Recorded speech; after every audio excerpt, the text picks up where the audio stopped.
It seems like there's another event going on at the Court of Fontaine! Look at that! Roadside signs as far as the eye can see! Let's see what they're for. Fontaine Fashion Week? Ooh, why don't we go check out some of the shops? Maybe we can pick up some cool new clothes. So much quieter.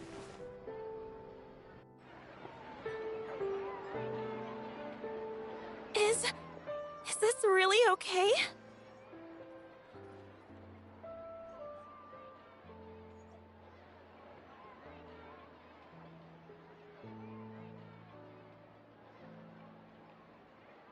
I told you I could do it using the leftover funds from the original deposit. Don't tell me you're afraid that I cheaped out on the dress. No, not at all. I have only the fullest faith in your work, Miss Chiori. I'm just in shock, that's all. It's always been my dream to wear a Chioria boutique dress for my wedding. I really thought the chance had passed me by. Wait, isn't that Chiori? She's actually at her shop today?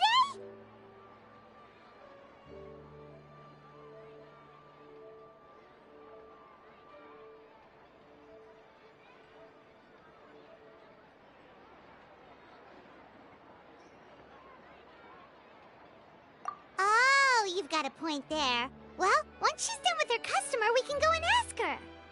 I'm a woman of my word. If I say I can do something, then it'll be done. The first rule of business is to always keep your promises.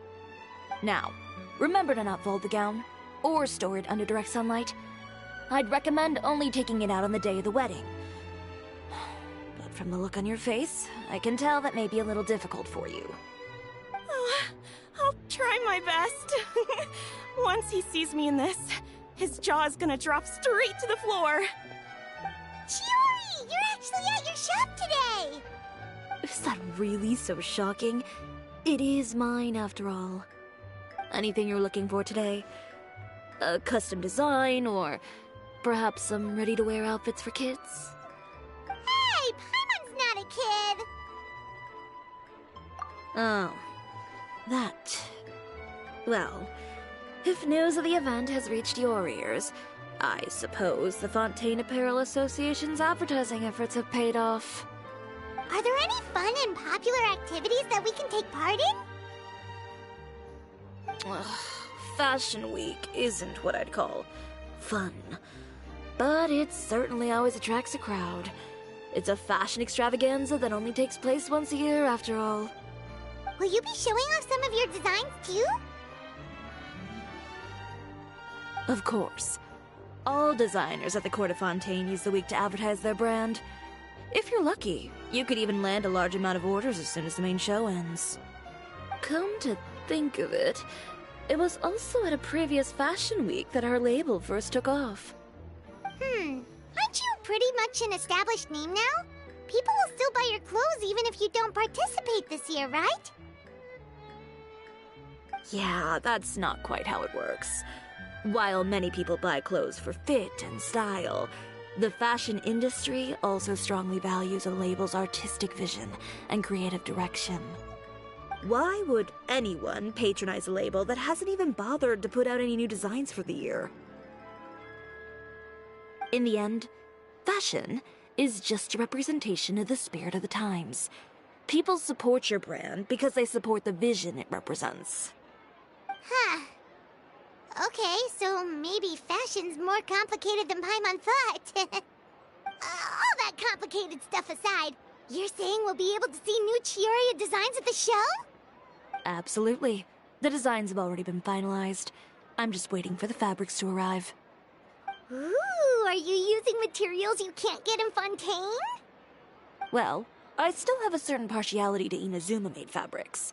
The textures are pleasant to the touch, and their familiarity gives me a sense of security. Oh, Paimon gets it! It's that feeling of home. Ugh, something like that. Yes. We're a long way from Inazuma, though. Aren't you concerned that your shipment might get lost or stolen along the way? No need to worry. I've already taken steps to ensure that it'll arrive safely. I've entrusted the job to Komani Express's most reliable courier. Excuse me! Coming through! Coming through! Chiori, your shipment's here. I know it's quite late, so I'm really sorry. Deep breaths, Kirara, then start again. Oh, so Kirara's the courier you were talking about. Oh, hey, Traveler and Paimon. Fancy seeing you here in Fontaine. It's been a while.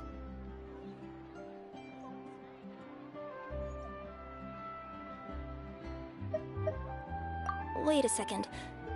This is the second time that you've seen me flub a delivery job now, isn't it? Oh, you somehow always happen to catch me off my game, huh? So, what was the holdup? Sailing delays, bad weather? Huh? No, nothing like that. I just ran into a bit of trouble, that's all. Bandits, then? Or treasure hoarders? A few run-ins on the road aren't usually enough to give you any trouble. Well, I didn't run into anyone exactly. I just got a little lost. Keeping you honest as always, I see.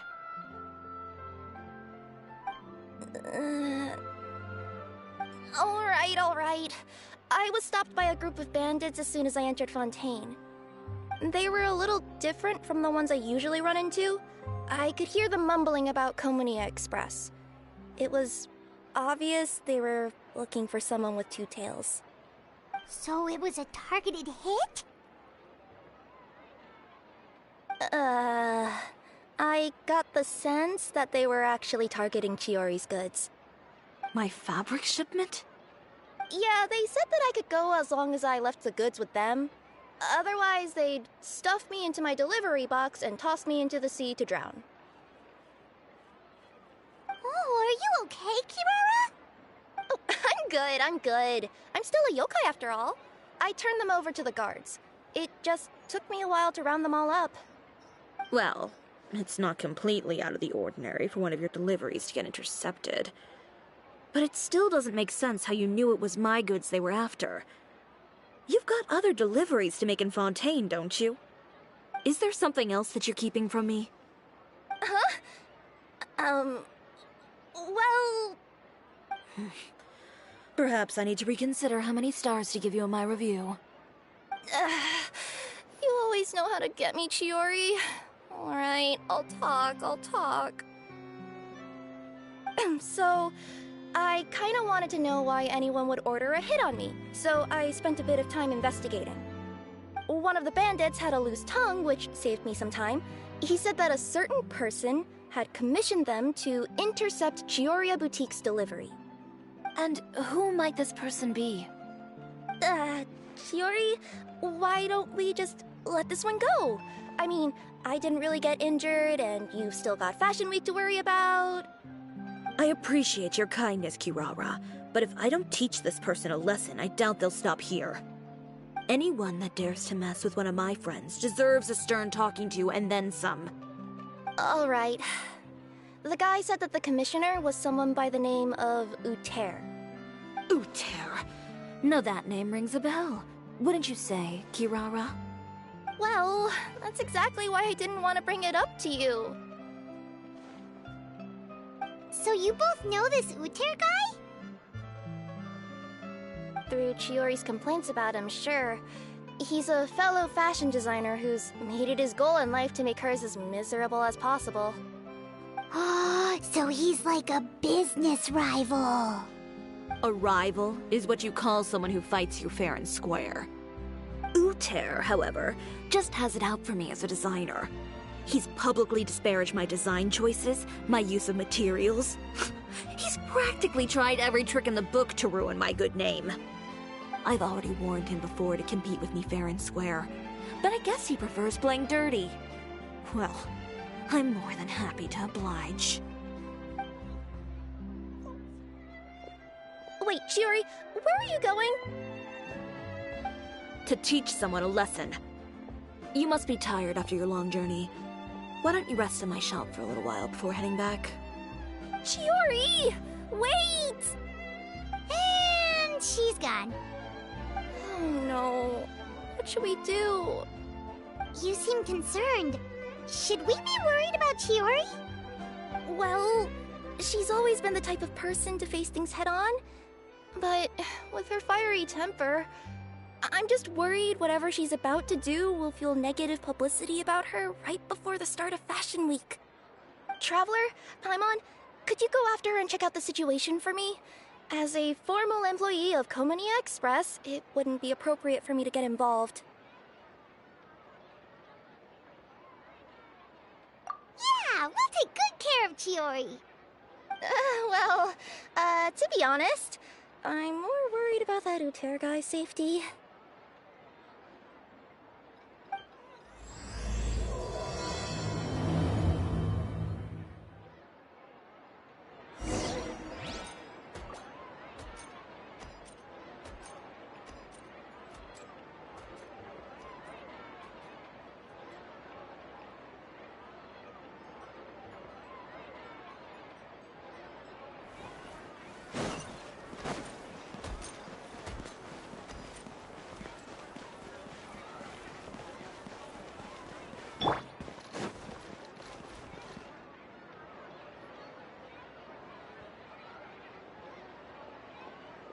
Any chance you're on the clock, officer?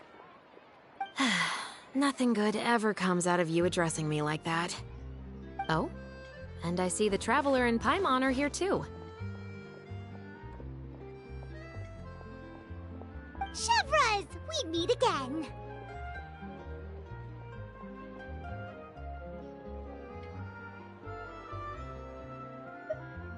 Well, things have been fine on my end. We were able to bring in a large number of recruits thanks to that film we made. I suppose the trade-off is that I'm now constantly getting stopped for autographs while out on patrol. Not ideal, if you ask me. Well, you were one of the leading roles after all. So, did something happen? Indeed it did. I'll need you to come with me. I only ever hear that phrase from you. Usually I'm the one asking people to do that. Well, are you coming? Not before I know what you're planning. Have I ever made a bad call? The better question is, have you ever made one that didn't violate proper procedure? Okay. A man hired a group of bandits to mug my friend. I'm about to go teach him a lesson. Are you sure this is something you should be telling the captain of the Special Patrol? It's getting hard to tell whether you're here to report a case or turn yourself in for one.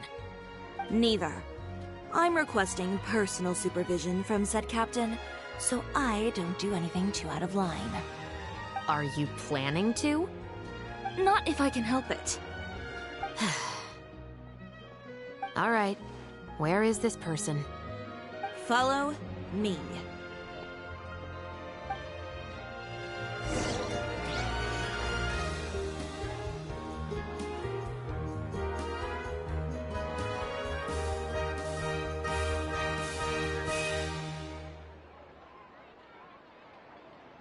An antique's value is in the eye of the beholder. Can we play Banker next time?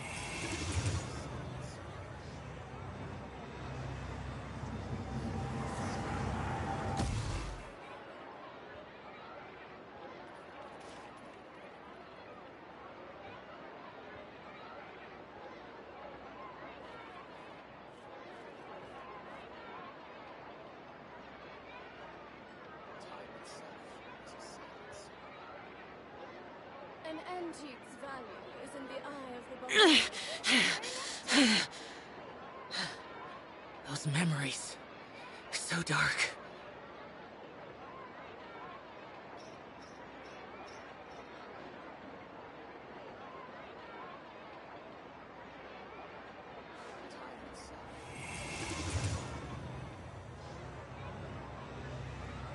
An antique's value is in the eye of the beholder. Can we play Banker next time?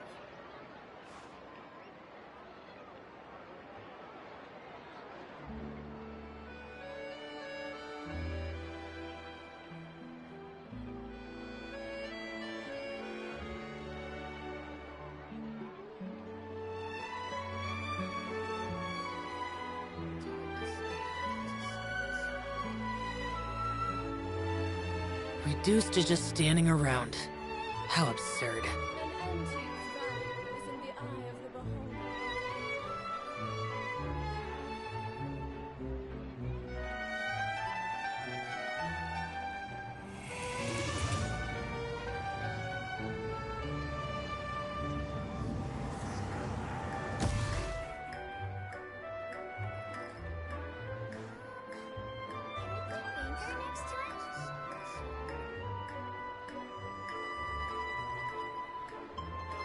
An antique's value is in the eye of the beholder.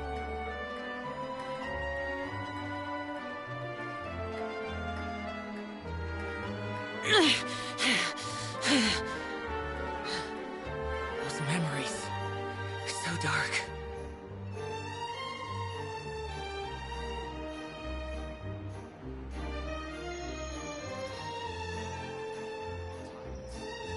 An antique's value is in the eye of the beholder.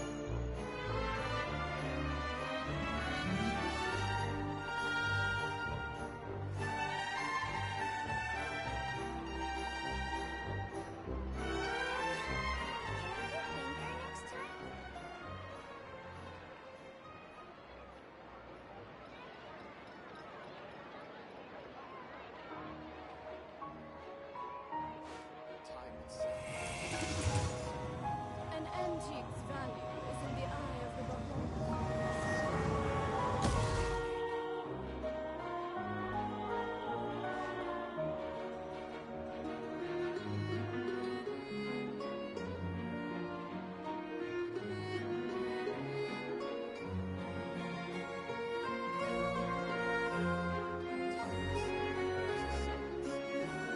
An antique's value is in The damned will sooner die again than lay a hand on me.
An antique's value is in the eye of the beholder. Next time?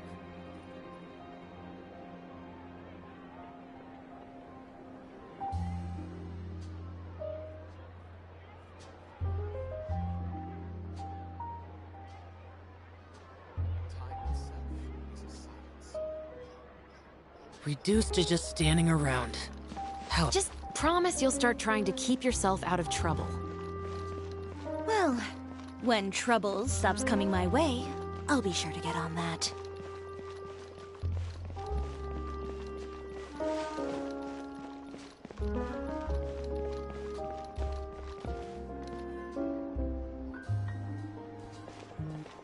This should be the place.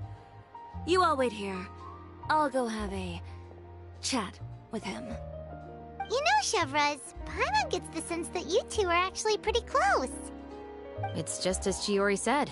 We got to know each other pretty well in our lines of work. You could call it a you scratch my back and I'll scratch yours sort of situation. Does Chiori often need your help? I'd say it's mutual. The Special Patrol needs her help quite often as well. We've got tough problems of our own. Getting people to talk, for example. The uniform, the musket, they're intimidating. Most people clam up the minute they see us. Lips sealed so tight, getting them to talk almost feels like trying to break into the fortress of Meripede. But put them in a clothing boutique, and they suddenly start gushing faster than the waters at the Fountain of Lucine. Oh, is it because they're trying to show off or something? Yep. People are vain creatures. They can't help but want to talk up new developments in their lives or show off how much they know about other people. And nothing brings out that sort of vanity quite like fashion. As a result, Shiori often picks up on all kinds of information in her shop. Most of her customers are members of the upper class, which means they're pretty much up to the gills in wealth and intel. You scratch my back and I'll scratch yours. Huh, Paimon gets it now? Exactly. I'm also here to ensure Chiori's safety. Those who make trouble for her also tend to be rich and powerful. And in some very rare cases, I'm forced to protect other people from Chiori herself. So, who got on her case this time? It's been a while since I last saw her that angry. Oh, so this is what happened.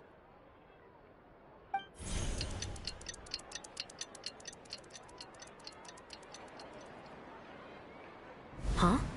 Uter, you say? You've heard of him? Yep. He's made trouble for Chiori several times already. He's fond of pretty much every dirty trick in the book.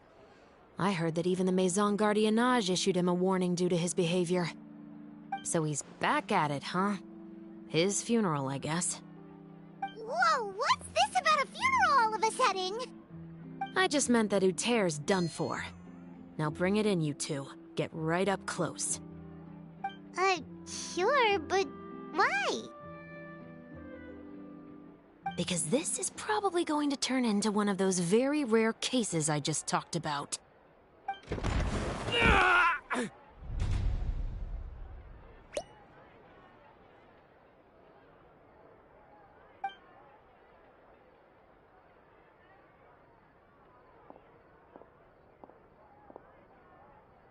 What are you doing? Stay away from me! Has anyone ever taught you the definition of stupidity? Huh? Stupidity is doing the same meaningless thing over and over again. It appears you've forgotten what I told you before. So, allow me to refresh your memory. Lay off the dirty tricks! Oh, and if you dare lay your hands on my friend again, you can expect a far less pleasant landing next time. Ahem. Chiori? Officer, an assault's in progress! Please, officer, you've got to do something! Of course. I'll do my utmost to investigate the situation. Unfortunately, I was chatting with this traveler and seemed to have missed what happened. Not to worry, though. If you'd allow me to search the scene, I'm sure I'll be able to collect some useful evidence. You don't mind, do you? There's nothing in there that would implicate you in any illegal activity, I would hope. Forget it. It wasn't that big of a deal. Ms. Chiori, I must also ask you to refrain from engaging in such disorderly conduct in the future, especially out in the open like this. Apologies, officer. I guess you could say I'm just used to tossing out any trash I come across on the street. You... Is there anything else either of you have to say for yourselves? That's all from me. I sincerely hope that today's events will never happen again. We'll see about that. Whoa, that scared the heck out of Paimon! How did he just go flying out like that?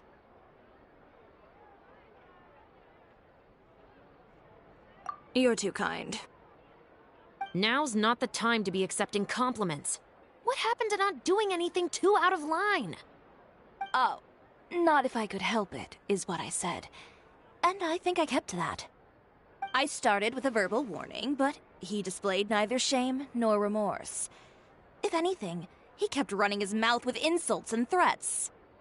Insults and threats so bad that he deserved to be tossed out like a sack of trash? Believe it or not, they were that bad. He deserved to get knocked down a peg. It's the only way to get him to stop. You could have reported him to the guards. Oh, I will. But it'll take some time for them to gather evidence. And he denied that he ever had anything to do with those bandits.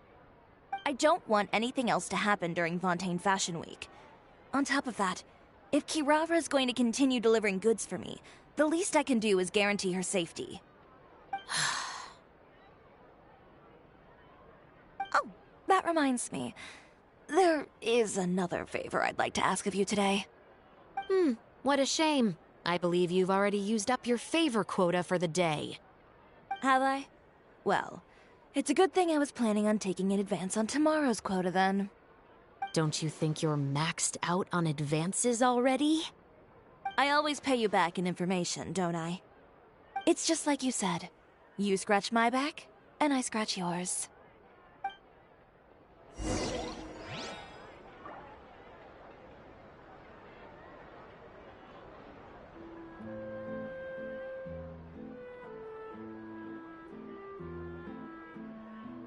Being skilled at something doesn't make it a hobby.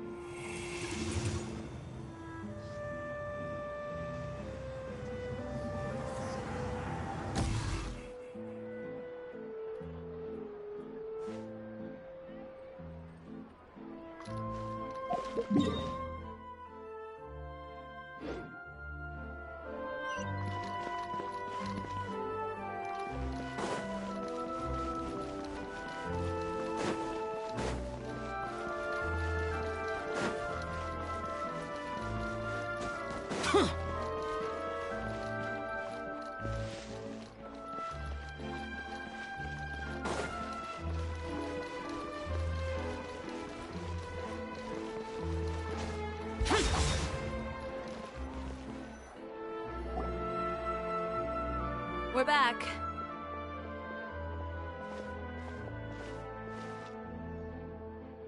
You were gone for an awfully long time. Oh, please tell me nothing bad happened. There's nothing to worry about. All you need to know is that you'll never have to worry about someone in Fontaine messing with your deliveries again. Sorry, Chiori. I didn't mean to cause you so much trouble. What are you talking about? You didn't do anything wrong. Those greedy bandits are to blame, along with a certain someone who doesn't know when to lay off the petty tricks. The next time you need to leave the city, call the Special Security and Surveillance Patrol. They'll escort you half of the way, and the Spina di Rusula can take the second half. With that sort of escort, the next time you make a delivery, those treasure hoarders won't go anywhere near your goods. Unless, of course, it's to offer to carry them for you. Good one, Chiori. I'm being serious. You know me. If I bring something up, you can assume it's already a done deal. You're going back to Inazuma tomorrow, right? Wait, you don't mean... I've already spoken to the captain of the Special Patrol. As discussed, the patrol's going to take a small detour during their daily training tomorrow. As for Navia, I'll give her a heads up in a bit. There's really no need. I'm just a simple courier. I don't need to be surrounded by a bunch of armed guards. Or ones with sunglasses, for that matter. Don't you think this is a bit much? Well, you certainly shouldn't count on such a procession for every trip you make to Fontaine. It's just a one-off thing. For my own peace of mind. It'll also show those guys what'll happen to those who dare to mess with my friends.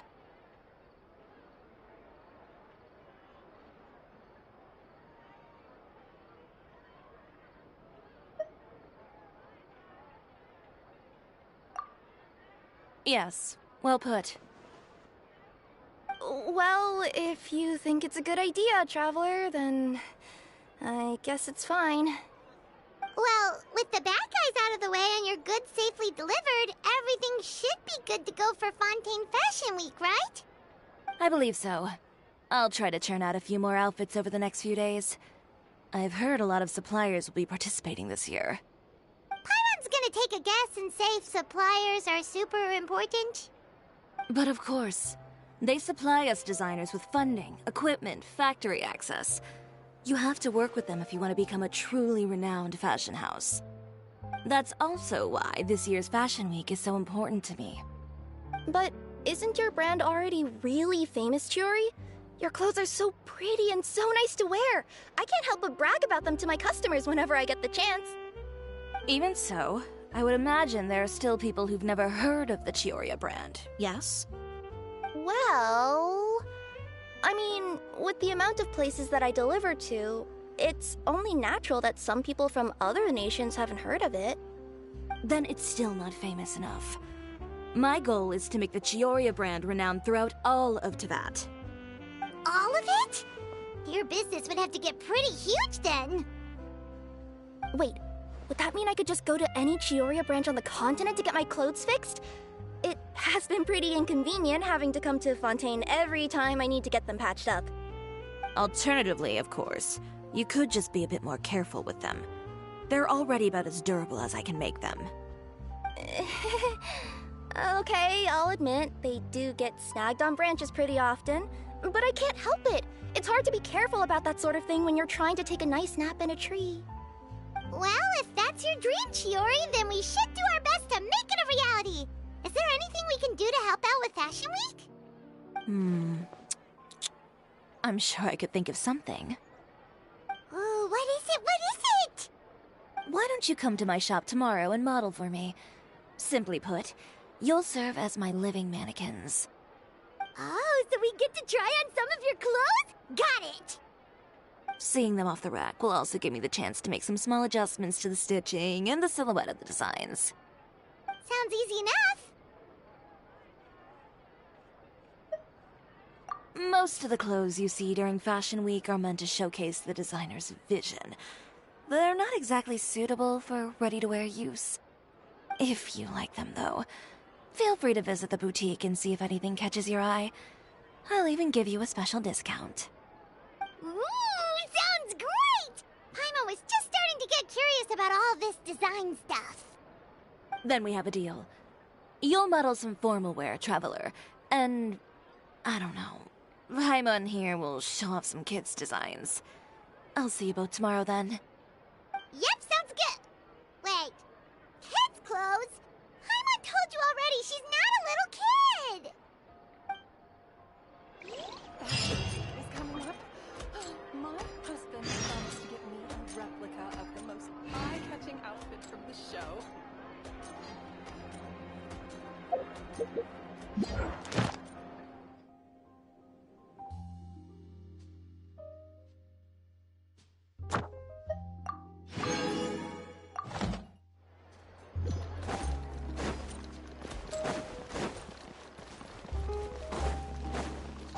Useless. Boring.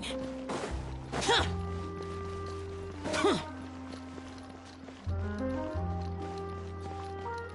Ad Astra at... Thank you for Ad Astra...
We haven't seen our Sumeru friends for a while now.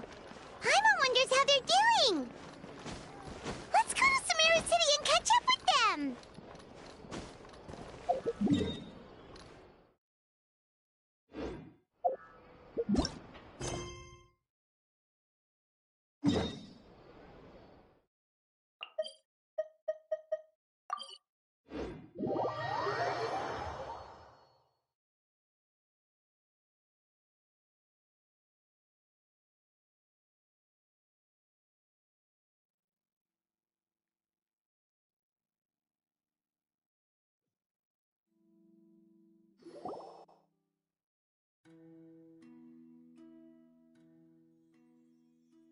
Wow, the academia sure is busy during the day. But where should we go looking for people that we know? Traveler, Paimon. Sino! It's been so long since we last saw you!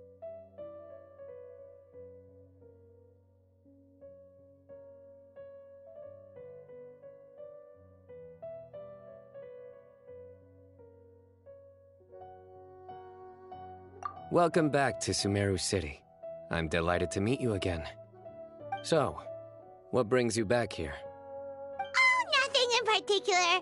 Paimon just saw a really big mushroom out on the road the other day and suddenly missed all our friends in Sumeru. Funnily enough, we were reminiscing about you recently too. It was at a group dinner.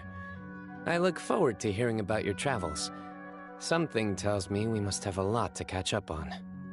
Really? You were thinking of us too? What a coincidence! Indeed. Or as I call it, the Biryani factor.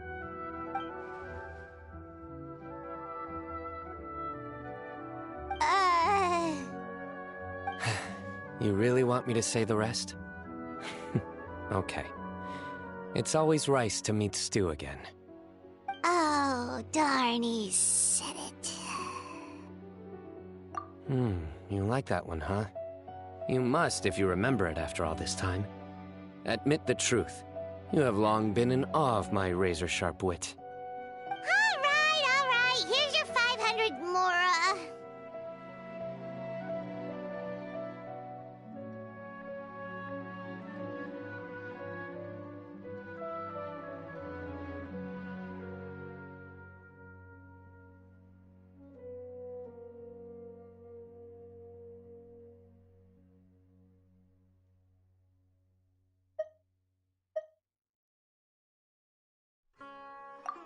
You're exaggerating.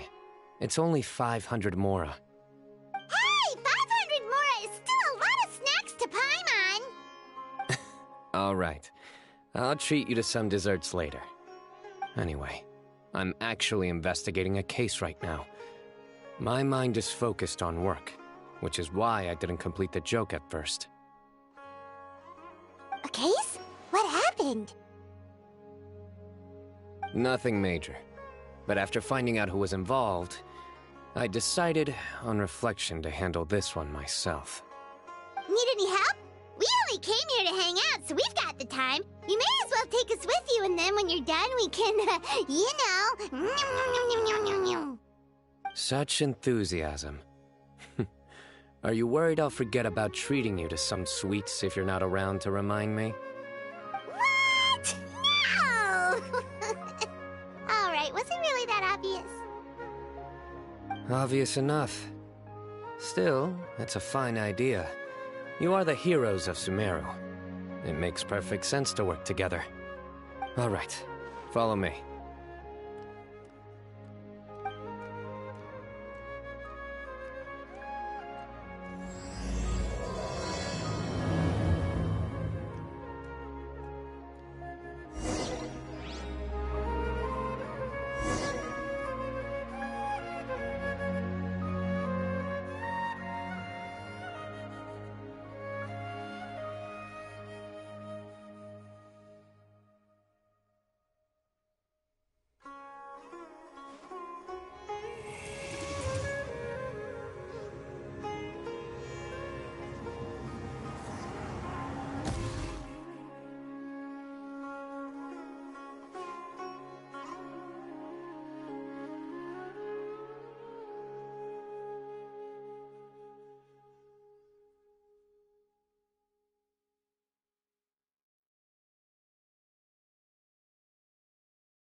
Those memories. So dark.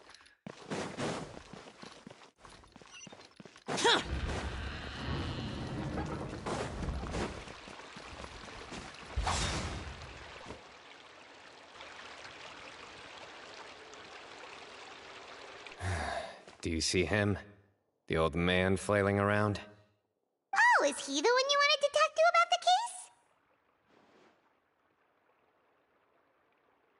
case? Correct. His name is Cyrus, a former Spontamot sage. He taught both me and Lisa. Huh? Sino's teacher is in trouble? It's ridiculous.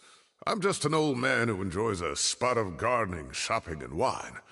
What sort of person targets an old retiree? Professor, I've brought some friends.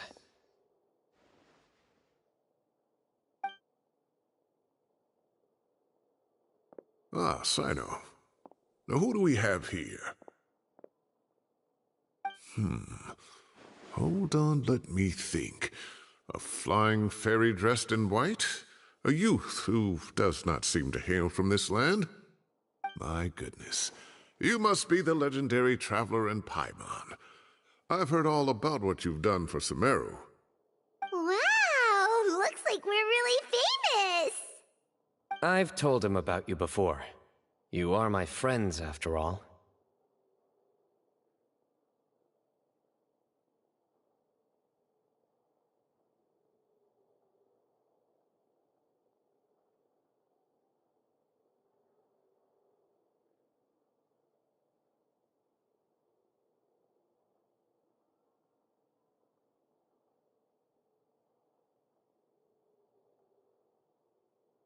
That's right.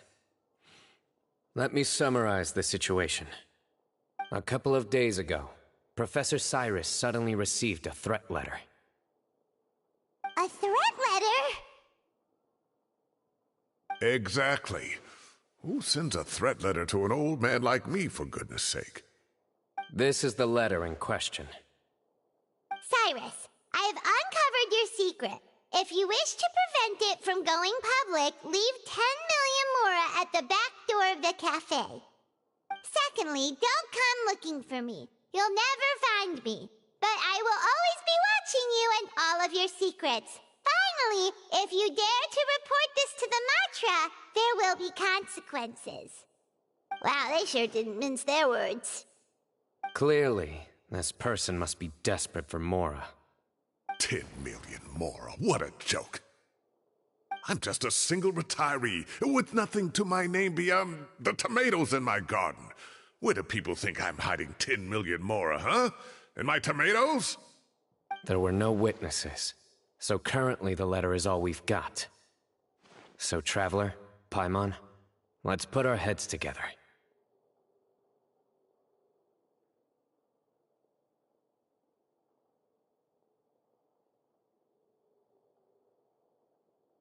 Paimon's ready too! All right, take a look. Do you see anything suspicious?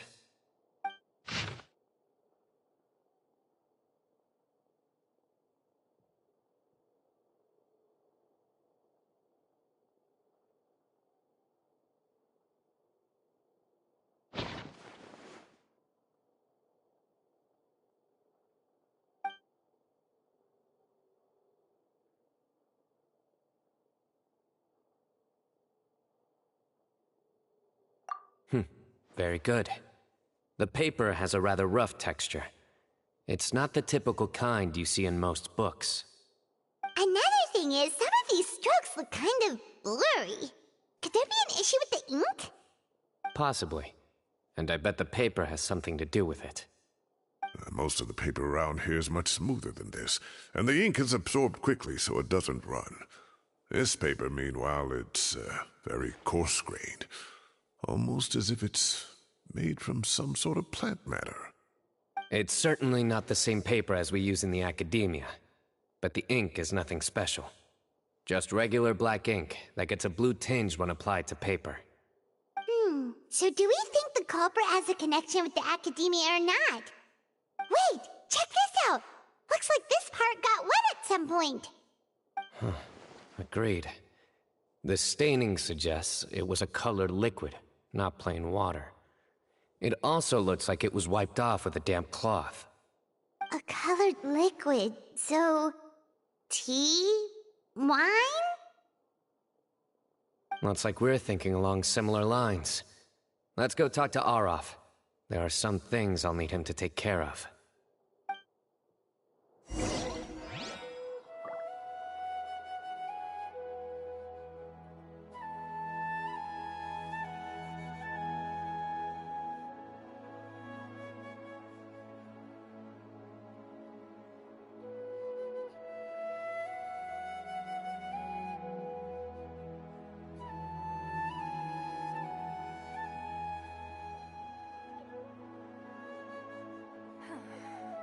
Is it possible to install a vision on a mechanical frame?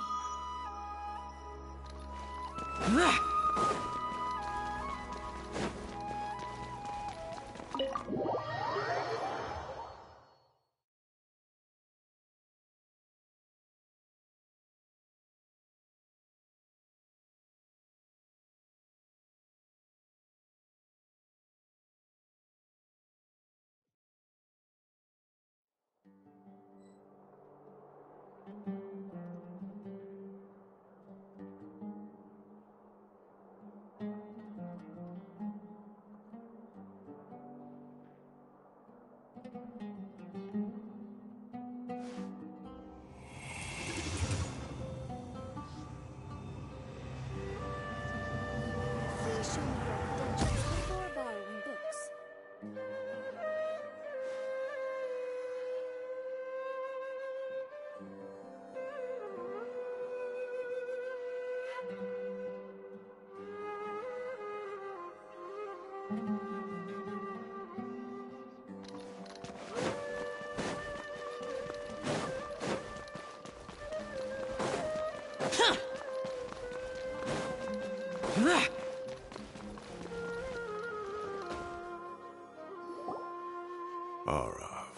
Arav.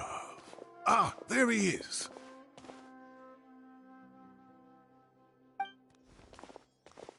Mahamatra Sino. Sir Cyrus. Ah, and the Traveler and Paimon. It's been a while.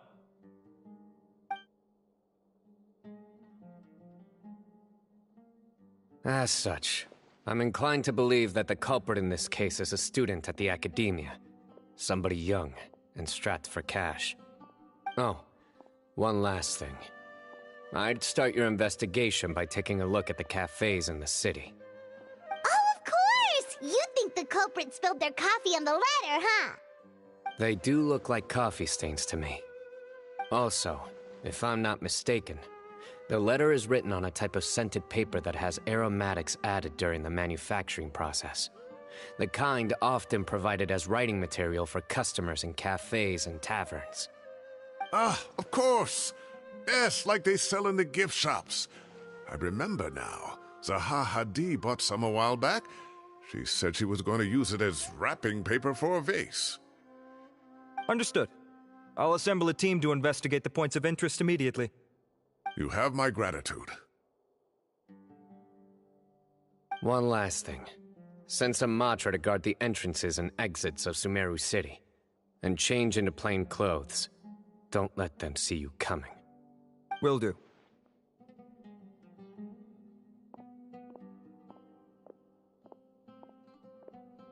Great thinking, Sino. So, where do we think the culprit's at right now?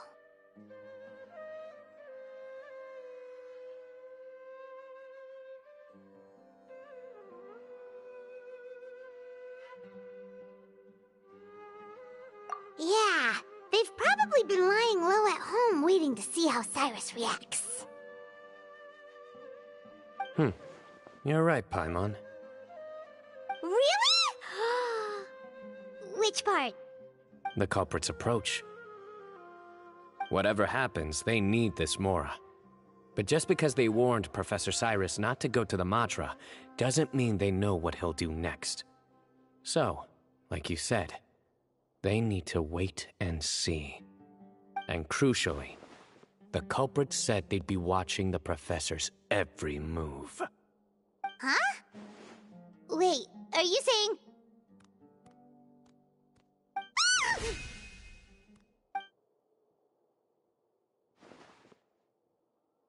Found you! What are you doing? You wrote the threat letter! I don't know what you're talking about. What threat letter? I sensed someone was watching us from the shadows the moment we entered the House of Dana. You managed to stay relatively well hidden for someone reckless enough to threaten Professor Cyrus. There are a lot of people here, but we were looking specifically for Arav. Whoever followed us the whole way was likely to be the culprit. I was just listening in, that's all. You know something big's going down when Mahamatra Sino shows up, right? So I got a little curious. What's the big deal? You smiled when Arav left. I saw it as clear as day. Is smiling a crime now? There are coffee stains on the letter. You mixed some coffee with water, gently smeared it onto the paper, then wiped it off with a wet cloth. All to create the impression that the letter was written at a cafe. Closing off the exits to the city doesn't affect you, because you already live here. And as long as the Matra were focused on the cafes, you would be free from scrutiny. The cafe was a red herring all along. You had to be somewhere where you could monitor the professor's movements. You can't pin this on me! I haven't done anything! Really? Then why are you shaking like a leaf? The innocent have no reason to fear the Matra. But you... your heart's racing, and your eyelids are twitching. You're a terrible liar. I would never... Don't try anything or you'll pay the price. Now come with me.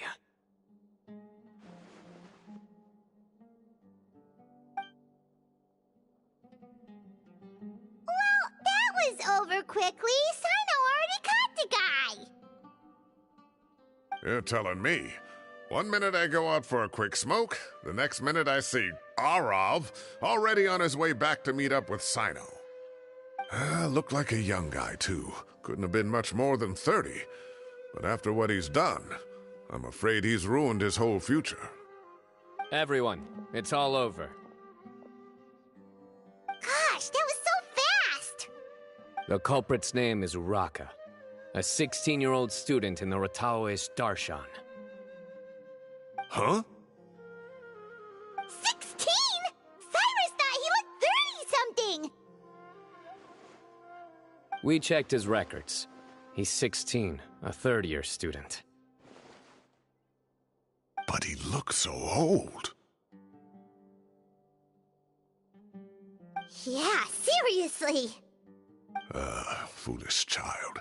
He's too young for the criminal life. What the devil drove him down this path? We questioned the culprit regarding his motives. Oh, just spit it out. Nothing can surprise me at this point. Very well. It's our understanding that Uraka is a mediocre student who has been underperforming in his classes. He started taking extra tutoring to improve his grades, but developed a gambling habit around the same time and lost a lot of mora. Down on his luck, he went to the tavern for a drink and overheard some people chatting about Sir Cyrus's comfortable retirement. They mentioned that he's always arguing about his tomato plants with some old woman on the street. Some old woman on the street? Goodness gracious. Has that rascal attended a single one of his classes? That old woman is Keshawar's very own professor, Zaha Hadid. How can he not know who Zaha Hadid is? Is this going somewhere? Oh, right, yes. So another thing. We don't just argue about tomato plants. And what are they trying to insinuate by comfortable retirement? A man grows a few vegetables and suddenly he's living a life of luxury? Maybe it's more the fact that you have the time to grow vegetables in the first place. Uraka mentioned he'd heard a rumor, alleging that Sir Cyrus illegally obtained a large sum of money from the desert before retiring, and kept it for himself instead of reporting it to the academia. Araka believes this money to be the reason why Sir Cyrus hasn't kept up with any academic research or other projects since his retirement. And given your advanced age, he thought you'd be an easy target to blackmail. Oh, Araka. I'm at a loss for words. I'm so angry I don't know where to start. People make up rumors all the time. I am quite confident that Professor Cyrus has never embezzled a mora in his life. Arav, you'll have to find some excuse to interrogate Araka again later. I need you to deliver a few firm fistfuls to him on my behalf. I completely understand how you feel, Sir Cyrus, but I'm afraid that course of action goes against the Matra's principles. Professor, there's no need to be childish about this.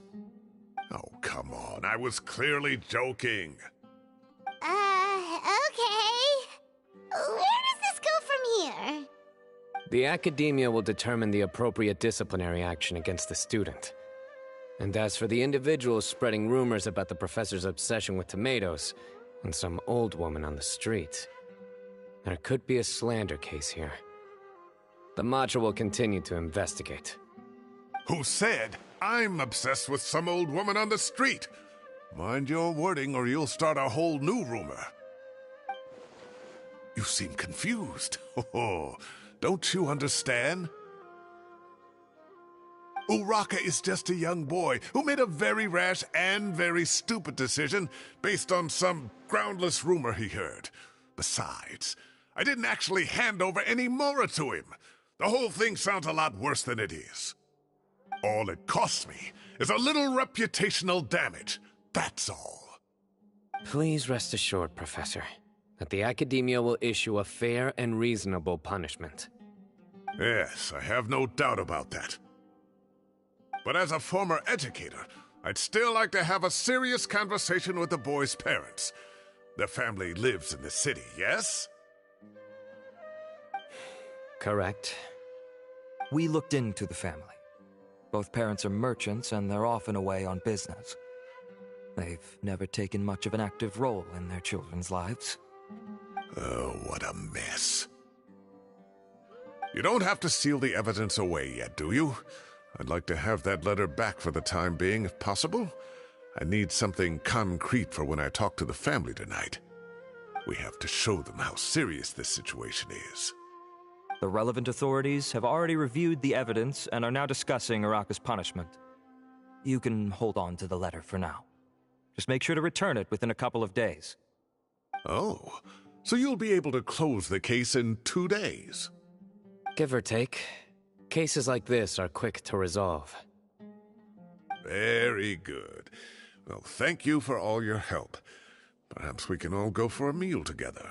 Oh, my treat, of course. My apologies, Sir Cyrus, but I have a prior commitment. Enjoy the meal, everyone. Ah, I see. Well, that's a pity. But Cyno, you have to come. You found the culprit at record speed, and I owe you for that. Ah, and isn't Tighnari in town at the moment?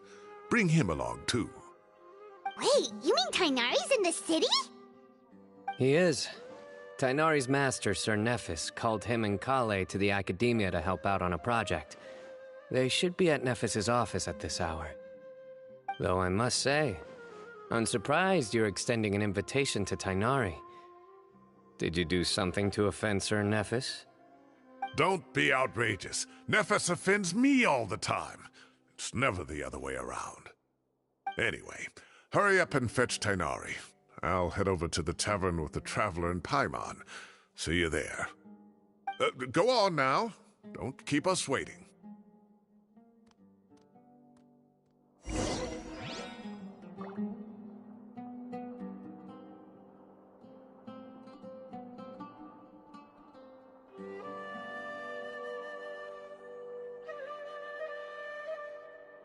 Reduced to just standing around.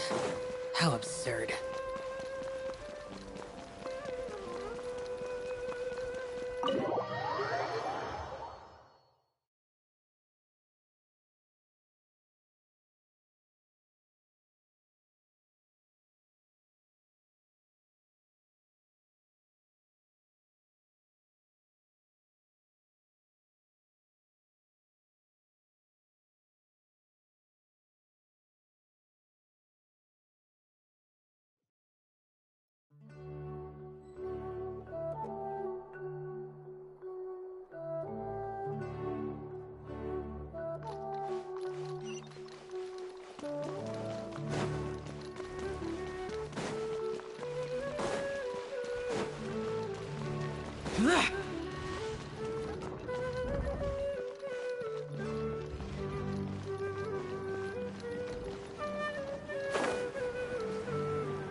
not to brag, but we never had problems like this at Ratawa Hist back when I was still teaching. And if you don't want to take my word for it, you can ask them. They were students at the time. They'll tell you what it was like, won't they? I was out in the forest at least 4 days a week back then, thanks to a colossal workload from Master. It wrought havoc on my poor tail, so I didn't exactly keep up to date with what was going on at the Academia. Most of what I know, I heard from Sino after the fact. Professor's become a lot more laid back in his retirement. He used to be far stricter, and was especially known for being extremely principled. Wow. It's hard enough to stay true to your principles as a normal person. I can't imagine doing that as a sage. It's a pity Kale wasn't around at the time. I would have happily taken her on as a student. And then we'd have one more person who has to address Lisa as upper-class woman. Really? Can't you just call her Lisa? She seems to prefer it when people treat her like an older sister. Oh, believe me, back when she was a student, nothing made her happier than the younger students acknowledging her seniority. Whoa, more food? Are you sure about this? We don't want to take advantage. Oh, don't worry about it. Order whatever you like. And if it's not enough, order some more. After all your help today, treating you to dinner is the least I can do. I thought I heard some familiar voices. Ah, and Sir Cyrus is here as well. Oh, Kaveh, it's been a while. Zahahadi was talking about you last month. How have you been? I've been all right, thank you. You're looking very well, sir. I'm glad to see it. Have you eaten yet? Care to join us? That's awfully kind of you, but I had a late lunch, so I'm not really hungry just yet. I'll have dinner a little bit later tonight. I just came to Lombard's to buy some wine, and when I heard some voices I recognized, I thought I'd come and say hello. So what's the occasion, anyway? Some sort of celebration? Consolation, more like. You wouldn't believe the day I've had.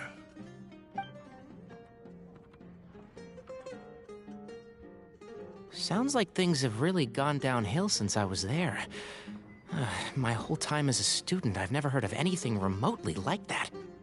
I can't believe how young the guy is. What are his parents going to think? Young people are always more susceptible to making rash and ill-advised decisions. Their minds are still developing. It's just an unfortunate fact of life. But still, this boy has some nerve. Just look at what he wrote. Oh, it makes my blood boil. Wow, yeah. Jeez. I will always be watching you and all of your secrets. And then he just followed you into the house of Dana? If this were my son, he'd get the scolding of a lifetime. Oh. Luckily, I'm also an extremely principled person. Kaveh! Your order's ready, sir! Coming! I'll have to get going. Have a nice evening, everyone. I'll catch you all another time. Okay, bye-bye! Here I am. The coffee beans are in here, too. Yep, it's all there. I'll stop babbling away now. Let's eat before the food gets cold.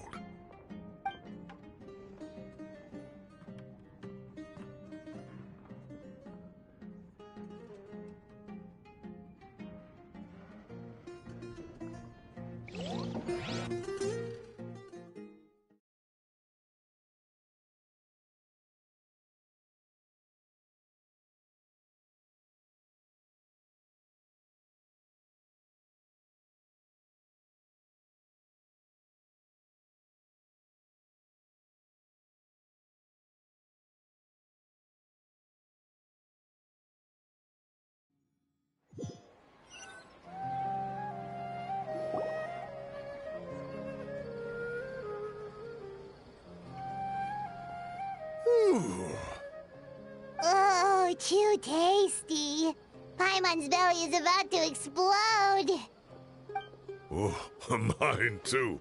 I'll have to walk home to burn some of it off. Thanks for dinner, Sir Cyrus. Master Tighnari and I will bring you some homemade herbal tea next time. It'll do wonders for your sleep. Well, I look forward to that. In fact, could I trouble you to bring a little extra for the other old folks on my street? I'll be the envy of the neighborhood. No problem at all. I'll pack some up and bring it over.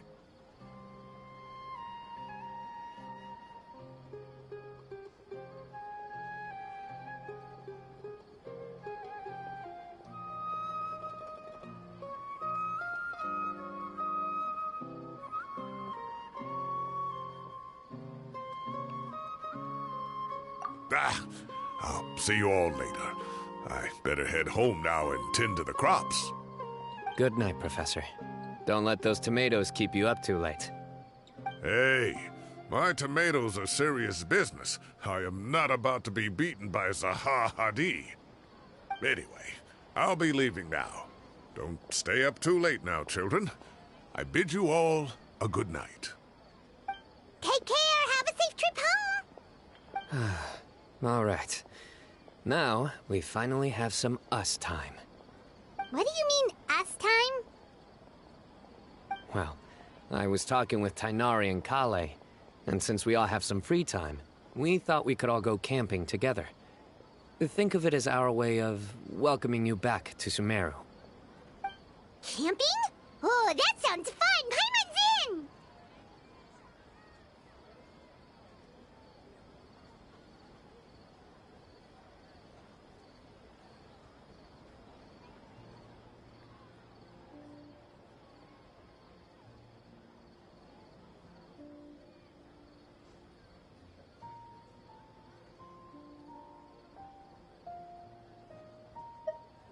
Wait, no! That's my job!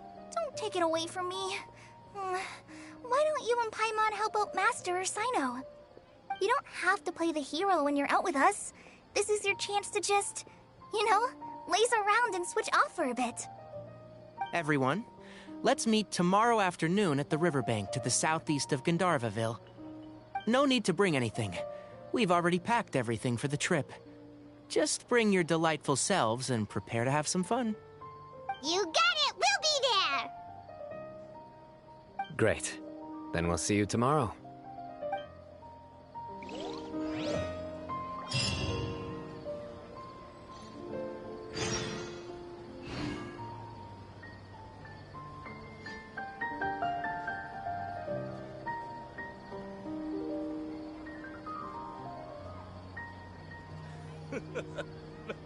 Makes me laugh every time.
Worthless!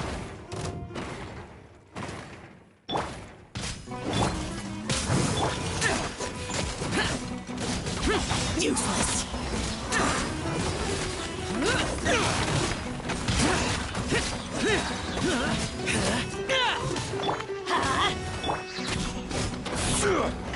Solidify!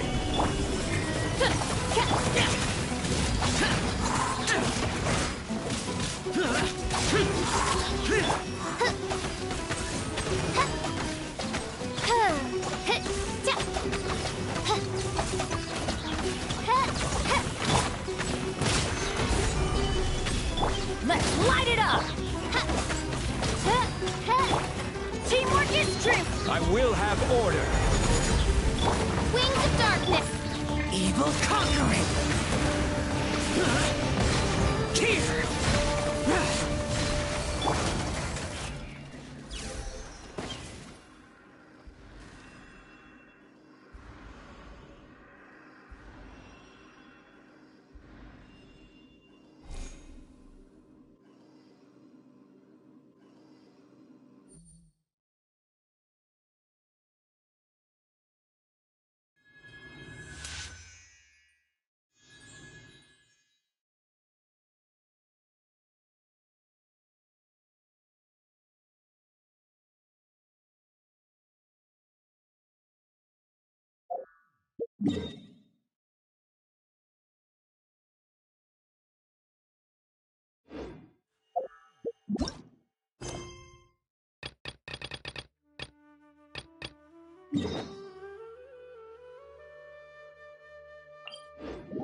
Here!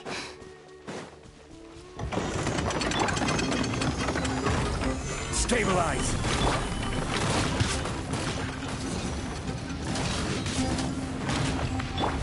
Oz, repeat! Useless!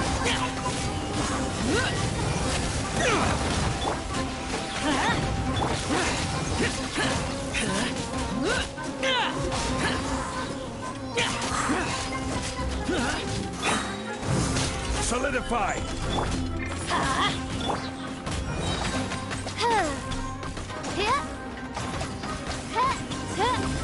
By royal decree!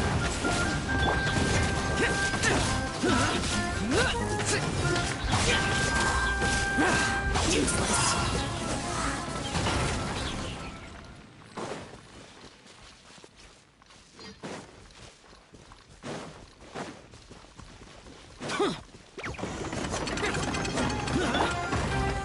Gather!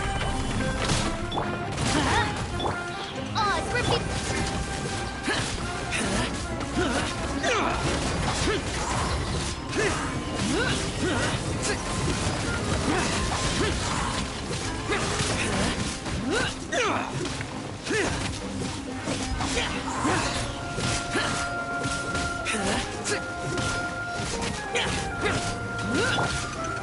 Stabilize!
May the Dendro Archon bless us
You are a new punching bag.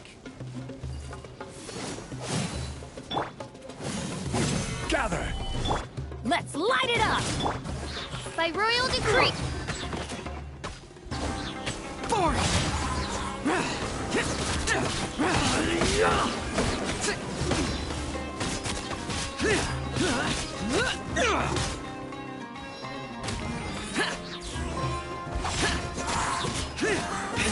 I'll take my leave.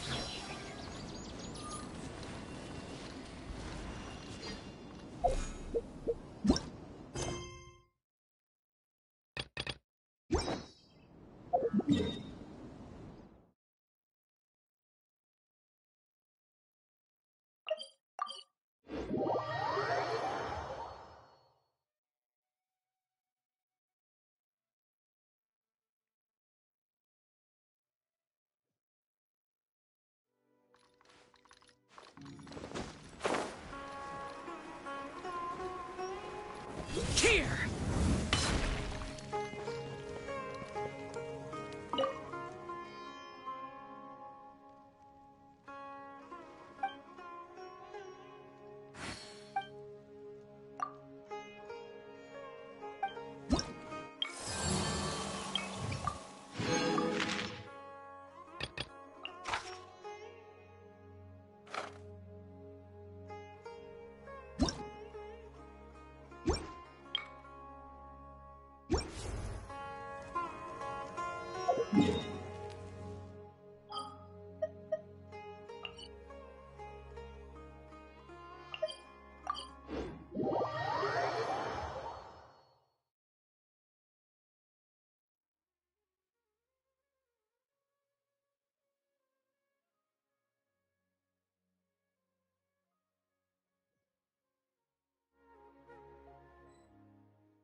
What you got? Stabilize! Huh? Oz, reveal Vice! Everybody stand back! This is order. As you wish, Mainfoot. Disappear! Worthless! Worthless! Here! Worthless!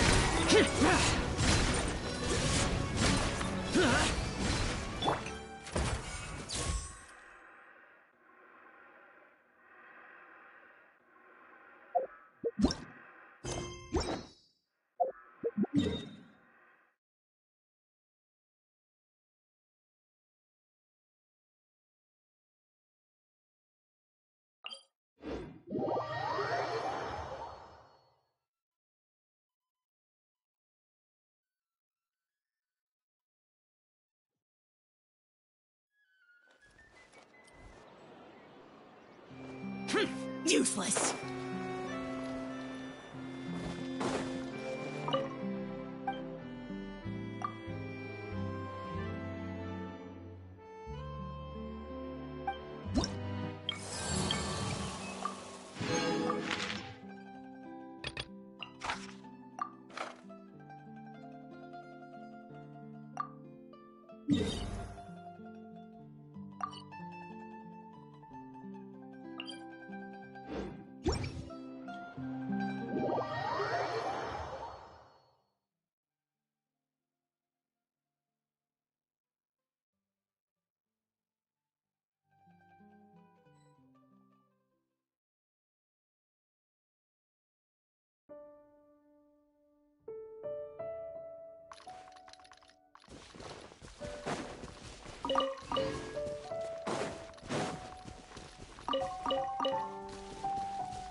Order guide you. Midnight, fantastic!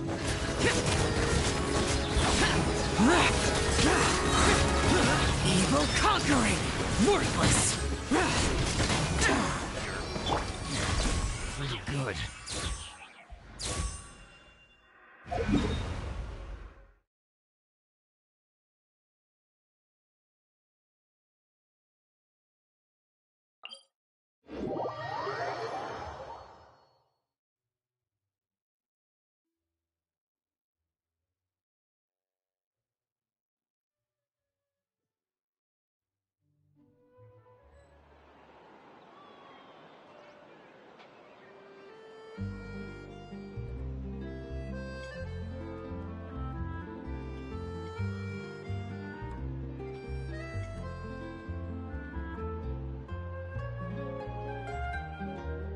I created another universe and founded paradise.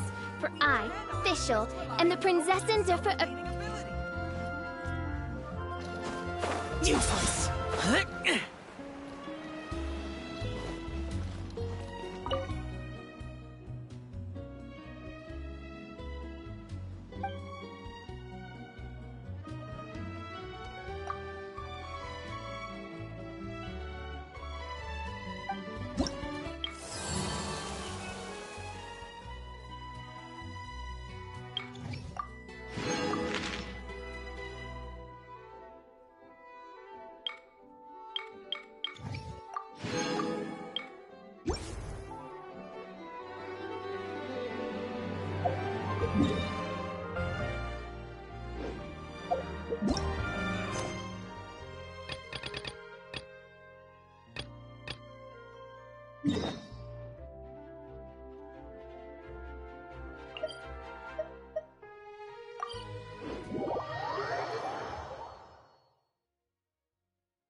you're here early.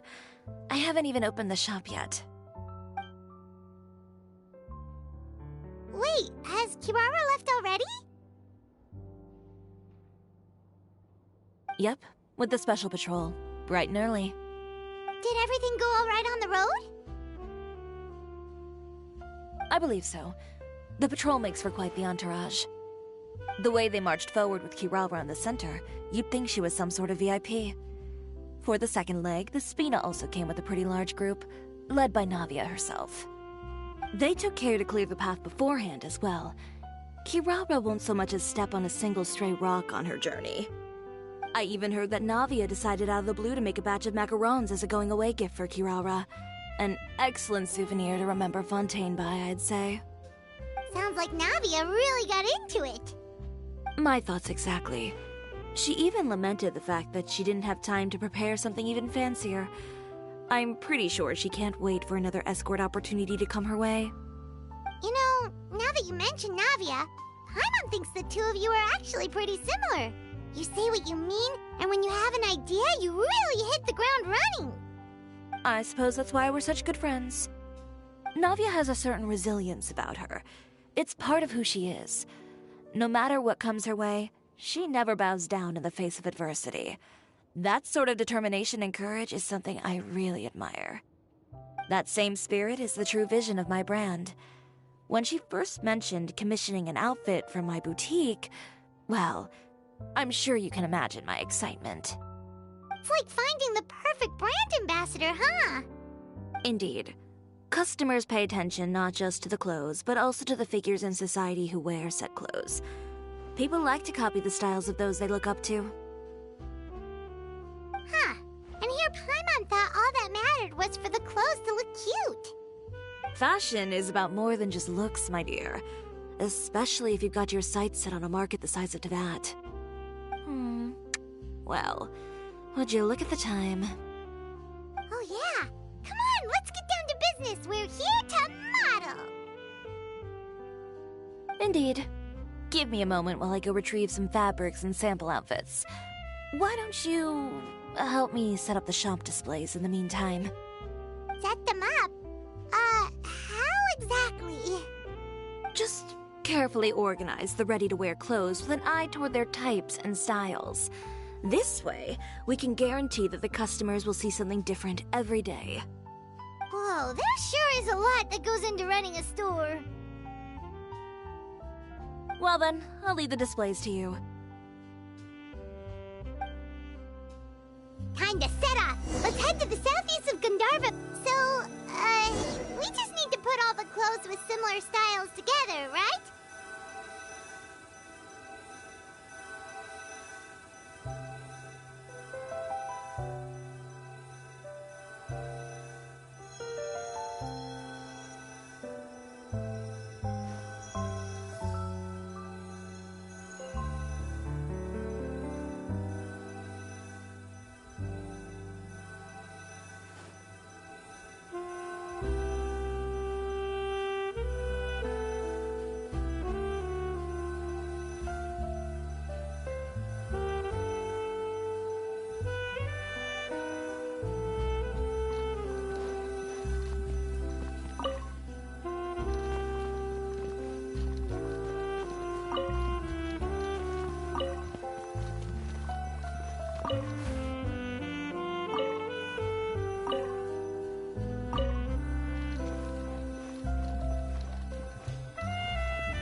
Not bad.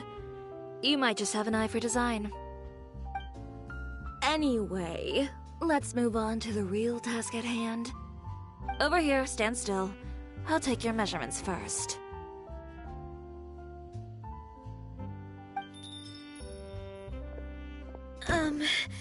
Excuse me, Miss Chiori. Oh, good morning, Leanne. How have you been recently? Not too bad. Your gown will be ready next week, so there's no need to worry about missing the ball. Or did you come here today because you'd like to make a new request, perhaps? Oh, no. Nothing like that, Miss Chiori. To be honest, I came here today to cancel my order for that gown. Cancel your order? But you can keep the deposit, of course. I know you can't return any materials you've already used. Don't worry about the materials. I'm more concerned about you. Did something happen, Leanne? Have your plans changed? It's alright. I'm not trying to make things difficult for you. I'll take note of the cancellation. Thank you. I'm really sorry. Don't worry about it. Just let me know if there's anything I can do to help.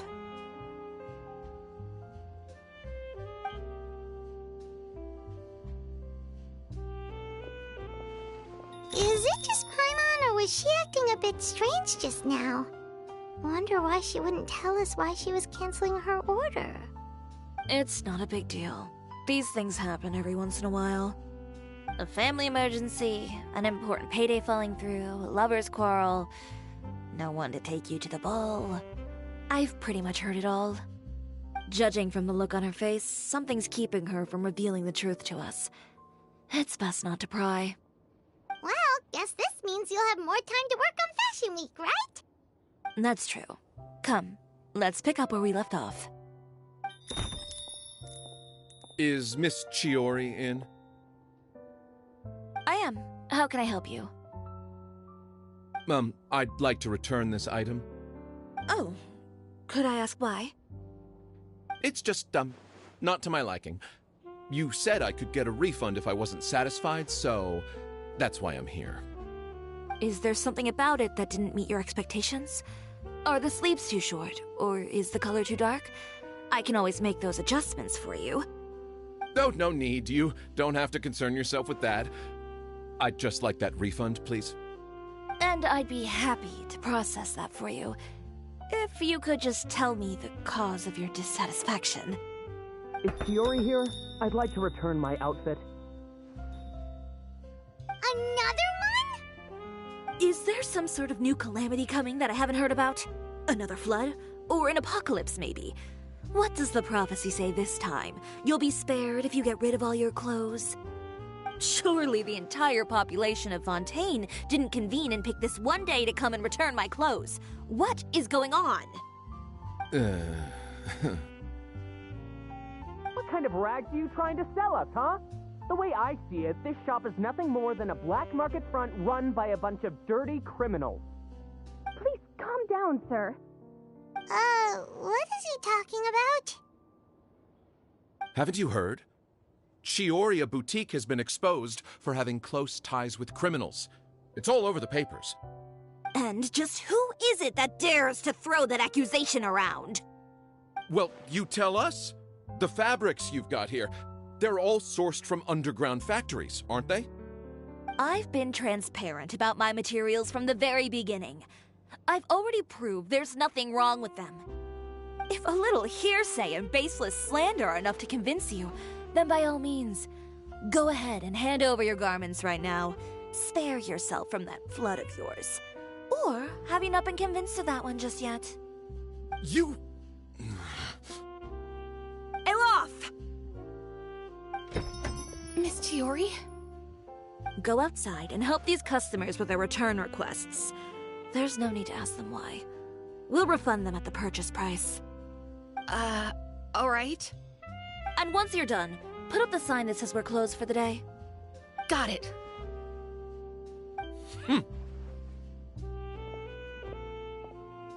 Chiori.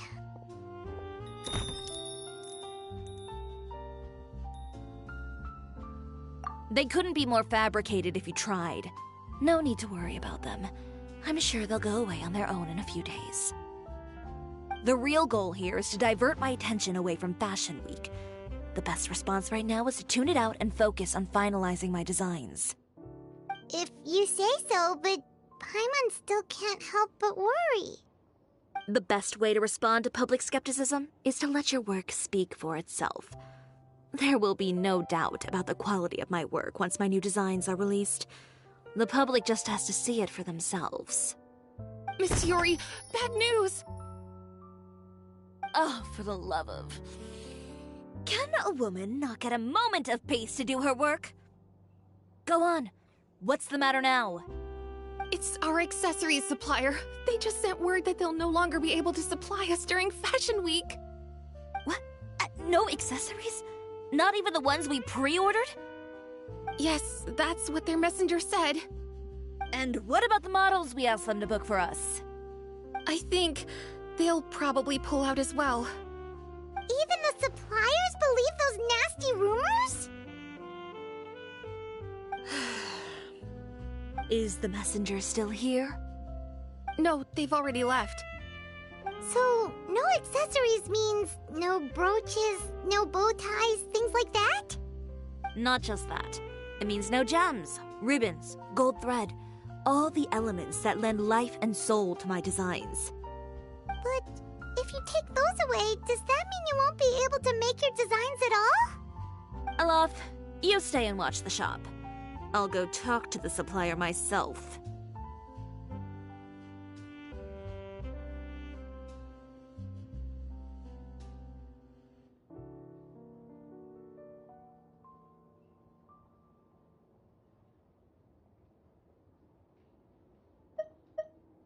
Yeah, and we can vouch for you too. We'll make sure your supplier knows there's nothing wrong with your clothes. Thank you. In that case, please come with me.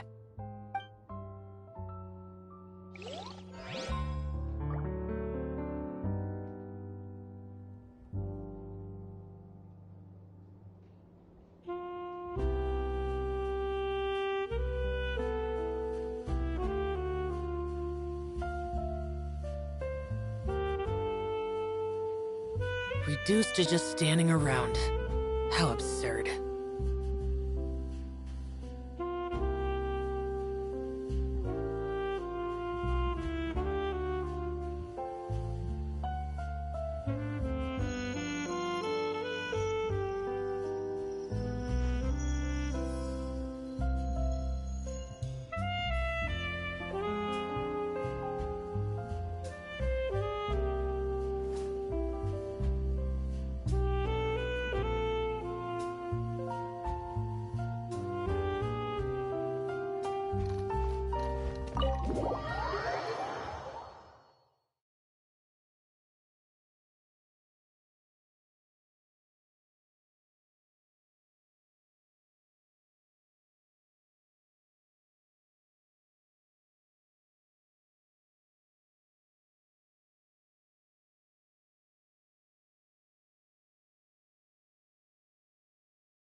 Welcome to Chiaria Boutique.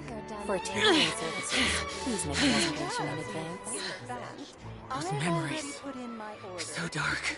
They really are a cut above.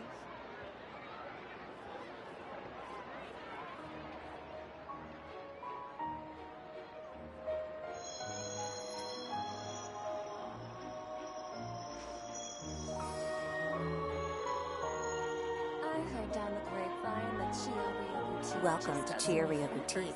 For tailoring services, please make a reservation in advance.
Reduced to just standing around. How absurd.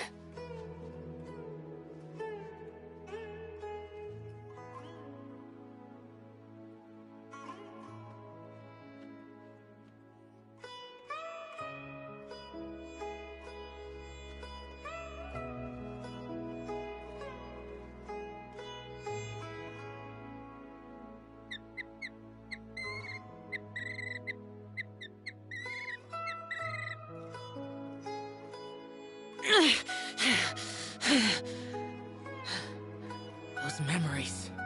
So dark.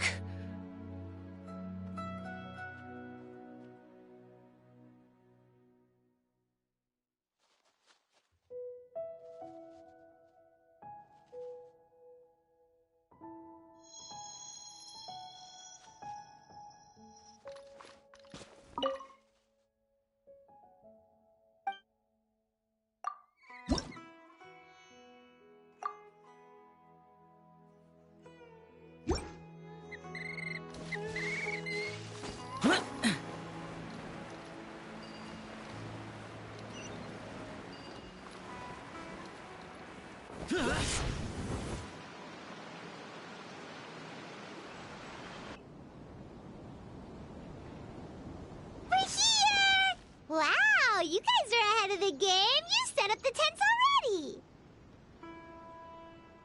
I'd say we're right about on schedule, actually. We were aiming to have them set up before you arrived.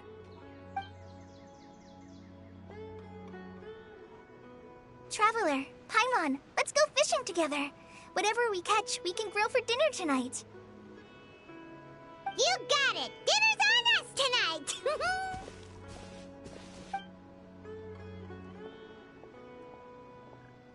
I hope I can contribute too. The other Forest Watchers gave me some fishing tips a little while ago. I'm really looking forward to giving them a try.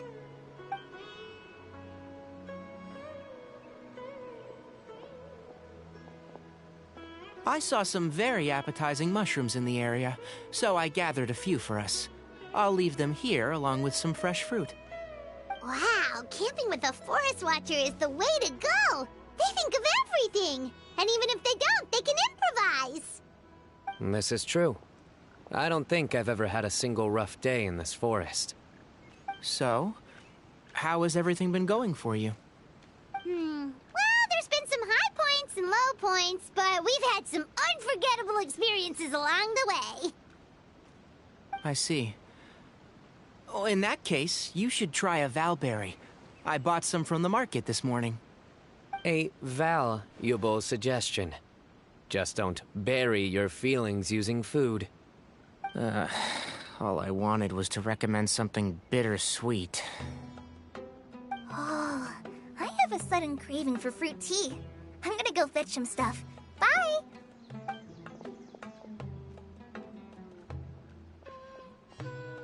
She sure made a run for it.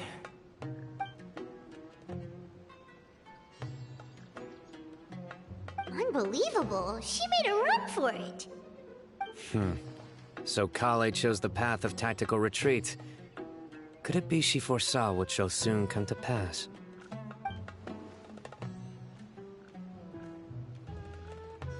My dear friend, you know what I am about to say.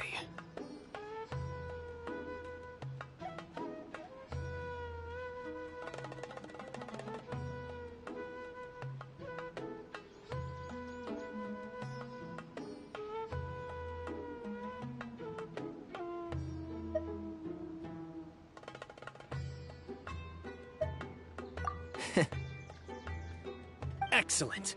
A kindred spirit. A great warrior can sense when a duel is nigh. But it looks like we'll get told off if we start playing now. Let's enjoy the nature for a while longer.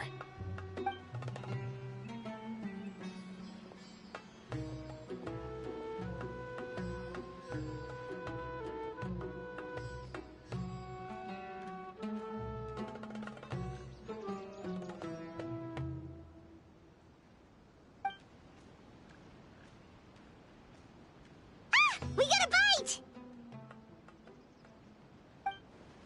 I'll reel it in.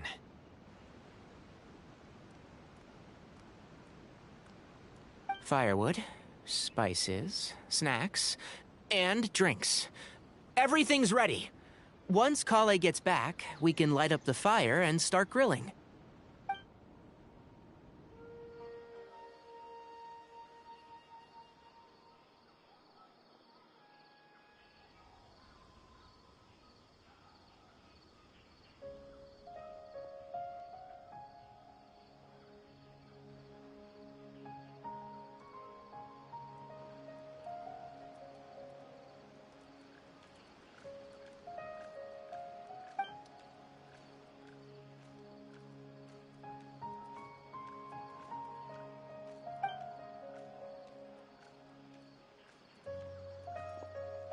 There are 3 tents. Which one do you two want to take? How about the one on the left?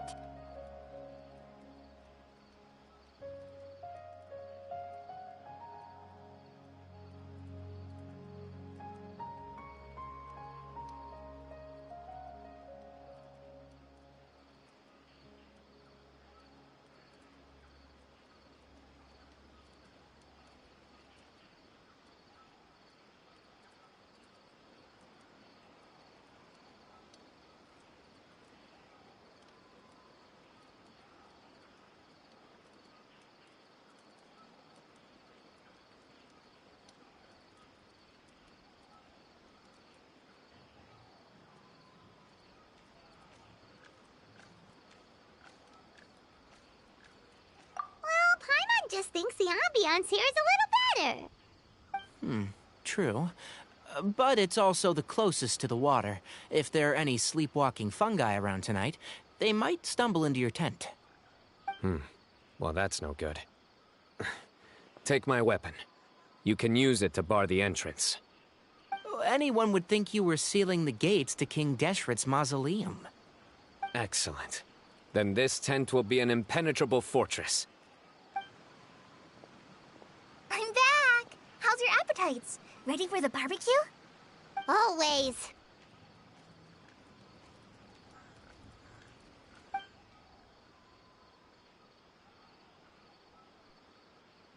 Oh, it smells so good. Paimon's drooling.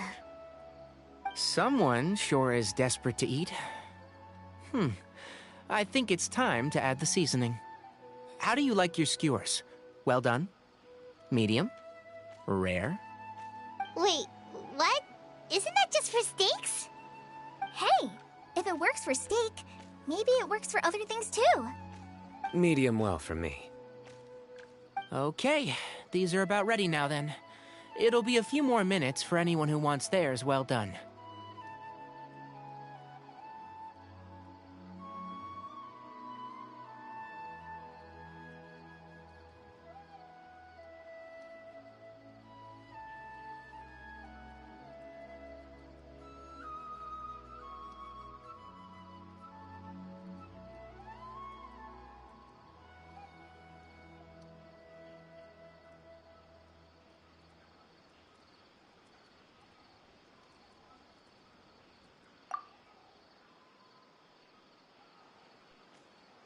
Oh, that was so delicious. If Paimon's stomach had space, she'd eat 3 more skewers. I ate a lot too. Here comes the food coma. If you're tired, then go rest. You must be getting sleepy too, Paimon. Why don't you guys head to your tents? Cyno and I will clean up. Tonight I show you mercy. Our sacred duel will take place another day.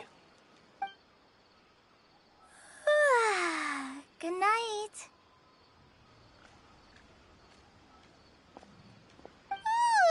Paimon's struggling to keep her eyes open. Oh, don't forget this. The Staff of the Scarlet Sands. Wait, you were actually being serious about that? It's a very powerful weapon. Try it. Paimon can't even lift that thing. Fair enough. You sure you don't want it? Yeah, Paimon's sure. We'll be fine. And even if we do get an uninvited guest in the night, Paimon will be here to take care of the traveler.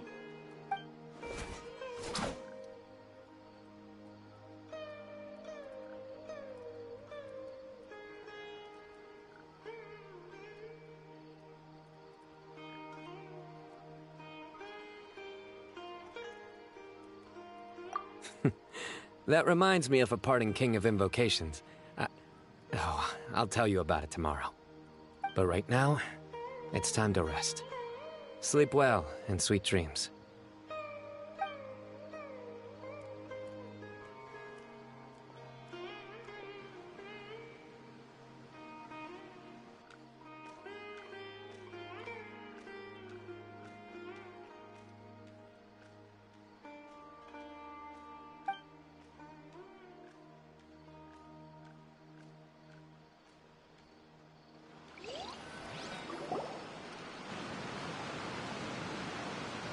I think they should all be here.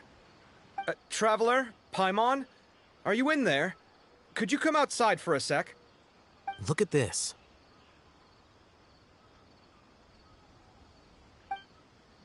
What the? What's this sword doing here? Is it supposed to keep out intruders? Evidently. What? Who is it? Oh, what time do you call this?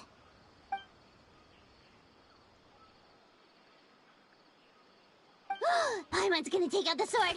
Yeah!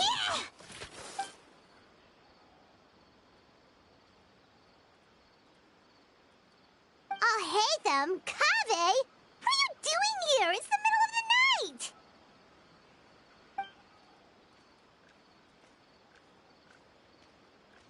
Sorry to wake you up at this hour of the night, but we've got a situation on our hands. Let's get dressed and talk about it outside.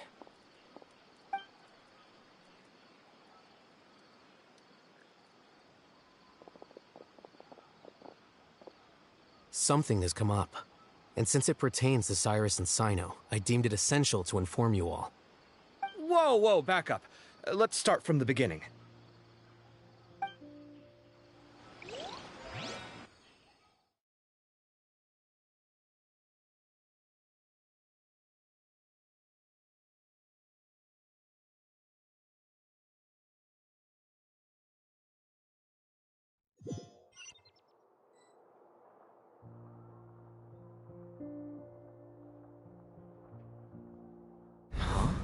Where'd the wine cups go? I could have sworn I left them here after I washed them. Ah, there they are. I'll have a cup too.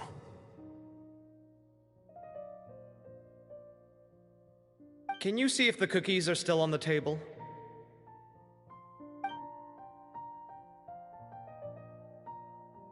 They are. And so are the fruits.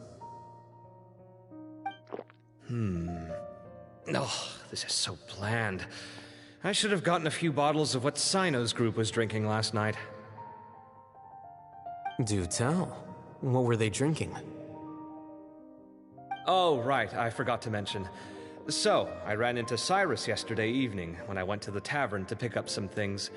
He was hosting a dinner for Cyno, Tighnari, Kale, and the Traveler and Paimon. Anyway, they got a bottle of Lombard's new vintage for the table. At least, I think that's what it was. It looked pretty good. Sounds like they're all tangled up in this. You know what it's about, right? 16-year-old kid tried to extort Cyrus. He was asking for 10 million mora. I heard some people talking about it on the streets, yes. Didn't take them long to catch the culprit. The sages are probably dealing with the case by now. I wonder what Sir Nephis and the others will make of it. Oh, Cyrus showed me the extortion letter, too. It was crudely written, but the paper had this beautiful pattern on it that I've never seen before. Really caught my eye. Give me a sec, I'll sketch it out for you.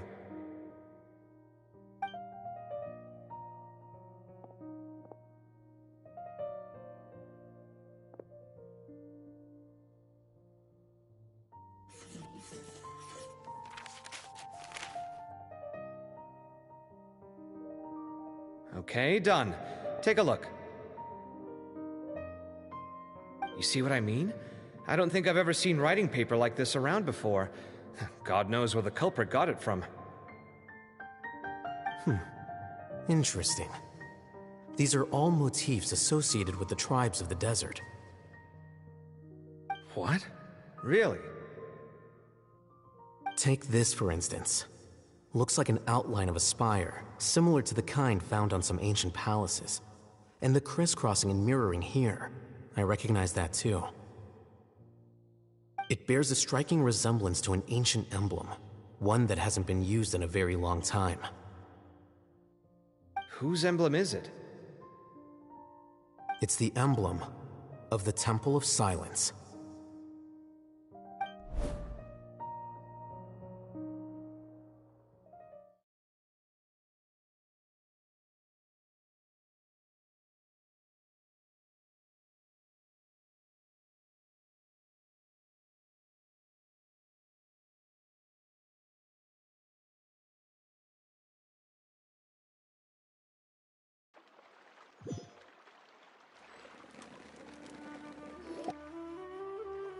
After discussing it with each other, we both agreed that something didn't feel right, so we went looking for you. This was a long way to come from the city. Alhaitham figured you were probably with Tighnari, so Gandharvaville was our first stop, but the Forest Watchers told us that you'd gone camping. Then, just as we were heading off to the campsite, we ran into Cyno.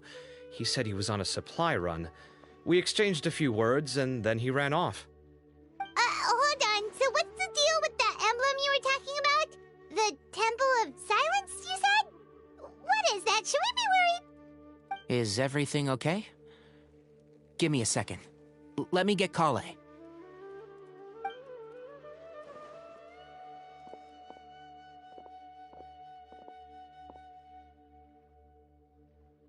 So you've never heard of the Temple of Silence?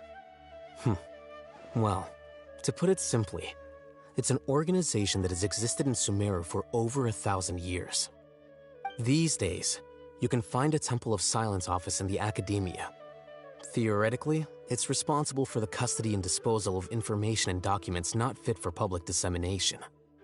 At least, that's what they tell the outside world. In truth, it's essentially a vestigial institution nowadays. There's an office with their name on it, but it's functionally obsolete.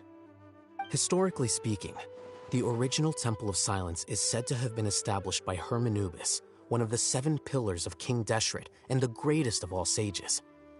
Most of the organization's members hailed from the desert. By contrast, none of the Academia Temple's current members are from the desert region, nor do they use any symbols connected with the desert folk. So the Temple of Silence at the Academia is just a fake? Wow. It's possible. The real question is, why? My guess is they're covering something up. So, how do you know all this? Sounds like some pretty top-secret stuff. Did you forget? He did a stint as acting Grand Sage, and kept the pay raise even after he resigned. Oh, yeah! Paimon did totally forget about that. So you took the chance to read all the top-secret documents while you were acting Grand Sage, huh?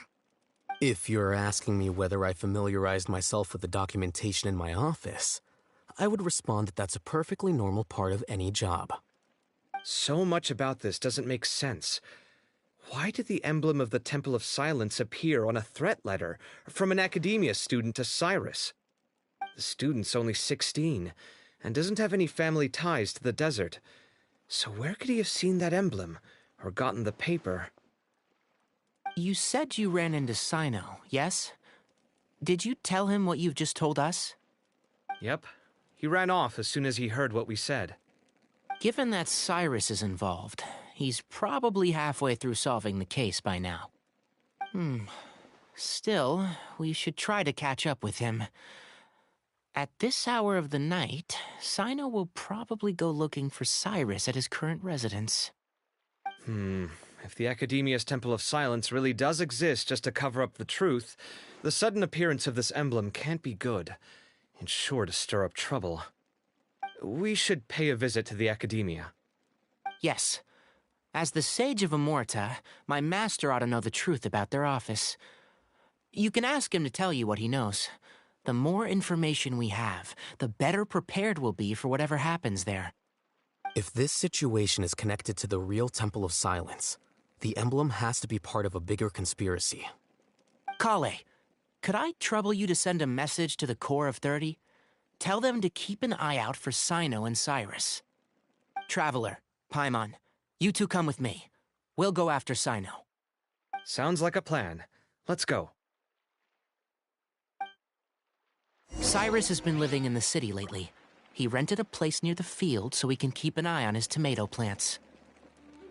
Then let's go look for him there.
The damned will sooner die again than lay a hand on me.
Here we are.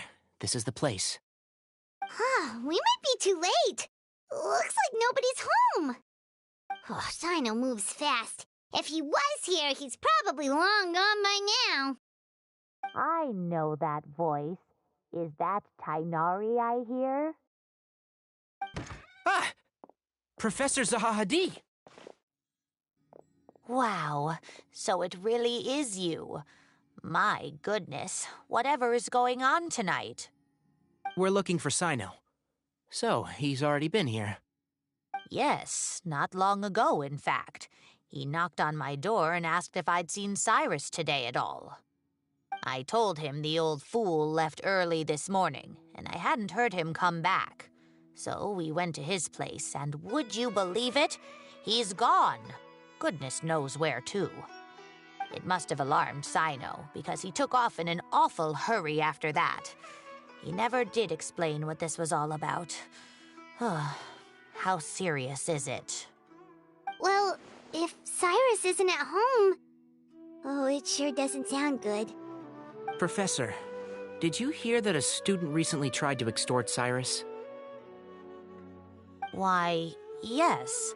When I left the house that day, I noticed he was watering his flowers in the field in complete silence. He had a piece of paper clutched in his hand, and he looked lost in thought. I could tell something was troubling him, but he wouldn't tell me what it was. If Cyno hadn't happened to visit him that day, he'd probably still be holding on to that thing.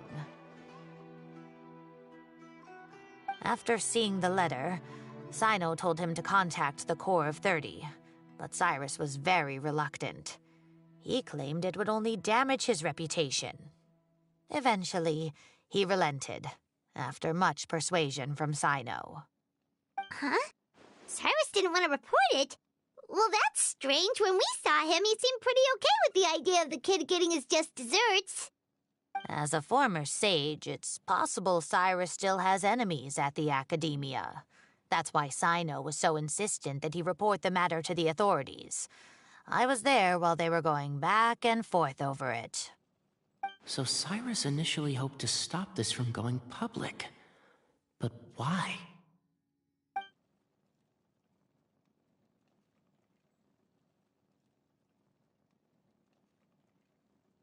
Oh dear, what on earth has that old fool gotten himself wrapped up in?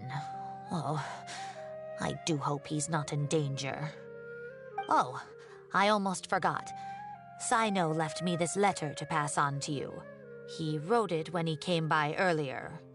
He realized you might come looking for him. Thank you. What does it say? Let Paimon take a look!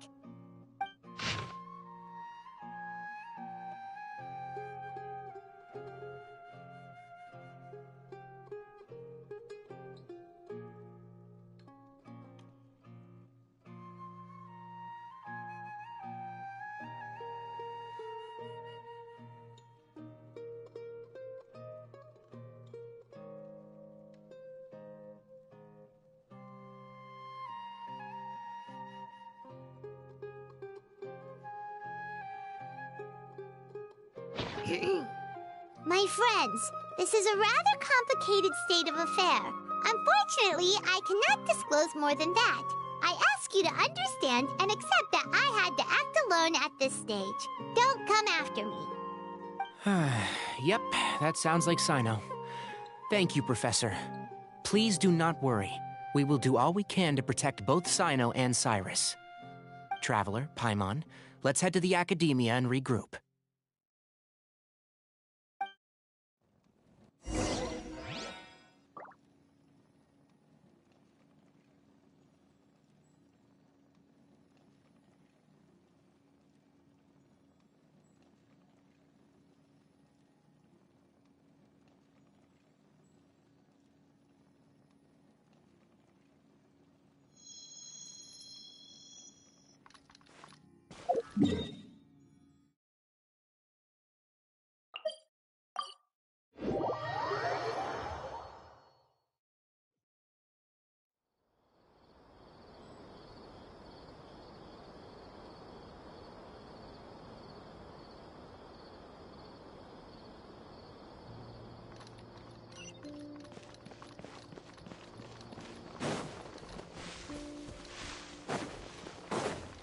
What if Tavatis...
You're here? I thought you were going after... Ah, I guess you lost their trail. We went to Cyrus's house. No one was there. Cyno got there before us, but he was long gone by the time we arrived. He didn't say where he was going? No, he left us a letter and told us not to go after him. can't say I'm surprised. Typical Cyno. Anyway, some updates on progress on our end. I drew the emblem from memory again, but in more detail this time.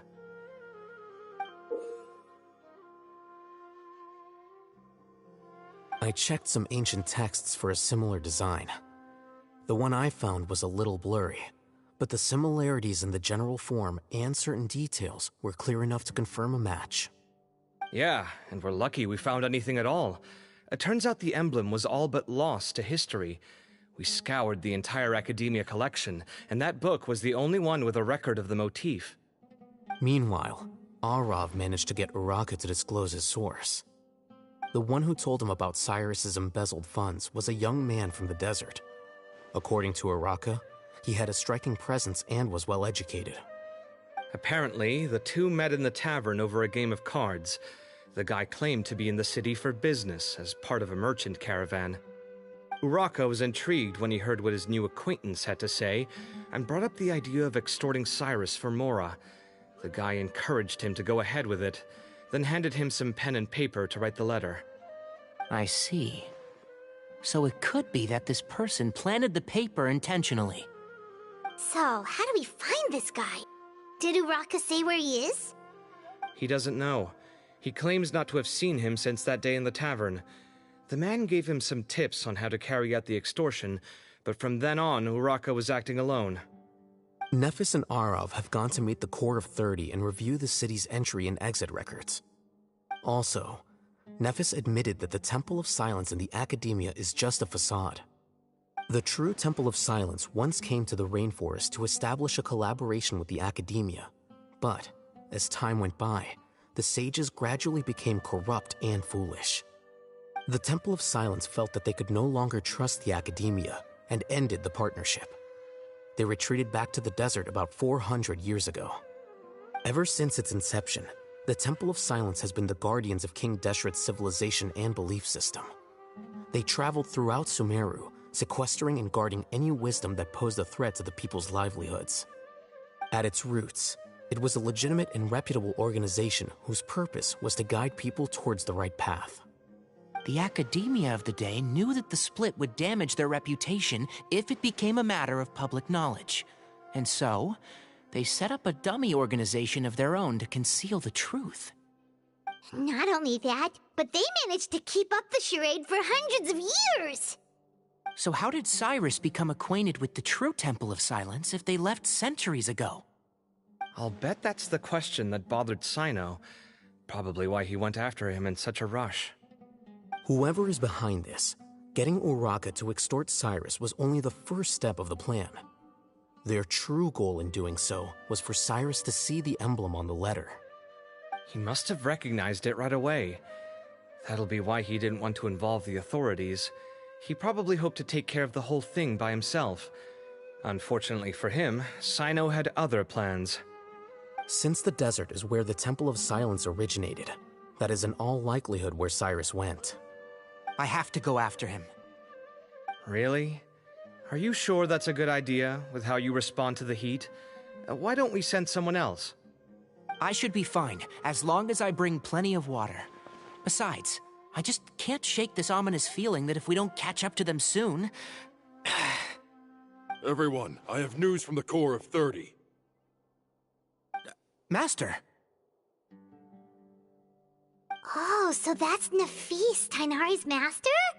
Oh, we're finally getting to meet him in person!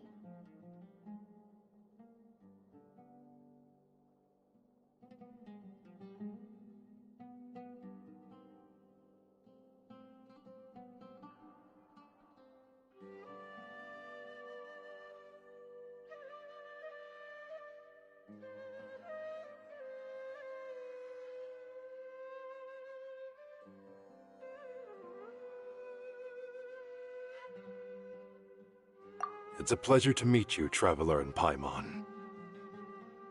Several independent eyewitnesses have reported seeing Cyrus and Mahamatra Cyno leaving the city at different times. Both were heading in the direction of Caravan Ribat.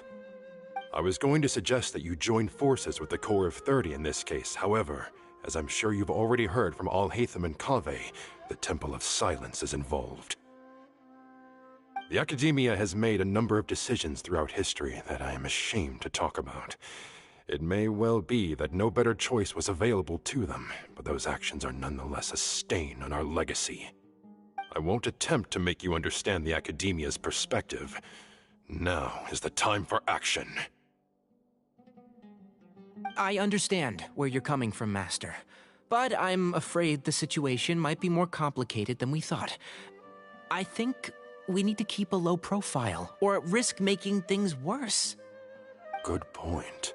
If Cyrus is involved with the other side, or worse, if he's fallen into their hands, and...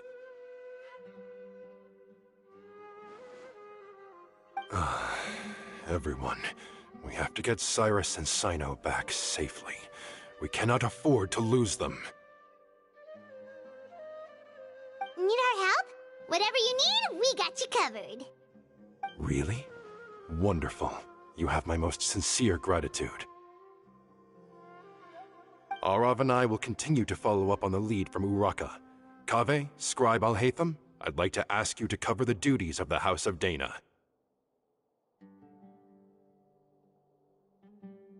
Tighnari, you are planning to go into the desert, correct?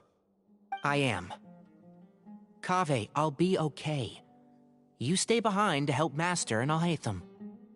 Well, if you're sure... okay. But be careful. Thank you all. Arav, let's go.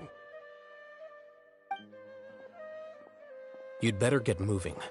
Don't forget to ask for help when you need it. Will do. Let's go, Tighnari. Hopefully we can catch up with Cyno before it's too late. Knowing him, he's probably covered a fair distance already, but we still have a shot. Let's take it.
Okay, we made it to Caravan Ribat. Where should we go next? Maybe we should ask the nearby guards if they've seen anything. Hold on. Look over there. Is that Dia? You sure you want to brave the desert alone? I mean, it's your choice at the end of the day, but still. It's not my first time. I'll be fine. Cyno. If you're really going to go through with this, then at least take our advice. When you're packing for your trip, budget for 5 days more than you plan to spend out there. Makes sense. Okay, I'll go get ready. Thought we might find you here. You're trying to retrace Cyrus's steps, aren't you? Didn't I tell you not to come after me? I thought I had a good lead on you. Well, sorry, but we never agreed to that. Why would you go off on your own like this? Nothing personal. It's just a complex situation. And I'd rather not involve anyone else if I can help it. Takes a special kind of person to get Cyno chasing them all the way out to Caravan Ribat. But why so coy today, huh? You only gave us his age and description. Why can't you reveal his name? Is he Sumeru's most wanted or something? Oh, also, hey guys, it's been a while. Dia and Candace! So nice to see you. Actually, seeing all of our friends is the whole reason we're here. You're looking well. Glad to see it.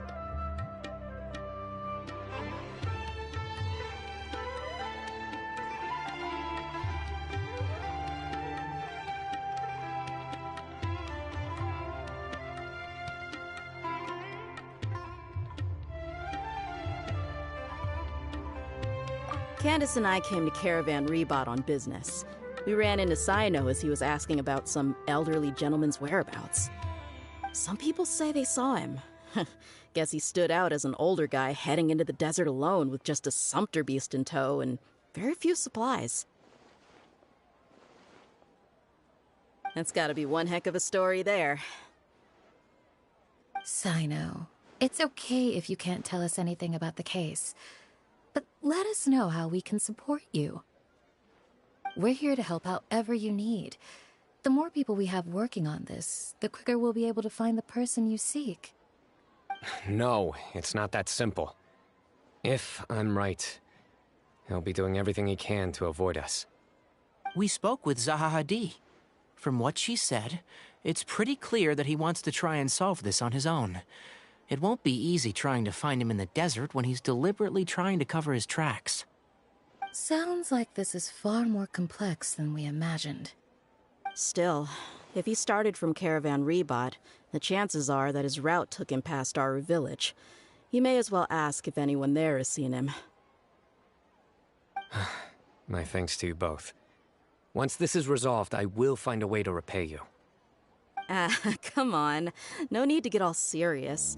Just buy a round of drinks next time we're all in the city or something. That's a deal. All right, so, you all set? Yes, we'll handle it from here. Thank you again for your help. I don't take it for granted. All right, then we'll leave you to it. Just remember, if you change your mind and need some reinforcements, we'll be here. And don't think you'd be imposing. You can depend on us. Don't worry, we'll keep him out of trouble.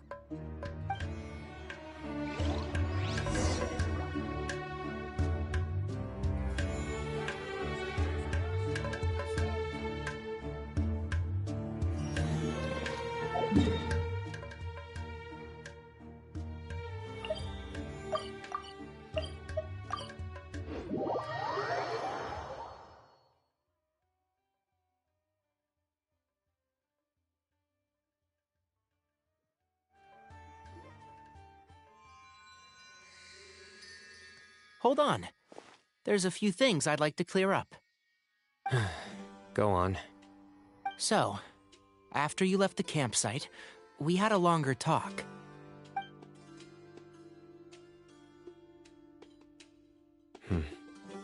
Clearly, we've only scratched the surface of the Temple of Silence question. It doesn't surprise me at all that the one in the Academia is a fake. Do you have any connection with the Temple of Silence? I do. I trust you're all aware of the spirit that gives me my power. Hermanubis, the original founder of the Temple of Silence. Due to my unique constitution, I was put through a number of trials in the desert when I was younger. Later, I met the professor, and he brought me to Sumeru City. But my memory of that time is hazy. I can't recall much. It's a good thing that Kaveh noticed the emblem on the letter. Without that, I don't know if we would have connected the dots and realized there was more to this case than mere extortion. I did not recognize that symbol at all.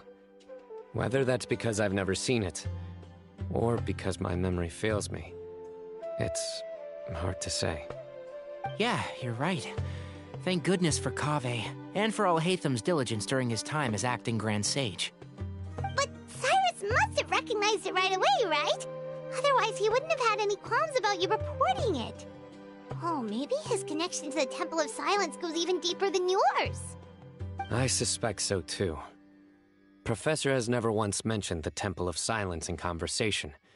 And whenever the conversation turns to Hermanubis and the concept of spirit indwelling, he avoids going into any depth. Well, speaking of avoiding things, you do realize, don't you, now that we've caught up with you, you're stuck with us for the rest of the way? I am aware. And I have accepted it. Or rather, I don't see how I could manage to ditch you en route, so I might as well accept that you're coming with me. That's right. Fact is, we're coming with you whether you like it or not, so the best option now is to try to look out for each other. Ha!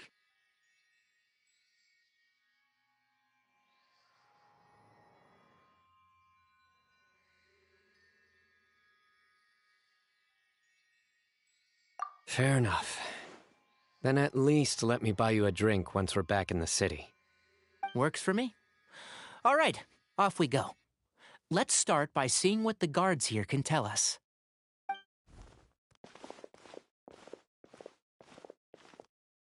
Hello. Mahamatra Cyno? I'm looking for someone, so I'd like to confirm any recent foot traffic in and out of Aru Village. A man matching that description passed by Aru Village not too long ago. He stopped by to load up on food and water and feed his sumpter beast, then he was on his way. Where was he going? Let me think. He took a seat by the entrance of the village for a while, and had a brief chat with the person who came to deliver the water. He said he was headed somewhere near an oasis, but he didn't mention which one. Do you have a map? I can mark out the direction he was heading and the best routes to any nearby oases. I have one. Mark away. Great.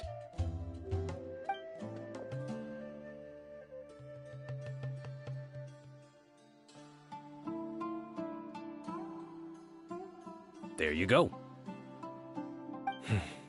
Thank you so much. You were a great help. You've got a really good memory. Ah, you're quite welcome. Just doing my job. Best of luck. I hope you find him soon.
Hold on. I see some people over there. Do you think it's safe to ask them what they know? Should be. I'll go. No. I'll do it. Huh? Why can't Cyno go talk to them? What difference does it make? Given my background, appearance, and the way I dress, I might not be the most welcome visitor here. Just in case, it's probably better to let a more neutral party handle things.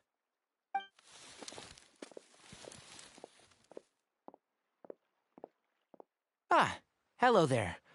I hope I'm not interrupting.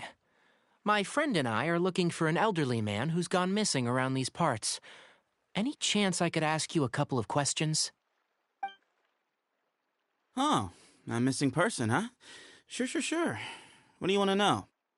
I'm just wondering if you've seen him. Let me give you the details.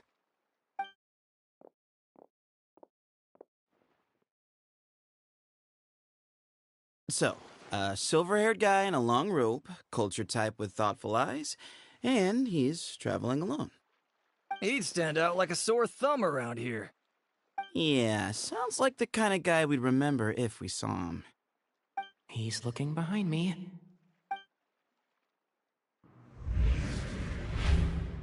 Uh-oh. That guy's looking our way. Your friend over there stands out a lot, too.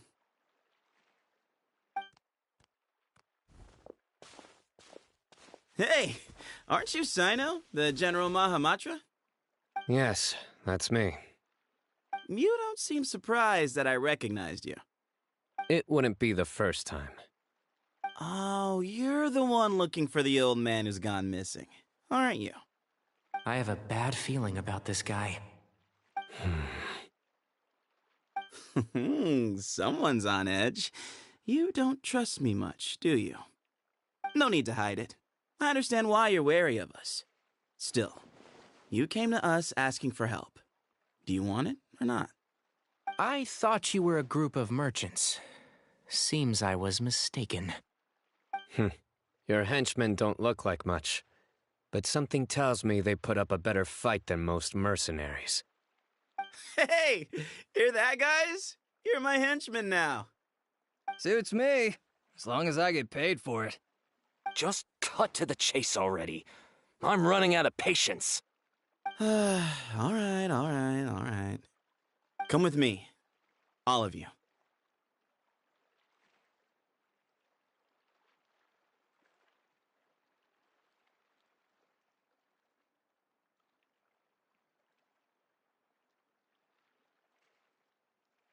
Don't you want to find your friend?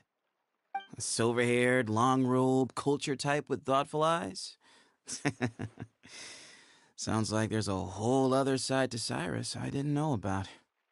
So you know where he is? Just follow me. I'll take you to him.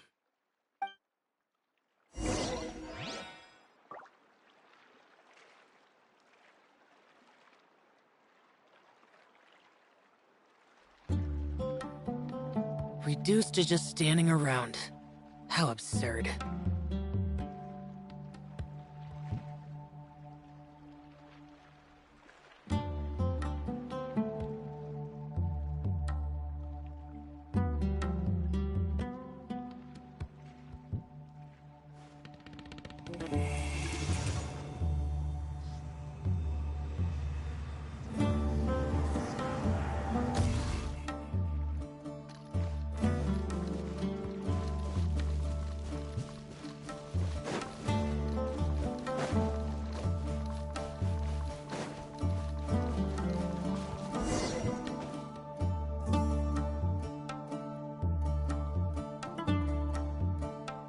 And here. What? Where are you looking? There's nothing here! Please, step back. Whoa! Something's coming out of the ground! What is this enormous building doing here? And how was it so well hidden? King Deshret's technology? Wait, so... Hold on, who are you guys really? Is this the Temple of Silence? So you're a member? All good questions. There'll be plenty of time to address them later.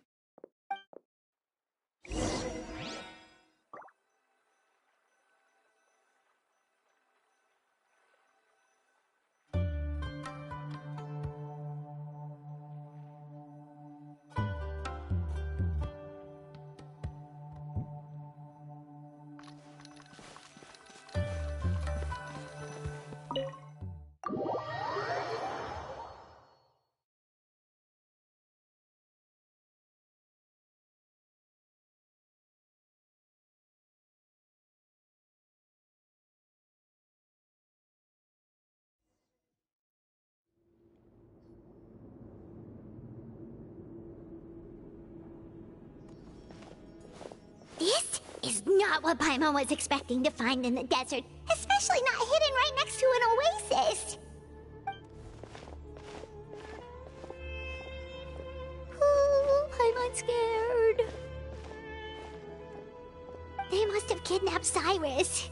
Do you think this is the guy Raka met in the tavern?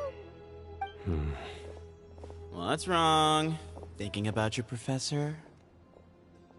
I just hope for your sake you haven't done anything you might regret. Me too. Hope I haven't done anything to incur your wrath.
Alright, you can wait here for now. I'll inform our leader that you've arrived at the Temple of Silence. Sit tight until he comes to greet you.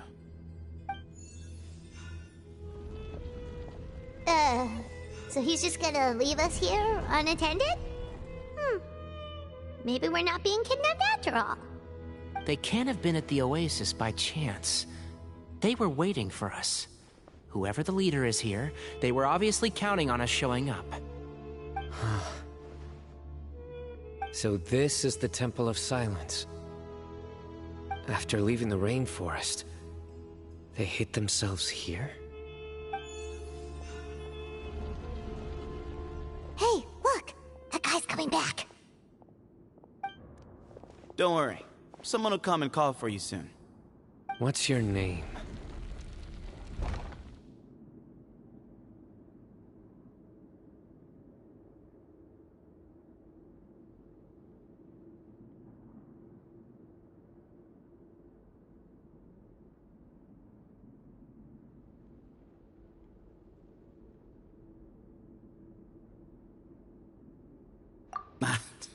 Sorry, guess I was so delighted to see you, I forgot to introduce myself. My name is Sethos. I'll be here if you need me, but I'm not planning on answering all of your questions. Other than that, you can occupy yourselves however you see fit. So we're free to explore by ourselves? Yep. I mean, I'm not worried about you running off. Cyrus is here. And unless I've misunderstood, you're all quite anxious to see him again.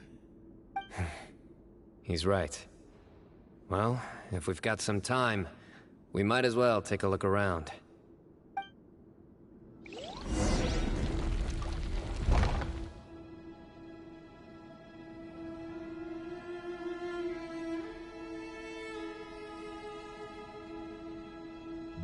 The damned will sooner die again than lay a hand on me.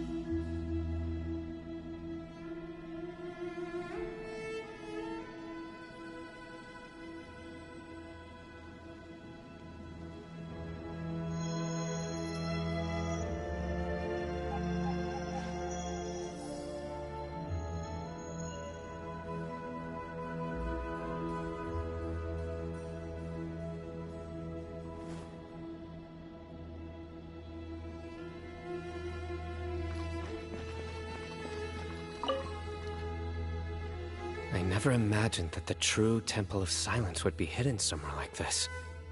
We've passed through these parts before, but never noticed anything. That's King Deshret's technology for you, I guess. It borders on the miraculous. Amazing to think that it's been preserved intact all this time. We should be wary of our hosts.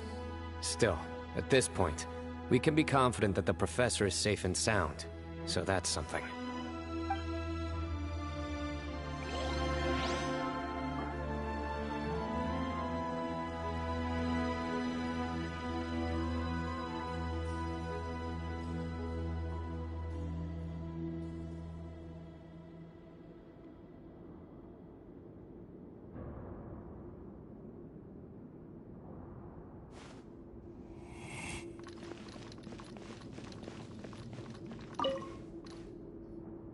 Hey, Sethos! Have you got some time to chat? Sure.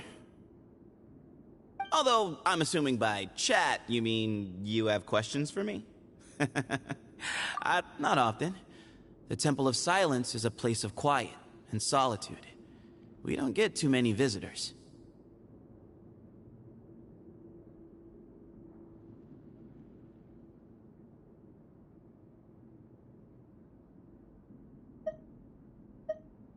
Nope. Not once.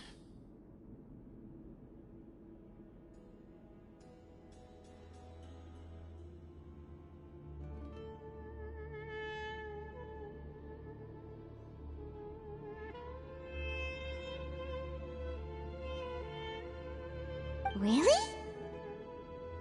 I have no need to go there. Not when the taverns are full of the Urakas of this world. Besides, we're well aware of what goes on at that place.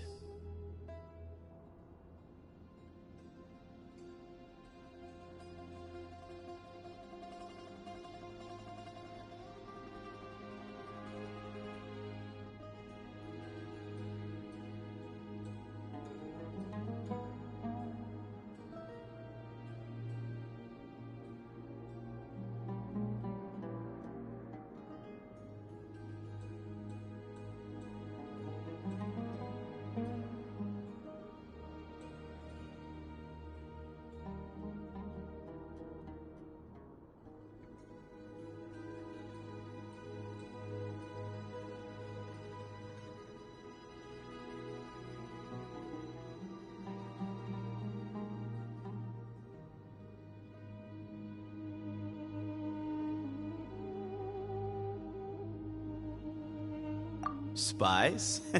It's not as clandestine as that. The city gates are wide open. Anyone's free to walk in. You can find out all you need to know just by walking around town and hearing the word on the street.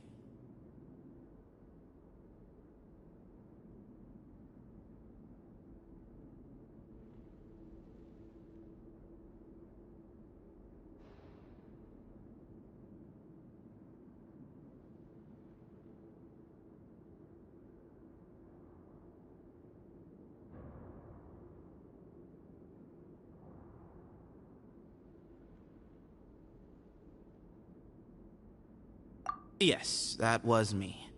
Although, tricked is a stretch. He was asking everyone in the tavern about ways to make some easy money. He insisted that nothing was off the table, even if it broke the law. So, I told him that Cyrus had embezzled a large sum of mora from the desert. So you framed Cyrus for a crime that he did not commit? No. That's not entirely true. Let me jog your memory. The letter just said that he had uncovered Cyrus's secret. It didn't say what secret that was.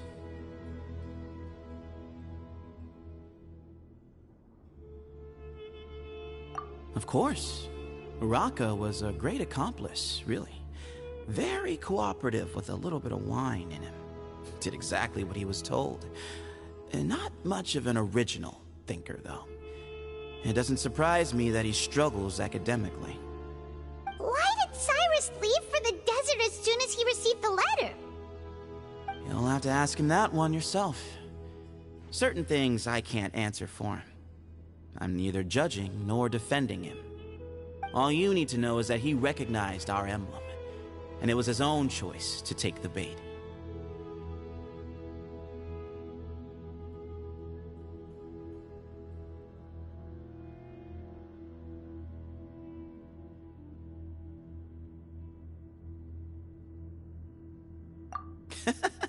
What kind of question is that?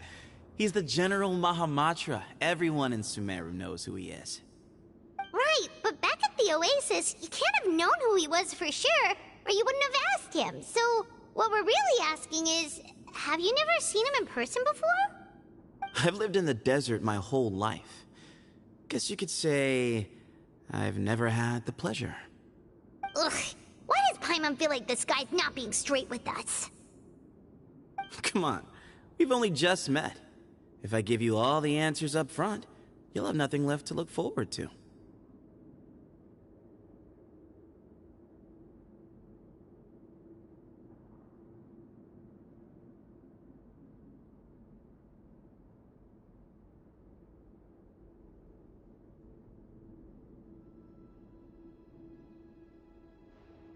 Yes, that was me.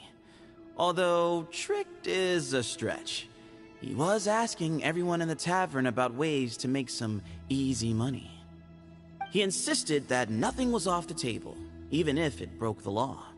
So, I told him that Cyrus had embezzled a large sum of mora from the desert.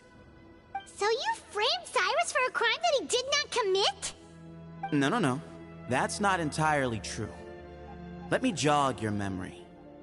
The letter just said that he had uncovered Cyrus's secret. It didn't say what secret that was.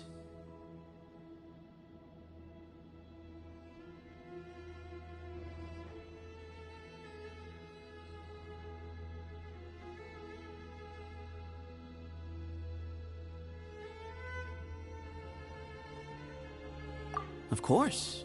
Uraka was a great accomplice, really. Very cooperative with a little bit of wine in him. Did exactly what he was told. And not much of an original thinker, though. It doesn't surprise me that he struggles academically. Why did Cyrus leave for the desert as soon as he received the letter? You'll have to ask him that one yourself. Certain things I can't answer for him. I'm neither judging nor defending him. All you need to know is that he recognized our emblem, and it was his own choice to take the bait.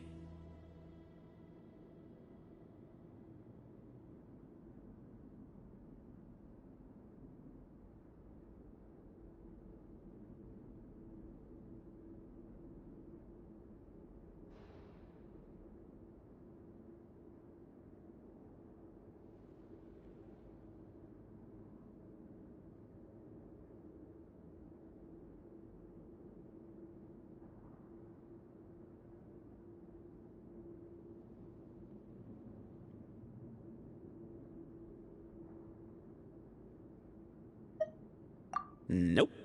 Not once. Really? I have no need to go there. Not when the taverns are full of the Urakas of this world. Besides, we're well aware of what goes on at that place.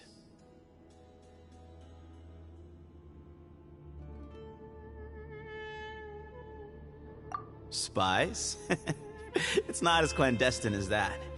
The city gates are wide open. Anyone's free to walk in. You can find out all you need to know just by walking around town and hearing the word on the street.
Mm-hmm.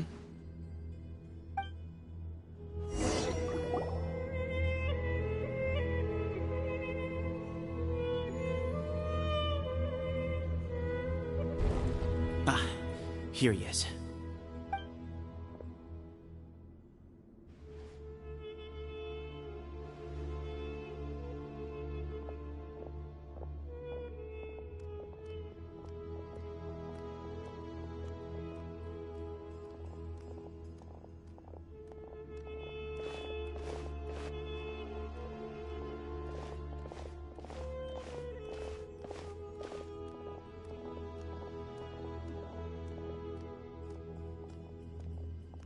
Grandfather, the person you wish to see is here.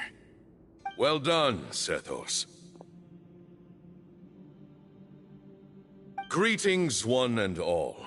I am Ba Moon, the current leader of the Temple of Silence.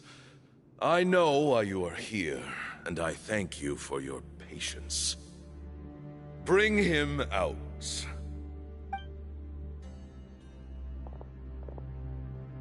Professor! Cyrus, are you okay? Ah! Watch what you're doing! Oh, my apologies. We have no intention of causing you distress. But you must understand, Cyrus is of great importance to us. We had to find a way to bring him back to us. Cyrus owes me his life. And to the Temple of Silence, he owes a debt of gratitude. I let him go a long time ago, but now, the time has come to demand payment. I wanted to end my feud with this old bag of bones before you caught up with me. But you got here so quickly. Just leave, Cyno. This is a matter between us two old men. You're all too young to get involved. So that's why you didn't want to report the letter. You'd made up your mind to come here from the beginning. You only left in such a hurry to try and throw us off your trail.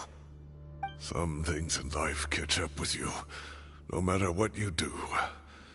You shouldn't have come. That alone brought the others. Cyno didn't make us do anything.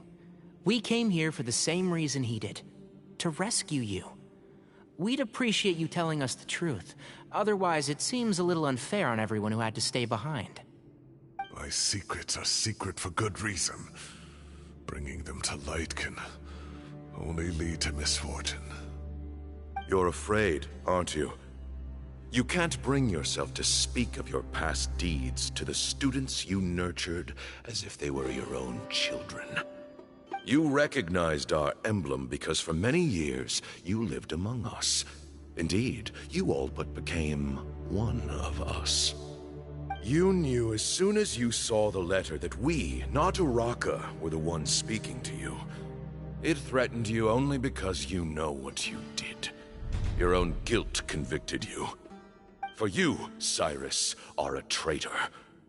You once shared your learning with us, and joined us in our mission to revive the might of Hermanubis, to bring new hope, new opportunity.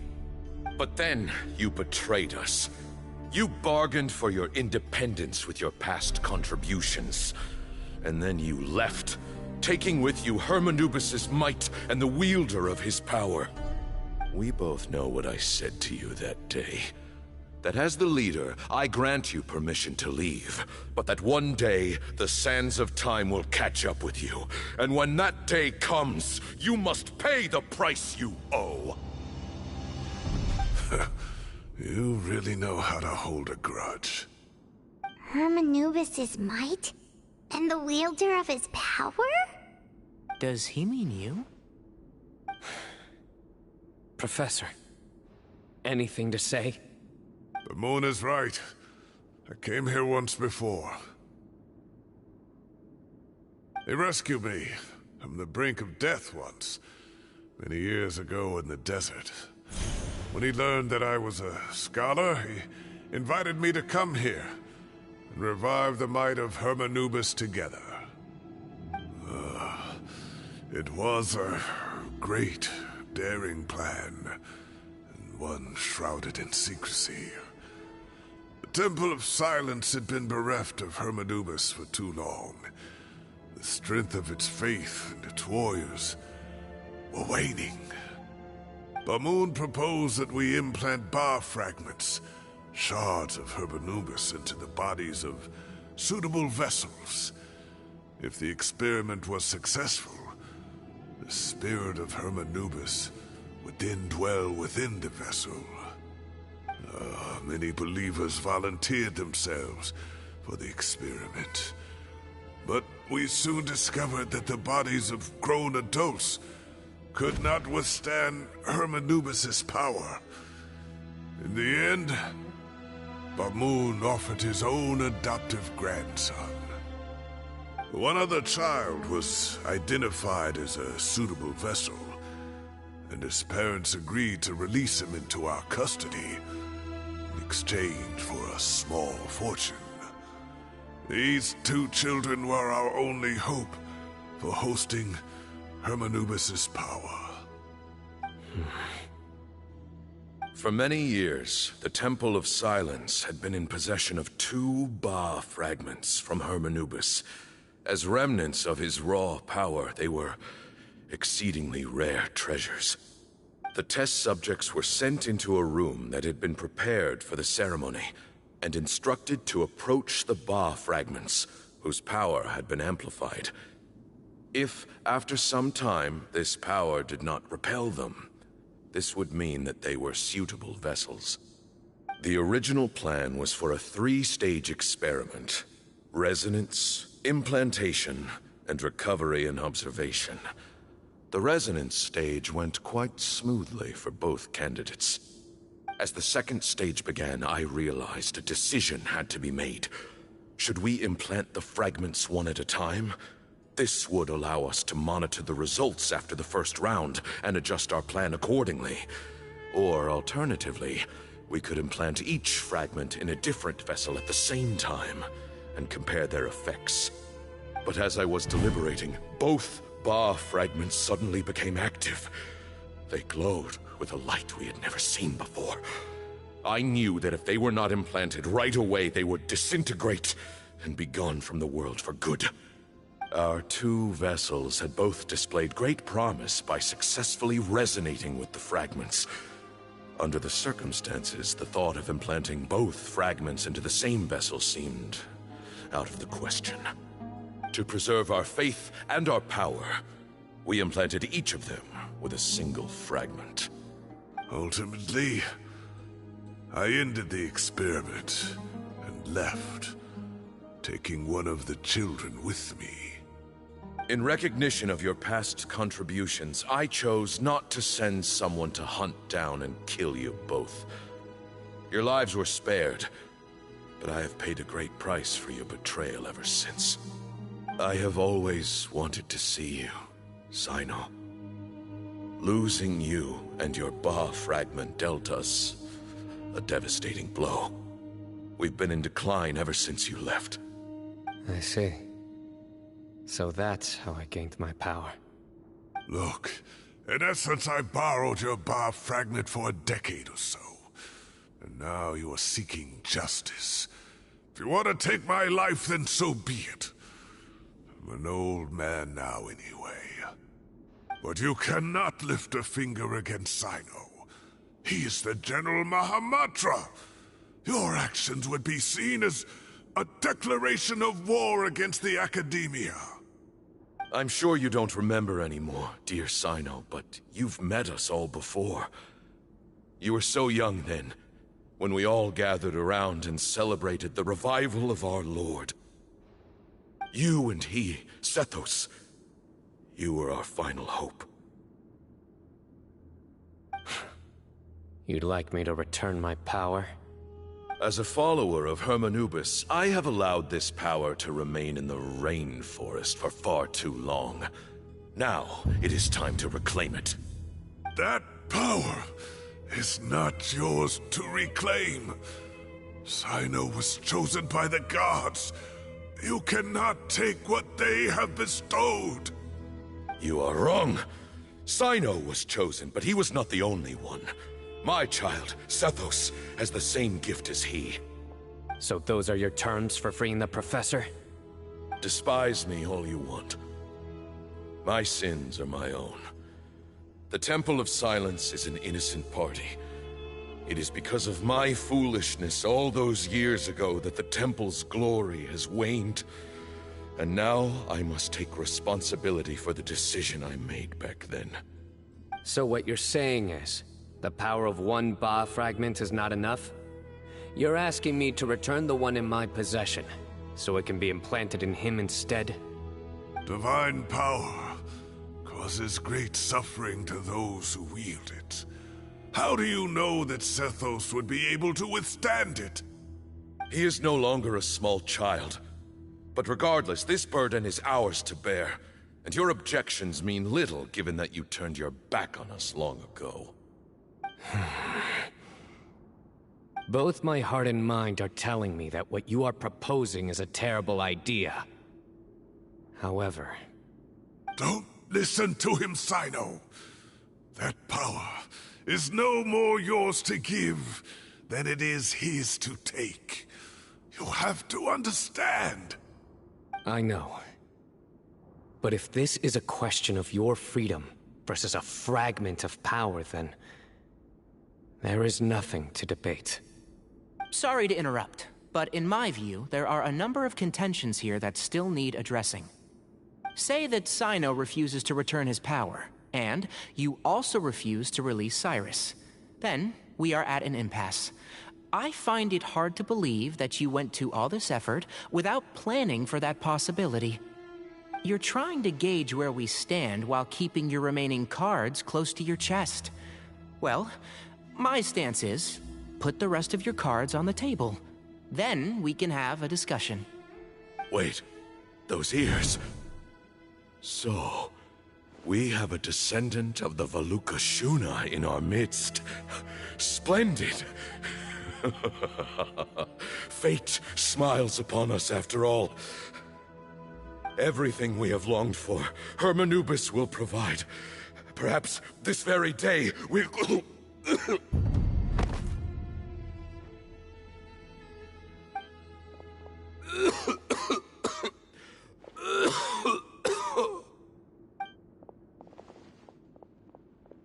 Why is he coughing so much? He looks like he's in really bad shape.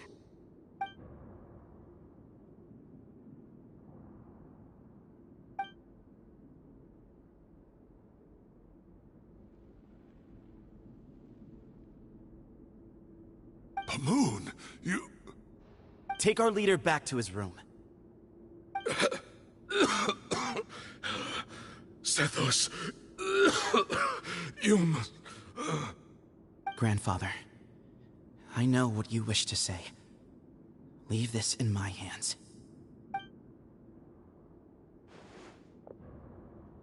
I don't like to drag out conversations, so I'll just cut to the chase. Had Cyrus not stopped the experiment all those years ago, the plan would most likely have been a success. The wisdom of Hermanubis would have been ours. Still, it's no use talking about what-ifs. We cannot change the past. I'm not like my grandfather. The Temple of Silence has a grand legacy and a sacred duty to fulfill. So it's somewhat inevitable for the leader to have an inflated sense of self. But I see things a little differently. I don't believe the temple has the same stature that it once did. Time has worn away at its prestige and changed things almost beyond recognition. So I'm not going to force your hand. You're all free to leave. Except for Cyrus. My grandfather gave him his chance once. And now I'm giving the rest of you yours. You have courage and wise judgment, kid. Reminds me a lot of Pamoon in his younger years. I truly wish that the temple would take an objective look at the academia of today. You've been to the city yourself. I'm sure you've seen that much has changed for the better. And things will only continue to improve. Why not consider cooperating with the academia once more? If you hadn't betrayed my grandfather, I might well be open to persuasion. But it's a bit too late for that now, Cyrus. Tighnari made a good point earlier. He said there has to be more to your plan than this, and I agree. All you and Ba Moon are after is the Ba fragment. The Professor will accept whatever fate you deem fit for him out of a sense of guilt. I am the one who has a choice to make. And that's how it was always going to be. Ultimately, you want to trade the Ba fragment for the Professor, correct? I'm glad to see you're giving it some serious consideration. I won't forsake my Professor. Nor do I intend to run from a problem that I must face sooner or later. Give me one night to make my decision. That works. Then I'll be waiting to hear your verdict, Cyno. Oh, my grandfather still has a fair few things he wants to say to Cyrus, so I'll be escorting him back now.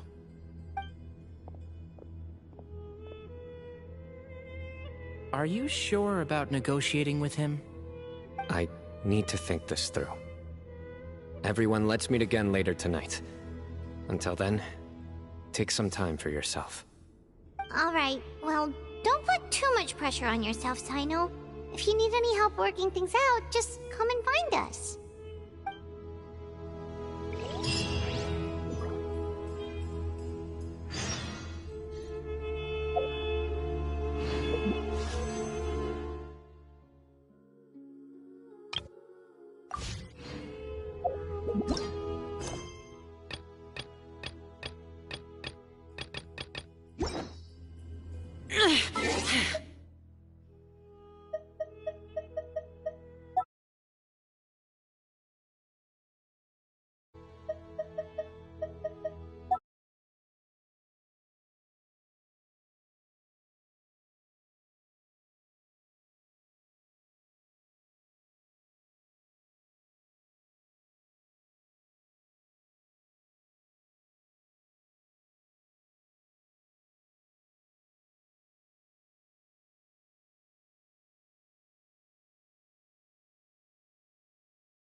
Those memories. So dark.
Reduced to just standing around.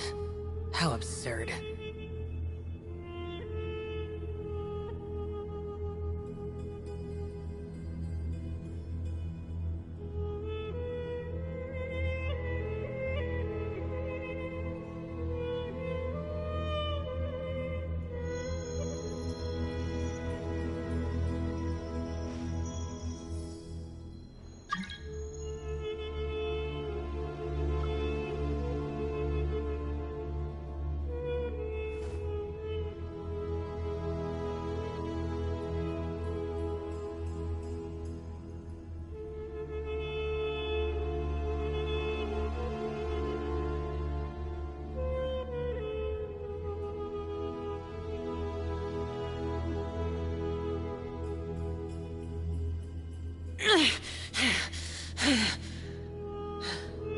Those memories.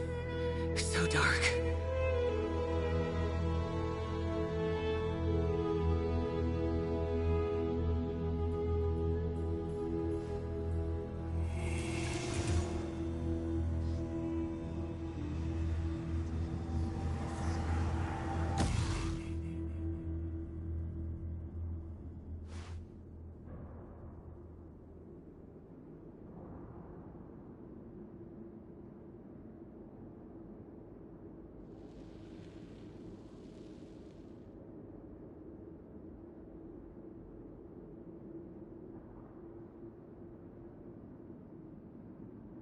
The damned will sooner die again than lay a hand on me.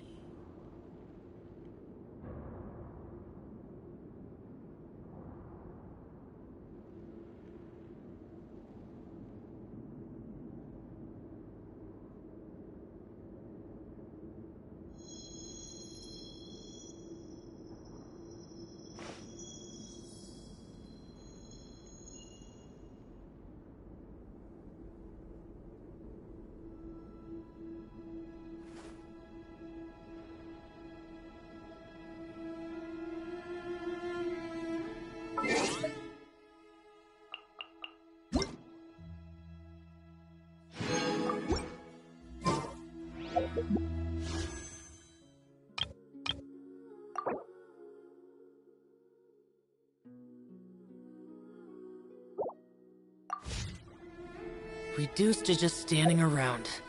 How absurd.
I've taken some time to reflect on this. If I had to guess, Professor Cyrus came to the desert knowing that he would almost certainly never return. He's a stubborn man who tends to double down when he feels strongly about something. We won't get anywhere trying to convince him to escape. I agree. My master Nephis says the same thing. Once Cyrus makes up his mind about something, he won't listen to reason. Mm-hmm. So that's one thing. A few other things come to mind too. You've heard all you need to hear about the Temple of Silence. So on that, I don't have anything to add. My own memories of this place are hazy, though. Probably something to do with the overpowering presence of the Ba fragments. That might explain why I suffered from constant headaches and fevers as a child. I do remember having some fleeting moments of profound emotion when vague images would appear in my mind. But I don't recall much, only bits and pieces. I was still young then, and all I could understand was that there was a strong will inside my mind.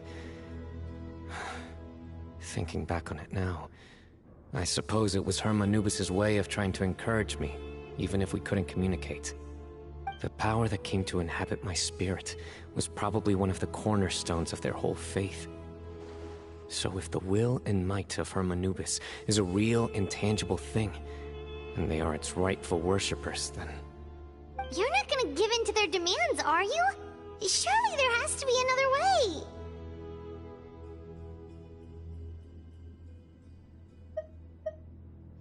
No. I have no intention of returning it. I need this power to protect Sumeru. But the temple has the right to make the final decision over its fate, since it belongs to one of the 7 pillars of King Deshret. So I will challenge them head-on, and win the right to wield this power for myself, fair and square. This reminds me of something Alhaitham mentioned to me just before we left. He said that the Temple of Silence was originally founded by the ruling elite of the day. Traditionally, such organizations are bound by a strict and ancient code of nobility. Kaveh has made similar observations about the desert tribes from his work trips there. He says many of them have their own internal rules. They talk about the importance of never dishonoring their tribal bonds, or the rules laid down by their ancestors. I think we could turn that to our advantage. Go back to them with a proposal of our own. Wow, and just like that, we've turned the tables on them! Looks like we have the same idea.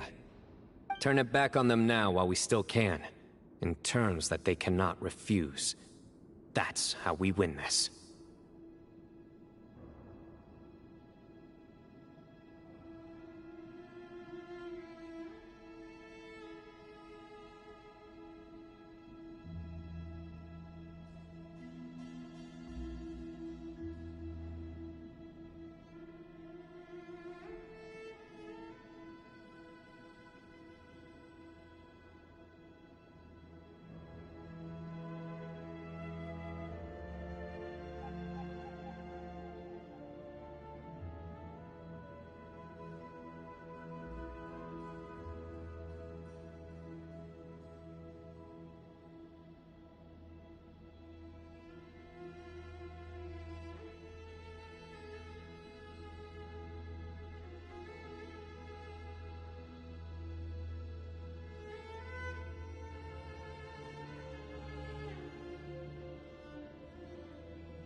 Great. And I know just how to start the conversation. Let's go find Sethos. We'll tell him that I know a thing or two about medicine and would like to take a look at his grandfather's condition.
Sethos. Let's talk. Have you made up your mind? We'll get to that, but first, I have some degree of medical training, so I was wondering if you might let me take a look at your grandfather? I have no objections, although we do have our own doctors here.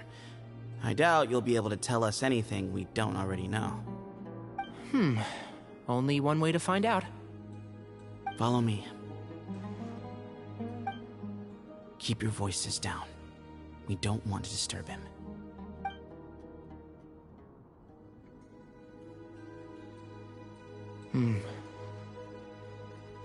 Let's talk outside.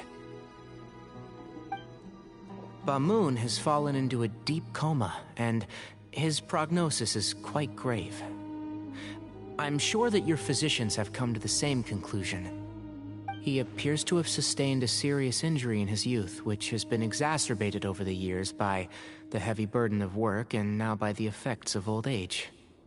Regretfully, I must inform you that, based on what I've seen with patients in a similar condition, he doesn't have long left. A few days at most. Yeah. I've known for a long time. You're his heir, aren't you? You clearly have a lot of respect for the man. But you also see things differently. You have a broader range of concerns and a more pragmatic approach. So tell me how we can end this on your terms. Let's find a way to bring all this to a resolution while Bamoon is still alive to see it. That's what really matters to you. I know it. Yeah, there's no time to waste here. You know that better than anyone. You know, the two of you are actually in a very similar predicament right now. Both of you have a very different perspective from the men who raised you. Right. And you didn't create this situation. They did, but somehow you've ended up having to make the tough decisions. You're right. We both look at this problem very differently than the people we inherited it from. I accept, Cyno. This all began because of Hermanubis. So let's end it with the rite he himself created. Legend has it that when Hermanubis first arrived in Tuletula, he sparred with the city's residents. He and his two companions proved their mettle by fighting over several days, winning the support of many fine people. That group of supporters were some of the first members of the Temple of Silence, and the sparring matches were enshrined as one of our founding rites, the rite of duels. It's where it all began. Sounds very fitting. I'm in. As a fellow vessel of Hermanubis, your ties to the Temple of Silence run deep. So I will permit you to participate in this rite, along with your chosen companions. 3 against 3. Sounds good. However, I have some additional terms. As the challengers, you must win all 3 of your fights to win. And Cyno, both of us must put our Ba fragment on the line. The winner takes them both. Letting Cyrus leave with one of the Ba fragments was a mistake, made by my grandfather out of pity.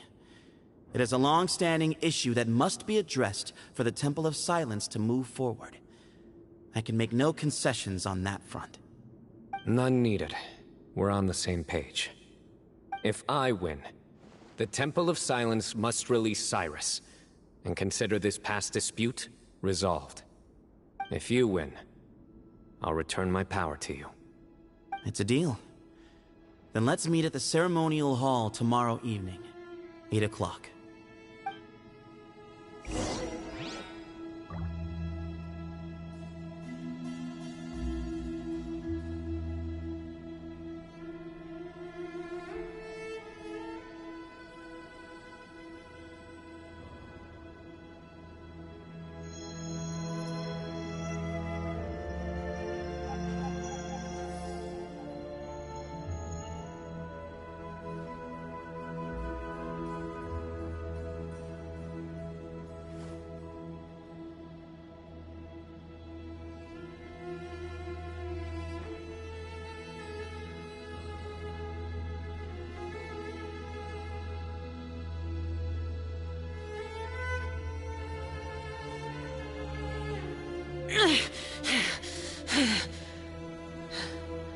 Those memories. So dark.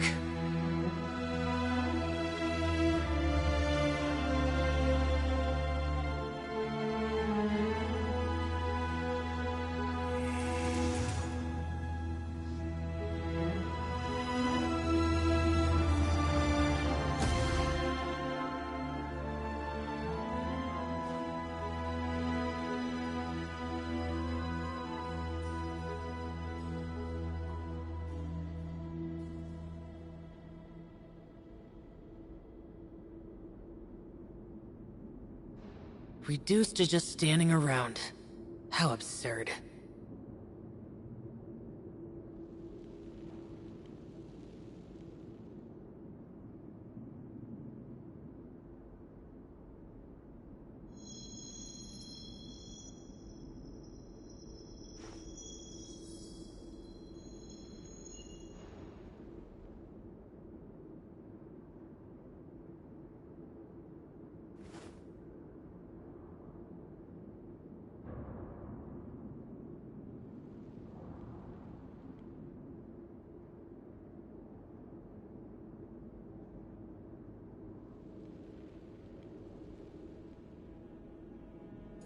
The damned will sooner die again than lay a hand on me.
Reduced to just standing around. How absurd.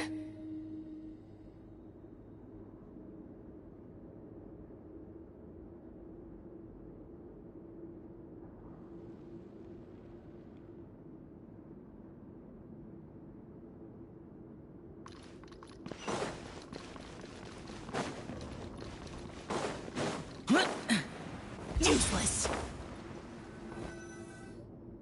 Well, after how that went, there's definitely no turning back now. There never was. Turning back hasn't been an option for me since the moment the professor slipped away to return to the desert. You have to win. You need this power, both as General Mahamatra and for yourself. Yeah, that's right!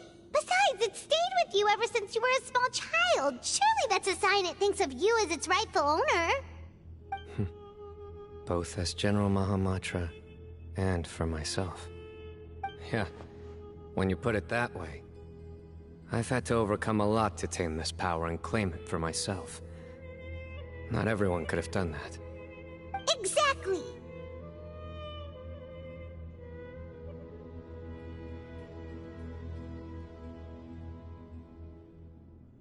The Traveler and I will never lose. And neither shall I. The desert was home to an ancient and great civilization that, for a variety of reasons, fell out with the civilization of the rainforest. It's just as Dia said. Prejudice has pushed people apart. But there must be personal factors at work here too. I can't shake the feeling that Bamoon cares for many more things than he lets on. And I don't think that Sethos is any kind of villain. He's just doing what he thinks is best. Tomorrow, everything will be resolved.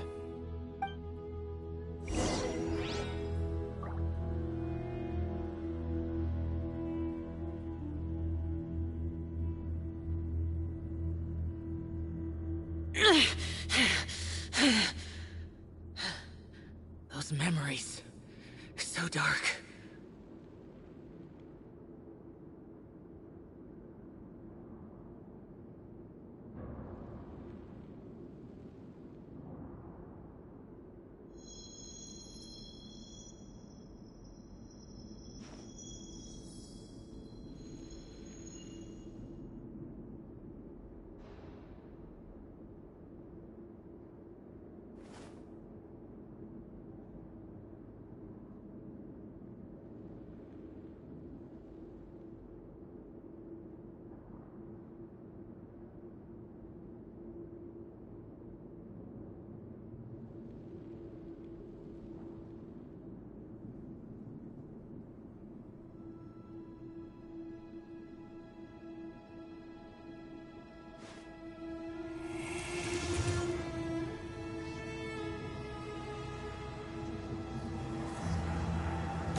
The damned will sooner die again than lay a hand on me.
Those memories. So dark.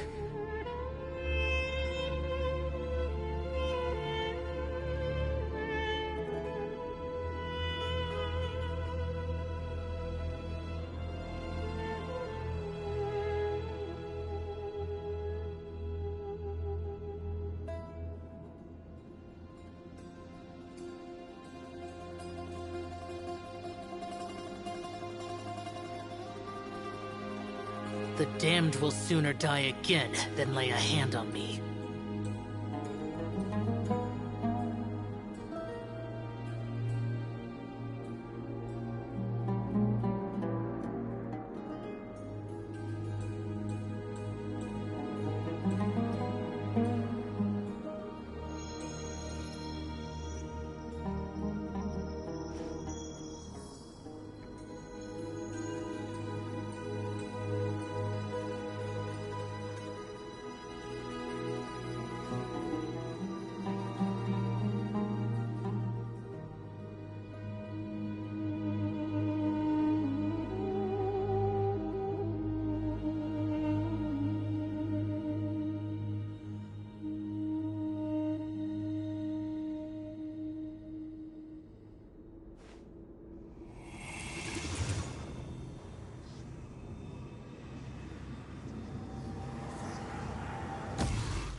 reduced to just standing around. How absurd.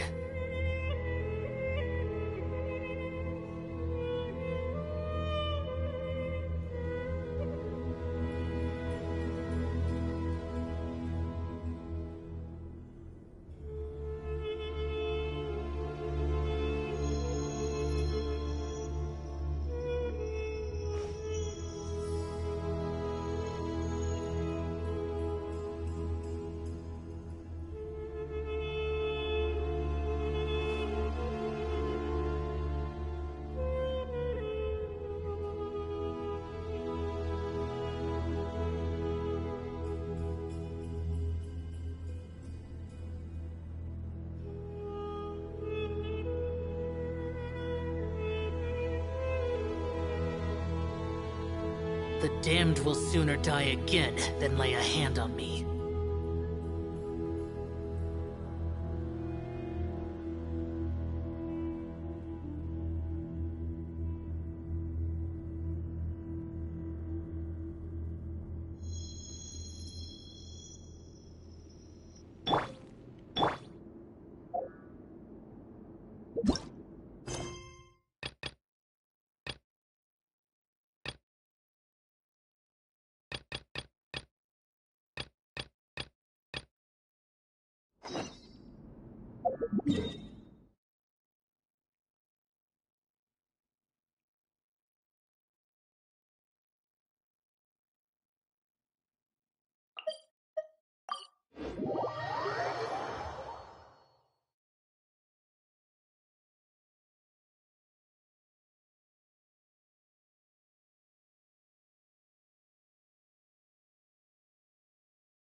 Hey, Traveler. Paimon. Oh, Paimon knows that voice! Over here.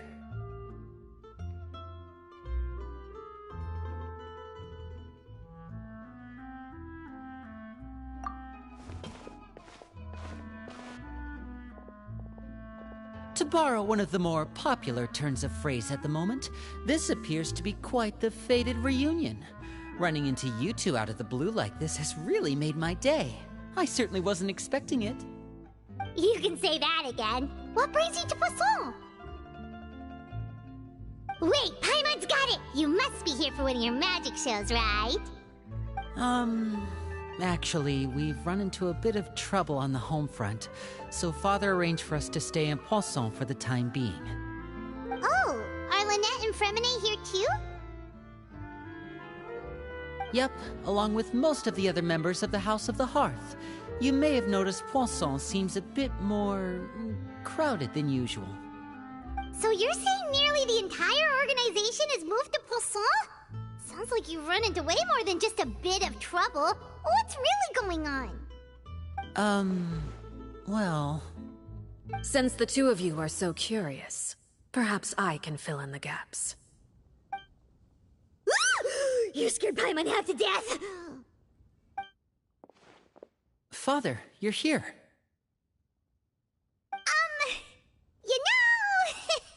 On second thought, maybe we don't need to know? It's all probably super confidential House of the Hearth stuff, right? We totally weren't trying to pry or anything. No need to be nervous. I could sense your genuine concern from your conversation just now. Of course, I can also understand your confusion. Sending so many Fatui here to Poisson, it's only natural that some might suspect an ulterior motive to be involved.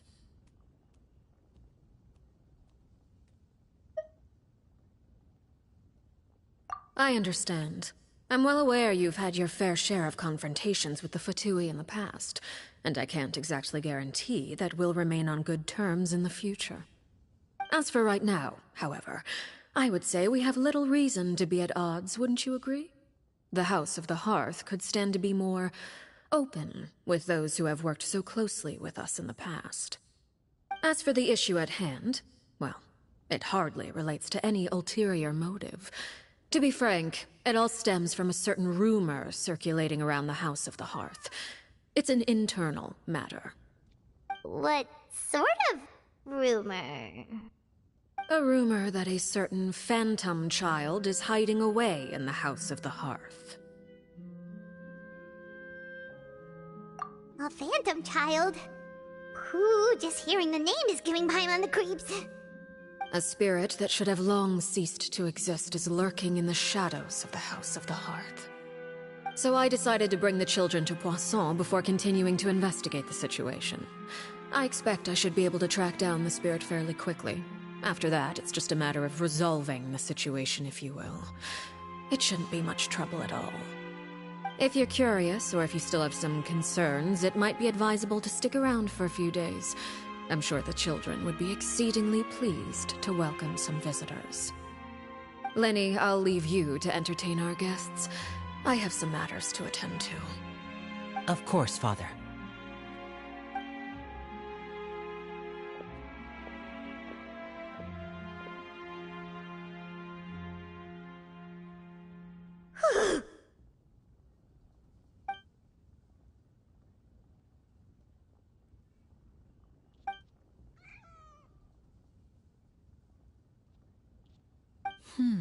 It has long been a dream of mine to invite you to our home and introduce you to my other siblings.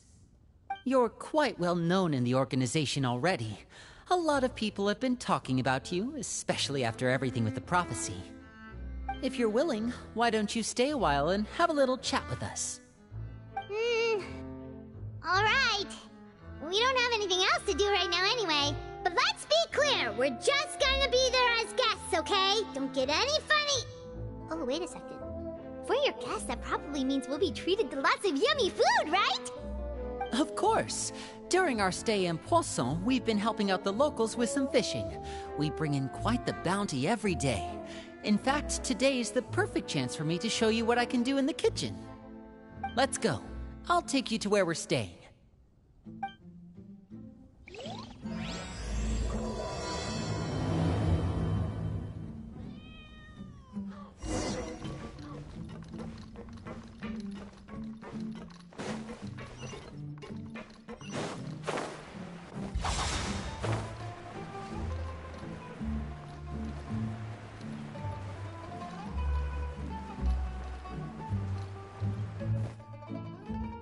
We rented this house from one of the locals to use as a temporary base. I'll come back later and tidy up a bit. After that, it should be all ready for you to stay in tonight. Awesome! Thanks! So, where are we off to now? Well, when I happened to run into you two earlier, I was actually in the middle of distributing some supplies. With this many people staying in Poisson, we have to bring in outside supplies every now and then. I should probably make sure the rest of these provisions get delivered. Otherwise, people might start to get antsy. Okay, we'll come with!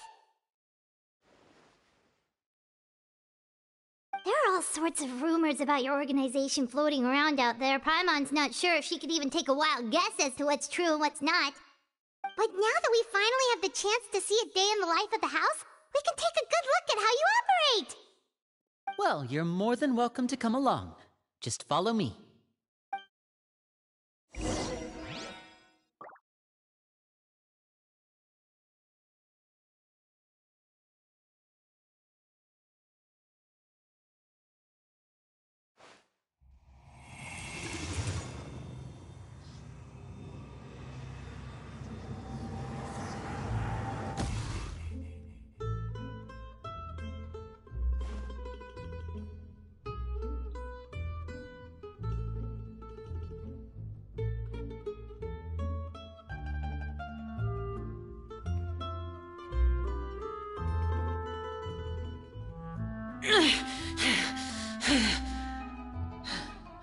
Those memories. So dark.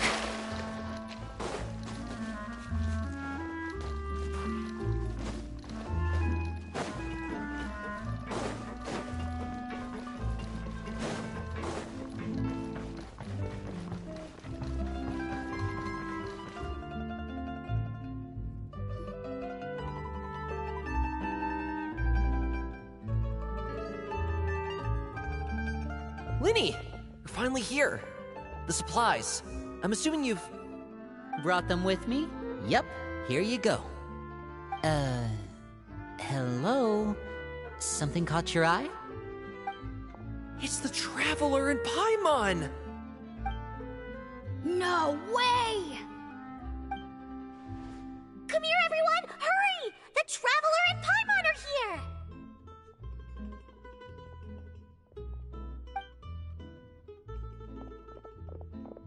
One at a time, please. Don't crowd around them all at once.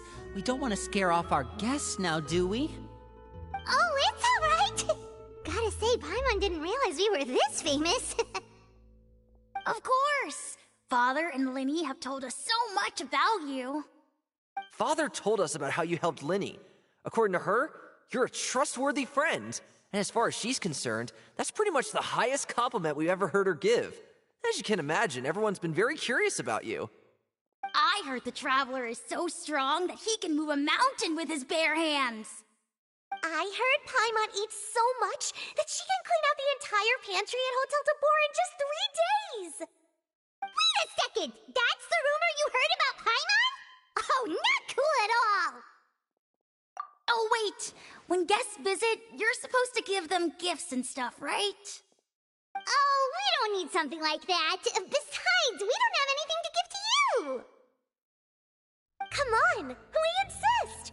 I can give you some of my new potions. Just pick your poison. And by that, I mean medicine or actual poison. I've got both. Huh? Or maybe Shaplo can teach you guys about stealth!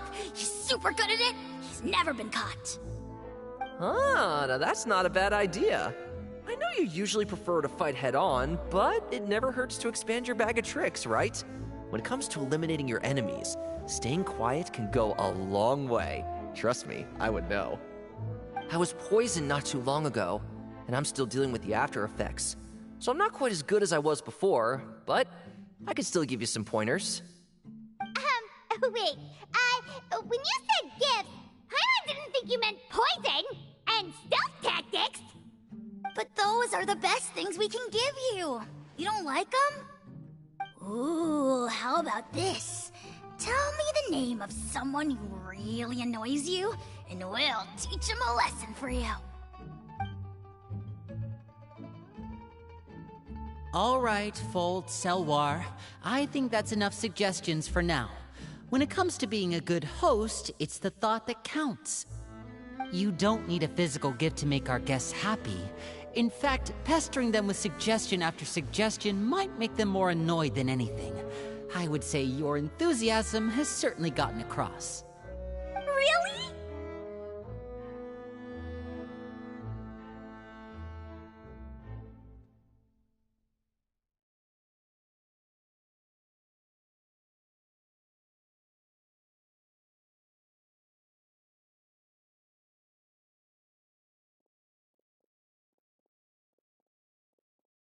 Awesome! It's been so long since we have had guests to play with. If there's anything you need, just let us know. Yeah, especially if it's poison or something. I've got all sorts of potions for that.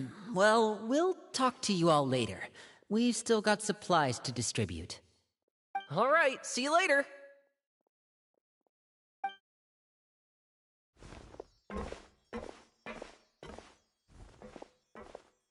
Bye!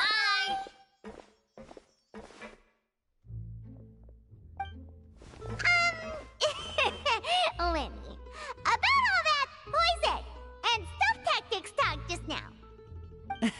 Scared you, did it? That kind of talk comes with being part of the House of the Hearth. When Foltz was really young, he strangled all of his family pets, just out of curiosity. He was labeled a dangerous problem child and was abandoned by his family. Elwar has an unnatural obsession with potions. Father has forbidden her from trying all the different concoctions she comes up with, but she still tries to test them in secret. You really have to keep an eye on that one. Chapleau is around my age. While I'm mainly responsible for collecting intelligence, he handles surveillance. He's very passionate about his work and has no reservations about taking on some very difficult missions. I know you two probably aren't used to that kind of talk, but I can promise you they only had the best of intentions. Things like stealth tactics and developing different poisons, they really mean a lot to them. They were...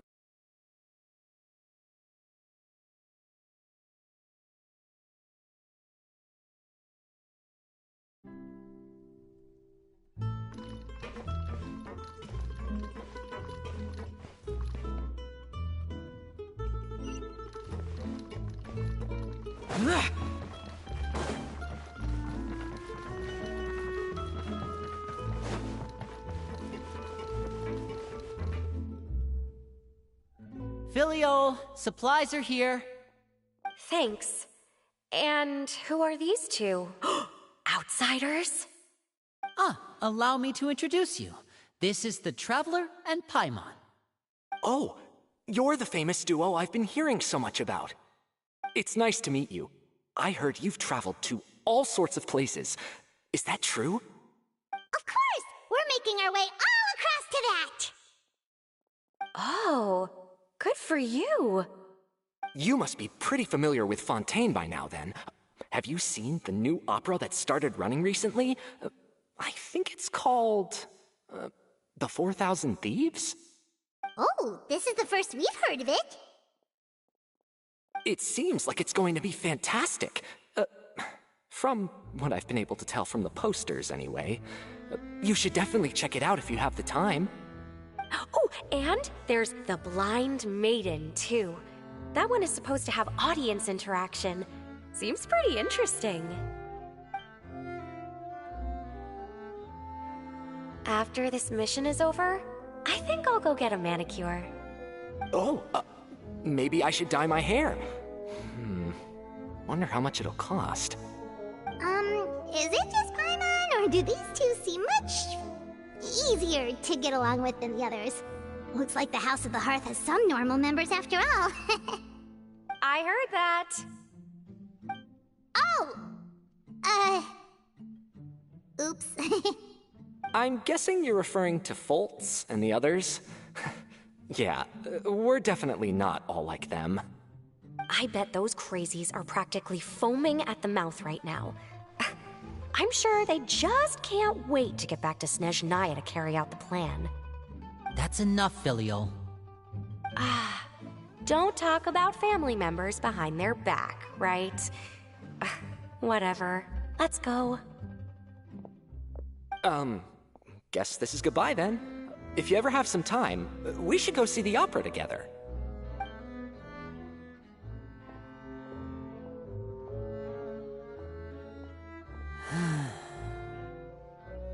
Well, that's it for the supplies. We should probably head back as well.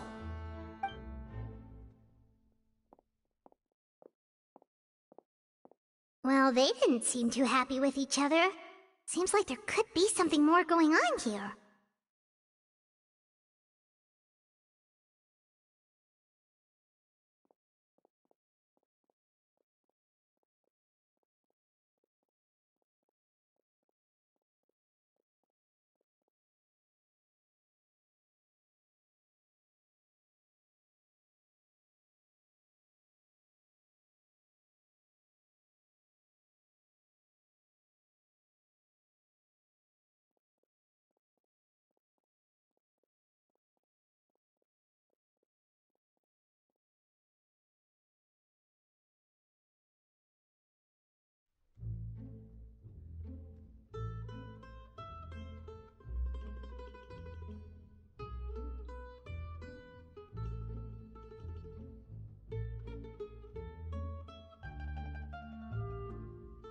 You're right. We're only here as guests after all. Oh, Lyney's getting super far ahead. Come on, let's catch up.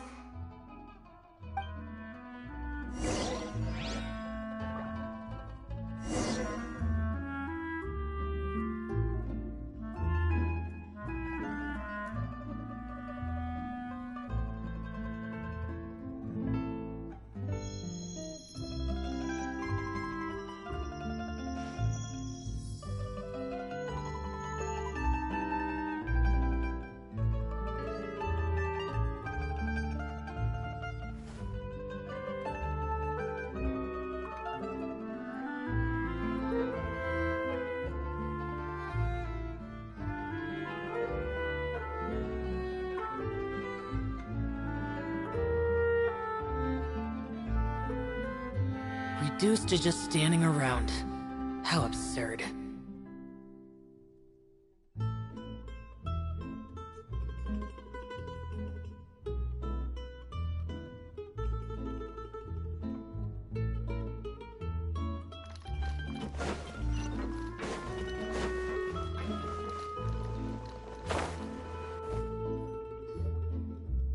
So, what do you think of the members you've met so far?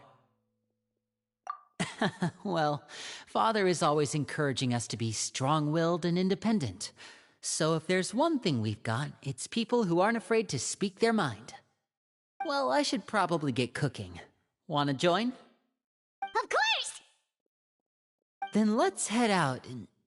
Huh? Fremine, what are you doing here?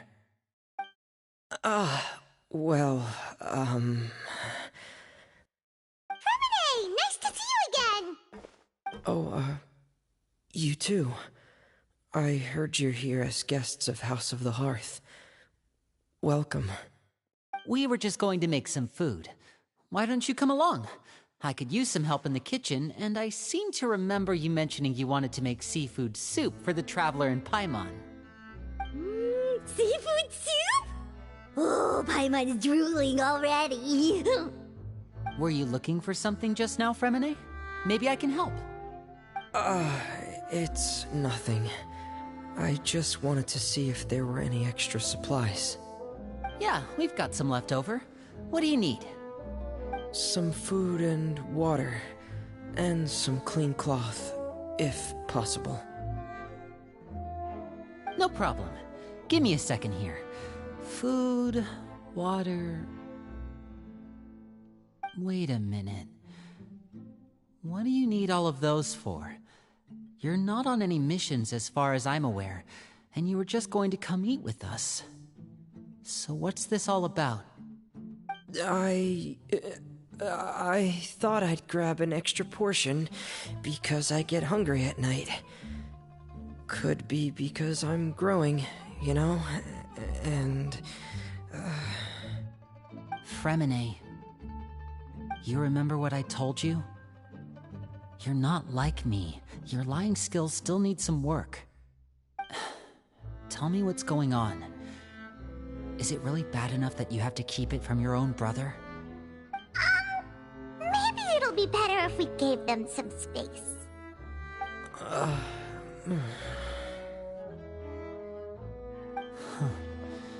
This is the first time I've seen that kind of look on your face. Whatever happened, does it have something to do with Father? Yes. Just follow me.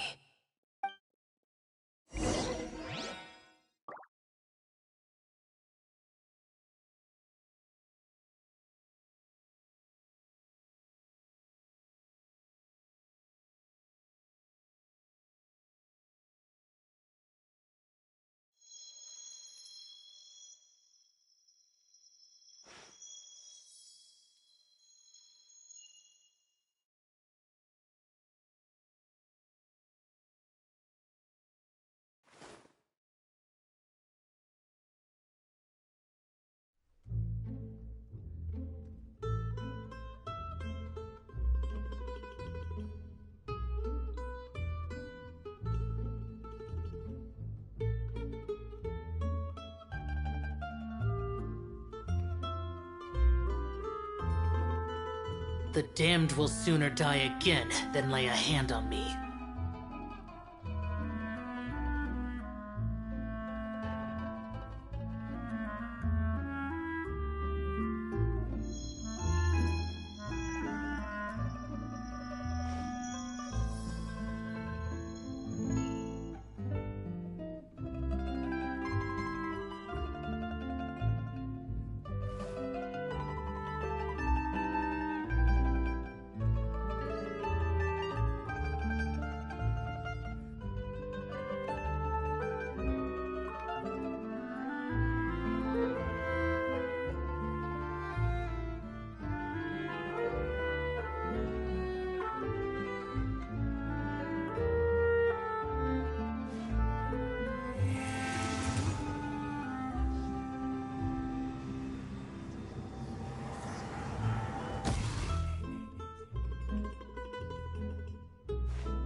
Reduced to just standing around. How absurd.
Those memories. So dark.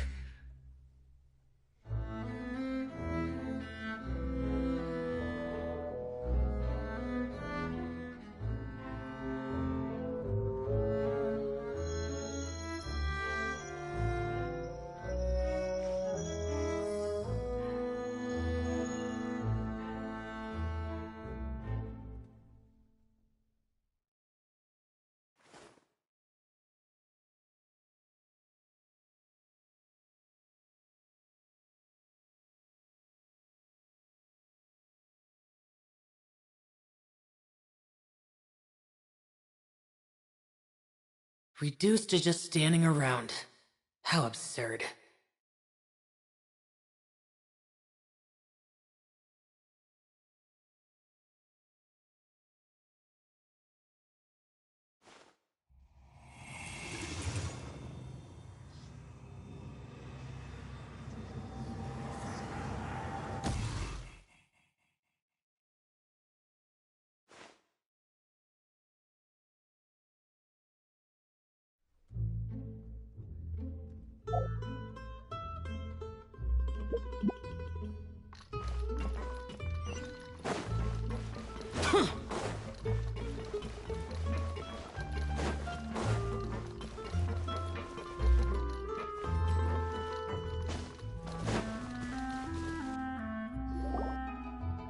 You're back!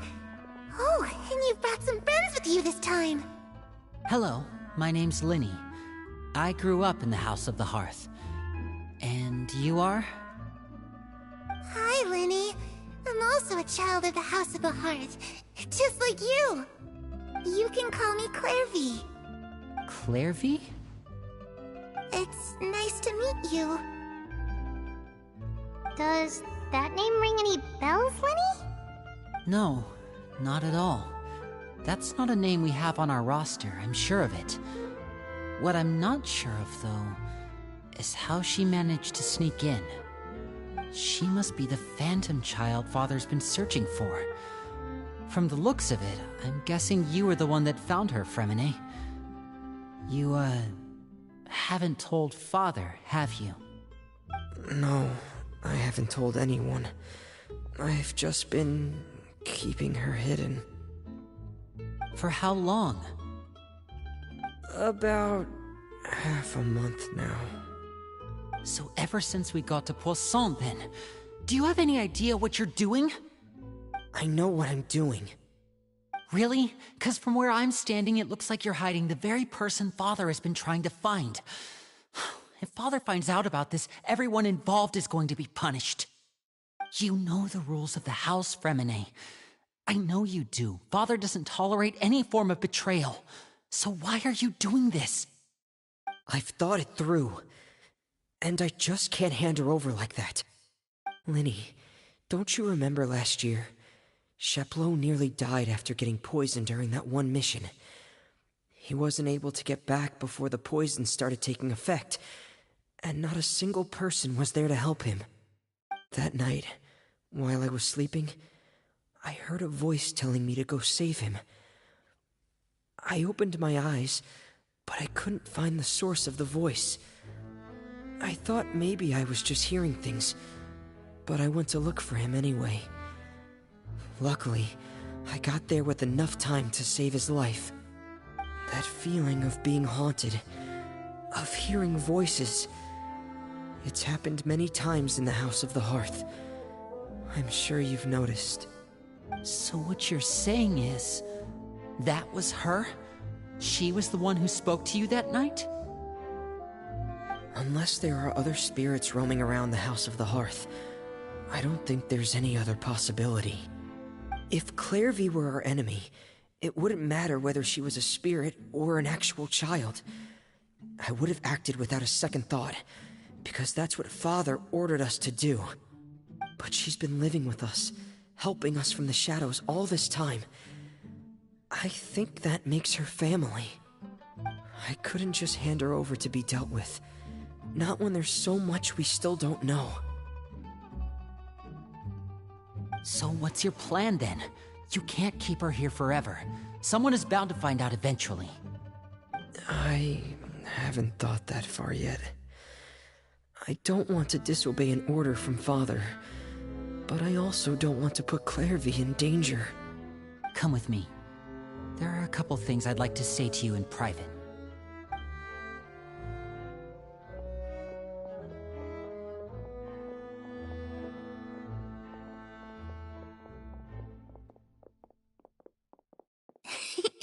Those two sure care a lot about each other.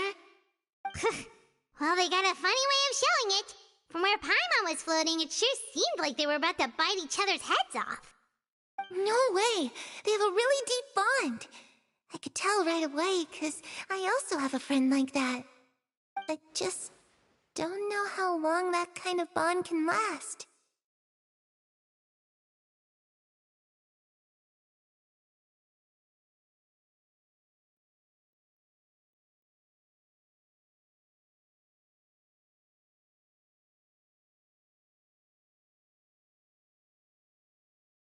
The darkness in the house runs deeper than you can imagine. No one can get out alive. I'm sorry, Linny. I really didn't mean to drag anyone else into this. Oh, really? You didn't mean to? 'Cause I, for one, wish you did. Huh? What do you mean? You know, when we were younger, you didn't call me Linny. You called me brother, just like Lynette. We grew up together, the three of us. We were all orphans, all rescued by Father. Of all the siblings in the House of the Hearth, I think our bond was the closest. Later on, when you started calling me Linny, I wasn't actually surprised. After all, Lynette and I are related by blood. We've had to depend on each other to survive long before we joined the house. Linny, The darkest and most difficult moments of my life happened before you and I had ever met. I'm sure that's true for you as well. Even so, Fremine, we've stood by each other for all these years now, and to me, that means more than blood. You and Lynette are the most important people in my life. No one can replace you. So I won't let you face anything alone. Not if I can help it. Oh, looks like things are getting kinda heated between Linny and Fremine.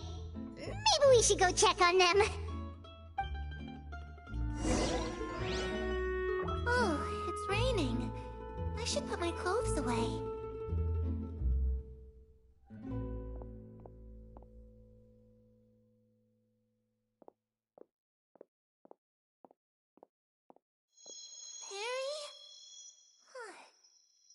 she's not here either.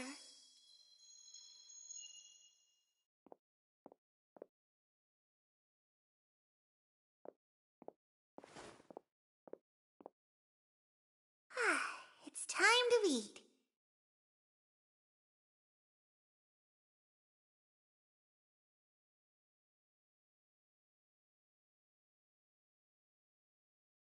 The damned will sooner die again than lay a hand on me.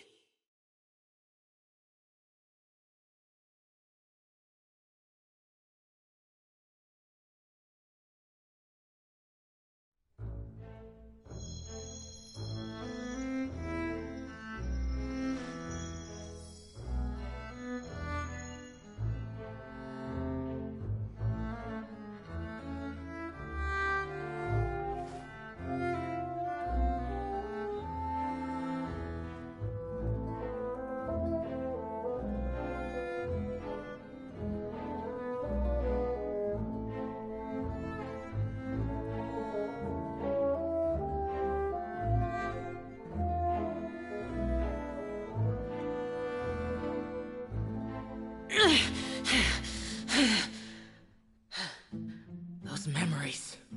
So dark.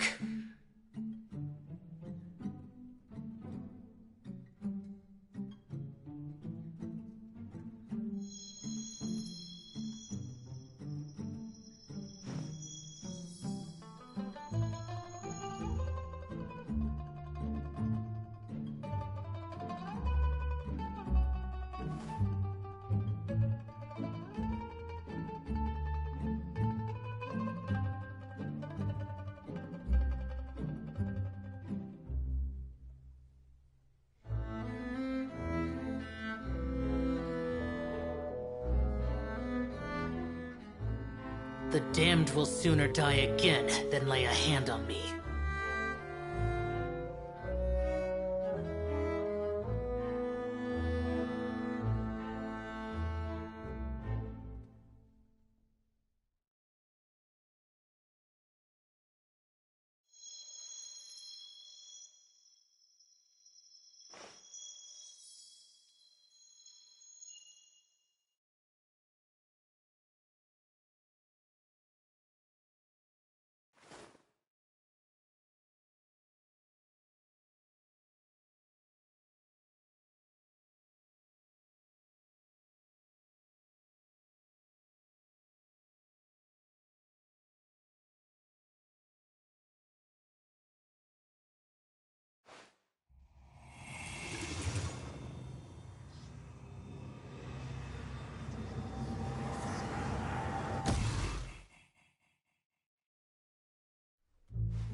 Those memories. So dark.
The damned will sooner die again than lay a hand on me.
Those memories. So dark.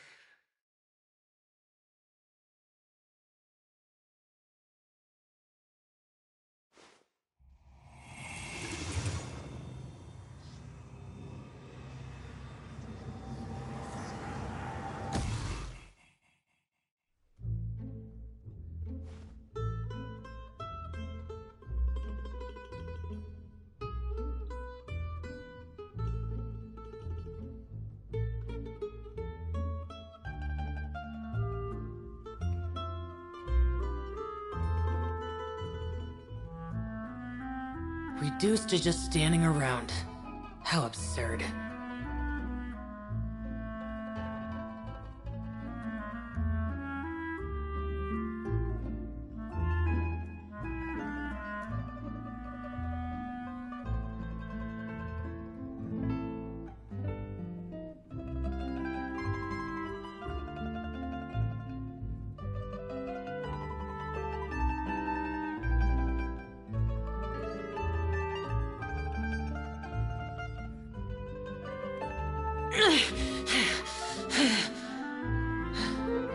Those memories. So dark.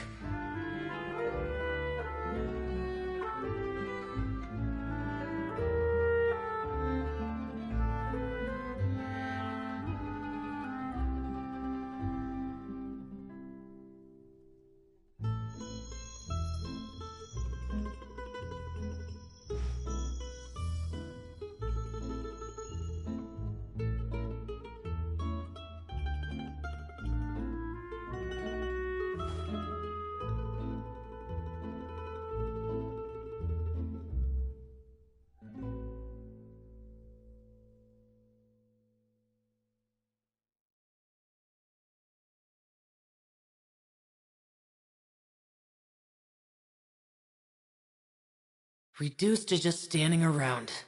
How absurd.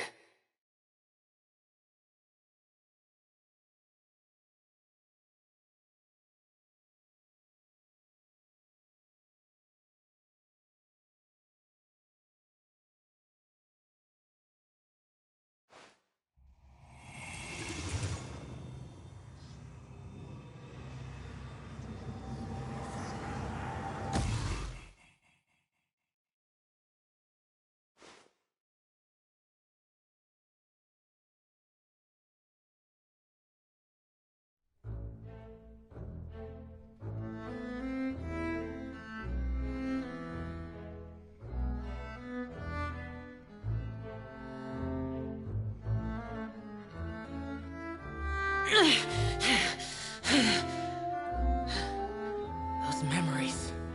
So dark.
The damned will sooner die again than lay a hand on me.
Those memories, so dark.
The damned will sooner die again than lay a hand on me.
Those memories, so dark.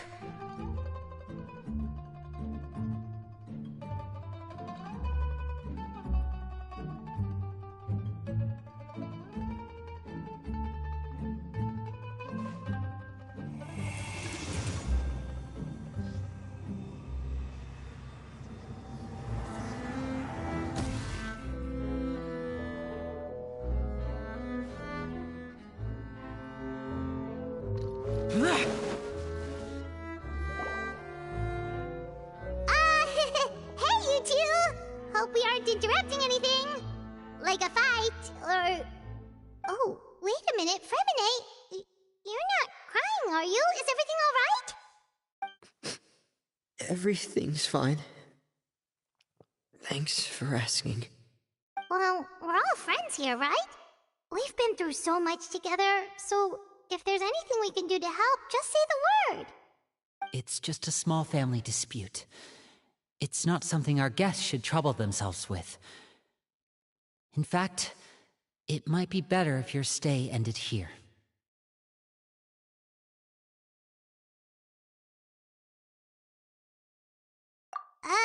What are you getting at, Traveler? When guests are around, families are often on their best behavior. And any disputes are less likely.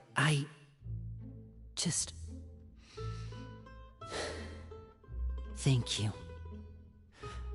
I was really hoping to keep you out of it. But even if I could think of some other reason to turn you away, I'm not sure I could convince you. I know things could turn dangerous, so I promise you this. From now on, I'll protect you like my life depends on it. Me too. Well, back to the matter at hand then. If we don't plan on handing Clairvy over to Father, then our only other option is to solve the mystery of her identity before Father is able to track her down. That means finding out where she came from and what she's doing here. Then we can send her on her merry way and pretend like none of this ever happened. I've tried that already.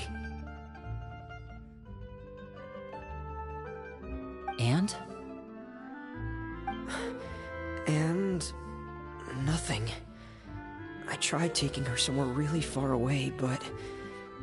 after some time, she just reappeared. She even came with us all the way to Poisson. It seems like wherever the house is, she follows. I don't know much about spirits. Do you two have any ideas? Let's see here. Paimon remembers hearing something like, if you fulfill a spirit's last wish before they died, they'll let go of whatever's keeping them here and return to the ley lines. Oh, it's just that Paimon doesn't really remember where she heard that, so it's not guaranteed to work or anything. Well, sounds like it's worth a shot. Guess that means we should go ask her about her wish. But first, Fremine, I need you to promise me something. What is it? I need you to promise me that this will stay between the two of us. We're the masterminds behind this whole thing. No one else gets involved. Can you do that for me? Of course. I promise. All right. Then let's seal the promise just like when we were kids. Fist bump on 3. Ready? 1, 2, 3. I swear.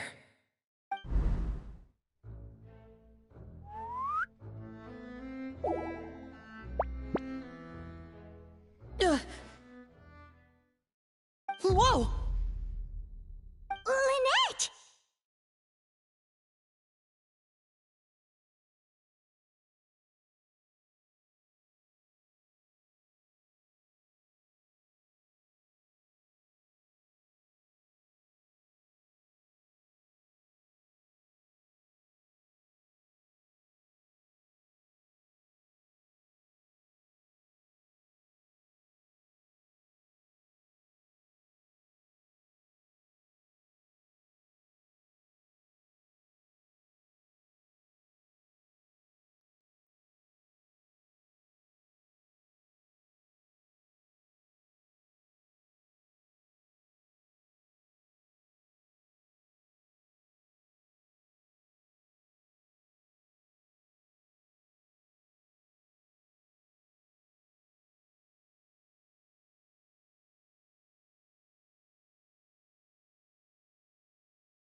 But what a surprise!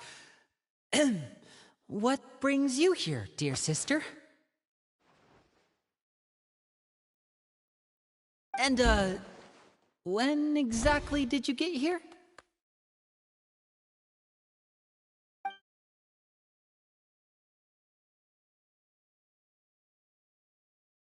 You're an idiot, brother. And you too, Fremine.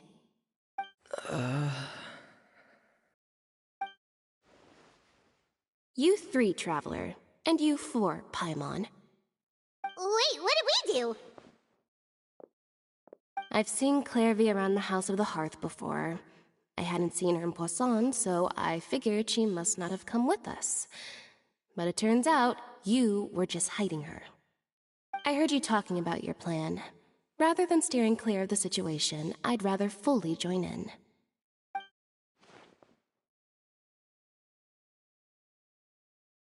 If you don't agree, I'll have no choice but to report everything back to Father. Simple as that. You're not giving us much wiggle room here, Lynette.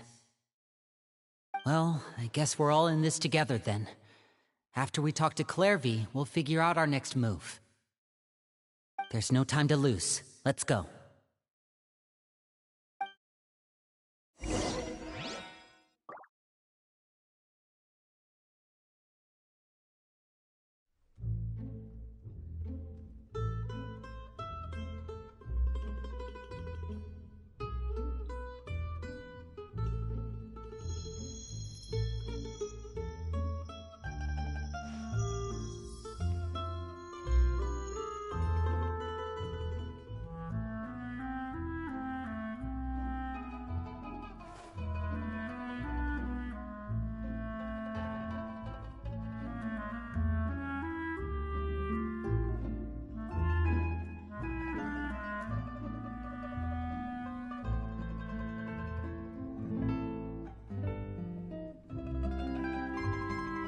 The damned will sooner die again than lay a hand on me.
Reduced to just standing around. How absurd.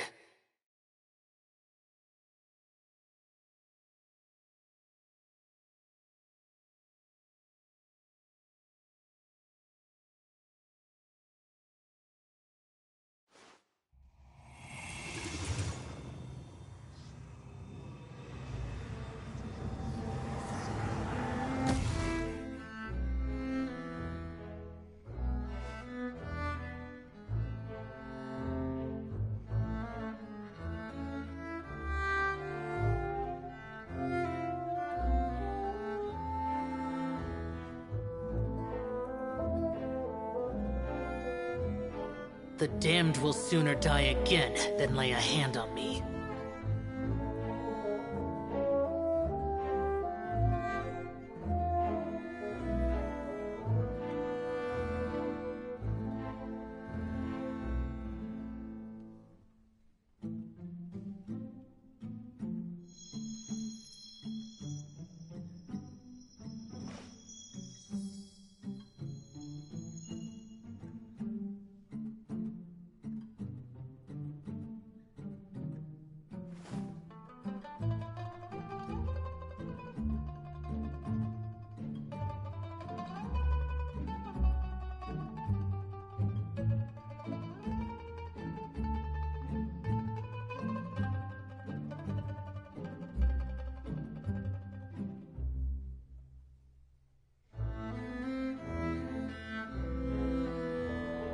Reduced to just standing around.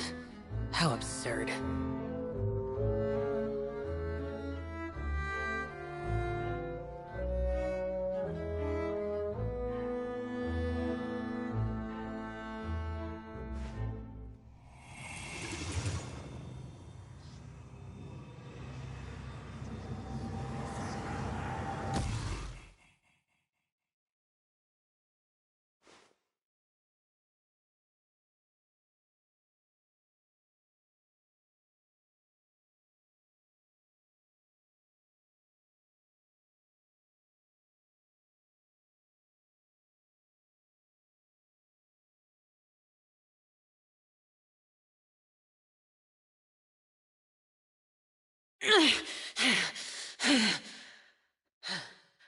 Those memories. So dark.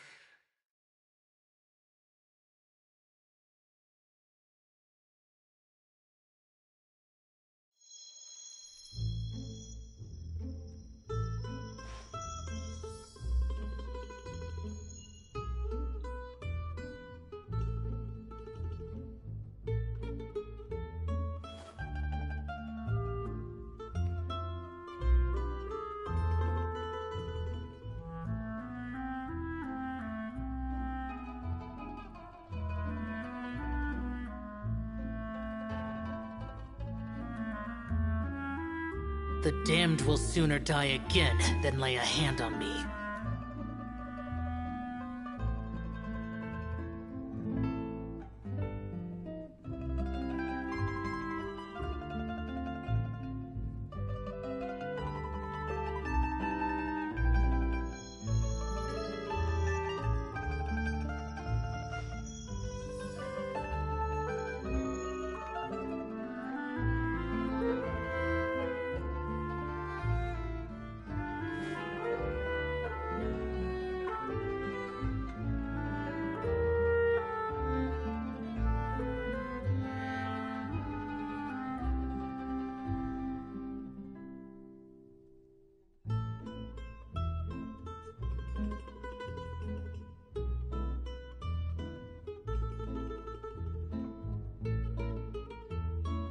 Reduced to just standing around.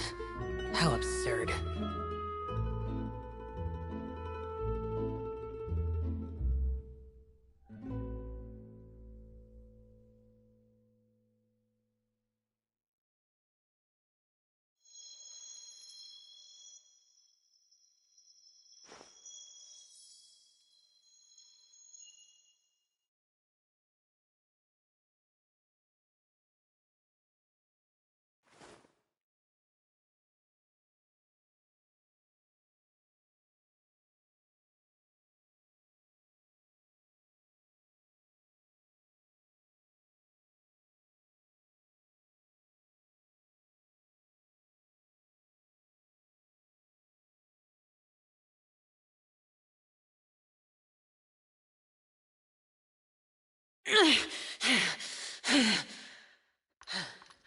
Those memories. So...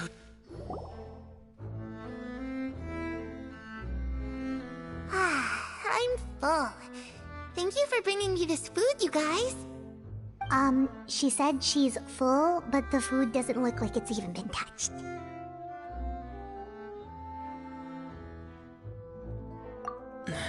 That's right. Based on what I've been able to observe, it doesn't seem like Clairvy can interact with the physical world at all. Still, when she's presented with food, she'll always linger around it for a good little while. Maybe, in her mind, she really is eating those things. Does she know that she has already passed away? I've tried to ask her, but she didn't answer. My guess is that she's just as confused as we are. Or... maybe she couldn't understand the question at all. Clairvy, if you've got some time, I'd like to ask you a few questions. Sure. Oh, another new friend. Hi, I'm Clairvy. Hello. Clairvy, how did you join the House of the Hearth? Huh? isn't it the same for everybody? The knave brings you here and then you can't leave. It's just that your name, it's not on the roster. And I've never seen you before. The roster? Oh, I get it now.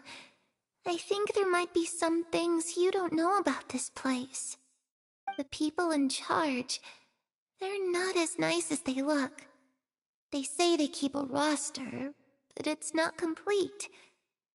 There are a lot of people who aren't on it, and never will be. In this house, some people are family, and other people are just test subjects. Those kinds of people aren't ever going to get a place on the roster, unless it's the roster of people who've been executed. Wait, does that mean the knave... She... Is there anyone that can vouch for you? Perry. She's my best friend. She's the only one I trust in this place. Have either of you heard of that name before? No. Me neither. Clairvy, Perry. Neither of those names are on the roster. But it seems like she's telling the truth. Either that, or this kid's already got a bag of tricks bigger than mine. Maybe we should try a different approach. Clairvy, do you have a wish? A wish? It can be anything you want. Just imagine. It's your birthday, you're blowing out the candles, and your wish is...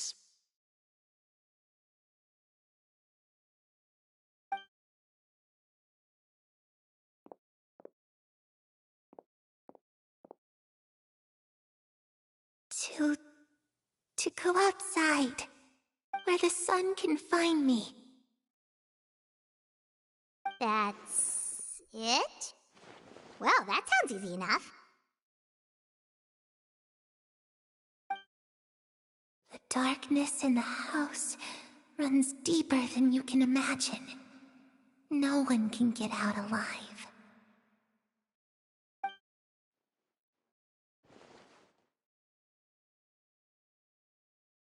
Okay, time to divide and conquer.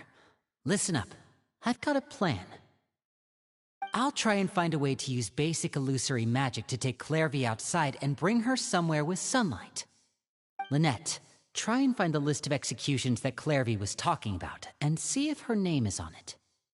Freminet, you stay in Poisson. We can't be the only ones who've had run-ins with Clairvy. I need you to collect intel on everything she's said and done. Understood. I'll try my best. What about us? What should we do? I really appreciate your willingness to help, but this is a family matter. I don't want to drag you in too deep. It's too risky. Let me think. Since Father considers you to be guests, maybe you could stick by her side for a little while. You don't need to do anything except keep up some nice, casual conversation. Ah, Paimon gets it. You want us to distract her.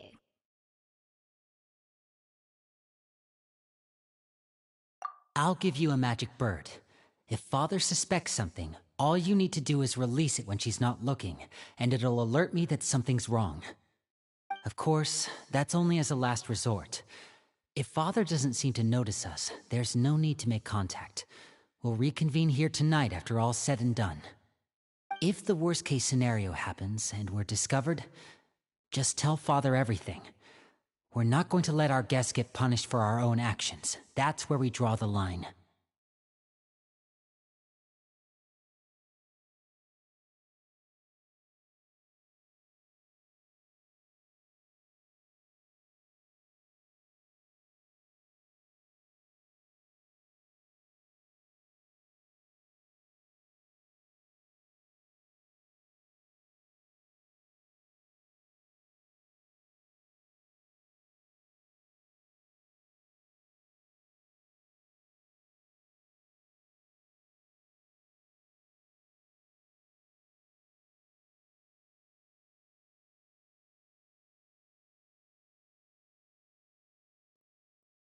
You too. Okay, this is where we part. Father should be at the beach nearby.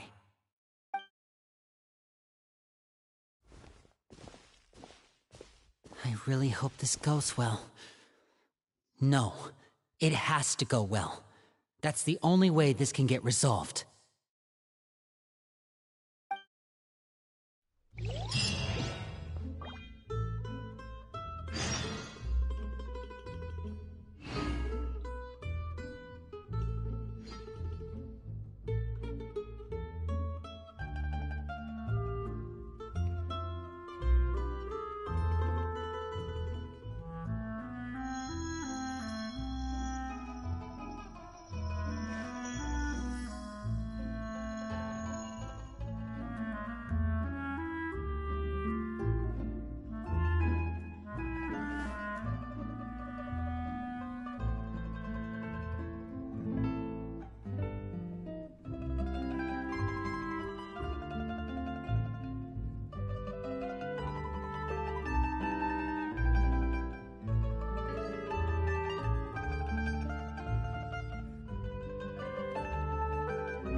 It's the knave!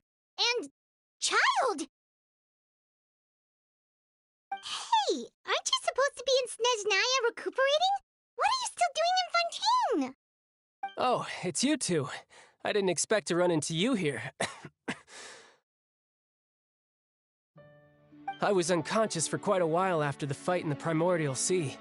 After I woke up, I realized I was being taken back to Snezhnaya, and well, I couldn't have that now, could I? Not when I've still got unfinished business here in Fontaine.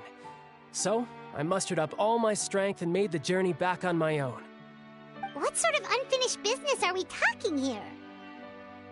It has to do with Skirk, my master. I really wanted to meet up with her, but by the time I got back, she had already left. I still have so many questions for her. Without any other leads, all I could do was ask the knave to help me track her down. She must have left behind some traces from her time in Fontaine. Oh, okay, so have you found any clues? Unfortunately, no. While the House of the Hearth is adept at collecting all manner of intelligence, certain existences can still manage to escape our purview. Basically, unless Master feels there's a need to meet with me, she's not going to be found. But that problem has an easy fix. I just need to become stronger, and then... Paimon thinks you should focus on getting better first. The worst of it is over. It's all thanks to that one kid from the House of the Hearth. Elwar, I think her name was. She gave me a bunch of random potions to drink. They didn't go down easy, let me tell you. Pain and chills all over. But they really did help speed up my recovery. And that's good, because it looks like I really do have to head back this time. The old man's been putting the pressure on me. He sent someone to tell me I'm needed for some sort of project. Project Stuja? Yeah, that's the one. I heard Regrader's involved too. I'm not looking forward to having to listen to all his monologuing, that's for sure. Hey, maybe you could think of a way for me to stay in Fontaine for a little longer. Helping Lyney and the others brush up on their fighting skills would be far more interesting. If you and I could spar, that would be even better. I've been waiting for a chance to see you go all out. And what a sweet little daydream that is. But I also have a role to play in all this. I'll be leaving Fontaine shortly as well. Besides, considering how little they see fit to step outside the homeland, being called on to return to Snezhnaya by such illustrious dignitaries, what a great honor. Wouldn't you agree? One I could do without, I'd say. Is it just Paimon? Or does it kind of seem like they're...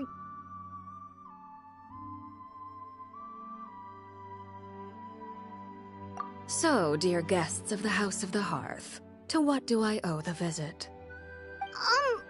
Well, we just...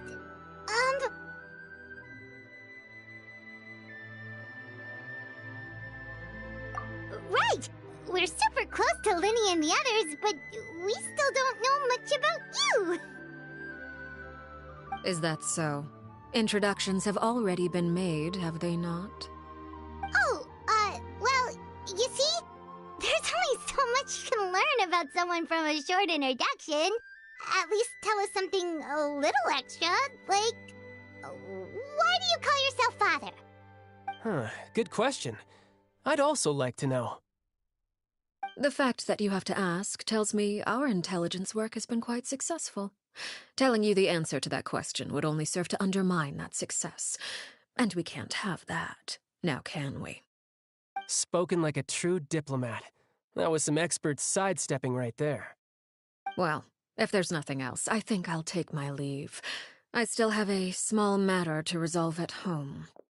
Wait, don't go!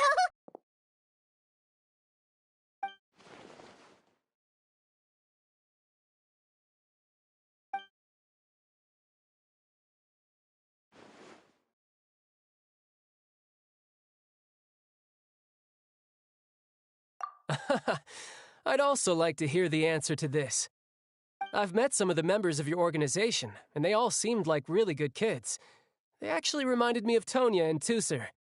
Which, by the way, if you ever betray them, I'm just letting you know, I won't let you off easy. And why would I betray them? Well, you've already betrayed the House of the Hearth once, haven't you? At least, that's what I heard.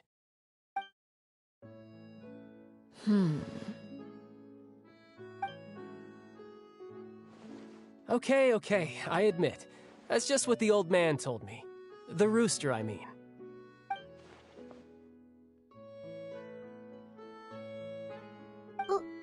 Wait, did you really do something bad to those kids? Never mind what I've done. I'm more curious as to what the mighty rooster had to say.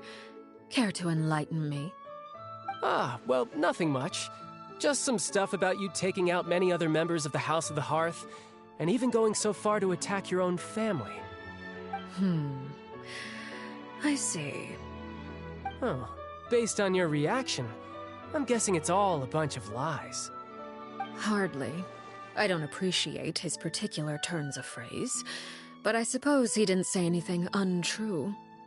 Although, it would be more accurate to say that there is a certain level of prejudice involved, but I don't intend to clear that up just yet. Prejudice has a funny way of concealing the real truth behind certain things, an attribute that I find to be quite advantageous. Call yourself a Fontainian, for example, and people will assume all sorts of things, when the real truth is that this is simply the land where I was raised. Huh? You're not actually from Fontaine? But then why did you try to help out with the prophecy and everything? I was trying to protect the children born in Fontaine. Claiming that I myself was a Fontainian simply made it easier to operate. People would hardly suspect a fellow Fontanian of having any ulterior motives. Who wouldn't want to save their homeland, after all? The Primordial Sea wouldn't have any effect on me, but it would have caused great harm to the House of the Hearth. Well, you wanted extra information, didn't you? There you go. I hope that satisfied your curiosity.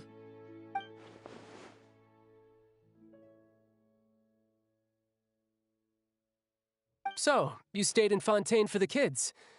I guess I was wrong to believe you'd betray them. Apologies. Looks like I was holding on to some prejudices myself. Good. Like I said, I like it when others have misconceptions of me. Actually, while I was recuperating at the House of the Hearth, there was something else that really caught my attention. I heard that members always resolve disputes and arguments with a friendly spar, and the loser has to back down. Seems pretty cool if you ask me. Would also give them plenty of opportunities to hone their skills. Well, that's only a recent development. In the past, such spars weren't nearly so friendly. The losing party would lose everything, including their life. They were that high stakes? Whew, at least that's not a thing anymore. Well, the current atmosphere's not half bad. I'm a bit jealous, actually. You've got so many family members around you, and you even get to live with them. Having a lot of family around means dealing with a considerable amount of bickering and scheming. Once Tonya and Tusser enter their rebellious phase, I'm sure you'll understand. Just imagine. Tusser becomes obsessed with plucking out strands from the rooster's mustache, or Tonya decides to dye her hair 42 different colors. Okay. I get the picture.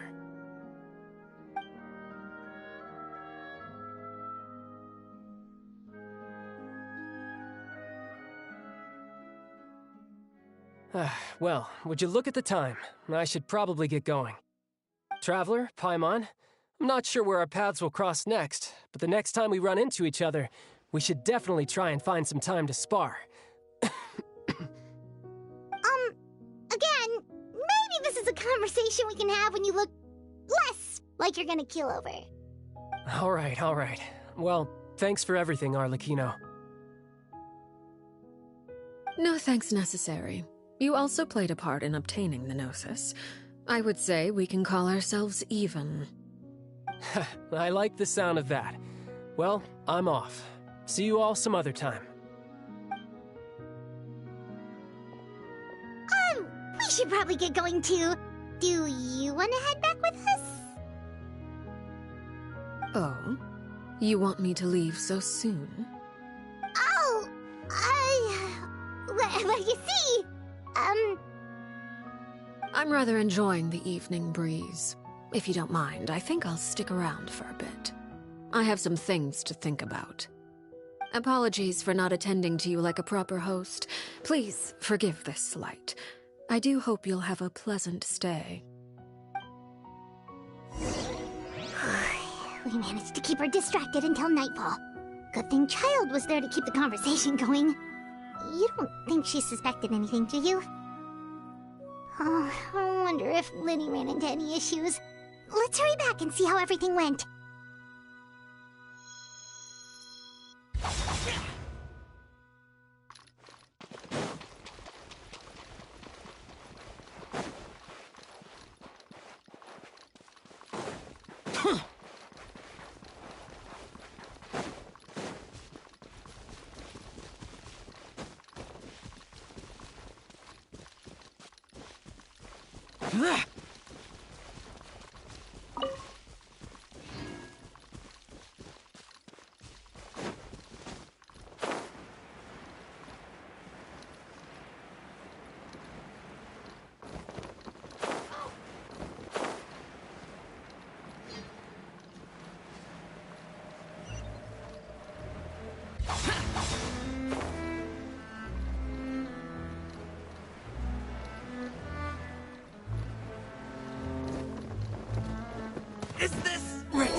Well, long story short, we ran into a small issue.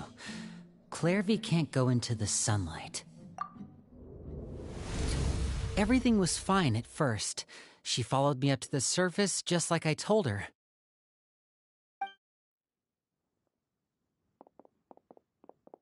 But as I led her out of the shadows and into the sunlight, she vanished. I turned around and there she was, standing at the edge of the shadows, silently watching me. Huh. Maybe she's afraid of sunlight, or... No, it wouldn't be her wish if that were the case. Well, we could always try pushing her into it.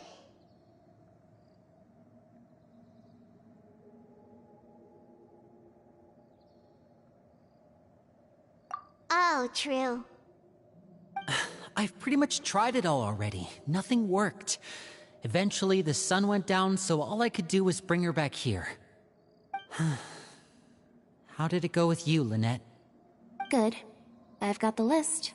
It's right here. Really? Well, what are we waiting for? Let's take a look!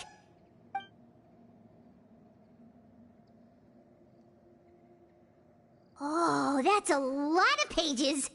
Oh, it's gonna take forever to get through it all. We can each take a section. Here. La Pouillade, L'Endroit, Chambel, Horaire.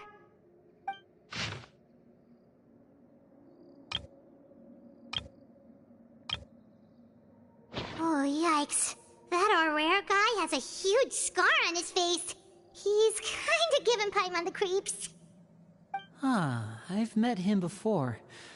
The scar is from an injury he received during a mission. I still remember him joking with me about it. He said any future lover would take one look at him and then lose all interest. Did he say anything else? Well, I asked if there was someone he was interested in. He said no, and that's where our conversation ended. It was only later that I learned he really did have someone he liked. He risked everything to escape so he could be with her, but it didn't work. One day, Father asked to see him, and, well, I never saw him again after that. Wait, so that means the knave, It may seem cruel, but it's just one of the rules of the house. Betrayal is not to be taken lightly. We know too many secrets to come and go as we please. So, if you do try to leave, you pay with your life.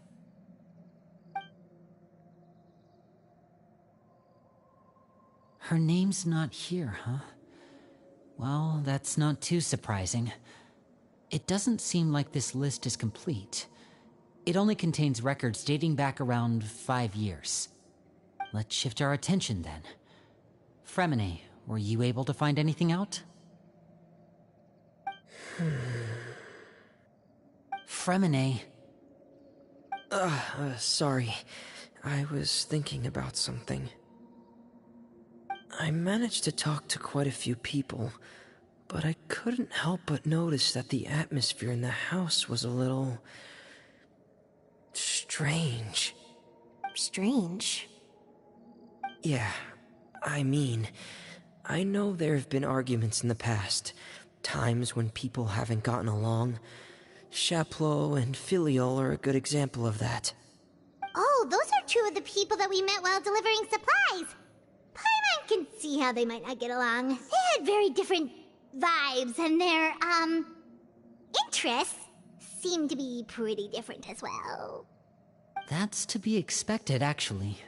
Father brought us all here, shared her knowledge with us, taught us how to fight. That's one thing we all share. But that's also where the similarities end.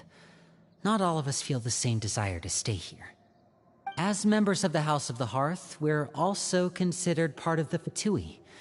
And to a lot of people, that's an identity they never asked for. Certain members get older and realize they want something else for themselves. But considering the rules of the house, most people would never say that out loud. People like Chaplot and Foltz are loyal to Father and her vision. They're proud to be part of the Fatui. Filial and Nantoy, on the other hand, well, they aren't quite as enthusiastic. These kinds of conflicts have always been there. It's not like Father is in the dark about any of this. Well, that's true. But it just feels like things have gotten worse lately. Filial and the others, it seemed like they were meeting in secret to talk about something. I can't say for sure, but I think they've met Clairvy. You think she's been inciting them to act out? No, not exactly. But I wouldn't be surprised if she said something to them about the darkness in the house and how deep it runs. She's told me about it before. Experiments being run on children. People being used as pawns on the battlefield without so much as the strength to survive. And they just believed all that? Without any evidence? Clairvy's words probably gave them the excuse they were looking for. Whether they actually believe them to be true is secondary. This is all because of Project Stuja, isn't it? Whoa. Hold on a second. What's this Project Stuja all about, huh? This is the second time it's come up now. Sorry, but I'm not sure of the details either. I only know what Father has told us, which is that it's something the Rooster and Regrator have been working on together. Apparently, it has to do with the Fatui's strategic plan for the future. Because the House of the Hearth was so successful in obtaining the Gnosis, we now have the honor of playing a key role in Project Stuja. Wait, but isn't that a good thing? Key role is just another way of saying dangerous role. To us, the whole thing is an inconvenience. Father thinks so too, but she's in no position to refuse. Their plan isn't exactly unreasonable, and they've been funneling the house a lot of funding. It's just that we'll lose a lot of members in the process. Participating in the plan, it's an honor in name only. What they're really trying to do is subdue us. The existence of an intelligence organization outside their control makes them feel uneasy.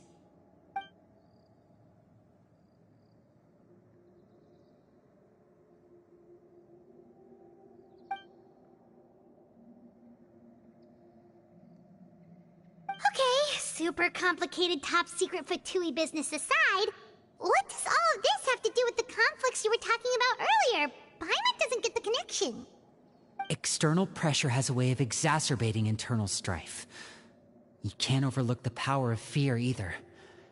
People are afraid of dying, and that fear is often the impetus for a lot of stupid decisions. I thought resolving the Clairvy situation would make everything go back to normal. But it looks like things are more complicated than I thought. If we leave Filial and the others to their own devices, sooner or later, Father will be forced to take action. We can only focus on one situation at a time, brother. You're right. Even if we confront Filial and the others, it won't do any good. It might even make matters worse. We should focus on Clairvy for now. Well, it's getting late. We should head back and get some rest. We'll try again first thing tomorrow. Lynette, you stick with me this time. Fremine, keep a close eye on Filial and the others.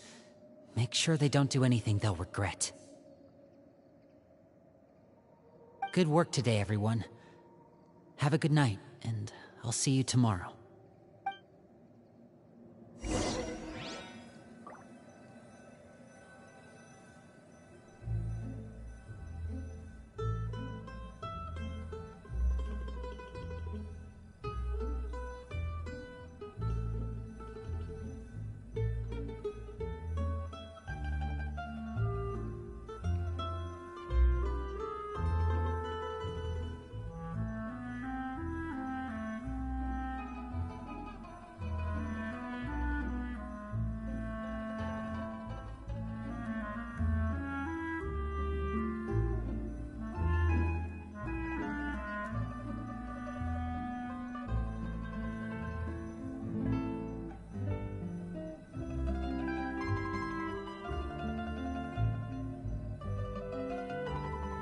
hear the voice of fate, speaking my name in humble supplication.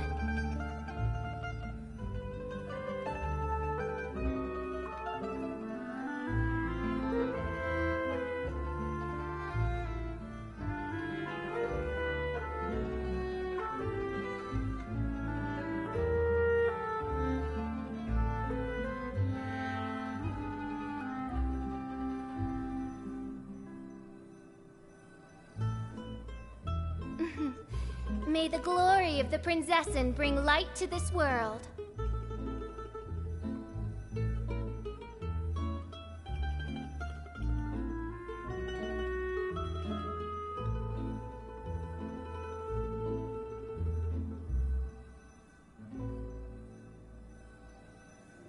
I created another universe and founded paradise. For I, Fischl, and the Prinzessin der Verirrt...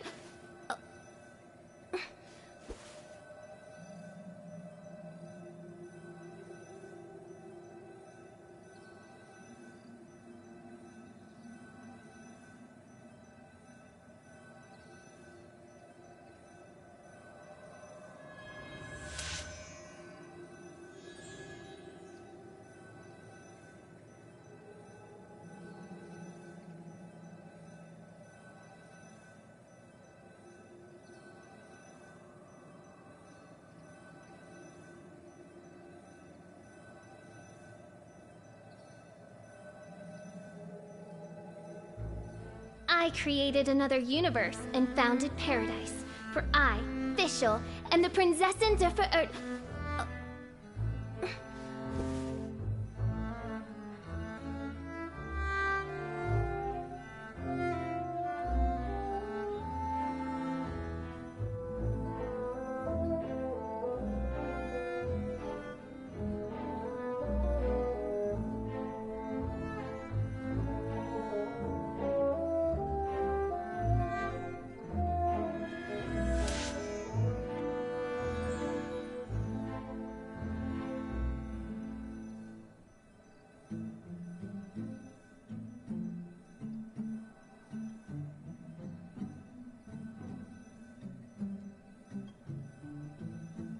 I hear the voice of fate, speaking my name in humble supplication.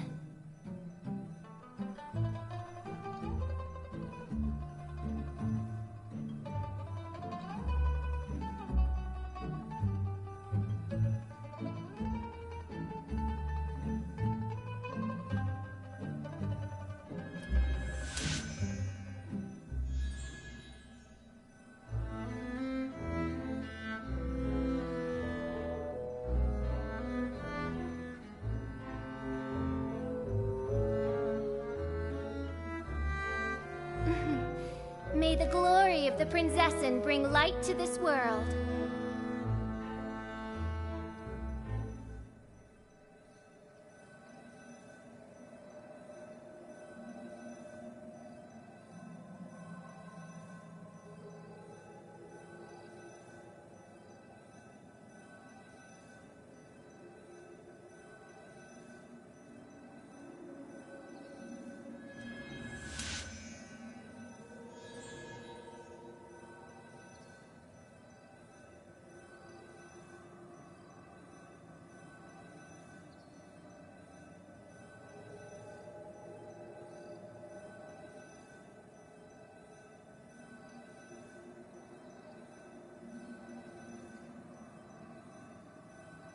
I do worry about the well-being of my retinue during my impromptu absence. I'm sure the good people of the Adventurers Guild are absolutely fine, mein Fräulein.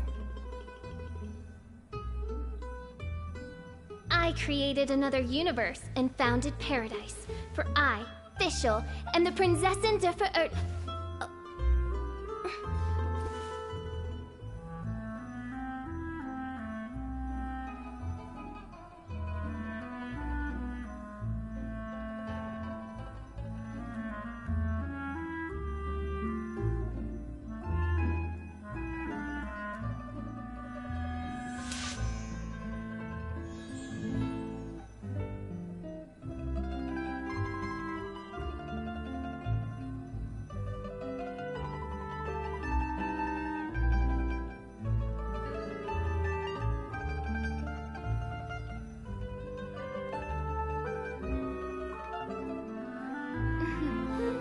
the glory of the Prinzessin bring light to this world.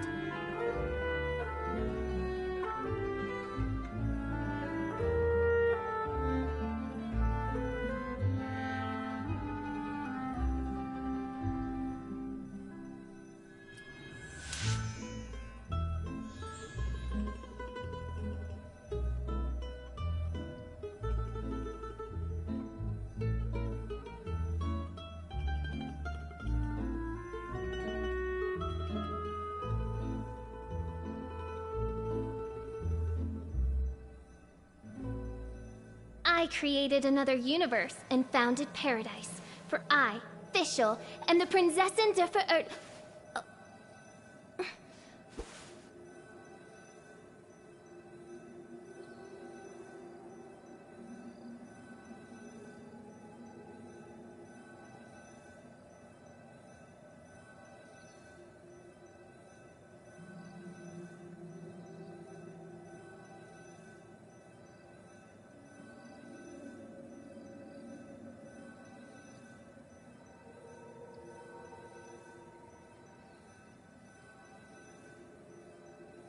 I created another universe and founded paradise. For I, Fischl, and the Prinzessin der Verirrt...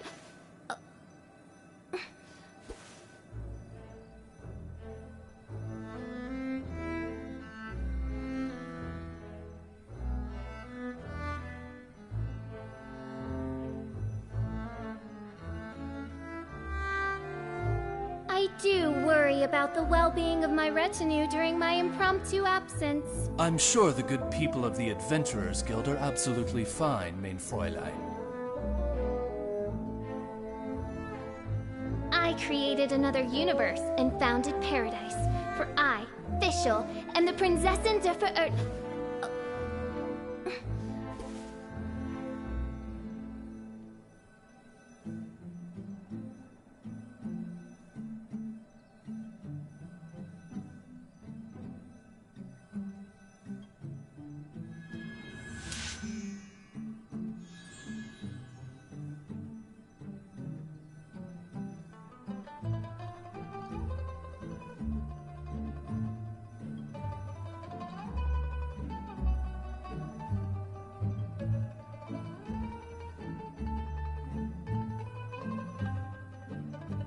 I hear the voice of fate, speaking my name in humble supplication.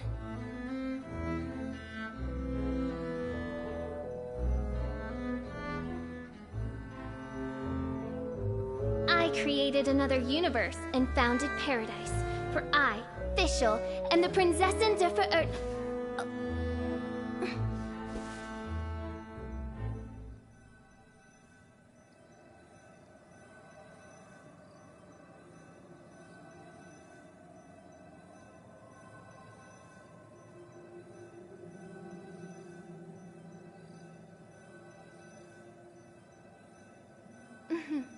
May the glory of the Prinzessin bring light to this world.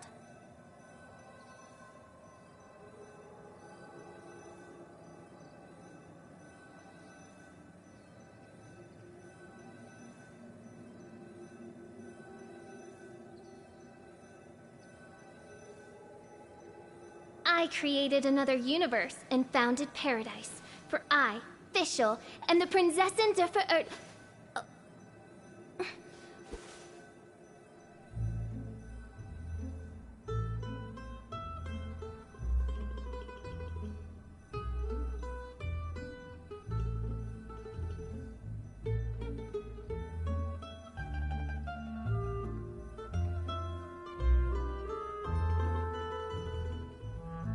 I hear the voice of fate, speaking my name in humble supplication.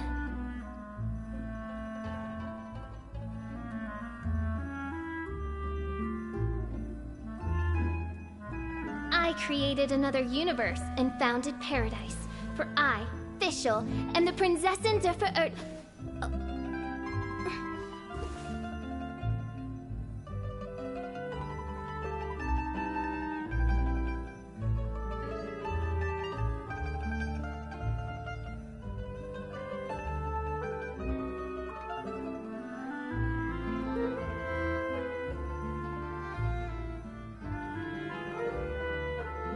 do worry about the well-being of my retinue during my impromptu absence. I'm sure the good people of the Adventurers Guild are absolutely fine, mein Fräulein.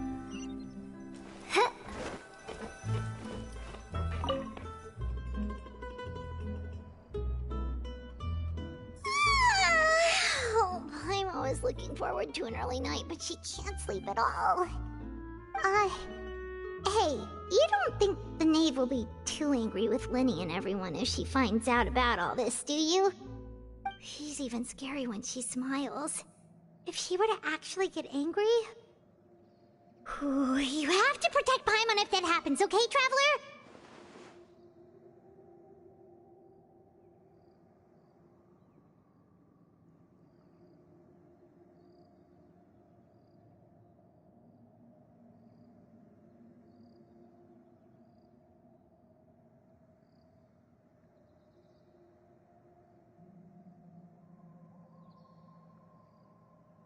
Oh, well, in that case, we should just plan on running away. We'll grab Lenny and the others and we can make a break for it as fast as we can. Look! Look over there! Quick! Let's catch up with her before anyone sees!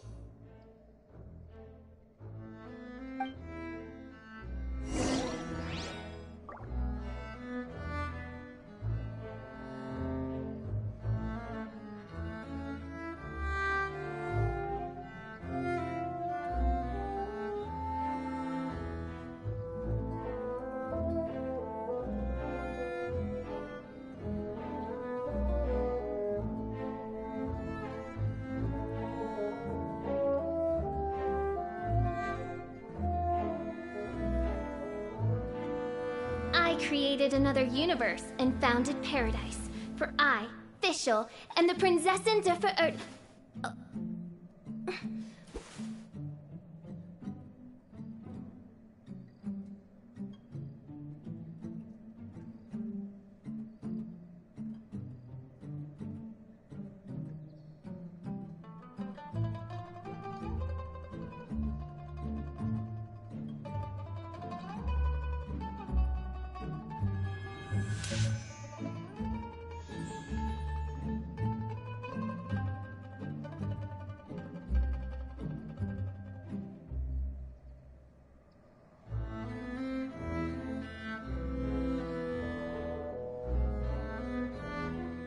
I created another universe and founded paradise. For I, Fischl, and the Prinzessin der Verirrten...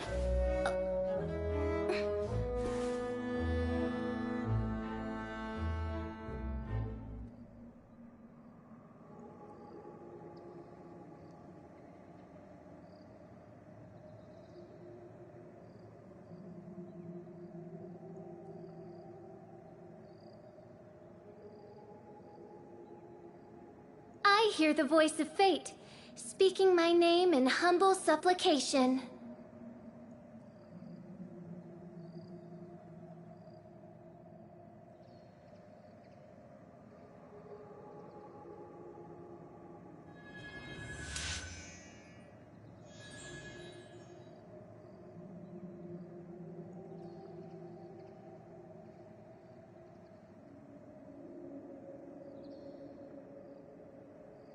I do worry about the well-being of my retinue during my impromptu absence.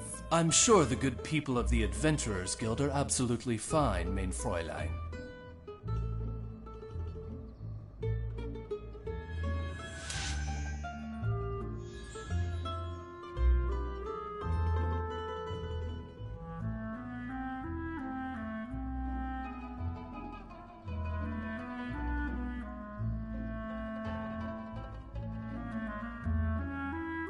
I created another universe and founded paradise. For I, Fischl, and the Prinzessin der Verirrten...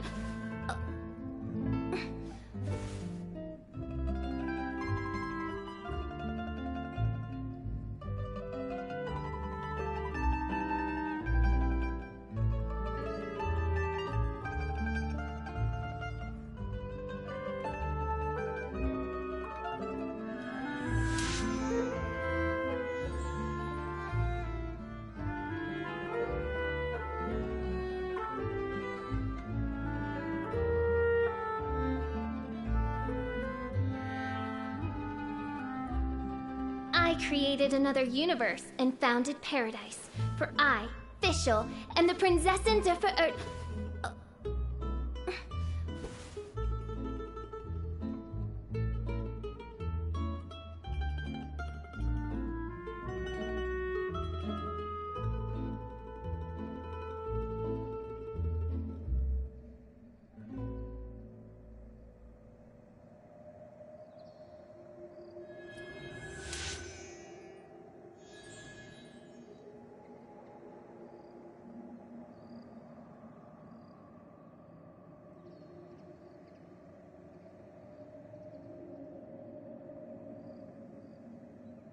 I hear the voice of fate, speaking my name in humble supplication.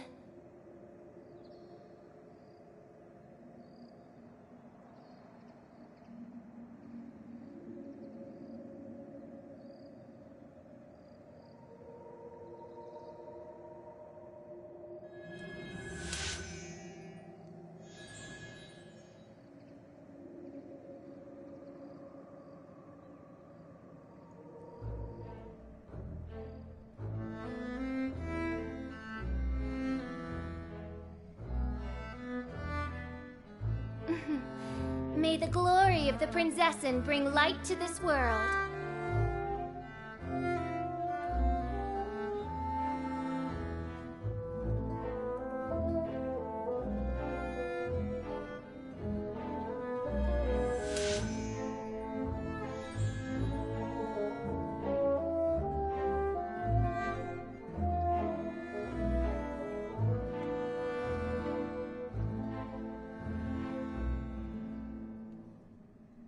I hear the voice of fate, speaking my name in humble supplication.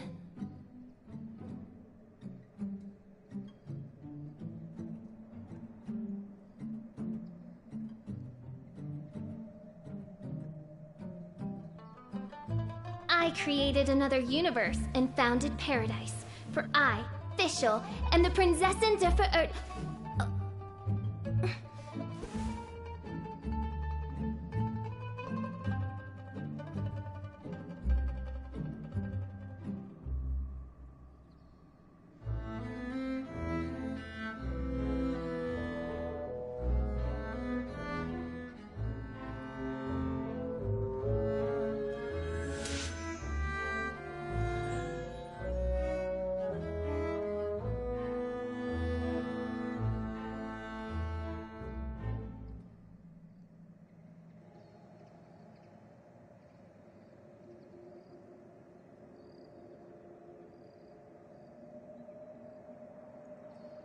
I created another universe and founded paradise. For I, Fischl, am the Prinzessin der Verirrten.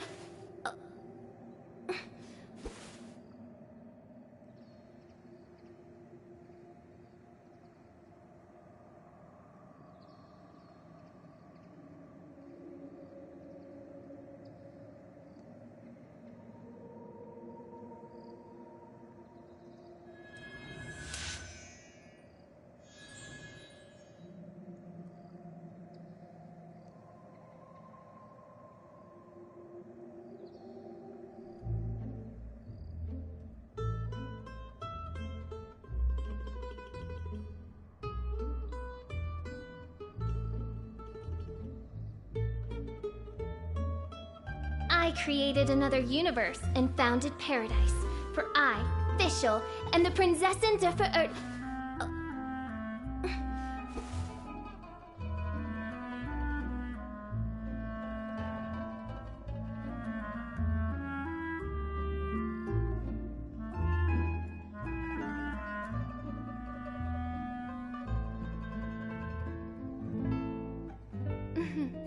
May the glory of the Prinzessin bring light to this world.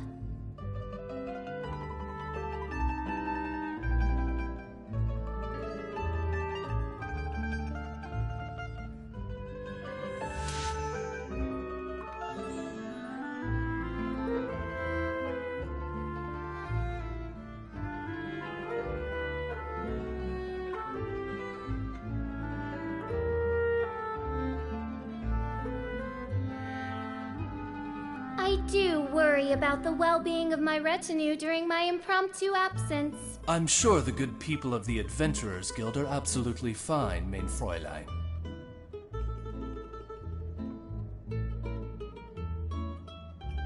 I created another universe and founded paradise.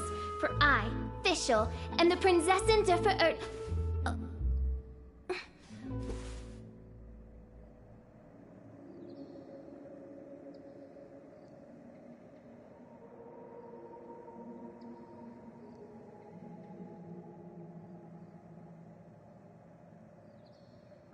I hear the voice of fate, speaking my name in humble supplication.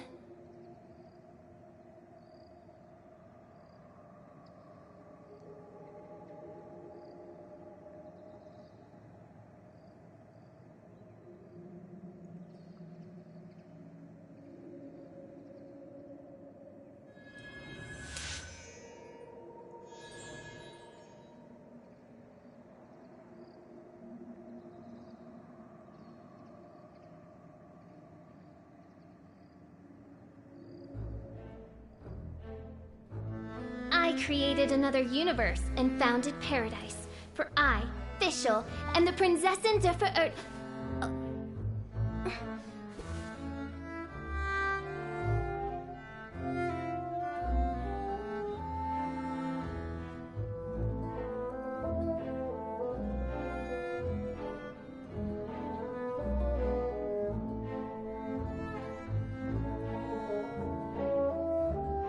I do worry about the well-being of my retinue during my impromptu absence.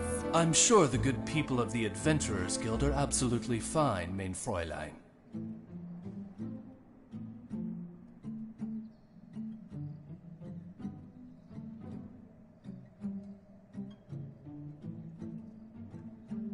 I created another universe and founded paradise. For I, Fischl, and the Prinzessin der Verirrt...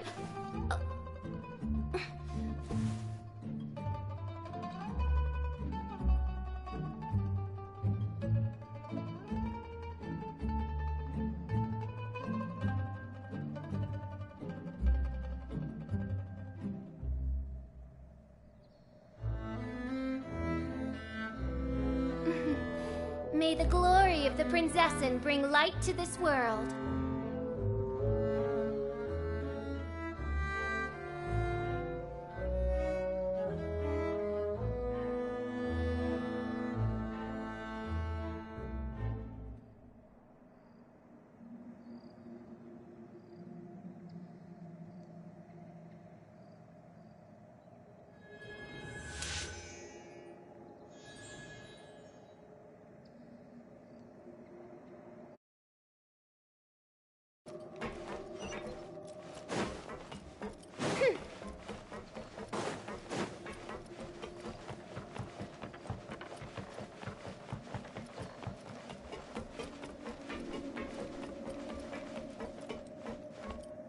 Over there!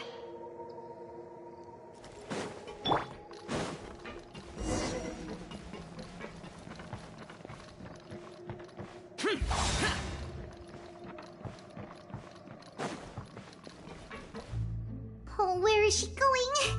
Oh, if someone sees her, we're toast!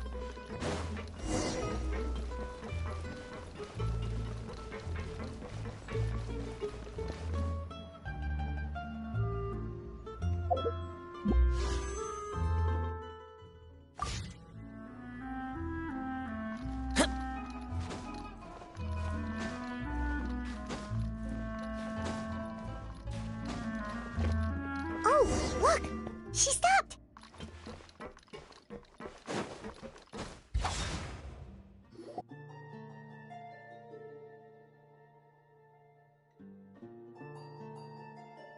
Clairvy!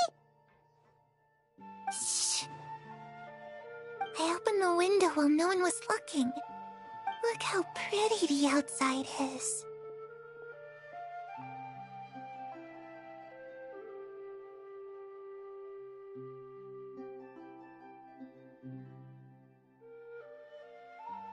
If only I could have more than this. You probably think I'm being silly, huh? All this hopeless resisting. It's better to dream of what I could have than try to make it a reality, right? Please, help us get on the same page here, Clary. We need you to tell us what you know. Can you do that? Sure.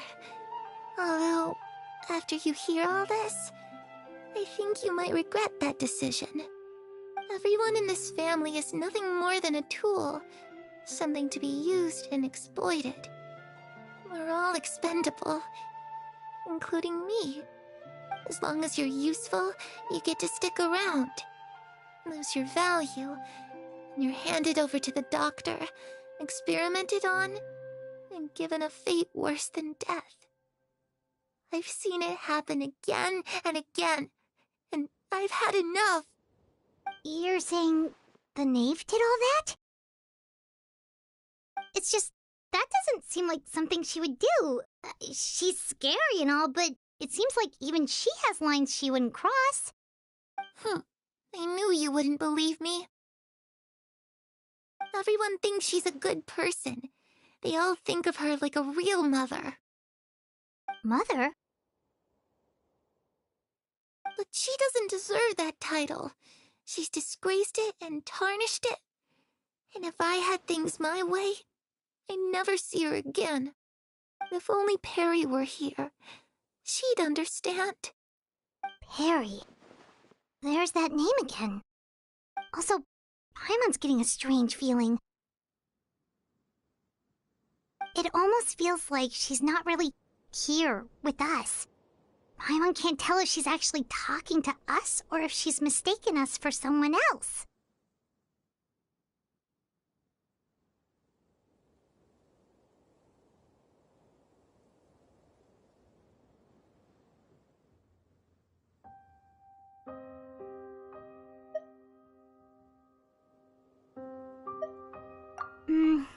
Well, in any case, it seems like she really needs someone to talk to.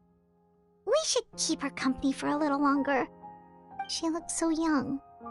But it seems like she's been through a lot. It's getting windy. I should close the window. Ooh, look at the moon. Isn't it pretty? Hey, wanna hear a secret? I heard that if you look up at the night sky in Snezhnaya, you can see the aurora. It's supposed to be super pretty. Even prettier than the moon tonight.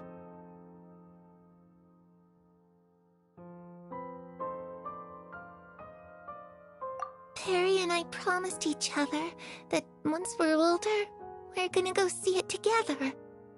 But I can't find her. I'm worried she's also been... No, that wouldn't happen to her. She's special. Mother likes her a lot. I should really go talk to Mother, but we just fought. She doesn't want to see me, and I'm too scared to face her. What should I do?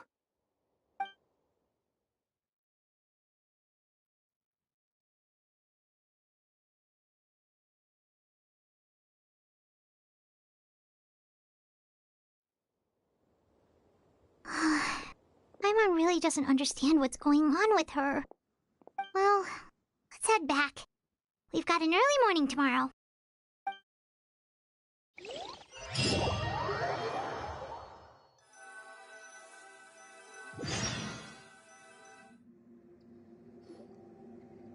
All right, looks like we're all here. Let's go ahead with the plan. Oh?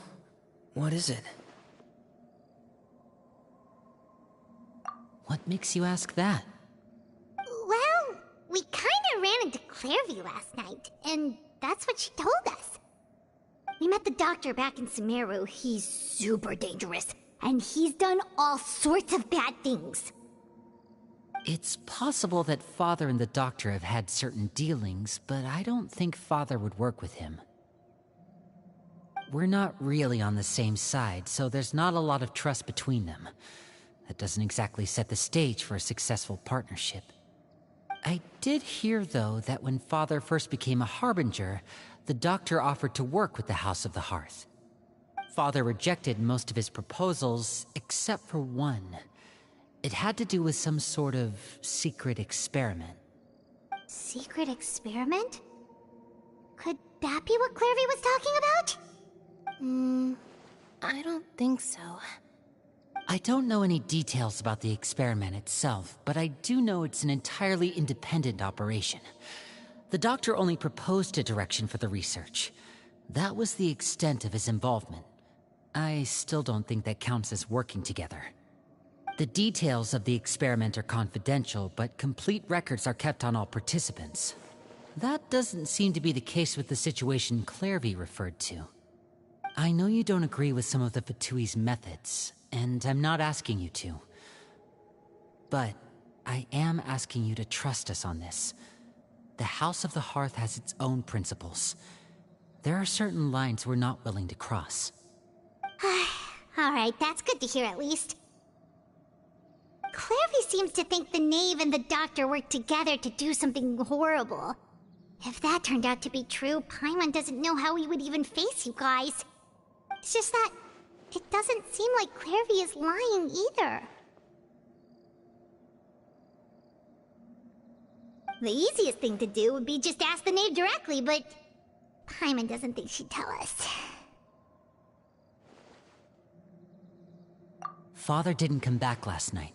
She's probably still near the shore. We'll be counting on you to distract her. Lynette, you're with me. Freminet, you know what to do. Be on your guard, everyone. All right, let's get to it.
Ah, it's you two again. I must say, you look a bit pale. Did you have trouble sleeping last night? A little.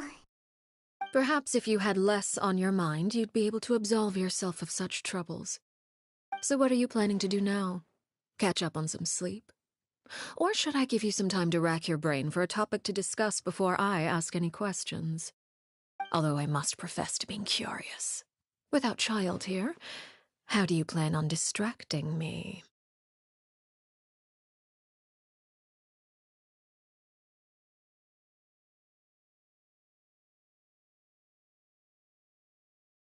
Us? Distract you? A good one. But no, we were just here for a chat. Looks like you could have used some extra time to think. No matter. If you don't have any other plans, why don't you accompany me somewhere? Don't worry. I'll be sure to steer clear of any scheming children. The ocean breeze is sure nice today. Children always think they can hide things from the grown-ups. But nothing gets past me. Least of all a little scheming. I think I'll let them have at it for a little longer. I can be very patient. Well, I'll leave you to think things over. If you're so inclined, meet me outside the Palais Mermonia. Good things come to children who do as they're told. So I do hope you decide to tag along. If only for your friends' sakes. What should we do? She clearly knows about everything we've been doing, and Paimon doesn't think it'd be a stretch to say she was threatening us just now.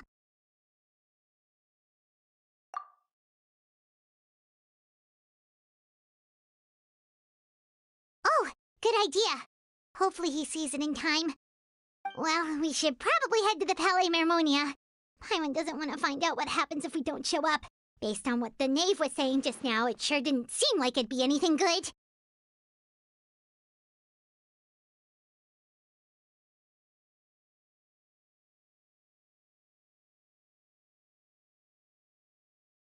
Okay, then we probably shouldn't keep her waiting.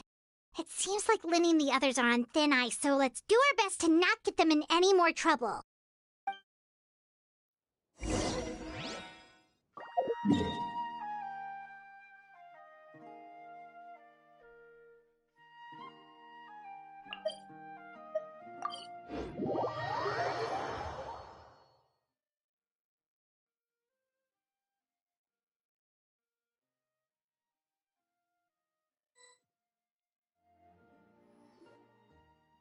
Seeing as we still have some time before my meeting, we might as well enjoy some pleasant conversation while we wait. I'm glad to see you get along with my children. Being surrounded by good companions is necessary for a child's development. You're not planning on doing anything to them, are you? I assume you're referring to Lyney, Lynette, and Freminet. Although, there's that situation with Filial and Nentoy as well. It appears quite a few people have been acting out lately. No matter. I'm not one to discriminate. All those who betray the house meet the same fate. There are no exceptions. Does that mean you're going to kill them? Oh, are you here to beg for their lives? I'm sorry to disappoint, but the rules of the house change for no one. In my organization, everyone is responsible for their own actions. But don't you care about them at all?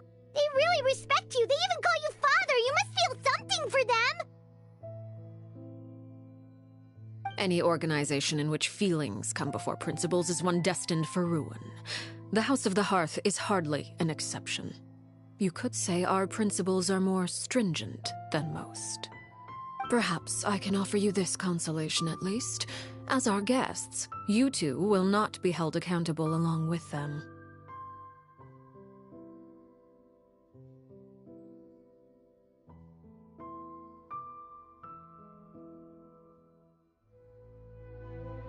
I would imagine Lyney, Lynette, and Freminet will be able to keep their lives. As for Filial, Nentoy, and the others, I'm afraid there's little I can do. They can try to escape, but once you know our secrets, there's no getting out alive.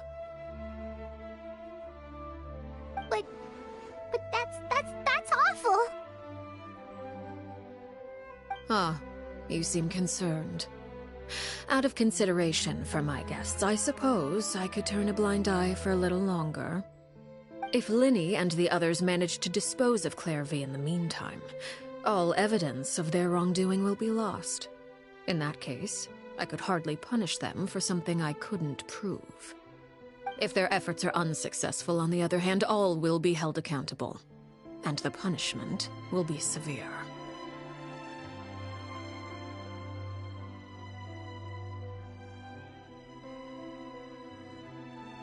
Of course. Oh, and here, I believe this belongs to you. Do try and keep better track of it next time. It takes a considerable amount of time to train a bird like this. It would be such a pity if you were to lose it. Permanently. Wait, where did you get that? Well, I'm afraid that's all the time we have to chat. Now, for the matter at hand. I asked you to meet me here because I have business at the Palais Mermonia. It has nothing to do with you, but I think it would be prudent for you to stick by my side for the time being. There will always be time later to run off and tell Lyney what you've learned. Well, time to go. Looks like we wrapped things up just in time.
It's been a while, Monsieur Neuvillette. I must say, I wasn't expecting my meeting request to be approved quite so quickly. The Palais Mermonia operates with an efficiency worthy of admiration. It is only right that an esteemed diplomat such as yourself should be afforded the proper level of respect. Although, if I may speak plainly, I must confess that I did not anticipate we would have the occasion to meet again after presenting you with the Gnosis. I see you brought the Traveler and Paimon with you as well. If I may inquire as to the purpose of your visit. I'll be departing Fontaine shortly. There is, however, an outstanding matter that I would like to see resolved before I go. It requires a rather lengthy explanation, I'm afraid. So I took the liberty of explaining everything in this proposal. Please review it at your leisure, Monsieur Neuvillette.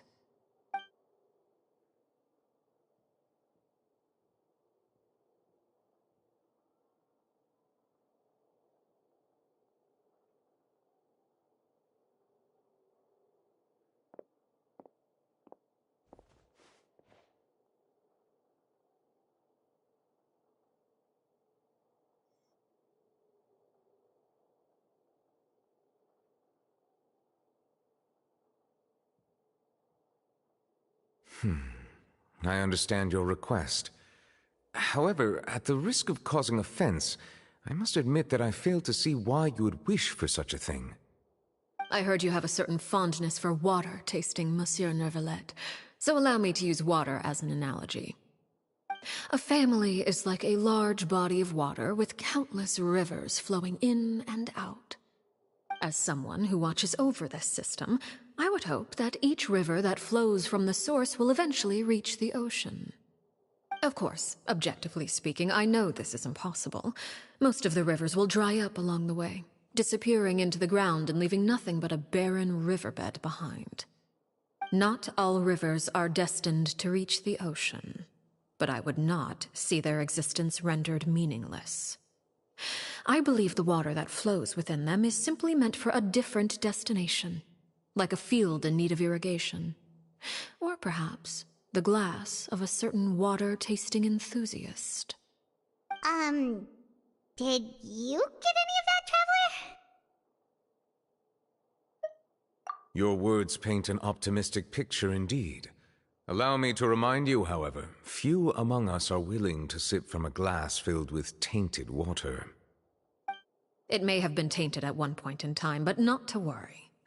I'll make sure it's strained of all impurities and returned to its cleanest form.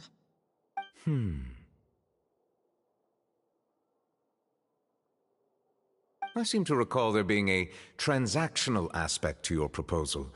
Perhaps you could expound on that? If you accept my proposal, Monsieur Neuvillette, I will gradually withdraw my forces from Fontaine. And, unless absolutely necessary, I will no longer carry out any special missions within Fontaine.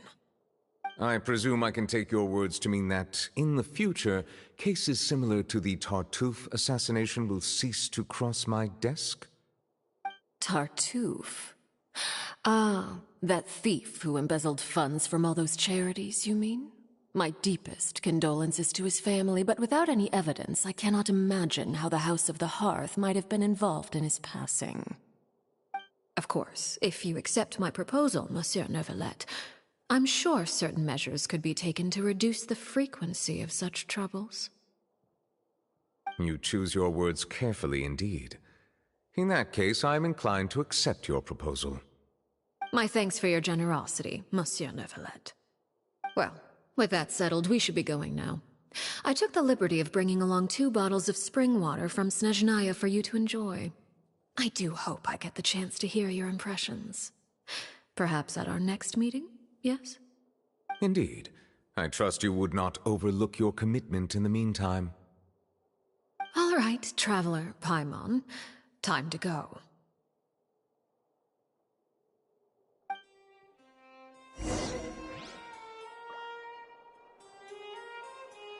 So,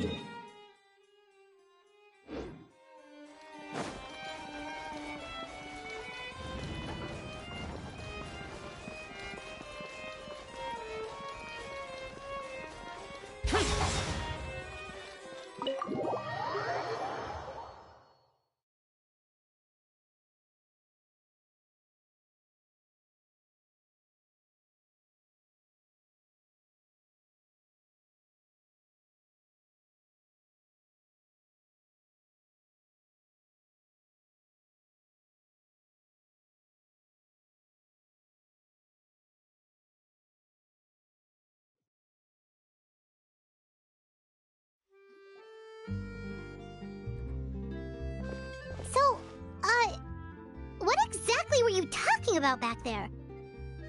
Paimon only heard you mention some rivers, a large body of water, and then some kind of irrigation scheme. You really want to know? I would imagine there might be more pressing concerns at the moment. Lyney, Paimon really hopes everything's going okay.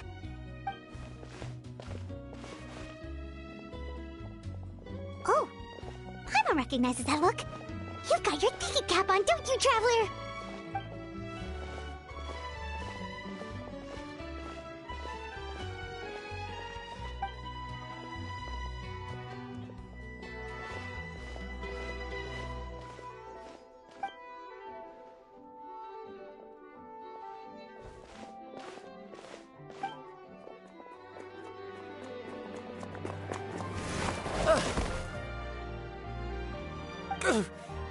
Oh, shoot. Are you alright? Oh, jeez. I'm so sorry. I was so focused on selling these papers, I wasn't looking where I was going.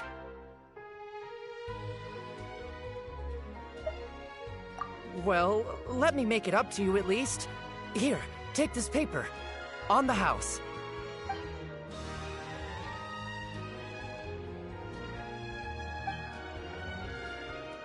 Oh, you don't have to give us anything. Please, I want to. It's not like I'm short on supply. All the extras will be useless come tomorrow anyway. It's my fault, really. I was just trying to bring home some extra mora for the family, but I bit off more than I could chew. I haven't had many takers today, so I'm still swimming in papers. What's going on here? Nothing much. I just ran into your friend here on accident. I should probably get going, actually, so... Hold on. Of course, I'm happy to compensate you with mora, it's just... I don't have any on me at the moment. I'll take 3 papers. Here. Your payment. Oh! Thank you for your patronage.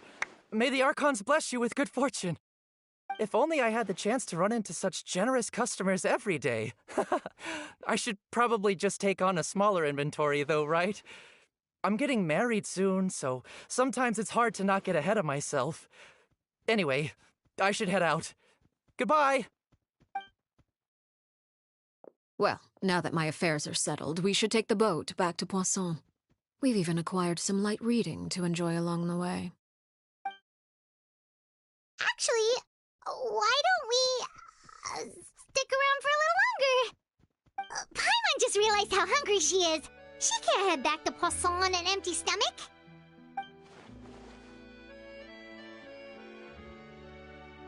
It appears you two are under the impression that delaying our return will somehow alter the situation in your favor. I'm sorry to ruin your fantasy, but your efforts are meaningless. That being said, I could be persuaded to give Lyney some extra time. I just have one condition.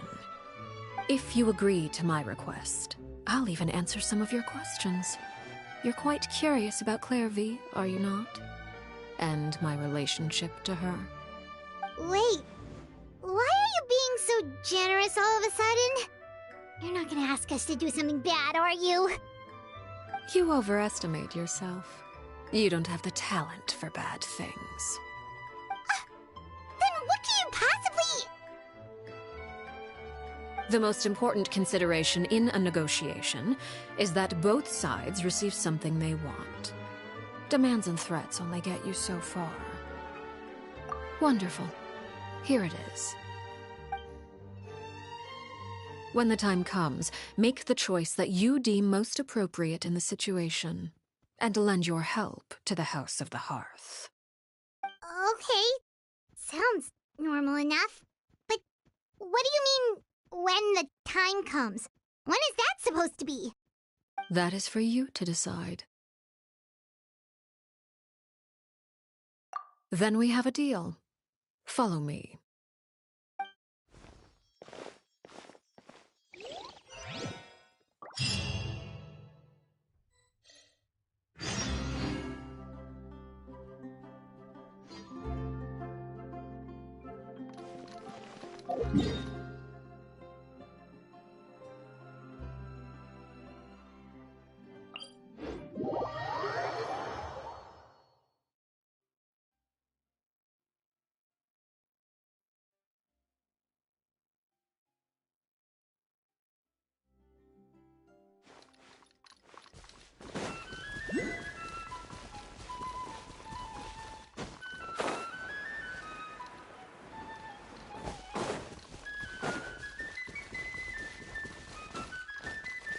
Right.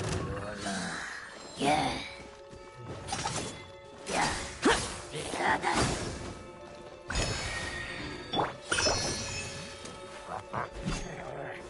Stabilize!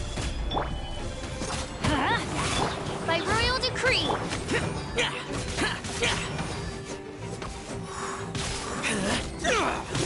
Let's light it up!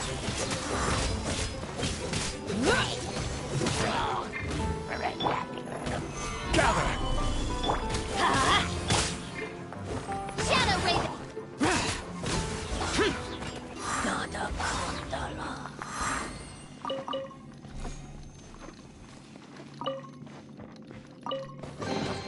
If it's useful, I'll take it.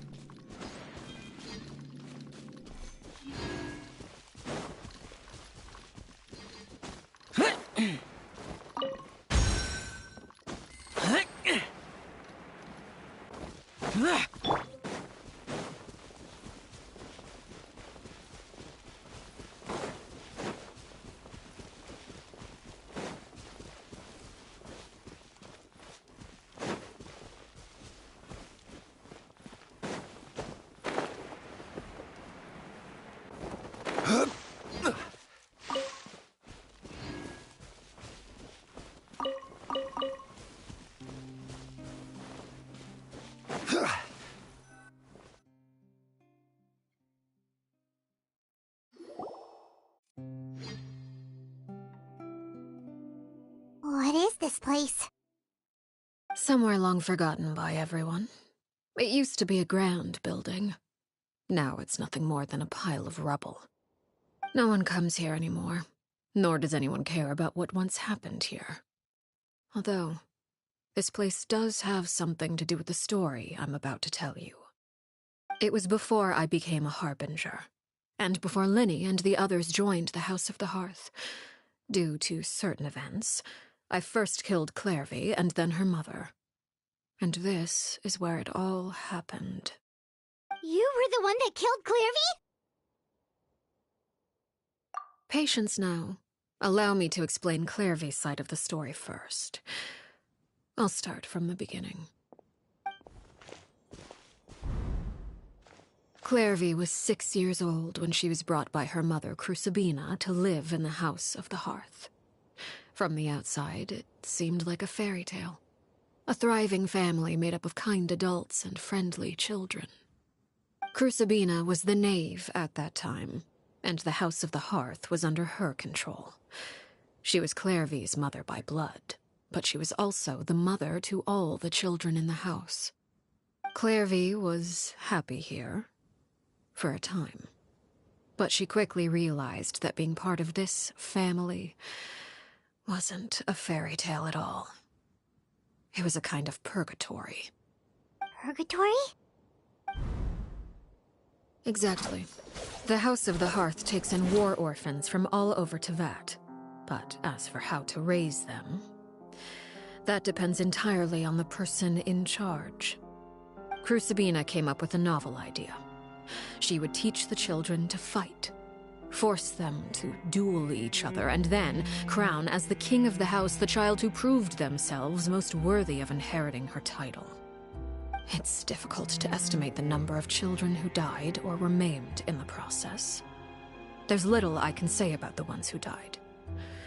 The ones that emerged with permanent injuries, on the other hand, well, they still served a purpose. They would be handed over to the doctor to be experimented on, or sent away on dangerous missions. Nothing more than tools to be used and then discarded. So those were the experiments Clairvy was talking about. But what actually happened to her? You said that Clairvy was Crucibina's daughter, so if Clairvy tried to convince her to stop what she was doing, Crucibina probably would have listened, right? Despite being Clairvy's mother, Crucibina cared little for her daughter. She forced Clairvy to join the House of the Hearth only as a means to demonstrate her own impartiality as a mother, to prove that she treated all her children equally. Clairvy did try to convince her mother to change her ways, but it was to no avail. After her efforts failed, the only other option was to rise up and try to fight back. Unfortunately, the other children had already been thoroughly indoctrinated into the illusion of happiness Crucibina had created. Of course, there was one exception. Someone Clairvy's age who knew the truth about the House of the Hearth. Her name was Peruere. Wait, the friend that Clairvy mentioned? Friend, huh? I suppose we can call her that for now. Clairvy was a cheerful and passionate person with a tenacious spirit. Peruere, on the other hand, was rather cold-blooded. Her cold-blooded nature allowed her to see through Crucibina's facade. Yet, it was also this cold-bloodedness that prevented her from acting against it. At least at first. While Clairvy longed for freedom, Peruere was convinced that, amid all the fighting and violence, she would make it until the end. Despite their differences, the two became fast friends, united by their knowledge of the truth. Clairvy told Peruere that she hoped to create a real family, where no one would be killed or sacrificed. There may have been a certain naivete to her ideas, but Clairvy proved her determination many times over. She tried countless times to run away, ask for help, or expose the truth. But her efforts only earned her beating after beating. The only thing that kept her going was her strength of will. Even with her body racked with pain, she would still stand on her tiptoes and open the window at night. She and Peruere would look out at the moon together, a fierce longing for freedom shining in her eyes. But one day that light simply vanished. Oh no. What happened? Her hopelessness resulted from a culmination of things. 10 years had passed. 10 years worth of failure after failure.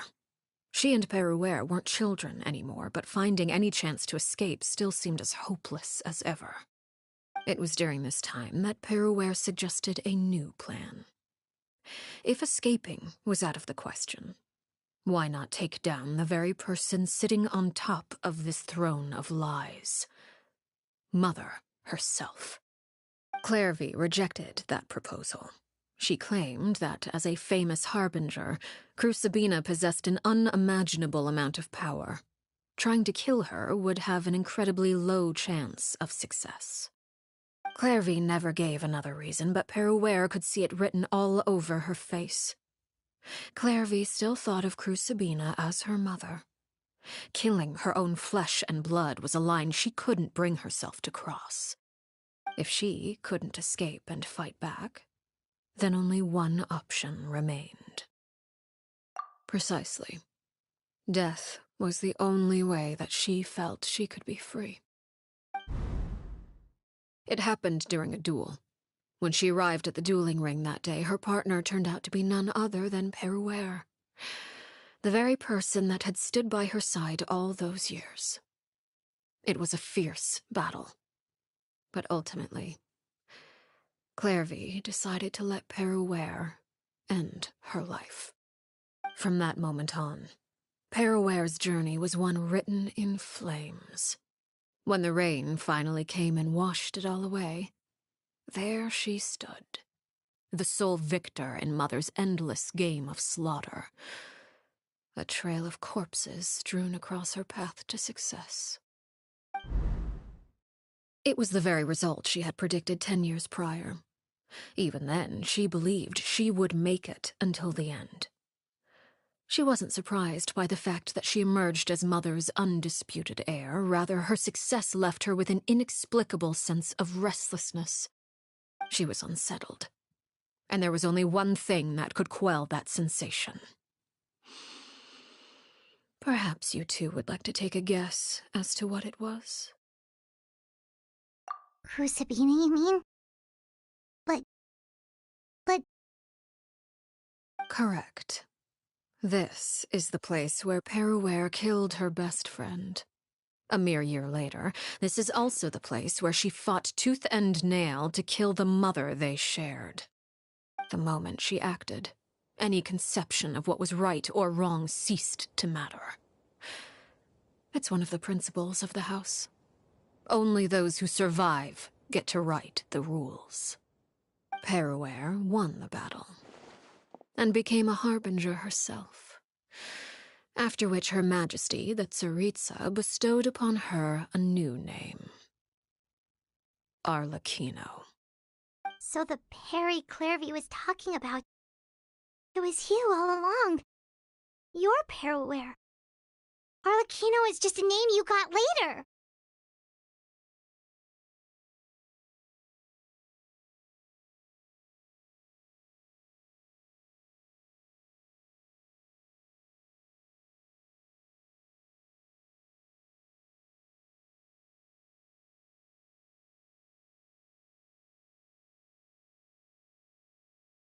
I left that name behind long ago. I must say, hearing it now does bring back memories. After I defeated Crucibina, the moniker of Mother died with her. I chose to forego the title she called herself, and even chose to give up my own name. I rebuilt the House of the Hearth under a new identity, not only as Arlecchino, but as father. And that is where the story ends. Any more questions?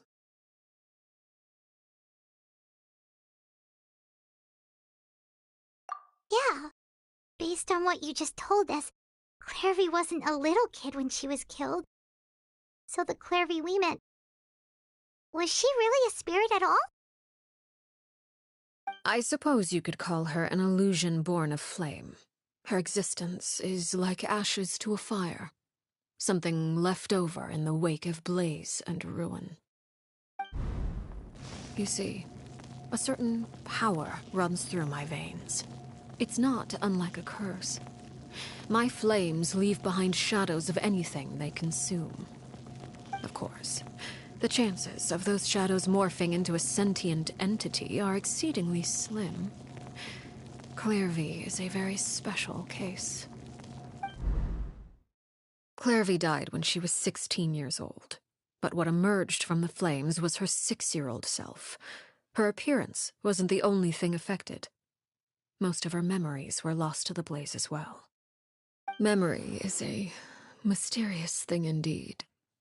Losing a portion of your memories will alter your sense of self.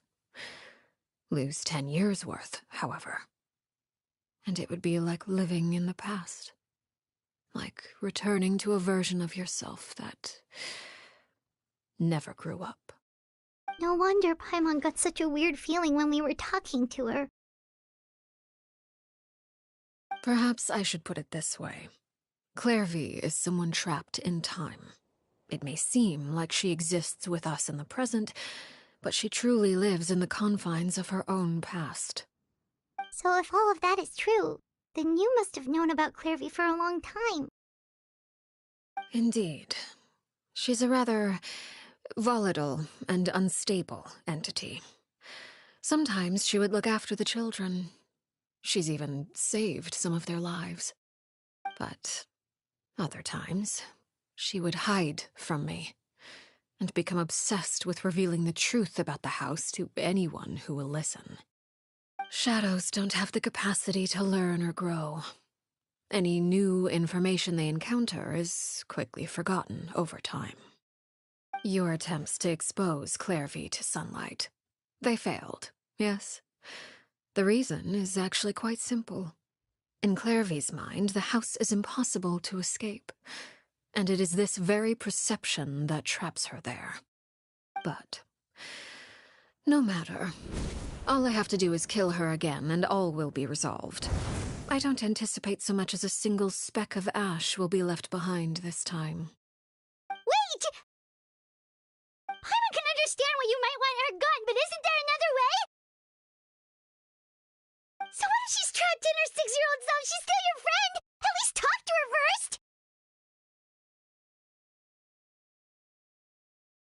It's too late for that. She broke the rules, and now she must be punished. That goes for Filial and Nantoy as well. She's had quite the effect on them. I hope you understand the difference between Crucibina and myself lies in our formulation of the rules, not our policy for enforcing them. Upholding the rules without question is a trait we both share, because that is how a household should be run. Is this really what you want to do? Whatever could you mean?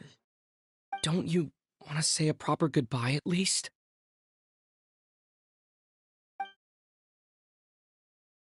Whether as a killer or as a father, there are two things that must be avoided at all costs: anger and sorrow.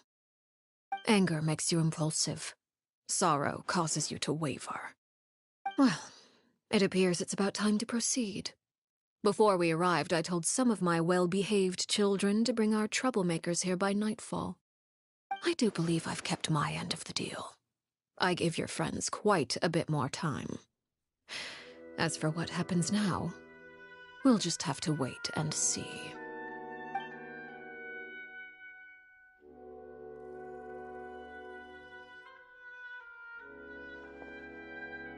Here they are, Father. You gonna execute him? Seeing something like that would actually be a first for me. Lenny! I'm sorry. I heard about how you helped buy us more time. But I still failed. I couldn't find a way to fulfill her wish. Huh? Are you... Perry? Indeed, it's been a while, Clairvy. Perry! Shh, stay right there. I'm sorry to postpone our reunion, but first I believe certain scores need settling.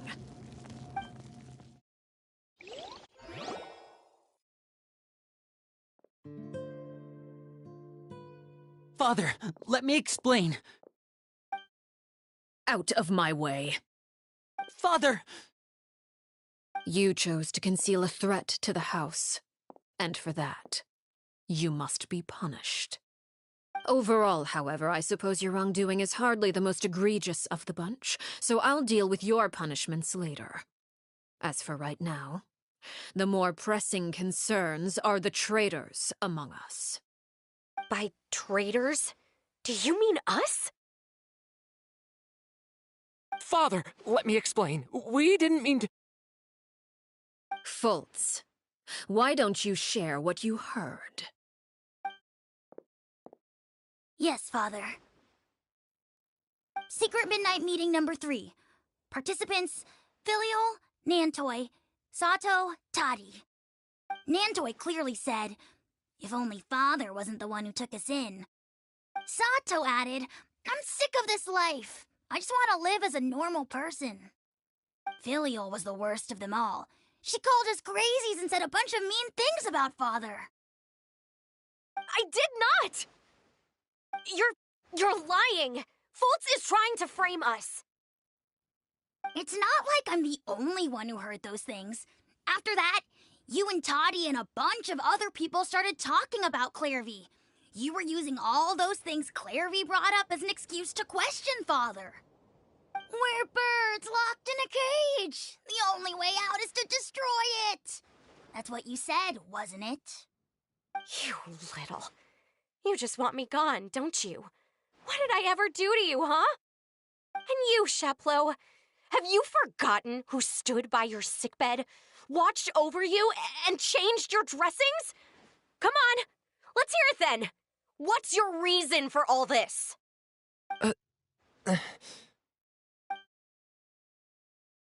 You're wrong, Filiol. We don't want you to die.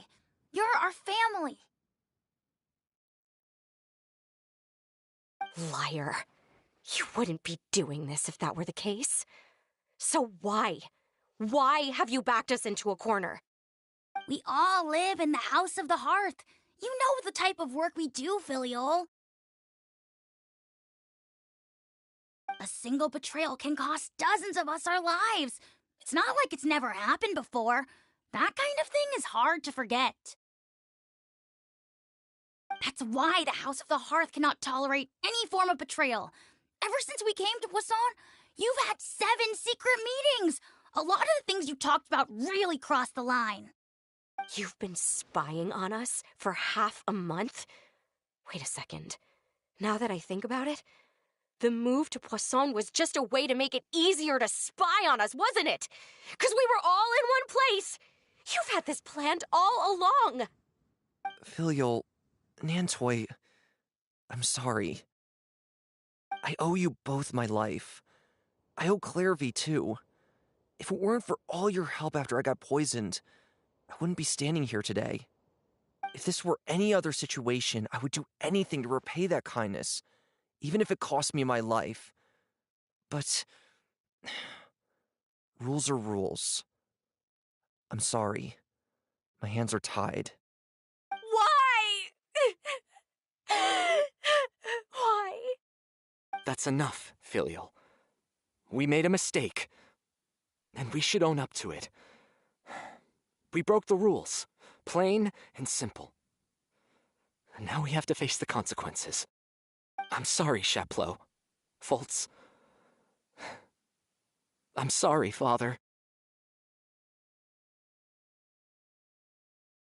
We accept our punishment. Chapleau, according to the rules of the House of the Hearth, how should these traitors be punished? All those who betray the house pay with their lives. And so it shall be.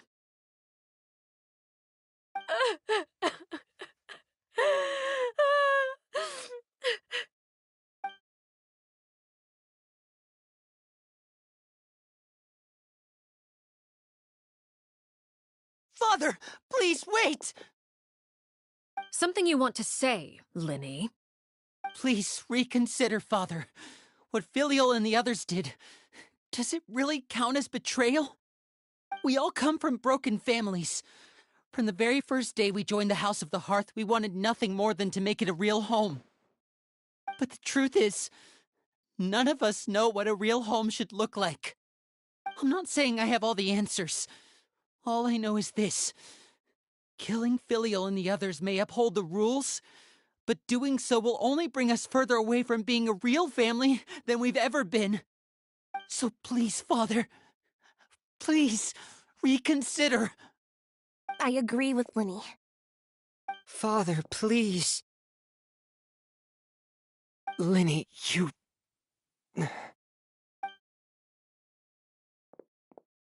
I also agree with Lyney.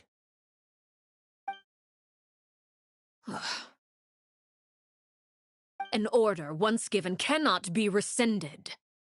However, given the extent of your determination, I suppose we shall have to go about this a different way. Draw your weapons and face me. Our weapons? Father, are you referring to a duel? Precisely. The rules of the house will not be altered. Traitors must be punished. However, Resolving disputes with a duel is also one of our rules, one that also applies to me.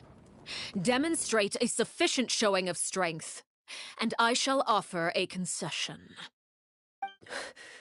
Wait. Beat Father in a duel? Impossible. Father is way too strong, even for Lenny.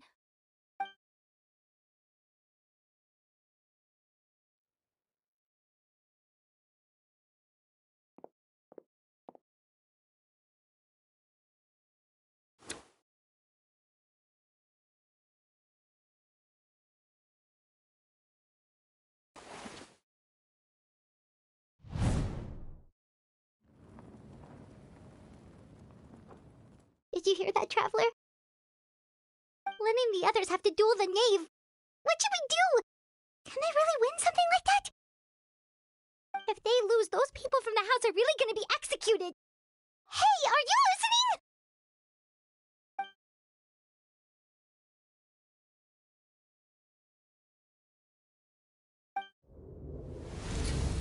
Don't you want to say a proper goodbye at least? Anger makes you impulsive. Sorrow causes you to waver.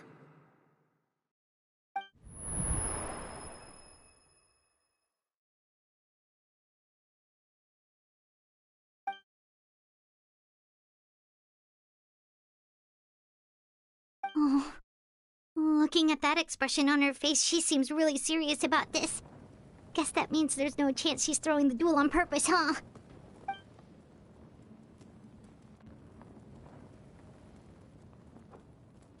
When guests are around, families are often on their best behavior. And any disputes are less likely to escalate. When the time comes, make the choice that you deem most appropriate in the situation, and lend your help to the House of the Hearth. What's wrong, Traveler? Hey, where are you going? Traveler?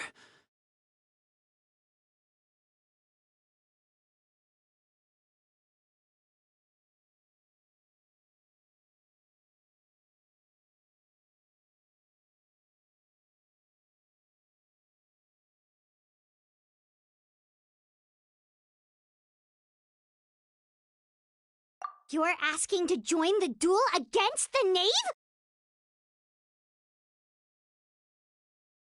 I'll allow it. We do have a ready-made dueling ring at our disposal, after all. All I would advise is this. Keep a firm grasp on your weapon, and give it your all. Any less, and you may just lose your life.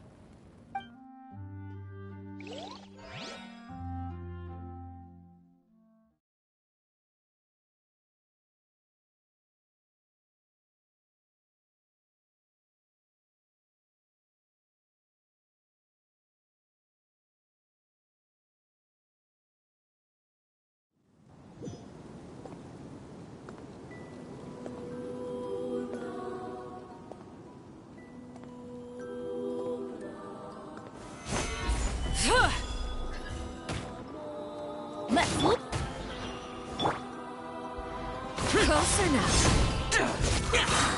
And voila!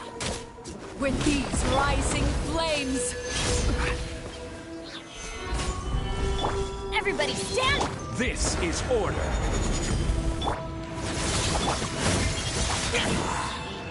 Is it my turn now? Are you alright?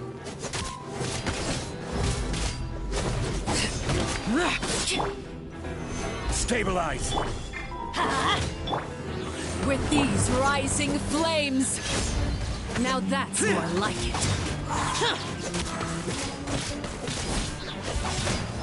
Getting here.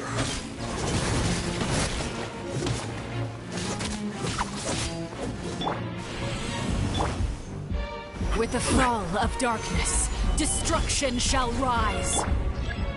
Have a taste of purgatory. Now's our chance. Spare your energy. Running is of little use.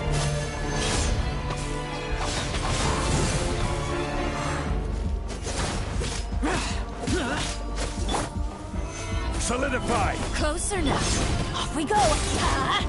Father's even stronger than I expected.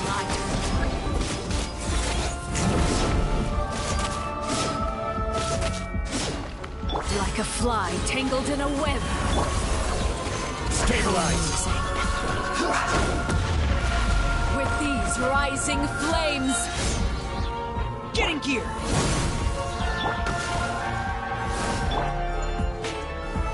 Solidify! Teamwork is dreamwork! Order guide you! As you will. Look at you. Trapped like a bunch of helpless animals. And voila!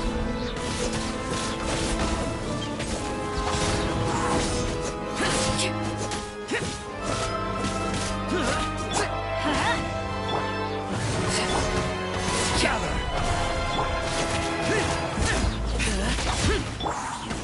Is it my turn now? Over here! Not bad. You've proven to be a worthy opponent after all. Let's light it up! Solidify! You've proven to be a worthy opponent after all. Try to pace yourself. Is it my turn?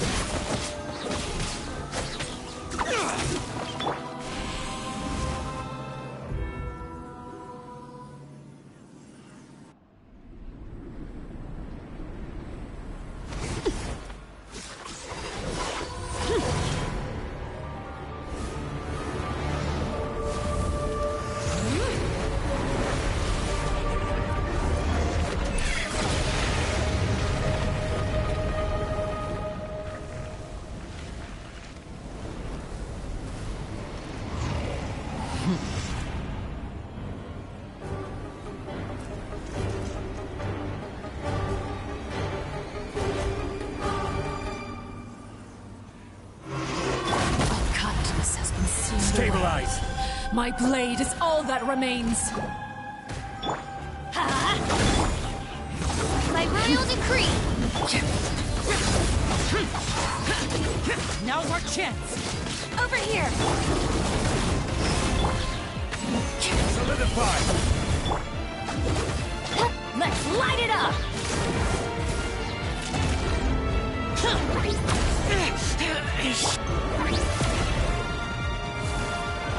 Stabilize!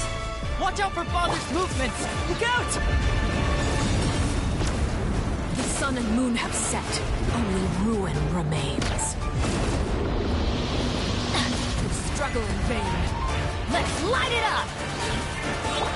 Oz, reveal. Now's our chance. Over here. I will have order! Lament! Worthless! Here! Worthless! Watch out for Father's movements! Look out!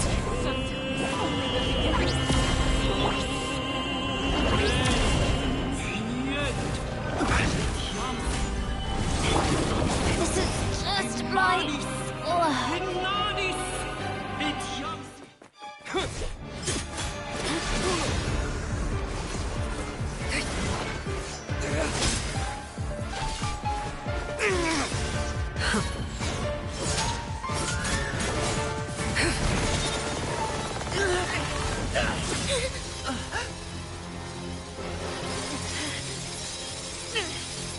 You should know better than to crowd in one place.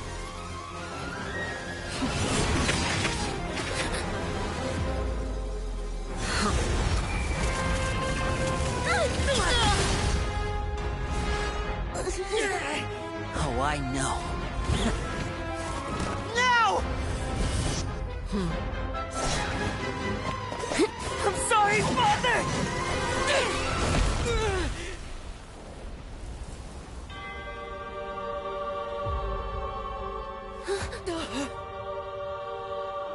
Sorry for what? This pitiful excuse for an attack.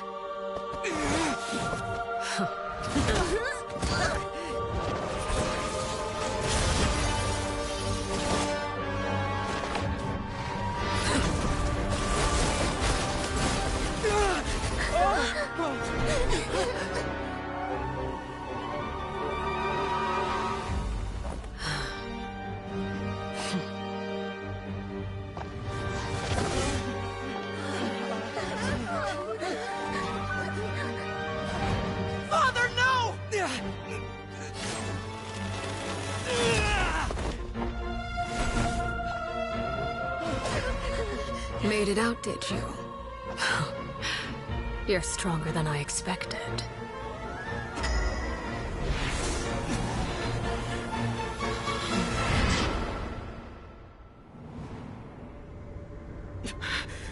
A crimson moon? I can't move.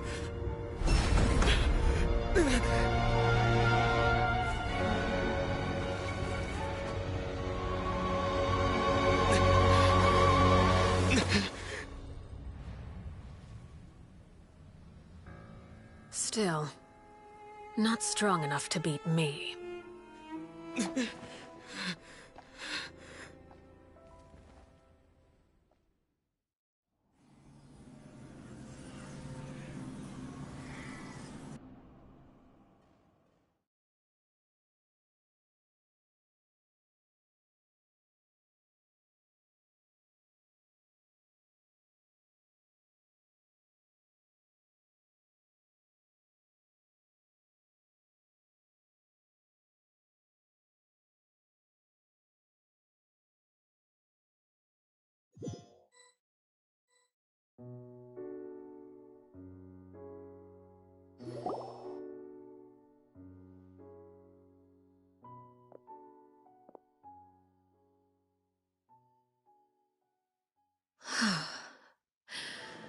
I believe we can end things here.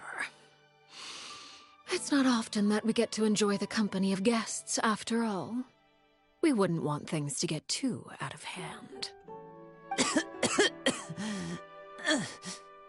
Brother, are you alright?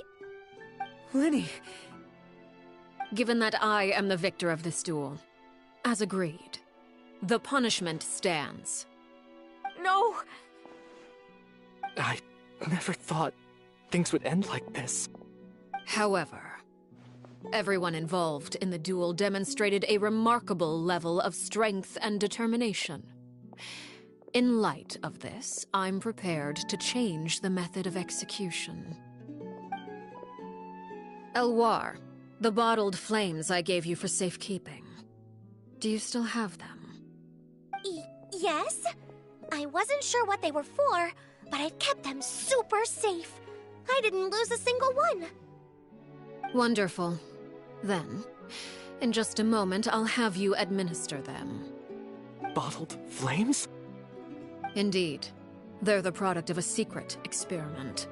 Under certain special circumstances, flames can be extracted from my person and preserved. Once ingested, searing pain will spread across every inch of your body. No harm will come to you physically, but your memories will be burned away. If you can withstand the pain, when you awake, you'll have forgotten everything you know about the House of the Hearth, and will be expelled from the organization. In other words, administering this concoction will kill the version of you that grew up in the house, and give you a new identity.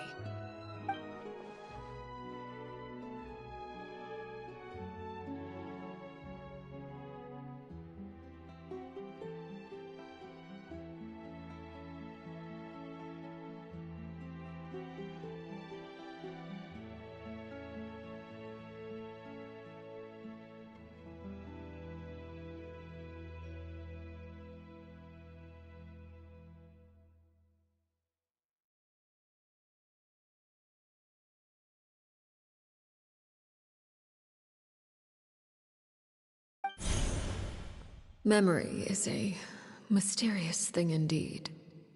Losing a portion of your memories will alter your sense of self.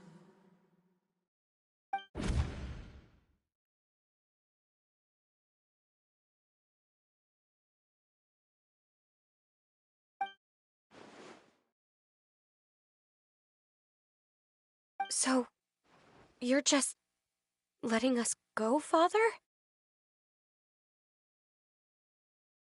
You misunderstand.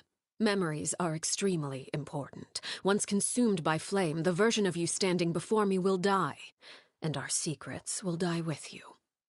So no, I don't intend to just let you go.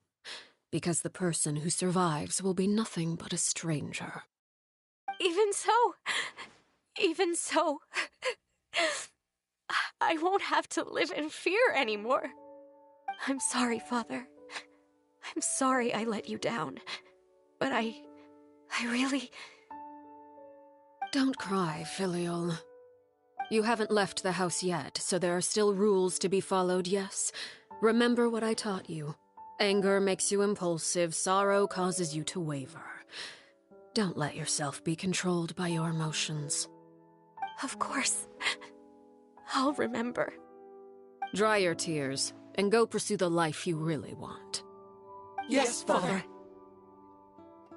Chaplot, Foltz, Elwar. Take them back to Poisson. And bring Lyney and the others as well. I prepared 3 extra vials of bottled flames. As for whether to take them, the choice is yours. Goodbye, children. The next time we meet, I will no longer be your father. Thank you for all you've done for the house. I hope you have bright futures ahead of you.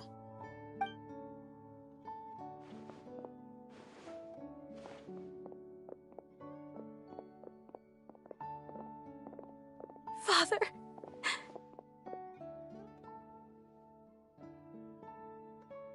Let's go.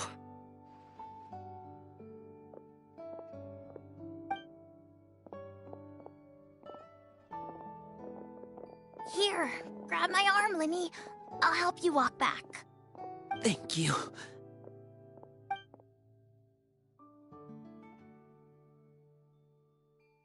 Clairvy.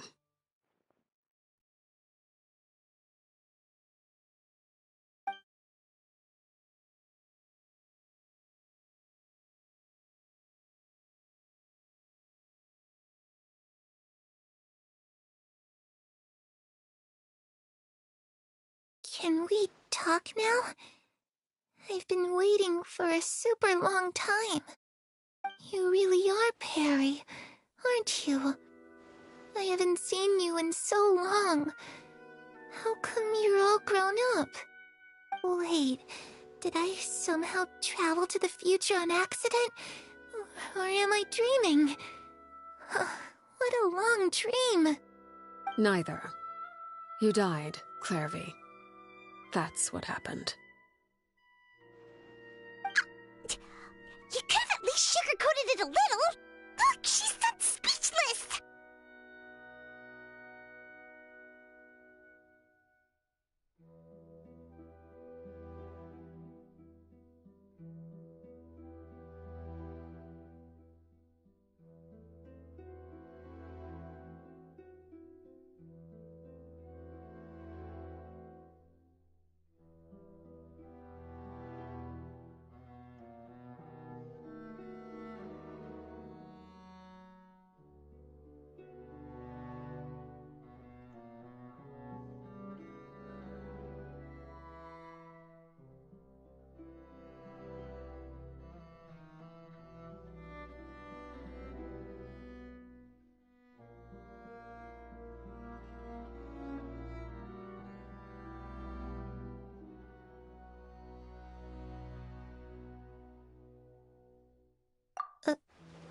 Oh.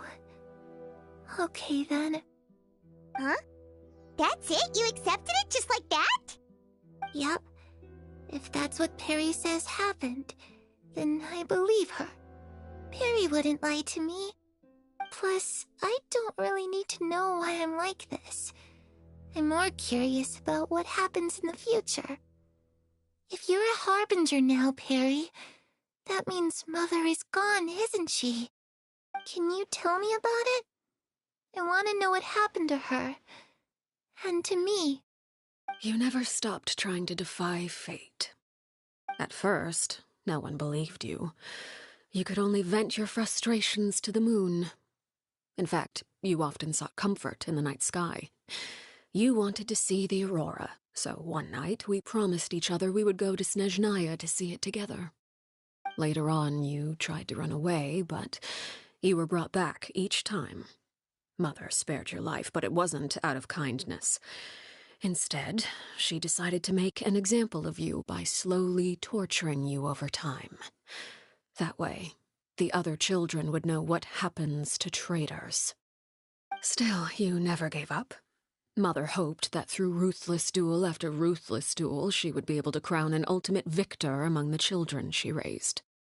But you called on everyone to unite, to fight to a draw in order to reduce casualties. Your efforts may have only delayed the inevitable, but still. You gave them hope. You tried everything you could think of, but every attempt ended in failure. Still, you never turned your sword on Crucibina, and you never turned it on me. On that gloomy day, you told me, "For the last 16 years of my life, I've done everything I can to fight for freedom. But now, I realize that the only freedom I truly possess is the freedom to choose to die." I never imagined I would say something like that. I must have been feeling really worn down. But somehow, I still think I understand. According to Mother's plan, only one of us was going to make it until the end. And I always hoped that person would be you. If I could do it all over again, I still don't think I would make a different choice. Even when I first met you, I knew you'd be able to do what I couldn't. Is that so? Even now, I'm not sure I truly understand what kind of freedom you were trying to pursue. But as the head of the House of the Hearth, and as the children's father, I've tried to give them the most basic of freedoms. The freedom to choose their own fate. It's something I discussed with the Iudex of Fontaine. The children who want to leave the house will have their memories wiped clean of all secrets pertaining to the organization. In return, they will be allowed to live a normal life in Fontaine without being prosecuted for their past. Of course, I won't simply hand freedom to them on a silver platter. They have to fight for it and prove themselves worthy of it. Only freedom that is earned has true value. That's more than enough. That's exactly the kind of life I was fighting for.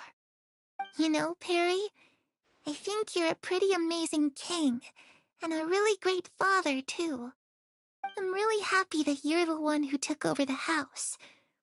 I guess I do have one regret, though. I still haven't seen the outside world. Well, it just so happens that our dear guests over here have been to many nations and traveled to countless places.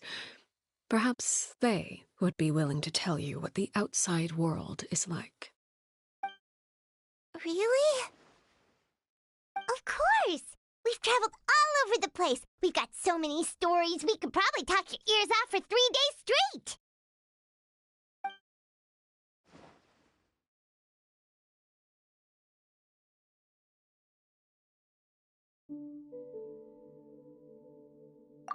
You know, I used to dream of being a bard. Playing the lute while singing into the winds of freedom. Even if there was no one there to listen, I would have continued to sing no matter what.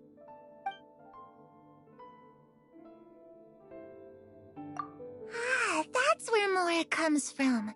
I never knew that before. If I had some Mora, I would buy 3 new dresses. One for me, one for Perry, and one for Mother. It's just too bad Perry doesn't like wearing dresses. And Mother, well, she probably wouldn't accept something like that either. I guess I'd just have to keep them all for me then. I could wear a different one every day.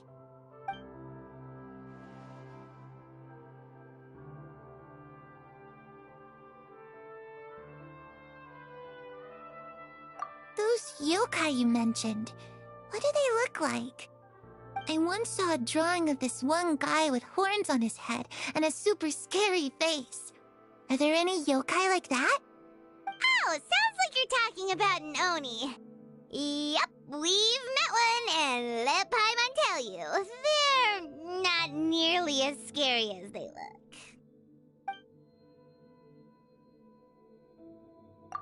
I was always too afraid to skip Mother's fighting lessons. But at the academia, I bet you could do all sorts of secret things in class. Things that have nothing to do with studying. I'm just kidding. Being able to study whatever you want without having to fear for your life actually sounds pretty great.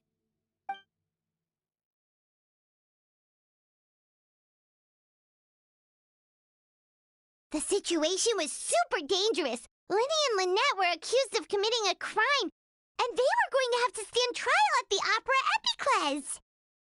Oh no, that must have been hard for all of you. What happened next? Don't worry, we were able to turn the situation around super quickly, all thanks to Detective Paimon, of course. How'd you do that? Come on, tell me. Okay, so it was like this. After the failed magic show, we rushed to the scene and...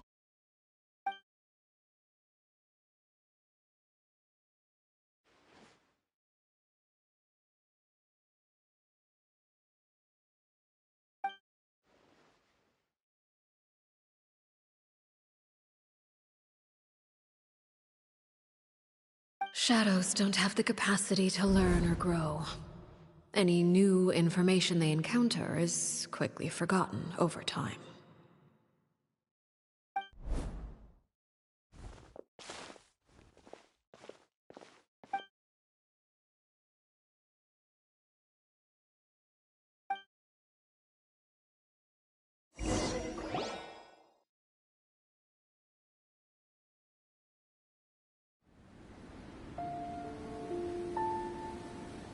Clairvy, you've worked tirelessly from the shadows to overthrow the House of the Hearth. Now, by my authority as the Knave, I shall announce how this matter ends. You are hereby expelled from the House of the Hearth. You are no longer tied to this place, nor are you bound by its rules. You're saying that I can finally leave? I get to experience the outside world as well? Oh, I almost forgot. There's no getting older for me. Still, seeing who you grew up to be makes me really happy, Parallel. Take care of yourself. Goodbye. May we meet again someday.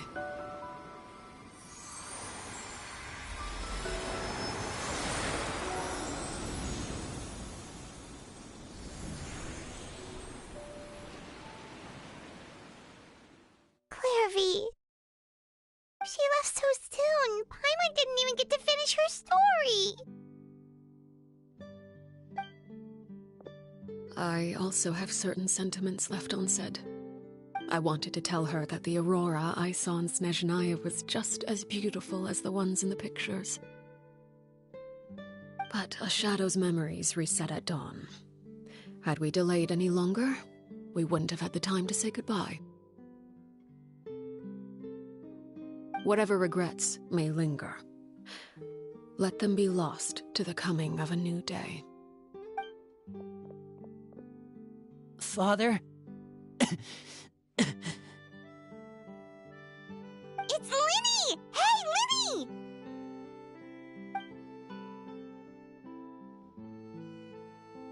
What is he doing back here? Let's go check it out.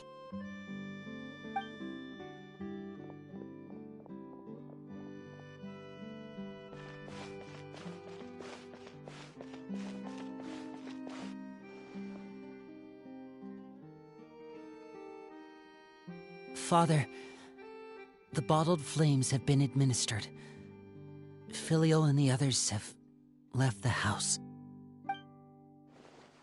And you? What have you decided?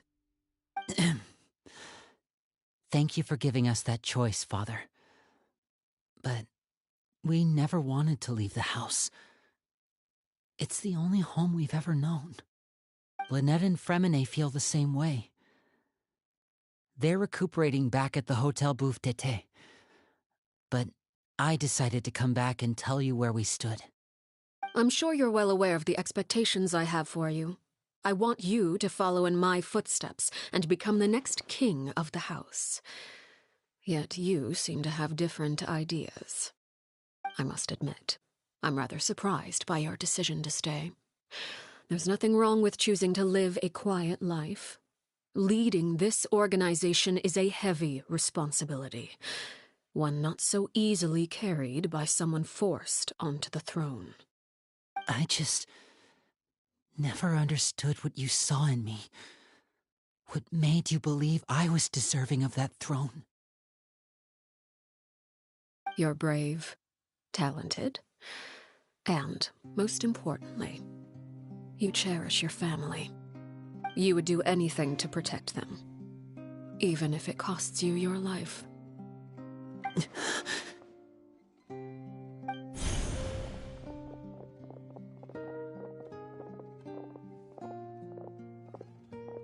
Speaking up back there was so brave of you, Lyney. It's all thanks to you that we were able to convince Father to back down. You're a hero, Lyney. Hero? Father is the real hero. Had Father gone all out during the duel, there's no way I would have walked away with my life. She must have had it all planned from the beginning, from the very moment she suggested a duel. I'm not deserving of that title. I'm not strong enough or smart enough. You're wrong. In my opinion, all you need to be deserving of the throne is conviction and the necessary strength to act on it.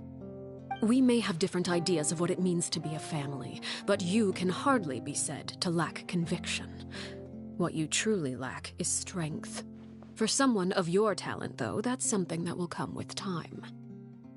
Even without that strength, you still chose to face me in a duel, even though the odds were stacked against you. That capacity to honor your convictions is what I truly see in you. Father. No one knows what the future holds, what tragedy or triumph may be in store. Being at the head of this organization requires the strength of will to face whatever comes. Caution will only hold you back. If reaching a certain standard were required to go after what you want, I would never have succeeded in killing my predecessor. Back then, there was still a considerable gap between our abilities. Strength may decide the ultimate victor, but those who let a lack of strength dictate their decisions or undermine their convictions will never be worthy of the throne. I understand, Father. Thank you. Children must grow up to surpass their parents. Only then can a family continue to flourish. The road ahead is not an easy one, so I'll ask you one last time. Are you certain you want to stay? You've done so much for me, Father, and that kindness must be repaid.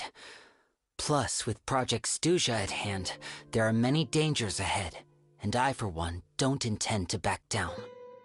Protecting my family at all costs. That's my conviction. Then you're welcome to stay. As for Project Stuja, you need not be too concerned. If those cowardly businessmen and heartless dignitaries try to take us down, I'm prepared to teach them a lesson. Having members who longed for the light was our organization's last weakness. With those members no longer among our ranks, the House of the Hearth is like a spider hiding in the shadows. We need only wait for our prey to come to us. At present, our imperative is to use their plan to our advantage. In doing so, a crimson moon shall rise amid the frigid blizzards of winter. No demonstration of loyalty shall go unrewarded, and no sacrifice shall be in vain. As for the two of you, whether we meet again as friend or foe, I'll remember the camaraderie we shared in this moment. No matter how arduous the journey ahead, I hope we both reach our desired destination.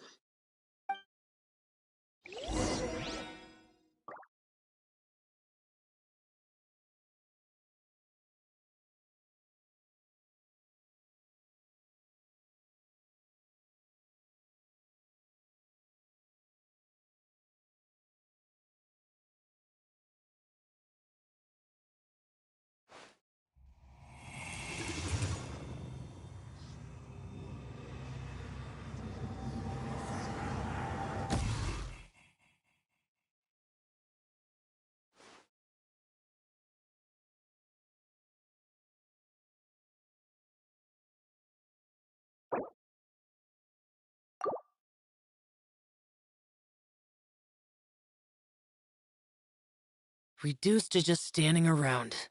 How absurd.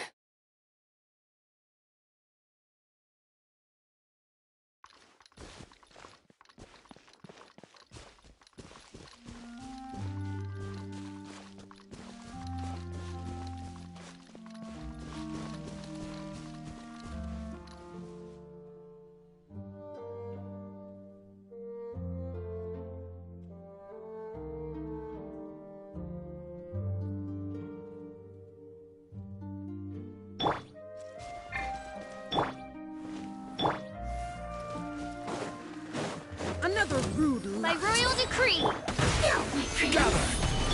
Huh? Boring.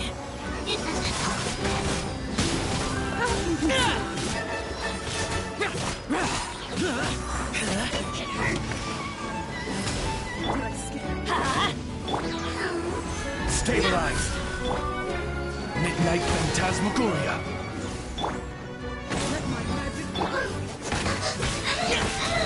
Useless.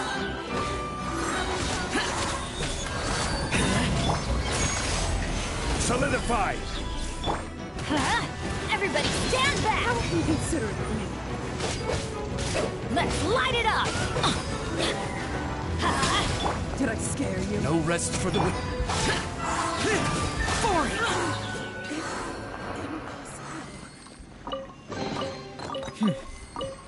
There's quality here.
Gather. Huh? Oz revealed by... Useless. Let's light it up! Stabilize. As you wish, Mainford.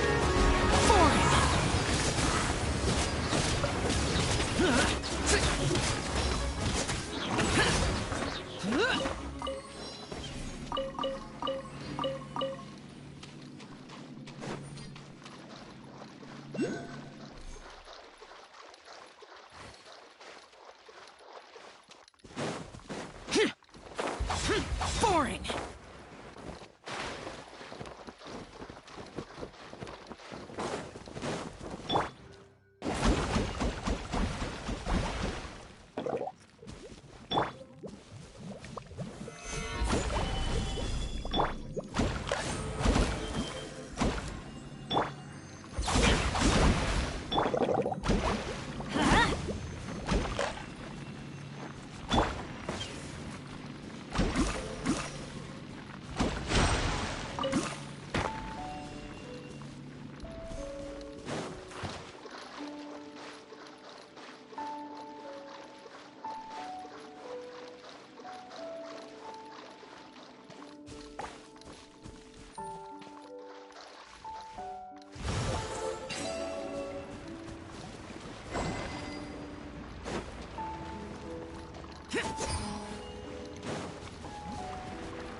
If it's useful, I'll take it.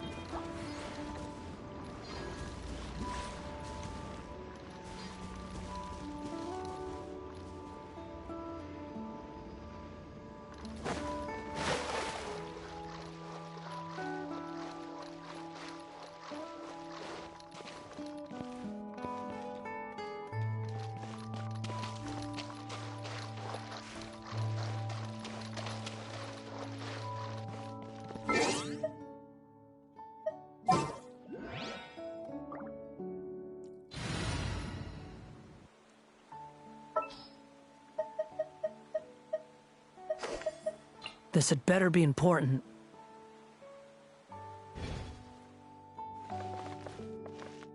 Squall and Fury!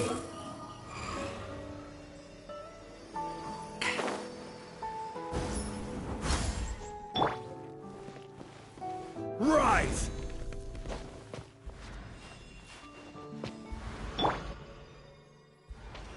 Behold!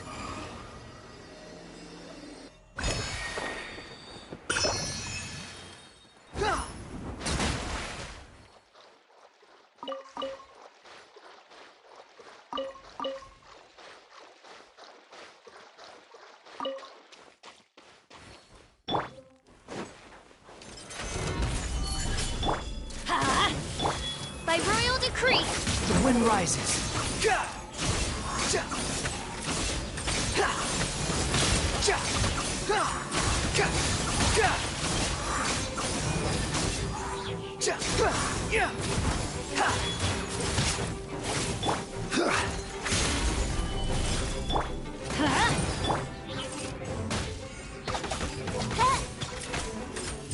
Oz, reveal thyself!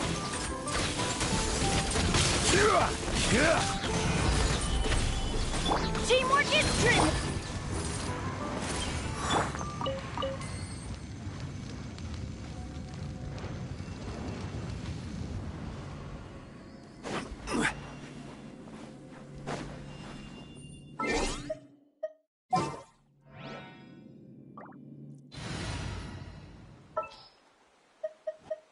Conquering demons is what I do.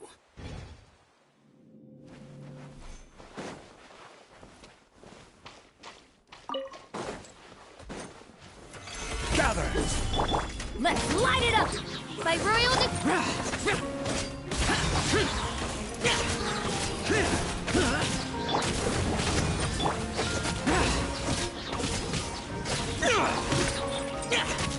Useless!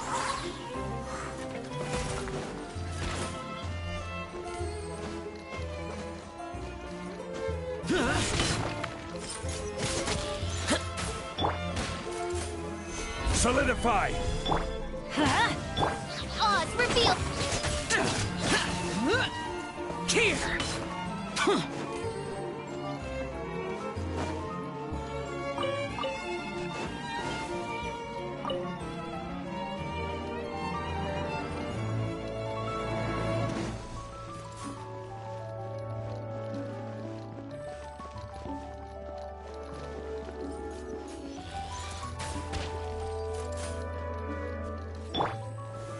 Stabilize! Let's light it up! By royal decree!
There's quality here.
Solidify! Certainly worth the extra.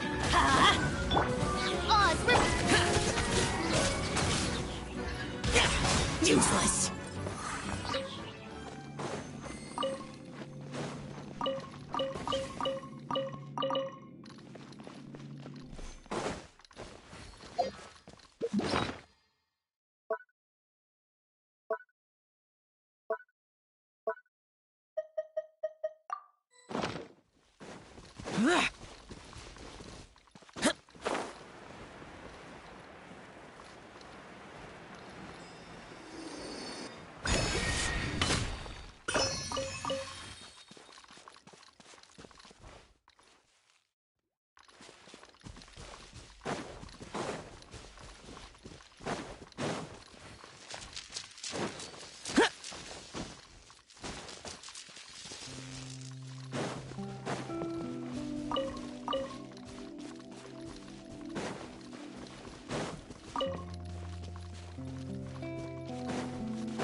Cry out my illustrious name.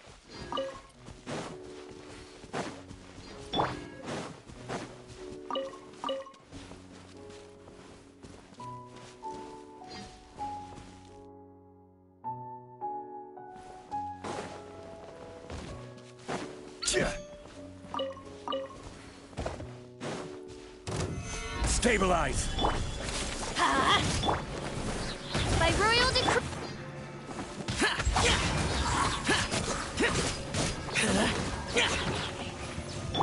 Let's light it up!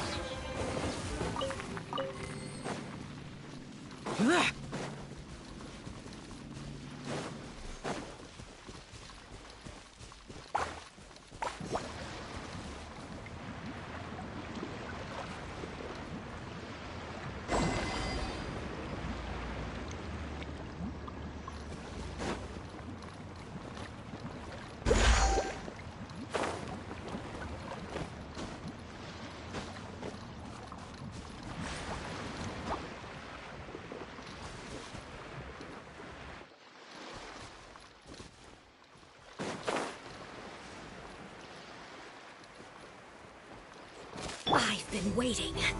Gather! Apologies. Oz, reveal by... Everybody stand back! This is order. Midnight Phantasma...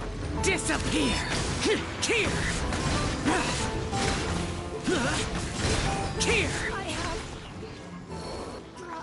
Boring! Worthless! I'll put you on my... Worthless!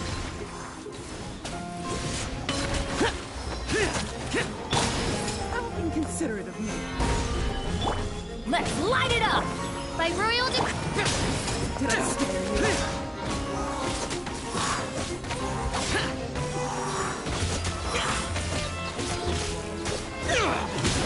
How inconsiderate of me.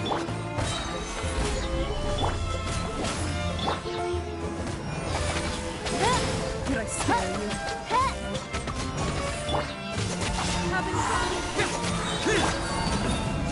I summon thee! Boring! I must collect myself. Stabilize! As you wish.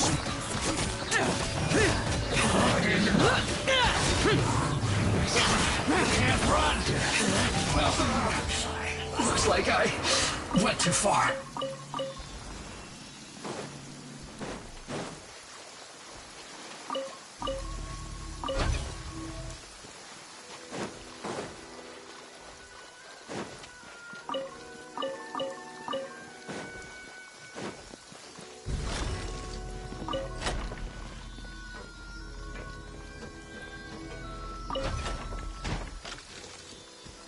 Demons do not stop for the raid.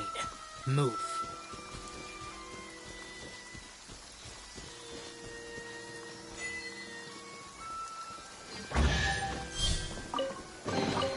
If it's useful, I'll take it.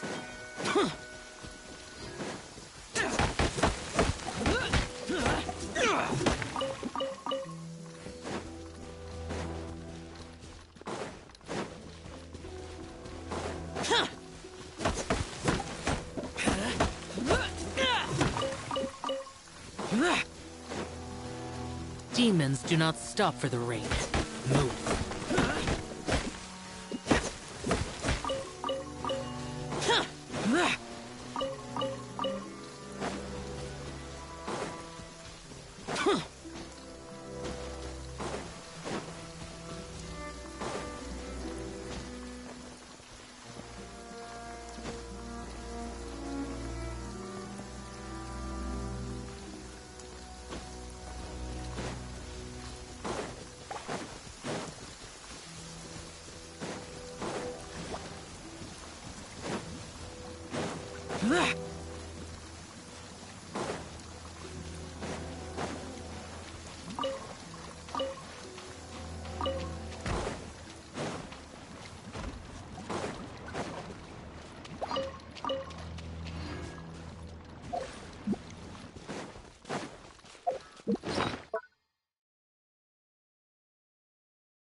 I've been waiting. Gather!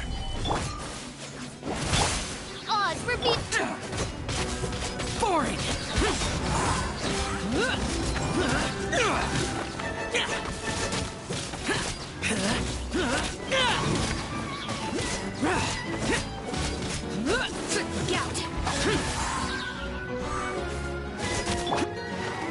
Stabilize! Let's light it up! Please hold with my royal... Forgive my prior inconsideration. The banquet must go on.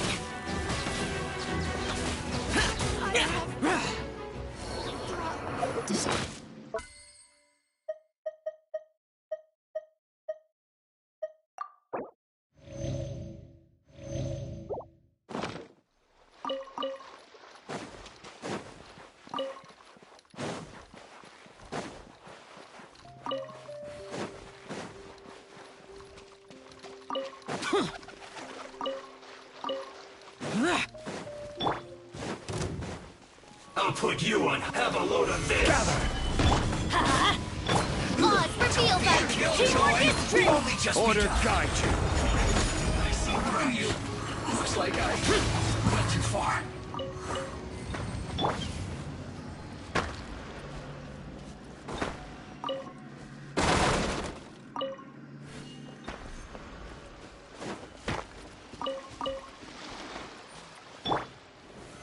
Stabilize.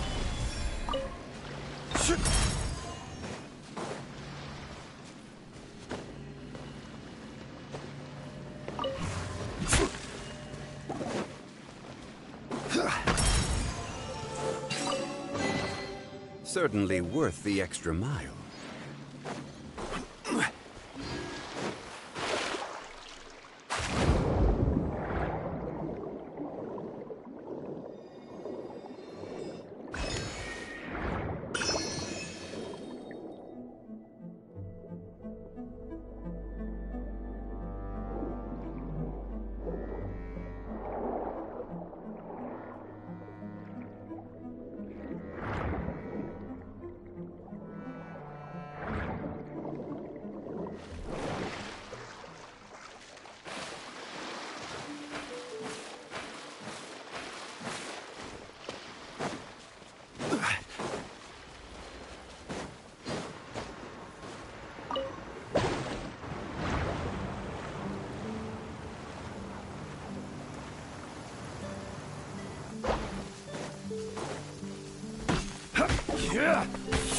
Here!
Lynette and Fremine were recovering at the Hotel Bouffe d'été?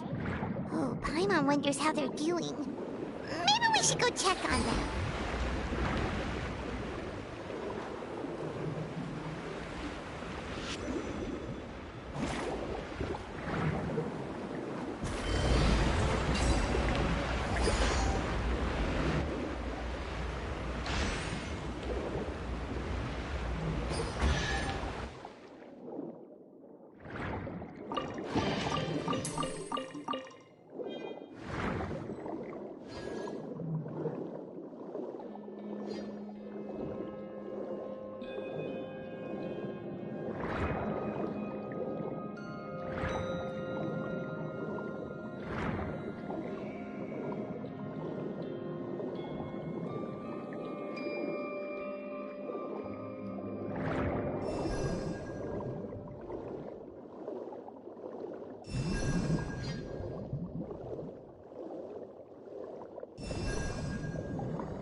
By the way, we really are just going to talk, right?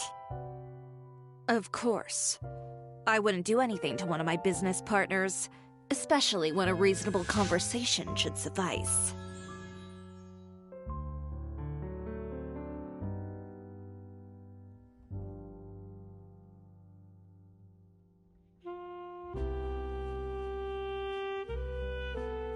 I created another universe and founded paradise, for I, Fischl, am the princess.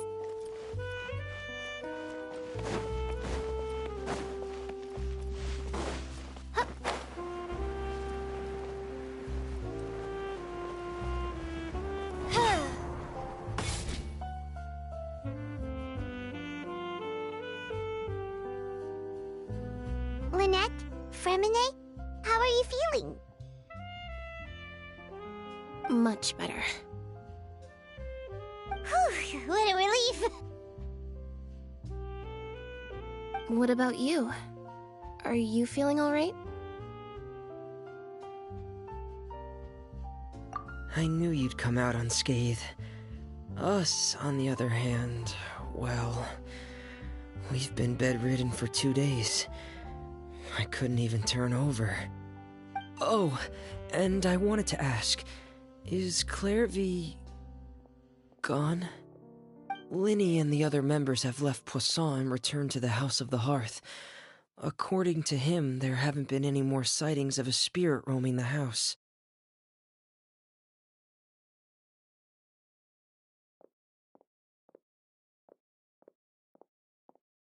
I see. I'm glad. Father came to check up on us 2 days ago and told us about what happened with Crucibina and Clairvy. Actually, I've met Crucibina before.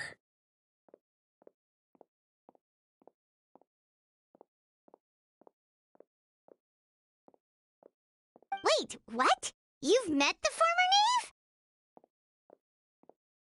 Crucibina died a year after Clairvy. It was during the year between their deaths that I joined the House of the Hearth.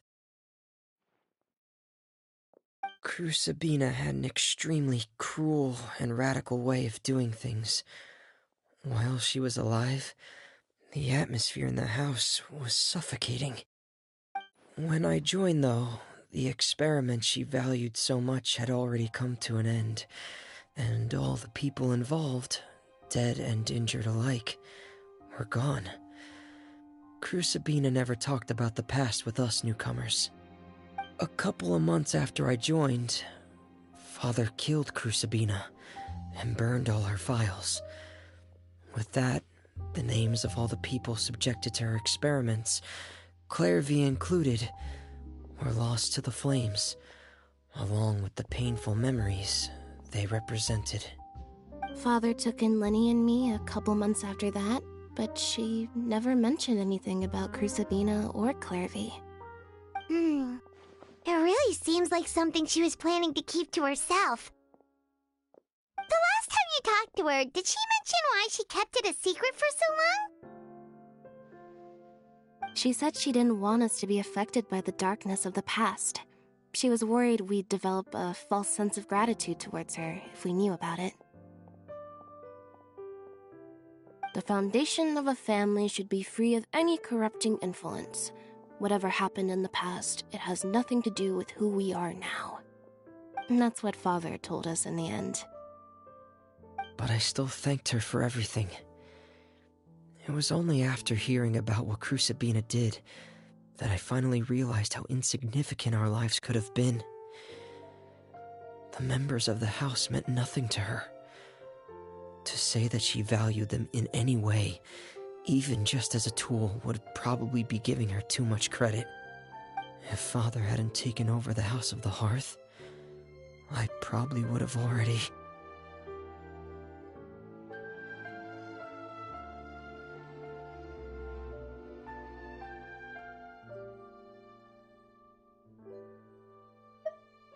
Father rarely brings up the fact that she saved us. She doesn't believe that being indebted to her should be what ties us together. But even if we didn't owe her anything, we would still choose to stay. Because this is our home.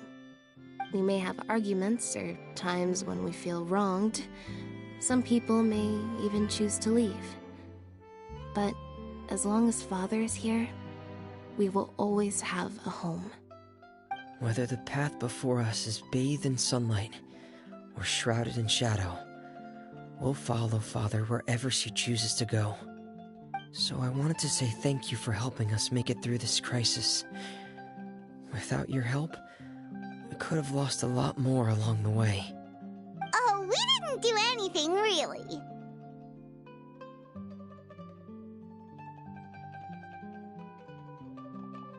Of course. You're welcome anytime.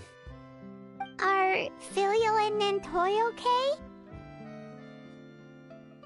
I actually saw them at a cafe this morning. They didn't recognize me. From what I could tell, they were drinking coffee and talking about one of the operas that started running recently. They seemed happy. If I had to take a guess, I would say they finally found the kind of life they always wished for.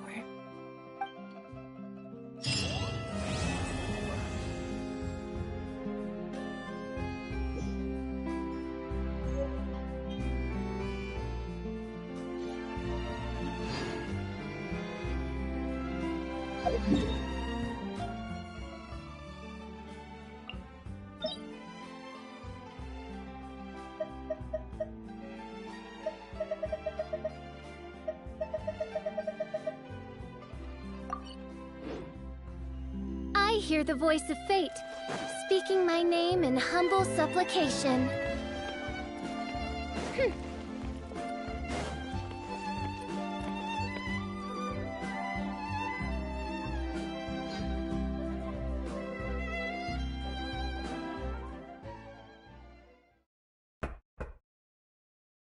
Who is it? Venger, it's Chiori. We've worked together all these years. The least you could do is allow me a face-to-face conversation.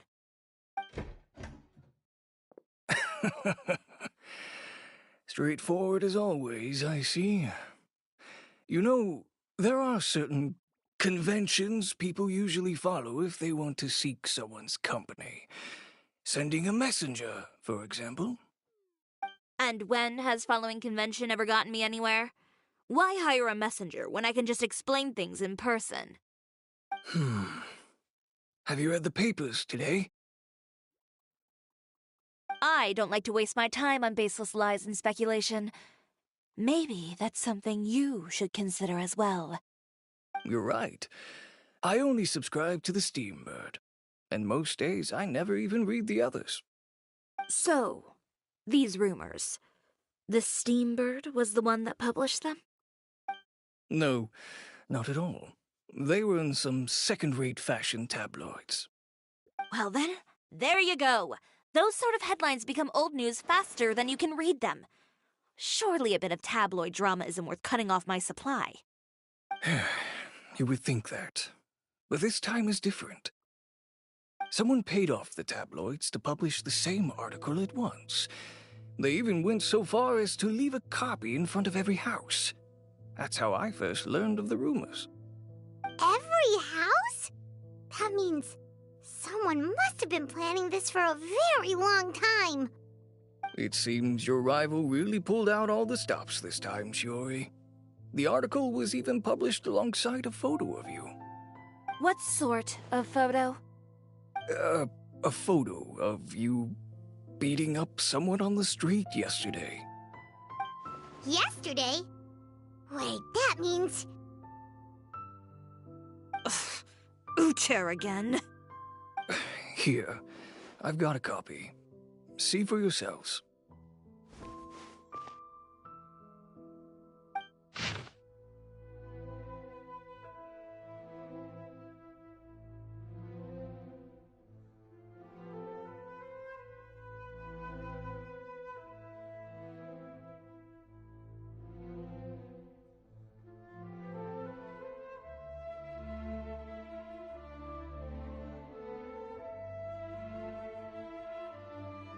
Behind the scenes, the true Chiyoria boutique takes shape. Not a fashion house, but a house of lies. Relying on its close ties to the criminal underworld, the Chiyoria brand employs illegal competitive tactics to come out on top, giving hope to the evildoers among us that wrongdoing can still prevail, provided you conceal it under the guise of fashion and beauty. I don't know what happened, and I don't want to comment on things that I didn't see with my own eyes. Still, that photo shows you to be the clear aggressor.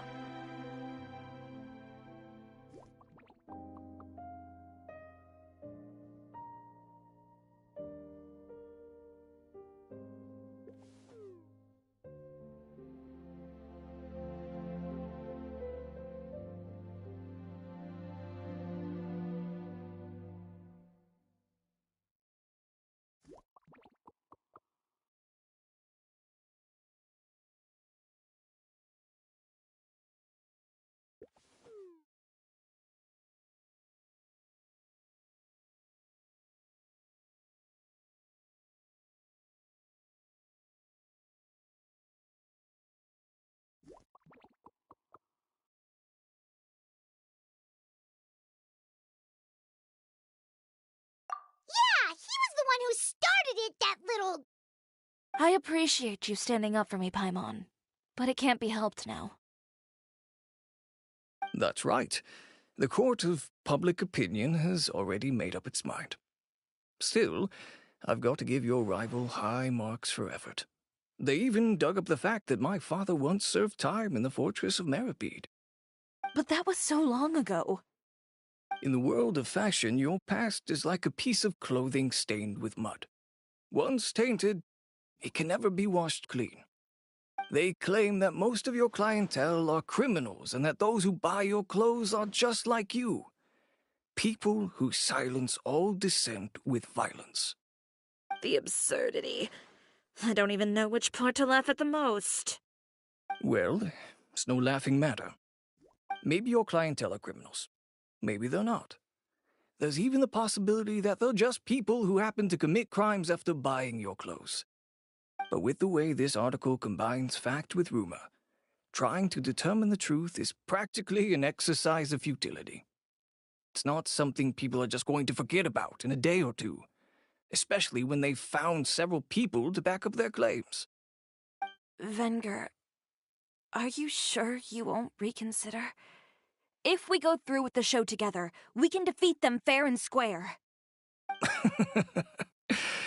If I were younger, I might have said yes. But I'm no longer that brave young man with nothing to lose. I've got the family business to consider now. I'd be perfectly happy to work with you again after this, but my daughter is manning the store during Fashion Week, and I don't want her implicated in all of this. She doesn't deserve to be swarmed by all that negative publicity. I understand. Let me offer you a piece of advice, Chiori, for old time's sake. Let this Fashion Week go. There's always next year. You just need to wait for all of this to blow over. You're free to wait things out, Venger. I'll make my own choices. Have you ever thought maybe that attitude of yours is what's gotten you into all this trouble? Have you ever thought maybe this attitude of mine is precisely what paved the way for my success? Well, fair enough. Then I suppose all there's left to say is, best of luck. As for the models, none of them wanted to be implicated in all of this either. Understood. Take care.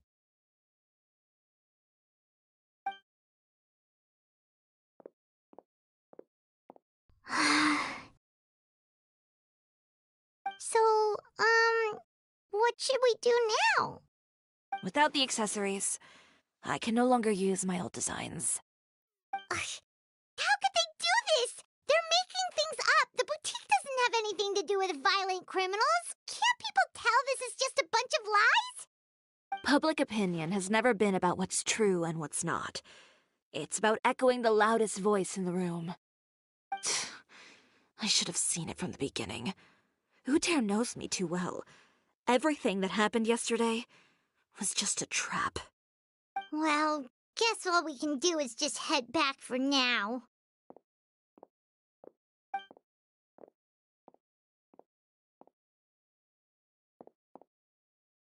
Traveler! Paimon! Charlotte, what are you doing here? Looking for you, of course.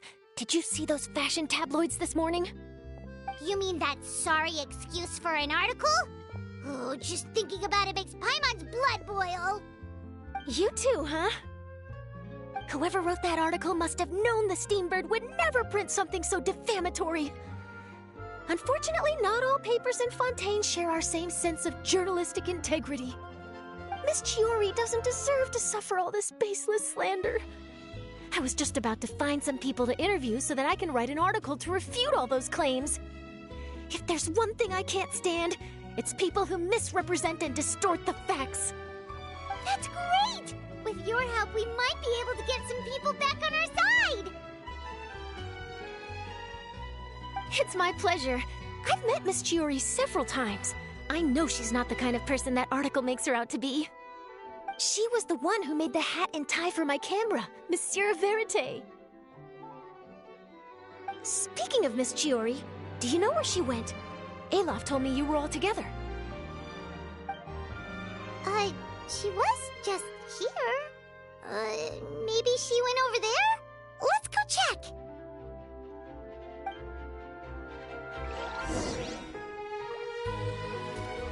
If you ask me, I think Chiori Boutique is done for.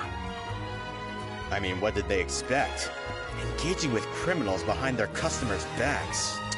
They kept up a solid front, though. I've even bought from them before. Really? How was it? The owner was plenty fierce, that's for sure.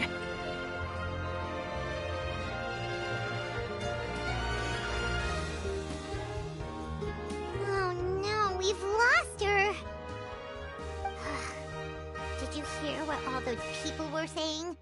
Paimon can't believe they bought all that nonsense! Miss Chiori doesn't often appear in public or give a lot of interviews, so the general public hasn't had a chance to really get to know her. It's also true that her way of dealing with things can be a little extreme sometimes. It's easy to use that to mislead people who don't know anything else about her. This is all Uter's fault! Paimon would pick him up and throw him across the room too if she could! Wait a second. You don't think Chiori might have gone looking for him, do you? You know, so she can, finish what she started? That would only make the situation worse for her. I'm sure Miss Chiori knows that too.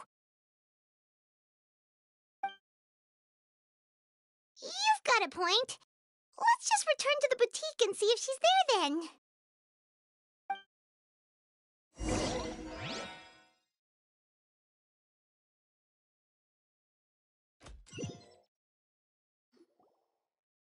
Elaf, we're back!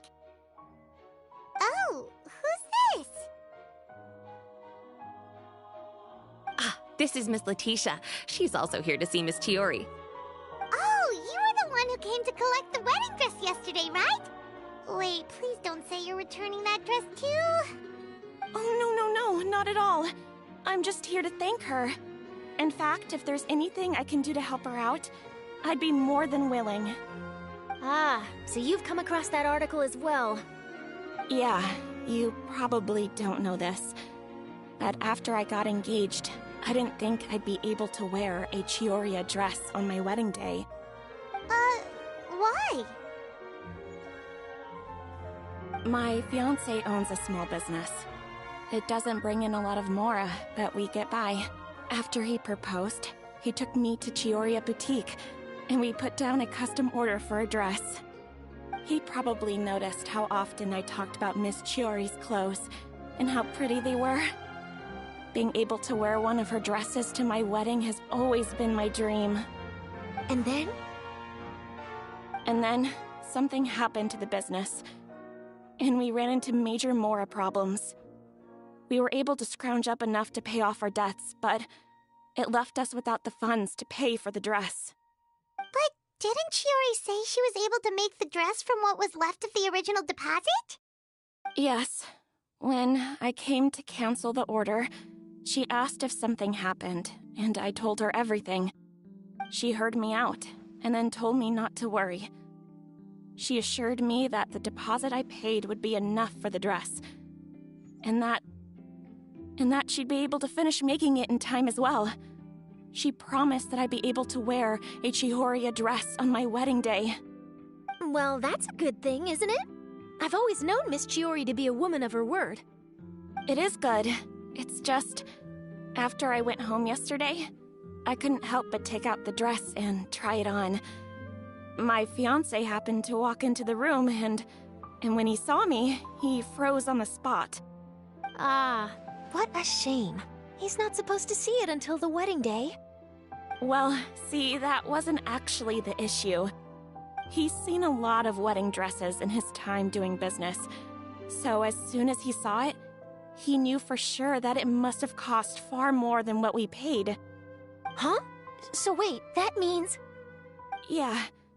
Miss Chiori covered all the costs and held nothing back.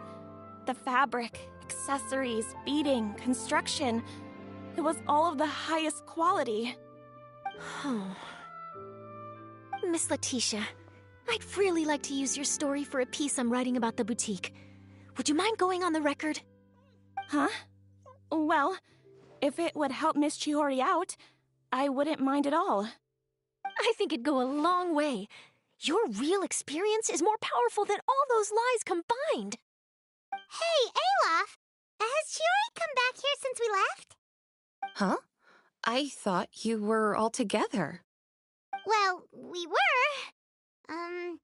If she didn't come back here, then do you know of any other places she could have gone? Oh, I remember now. There's this one cliff by the sea. Miss Chiori would always go there whenever she was upset. In that case, why don't we split up? I'll continue interviewing Miss Letitia, and you two can go look for Miss Chiori. All right, sounds good. Let's go.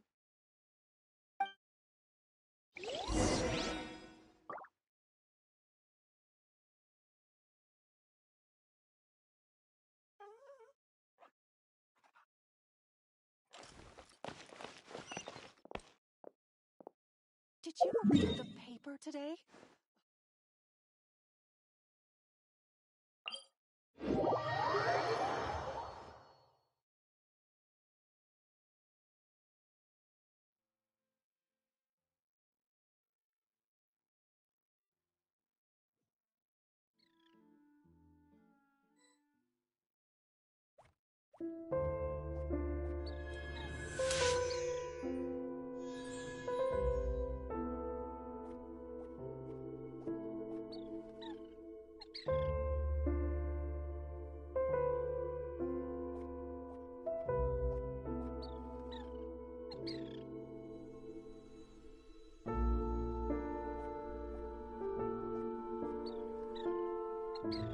I created another universe and founded paradise. For I, Fischl, am the Prinzessin der Verirrt...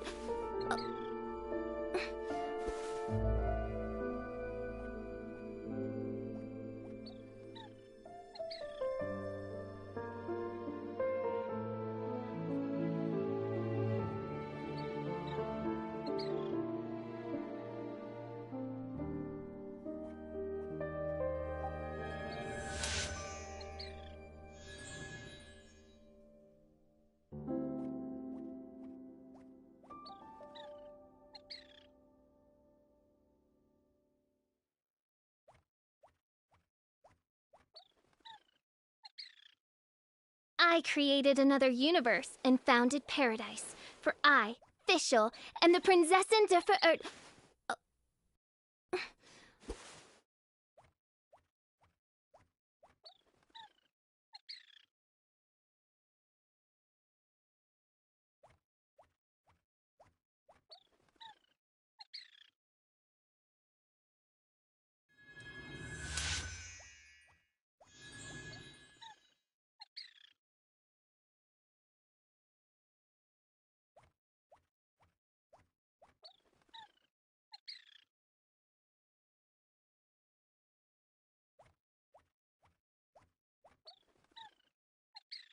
I do worry about the well-being of my retinue during my impromptu absence. I'm sure the good people of the Adventurers Guild are absolutely fine, mein Fräulein.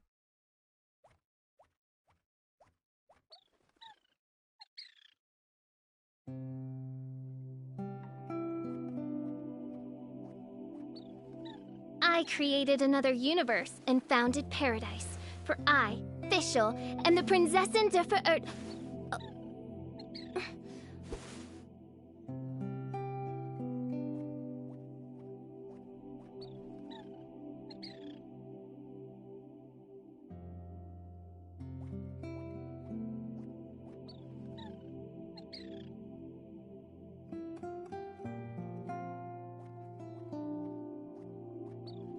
I hear the voice of fate, speaking my name in humble supplication.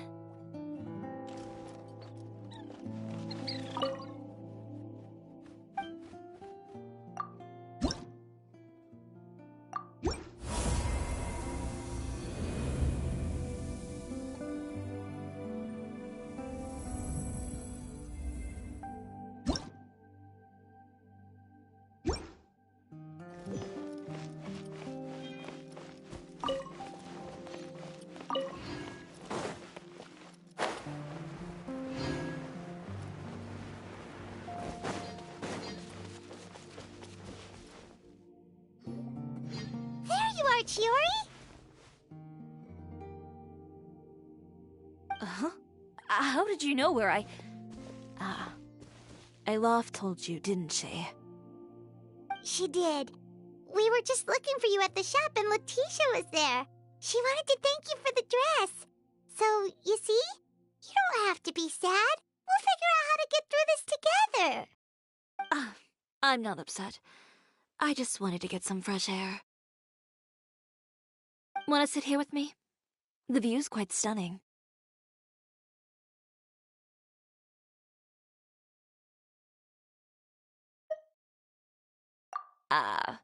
Sorry about that. I'm the only one here most of the time. All right, don't mind if we do.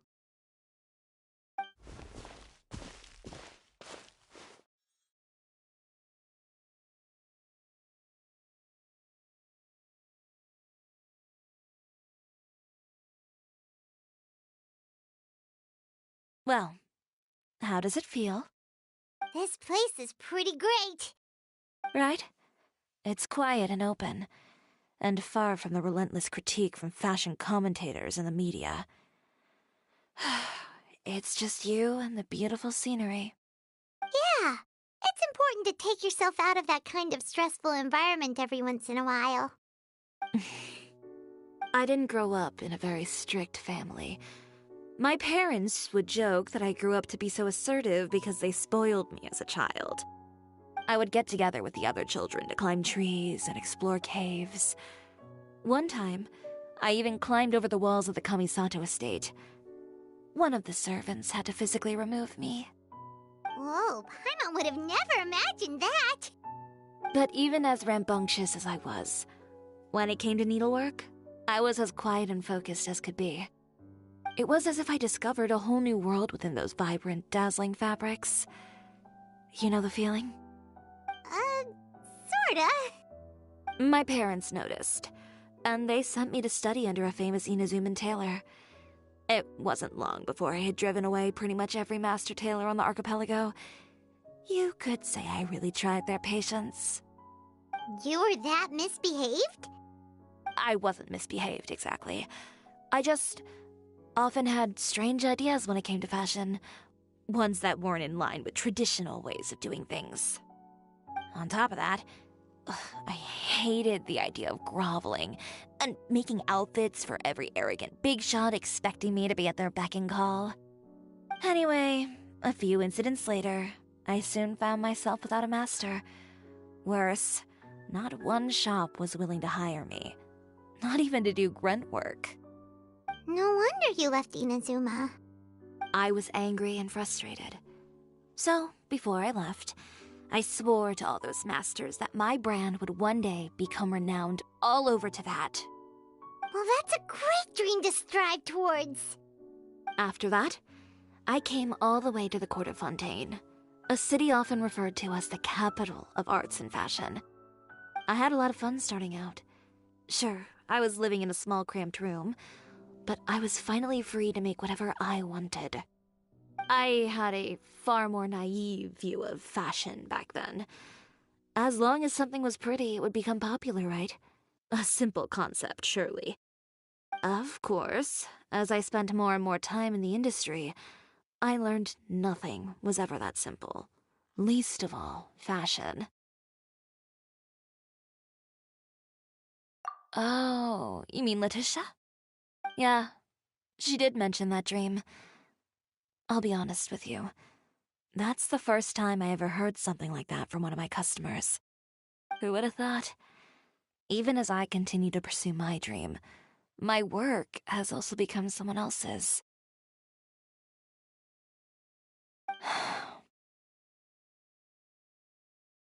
Alright, that's enough sightseeing for one day. Time to come up with a way out of this mess. Ooh, looks like you've got your game face back! Back? It was never gone to begin with. I did say I wasn't upset, didn't I? Paimon thinks we should look for evidence that Uter wrote that article, and that he hired those treasure hoarders to attack Kirara. Charlotte's already working on an article to address all those nasty rumors so we can publish all our findings in the Steambird once we're done. I don't like duking it out in the press. But if Charlotte's thrown her hat in the ring, I won't stop her either. I know where Uter's clothing factory is located. It might be a good place to start looking for some evidence. Sounds good! We'll come with! As for Fashion Week, well, there's always next year, right? So there's no need to be too upset. Huh? When did this become an either-or situation? Find incriminating evidence or participate in Fashion Week. I'm doing both. But your accessories! Didn't you say your designs were unusable without them? Well, it's true that I haven't quite figured out what to do about that, but to tell you the truth, even here in Fontaine, every time I see the sea, I can't help but remember Inazuma and the vow I made in front of those masters. Thinking about all that, I just can't bear to take even one step back. The sea. What did you just say, Chiori? The sea. Seashells, coral.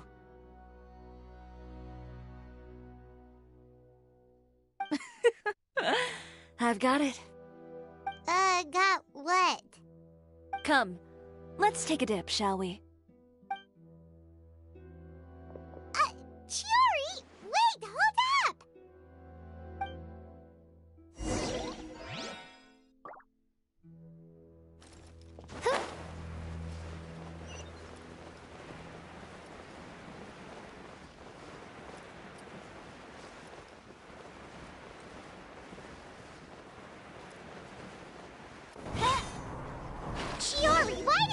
jump into the sea all of a sudden!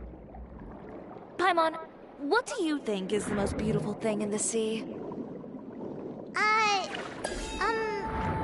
Lumitoile? Or a pearl, maybe? Oh, coral's pretty too. Ah, Paimon gets it now! You want to use things like that as the accessories for your designs!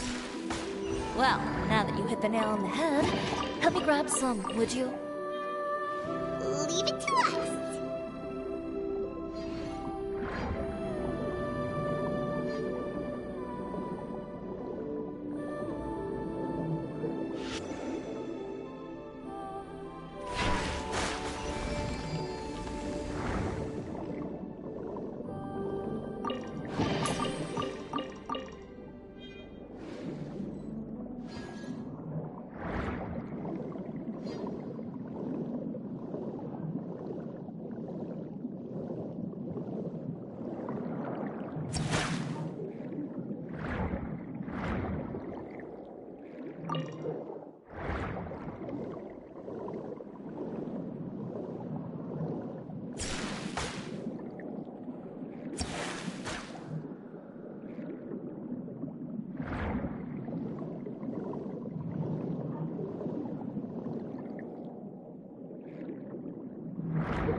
Enough, right?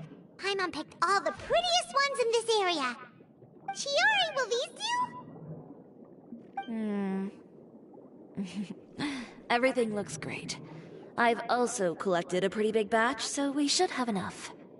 Great! So are we gonna head back now and make some new designs? Yes, but don't forget, we've got more than just the designs to worry about when we get back.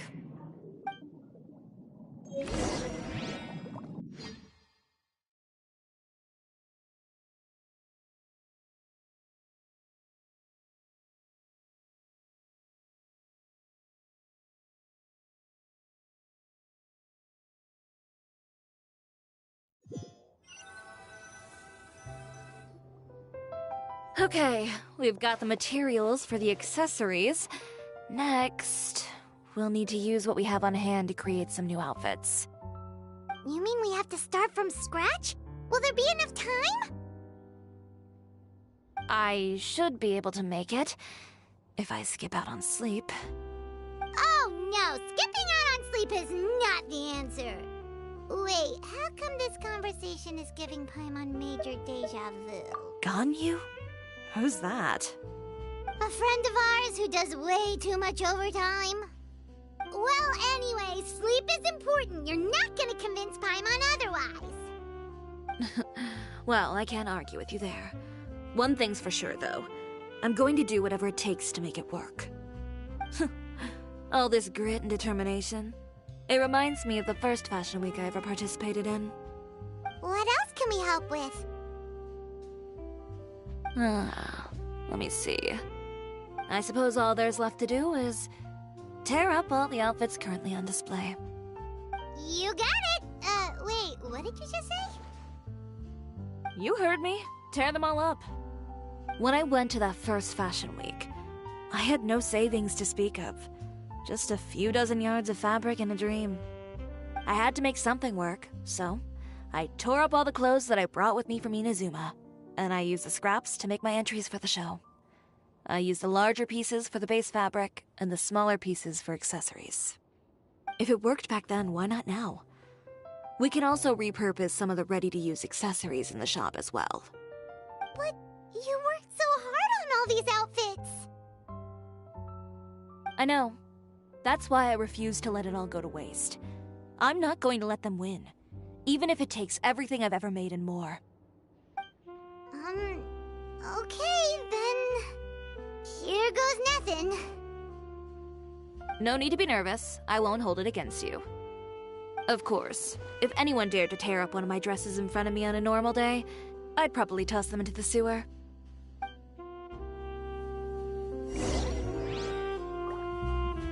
Just this once, though. I think I can make an exception. Go ahead and tear them up. Think of it as a good way to vent your emotions.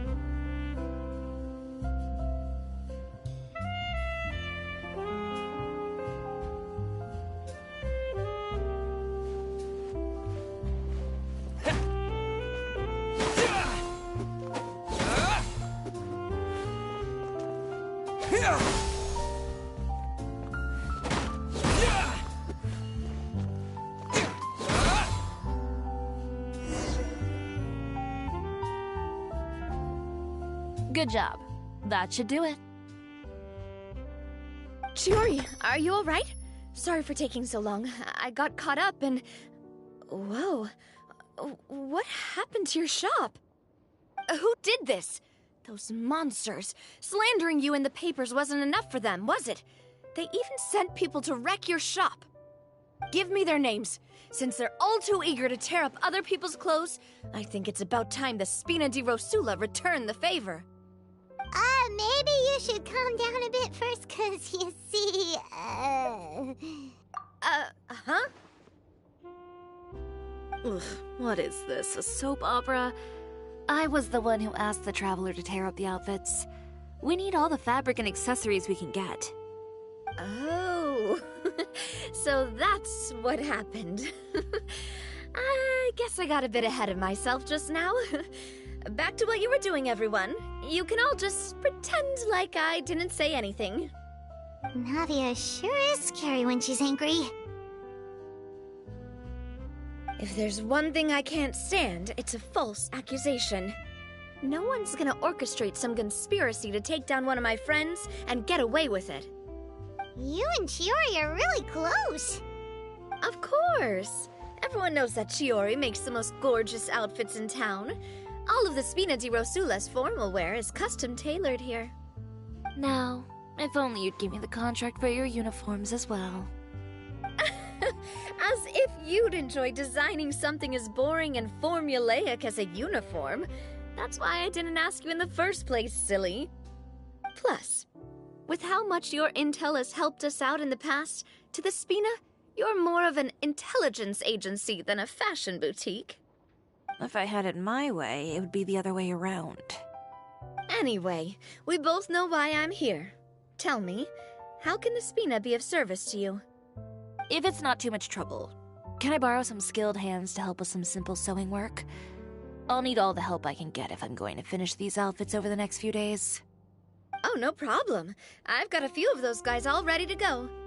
I just knew you wouldn't be intimidated into withdrawing from this year's show. When are you going to get started? I can help with sewing too. Actually, there's something else I'd like to ask of you. Ask away. I'm all ears.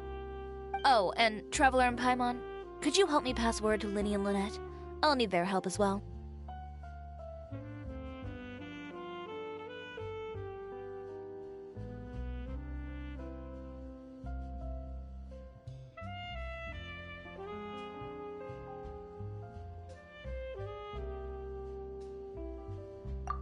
I'm done with my interview. Has Miss Chiori made it back yet? Oh! What happened to the boutique? Who did this? Give me names. I'll make sure every last one lands a full feature on the front page of the Steambird tomorrow. Not this again.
Lenny, Lynette! Great, you're both here!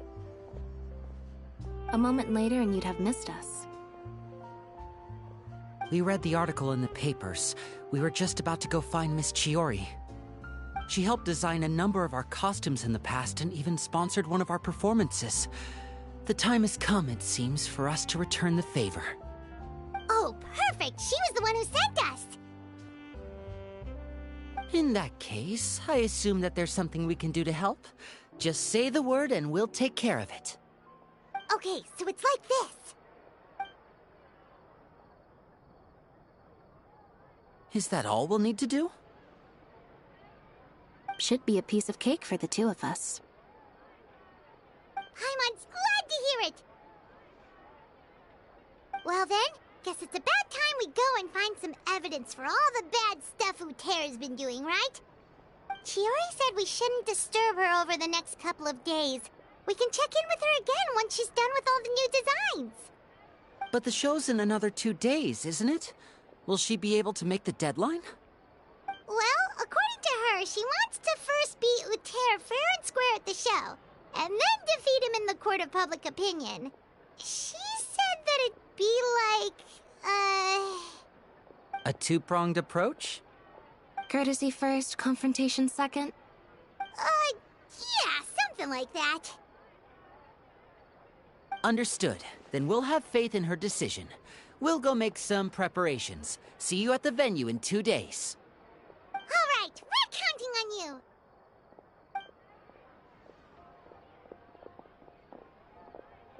Okay, then let's also do as Chiori said and meet up with her at Uterra's factory in 2 days. We'll gather the evidence then.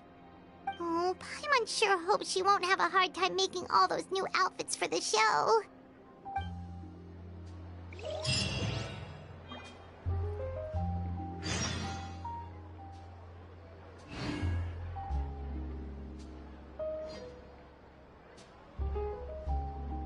Fresh fruit, sweeter than syrup. Those memories. So dark.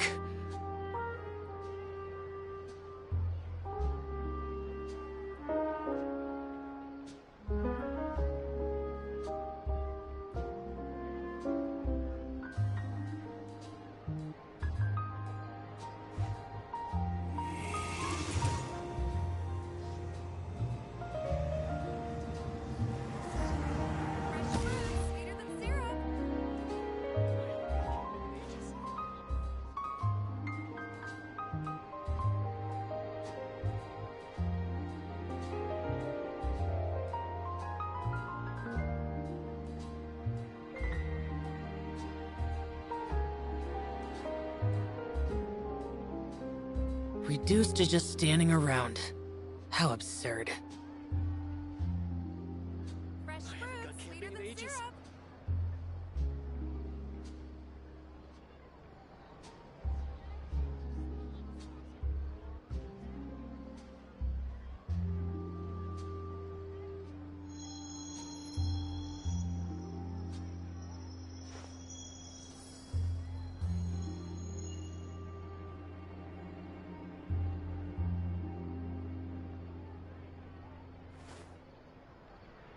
Fresh fruit, sweeter than syrup.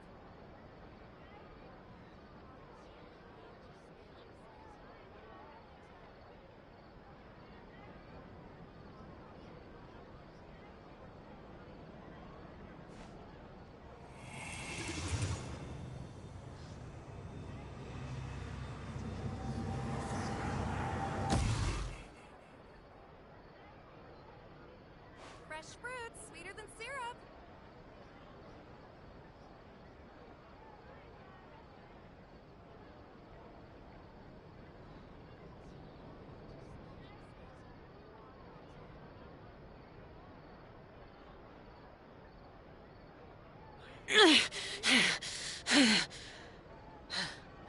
Those memories. So dark.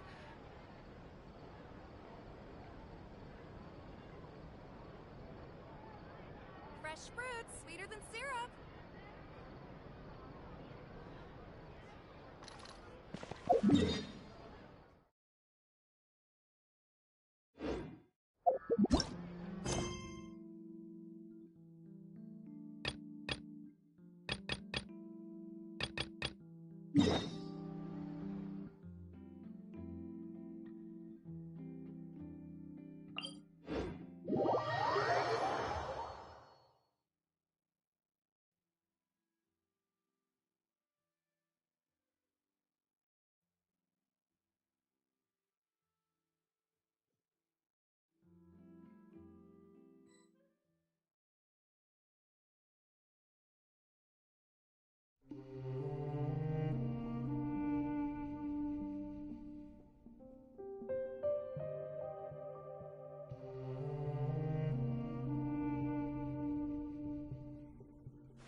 Boring!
I created another universe and founded paradise. For I, Fischl, am the Prinzessin der Verirrt.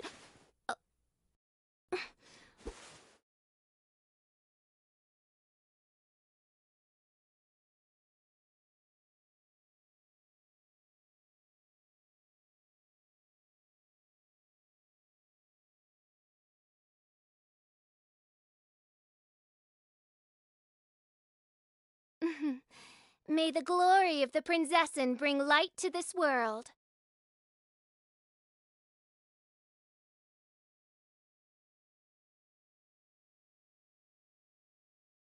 I created another universe and founded paradise. For I, Fischl, am the Prinzessin der Verirrt.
I created another universe and founded paradise. For I, Fischl, am the Prinzessin der Verirrt.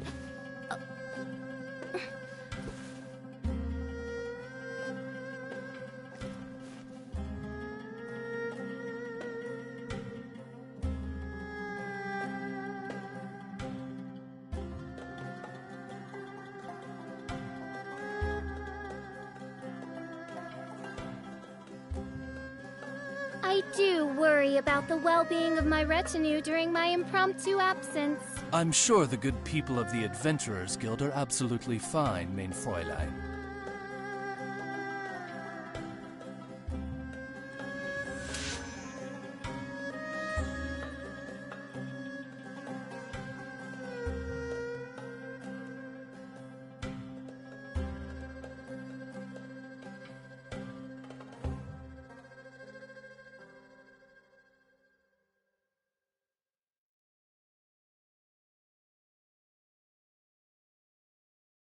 I hear the voice of fate, speaking my name in humble supplication.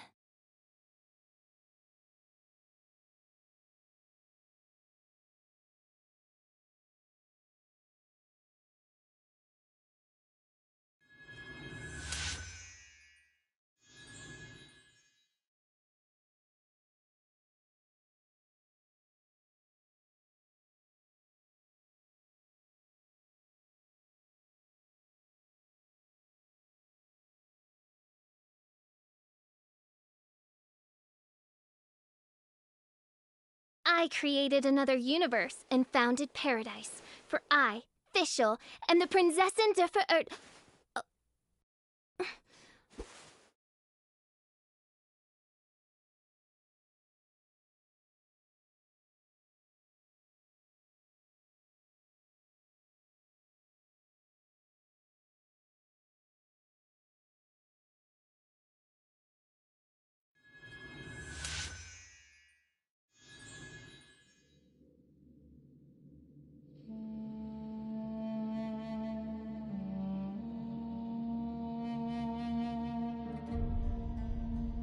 I do worry about the well-being of my retinue during my impromptu absence. I'm sure the good people of the Adventurers Guild are absolutely fine, mein Fräulein.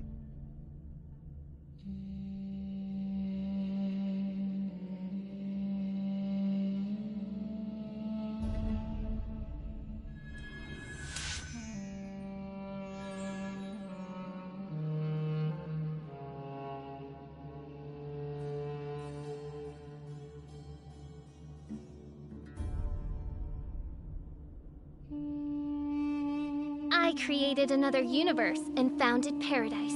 For I, Fischl, am the Prinzessin der Verirrt.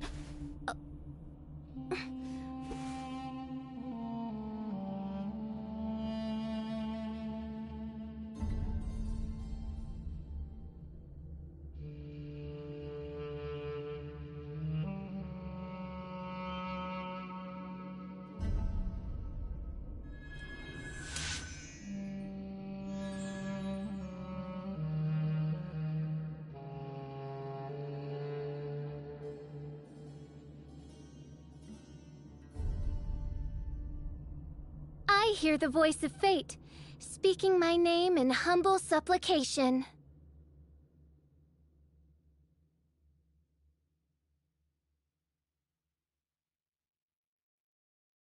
I created another universe and founded paradise. For I, Fischl, am the Prinzessin der Verirrt.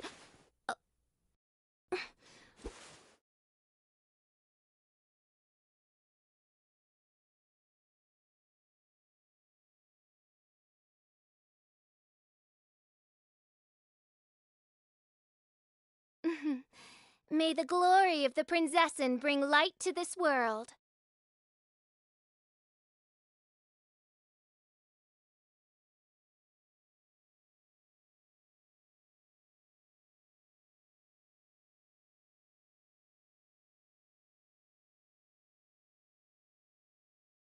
I created another universe and founded paradise. For I, Fischl, am the Prinzessin der Verirrt.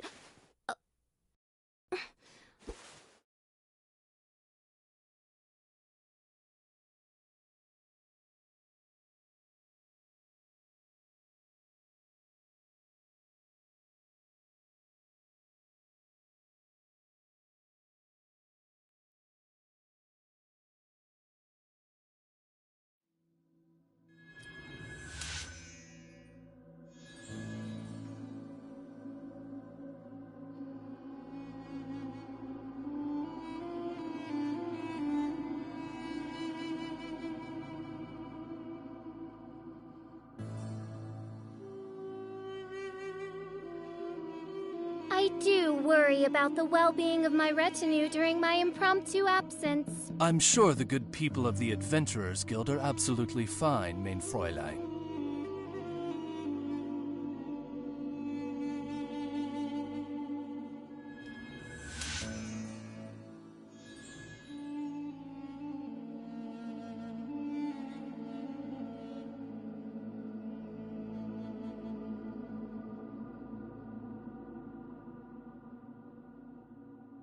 I created another universe and founded paradise. For I, Fischl, and the Prinzessin der Ver...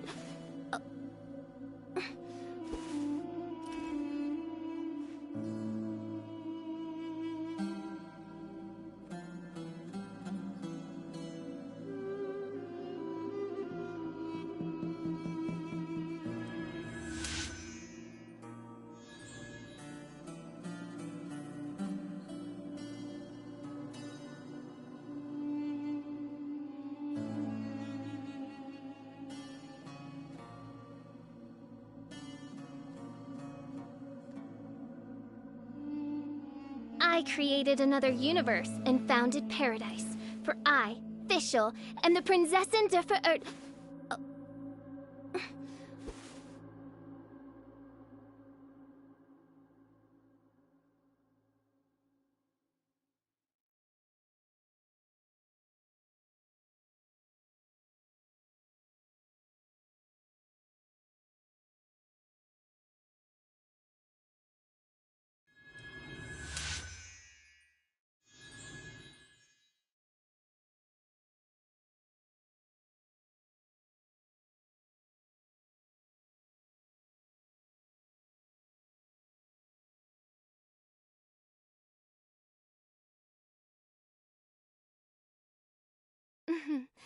May the glory of the Prinzessin bring light to this world.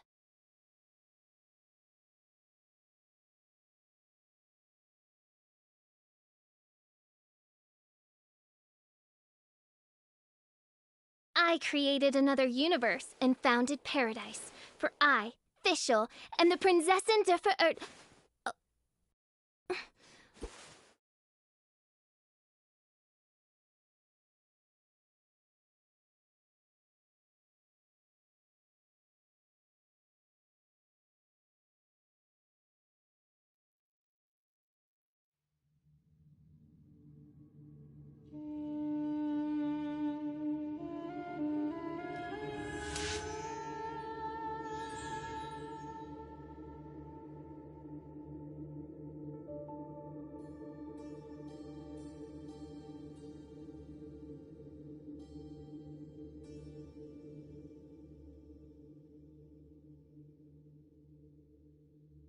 I do worry about the well-being of my retinue during my impromptu absence.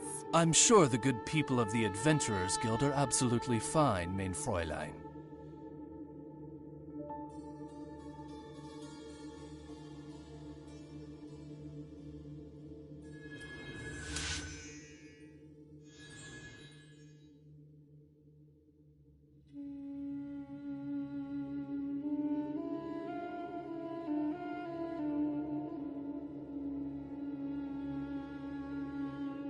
I hear the voice of fate, speaking my name in humble supplication.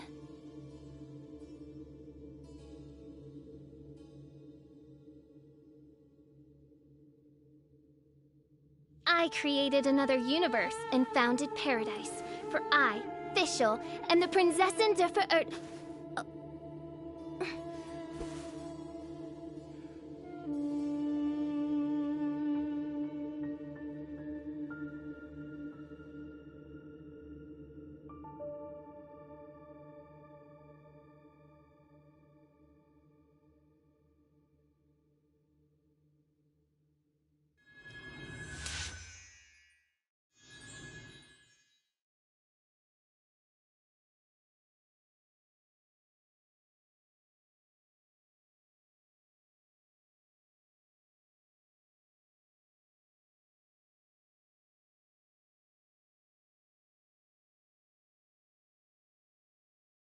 I do worry about the well-being of my retinue during my impromptu absence. I'm sure the good people of the Adventurers Guild are absolutely fine, mein Fräulein.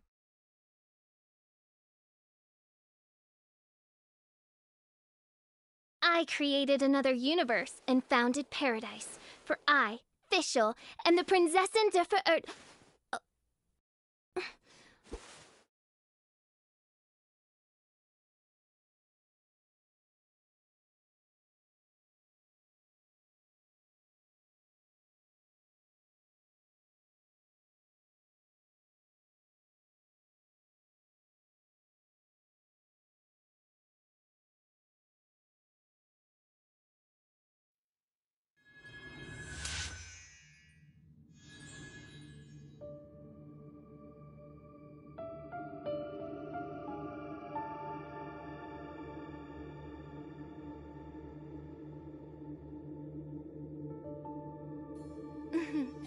May the glory of the Prinzessin bring light to this world.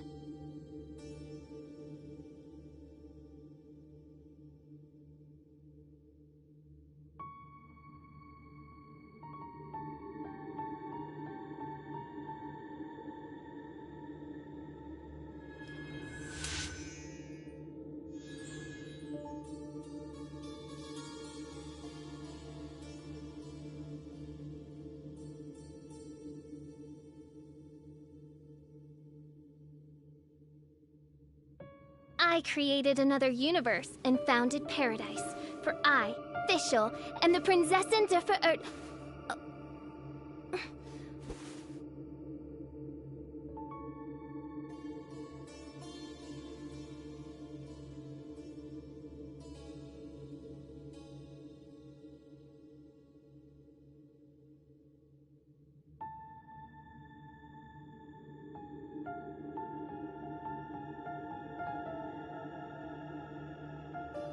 I do worry about the well-being of my retinue during my impromptu absence. I'm sure the good people of the Adventurers Guild are absolutely fine, mein Fräulein.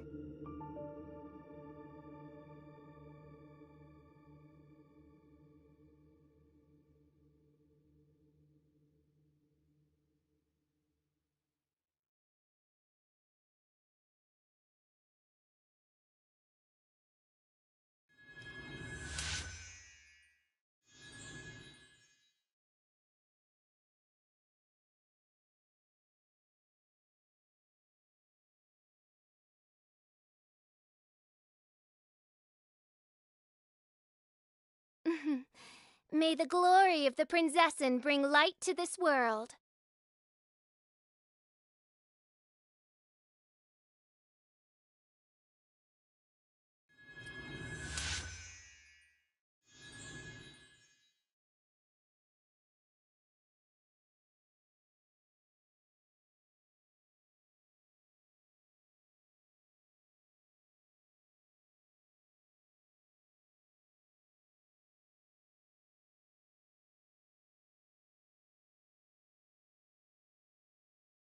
I hear the voice of fate, speaking my name in humble supplication.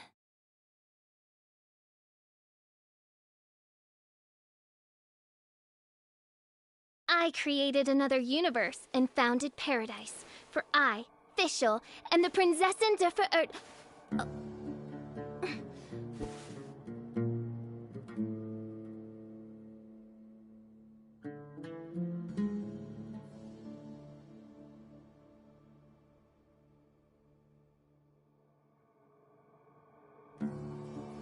I do worry about the well-being of my retinue during my impromptu absence. I'm sure the good people of the Adventurers Guild are absolutely fine, mein Fräulein.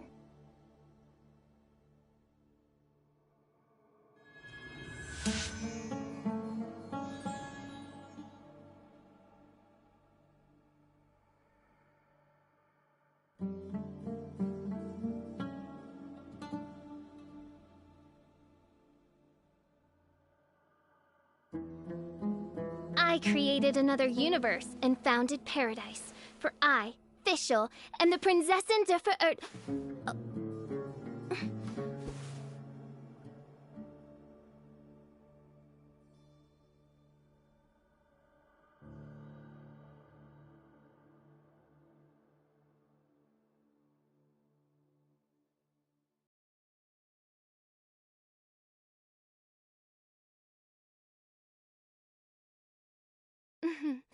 May the glory of the Prinzessin bring light to this world.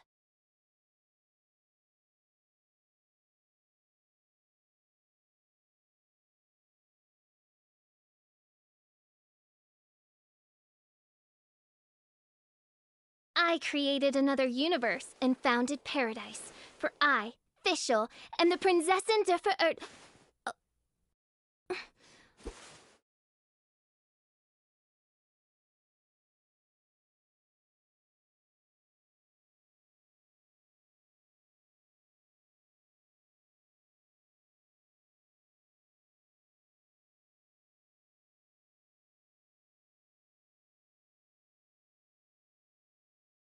I do worry about the well-being of my retinue during my impromptu absence. I'm sure the good people of the Adventurers Guild are absolutely fine, mein Fräulein.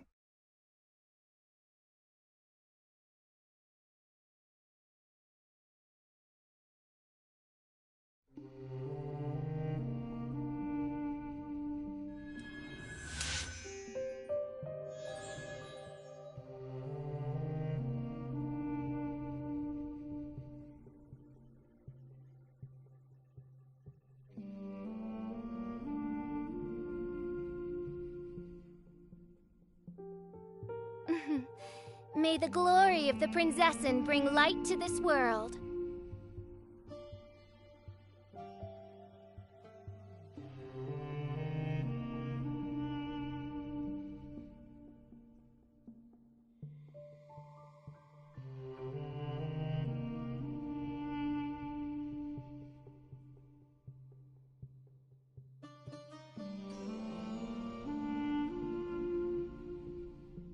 I hear the voice of fate, speaking my name in humble supplication.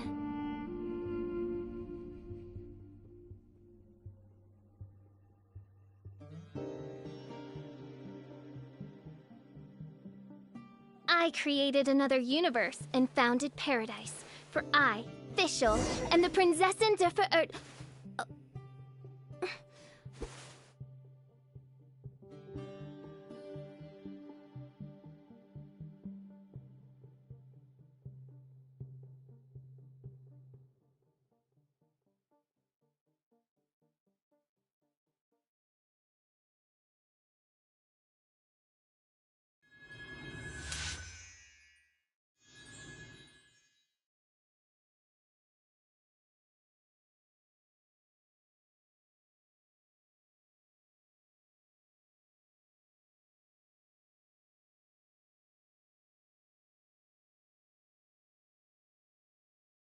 I created another universe and founded paradise. For I, Fischl, and the Prinzessin der Verirrt...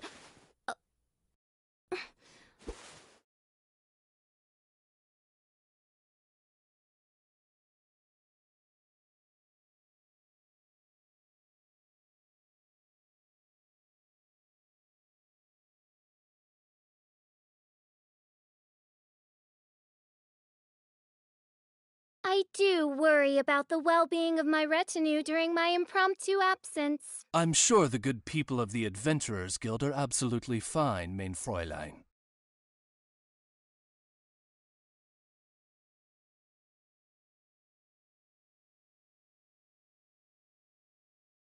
I created another universe and founded paradise. For I, Fischl, and the Prinzessin der Verirrt...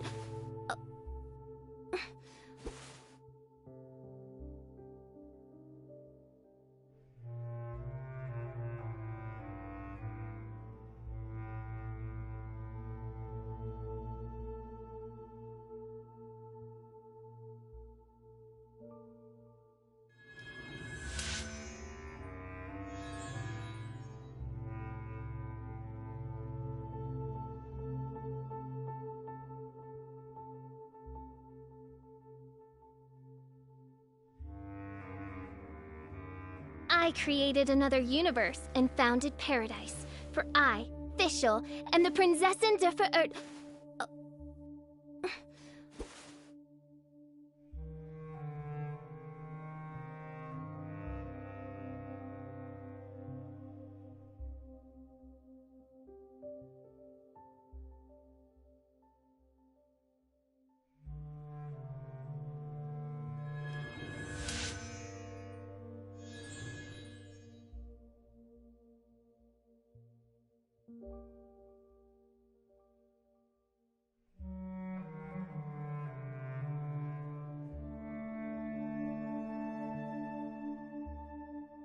I created another universe and founded paradise. For I, Fischl, am the Prinzessin der Verirrt.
May the glory of the Prinzessin bring light to this world.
We gather on this day to perform once more the rite of duels, with the greatest of all sages, Lord Hermanubis, as our witness, for his power and authority is present in our midst.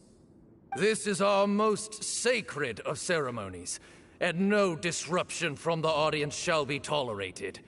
It is incumbent upon all to observe the duel with the utmost respect and reverence throughout the proceedings. Representing the Temple of Silence, the Defenders.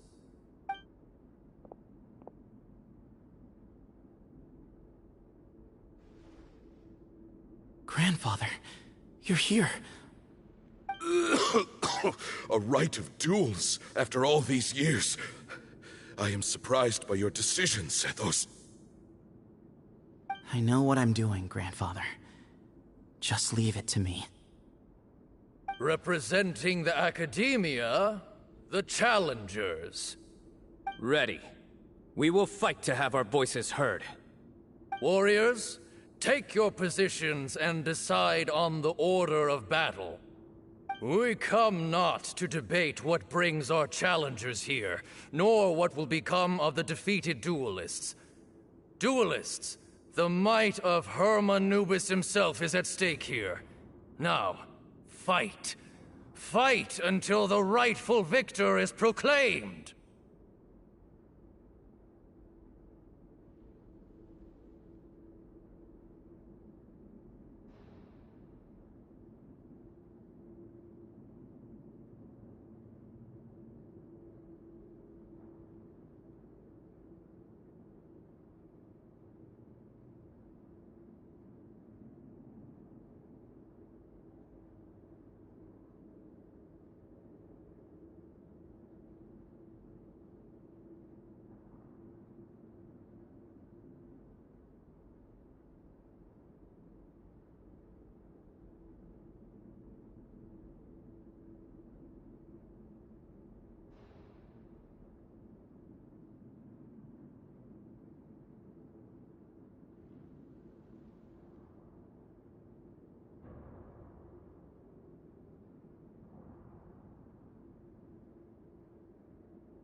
Huh? Are you sure?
I agree.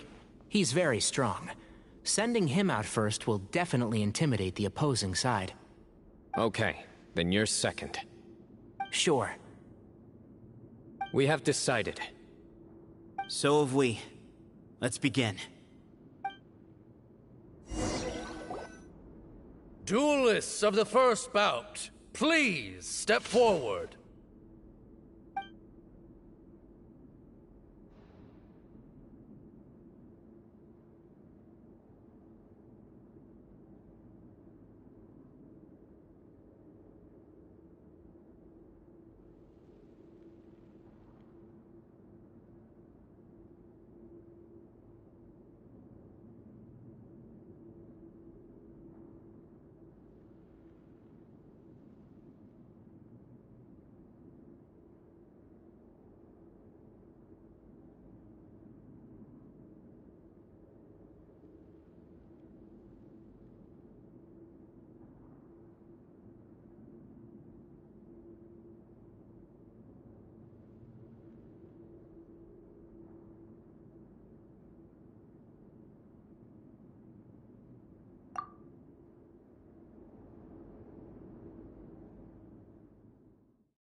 Don't forget, safety first!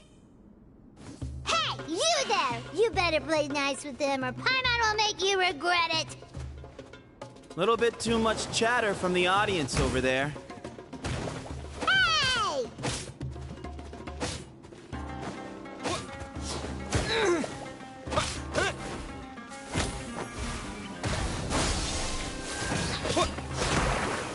Germinate!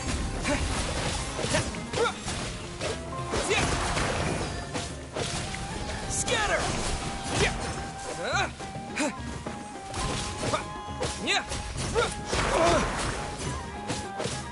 Propagate!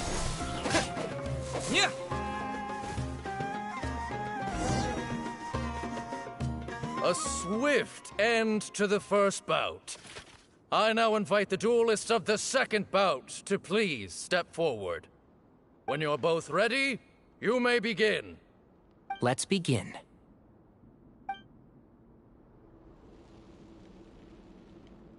Watch out! Go, Tighnari, go! He drank plenty of water before the bout, so he should be fine.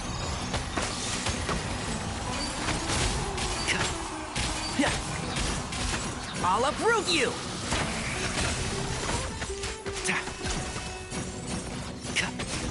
One with the forest.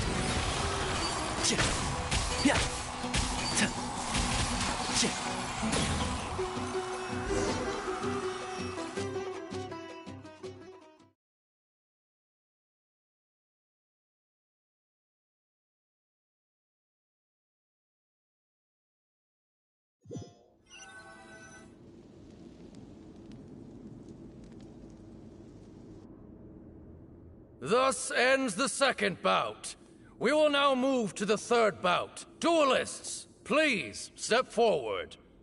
I'm ready. So am I. This is the final stage of the rite. I remind you both that the terms you agreed upon in advance are binding. When you're both ready, you may begin.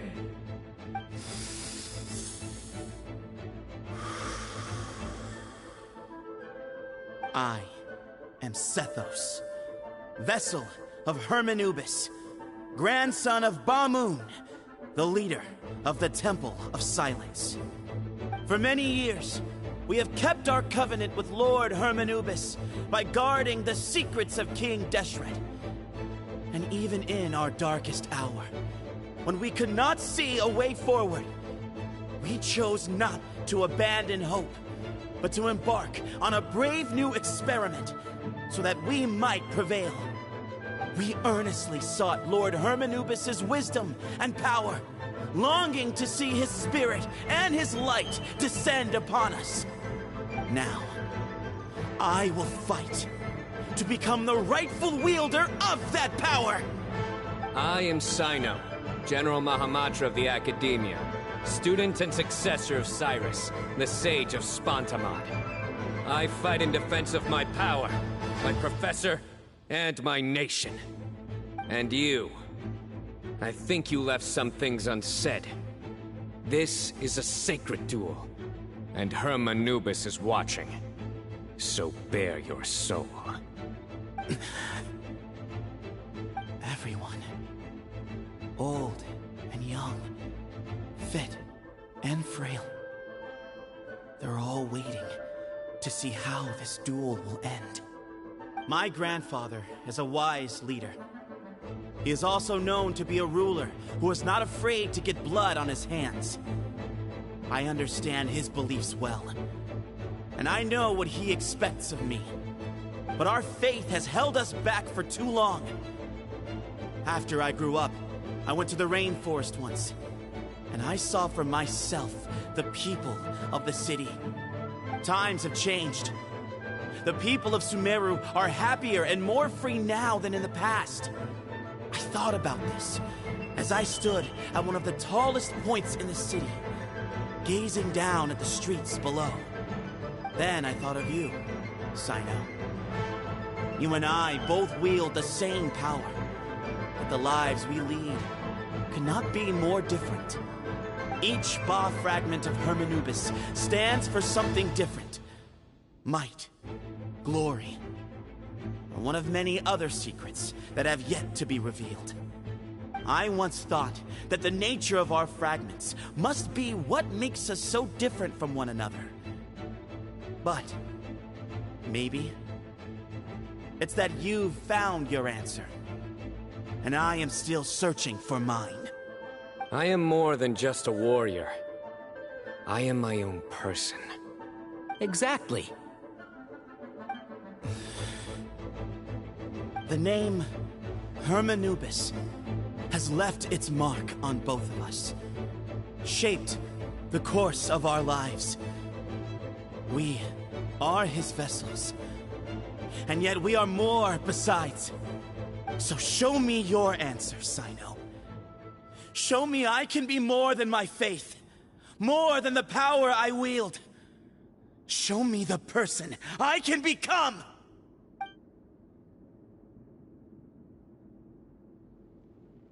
Bring it on!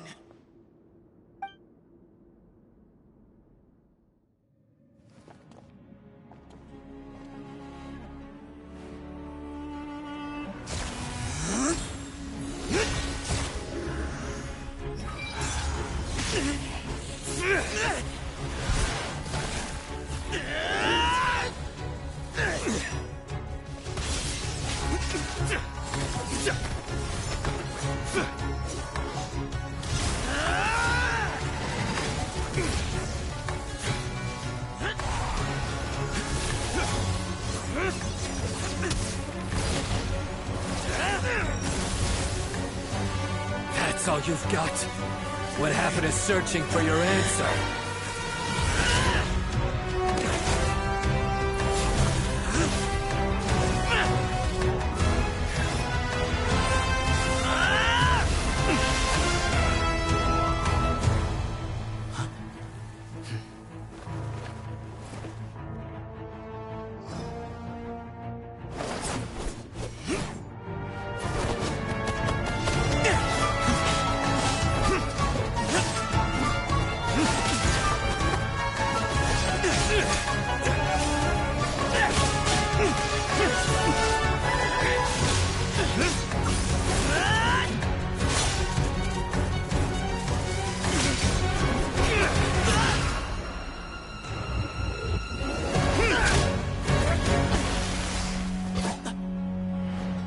Fight's over. Do you yield? You won. Well then, looks like you found your answer.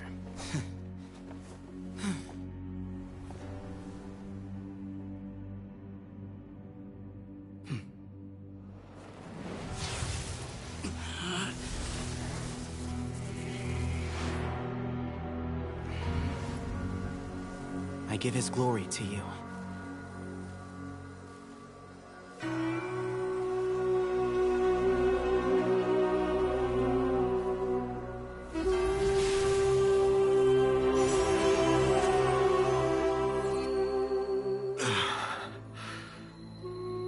have seen that light. That is the light of our Lord, the great Hermanubis, priest over all other priests. His spirit dwells within that lightning, and his will lives on. Once a warrior of Tynar, he emerged from the barren desert sands to serve the god king Al-Ahmar. After the death of the god king, Hermanubis gathered his followers and the Tynarian priests and led them to the city of Tule Tula. There, they founded the Temple of Silence, and from that day forth, we became stewards of all knowledge that survived from King Deshret's civilization. Barely a century passed before war ravaged the desert.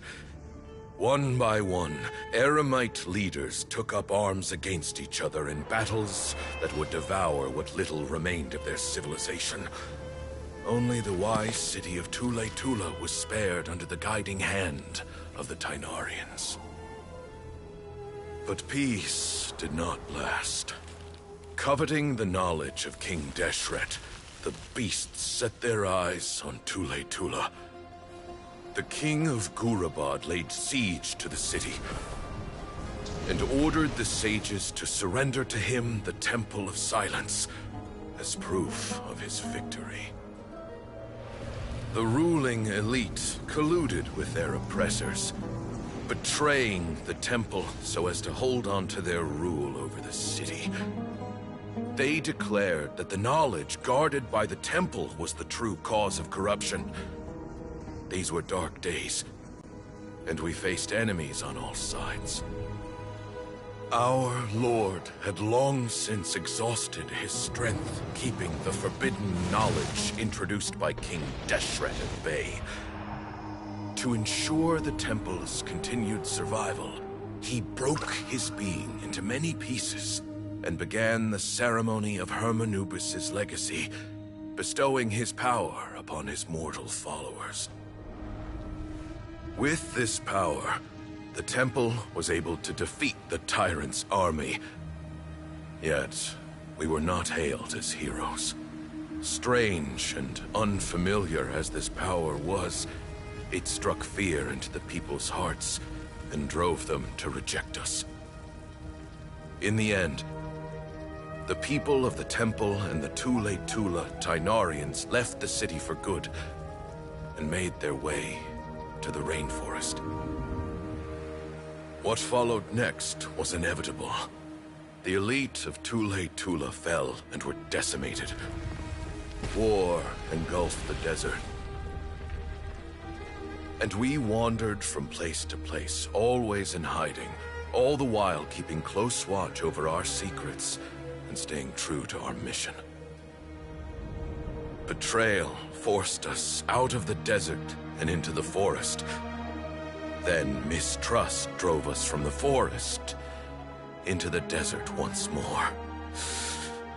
We have lived in exile for far, far too long. Yet, today, the Temple of Silence has borne witness to the glory of Hermanubis once more. Thank you.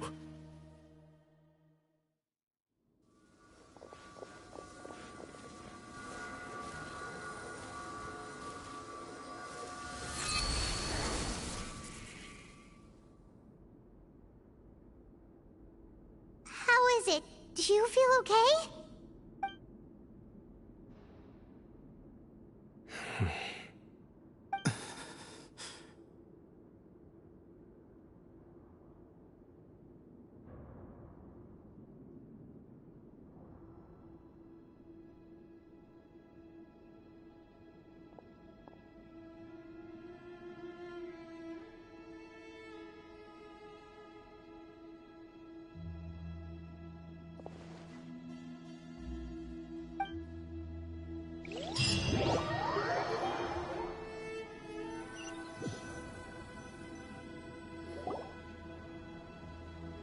Grandfather.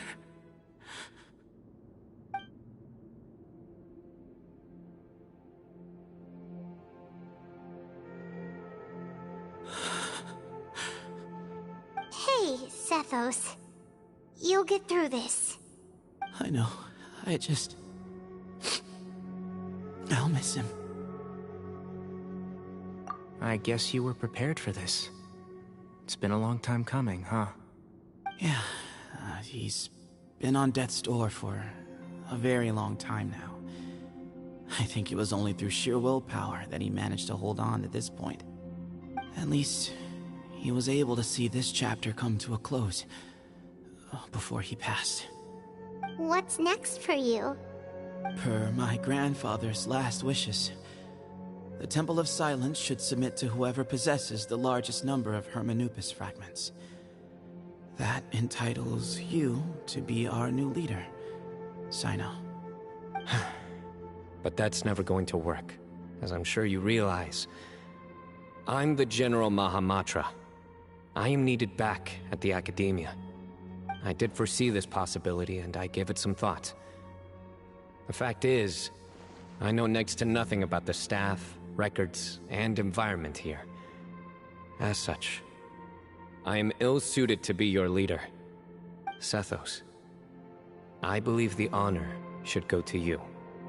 Were it not for this duel, or indeed if you had other intentions, the Ba fragments would most likely be in your hands by now. I'm sure Bamoon never meant for anyone but you to be his successor. You really think so? I do. Still, I didn't think Bamoon looked very surprised by the final result. Perhaps he had an inkling that this would be the way things end. Well, in any case, since the Ba fragments are with me now, I guess I can call the shots. Sethos, I would like you to succeed Bamoon as the new leader of the Temple of Silence.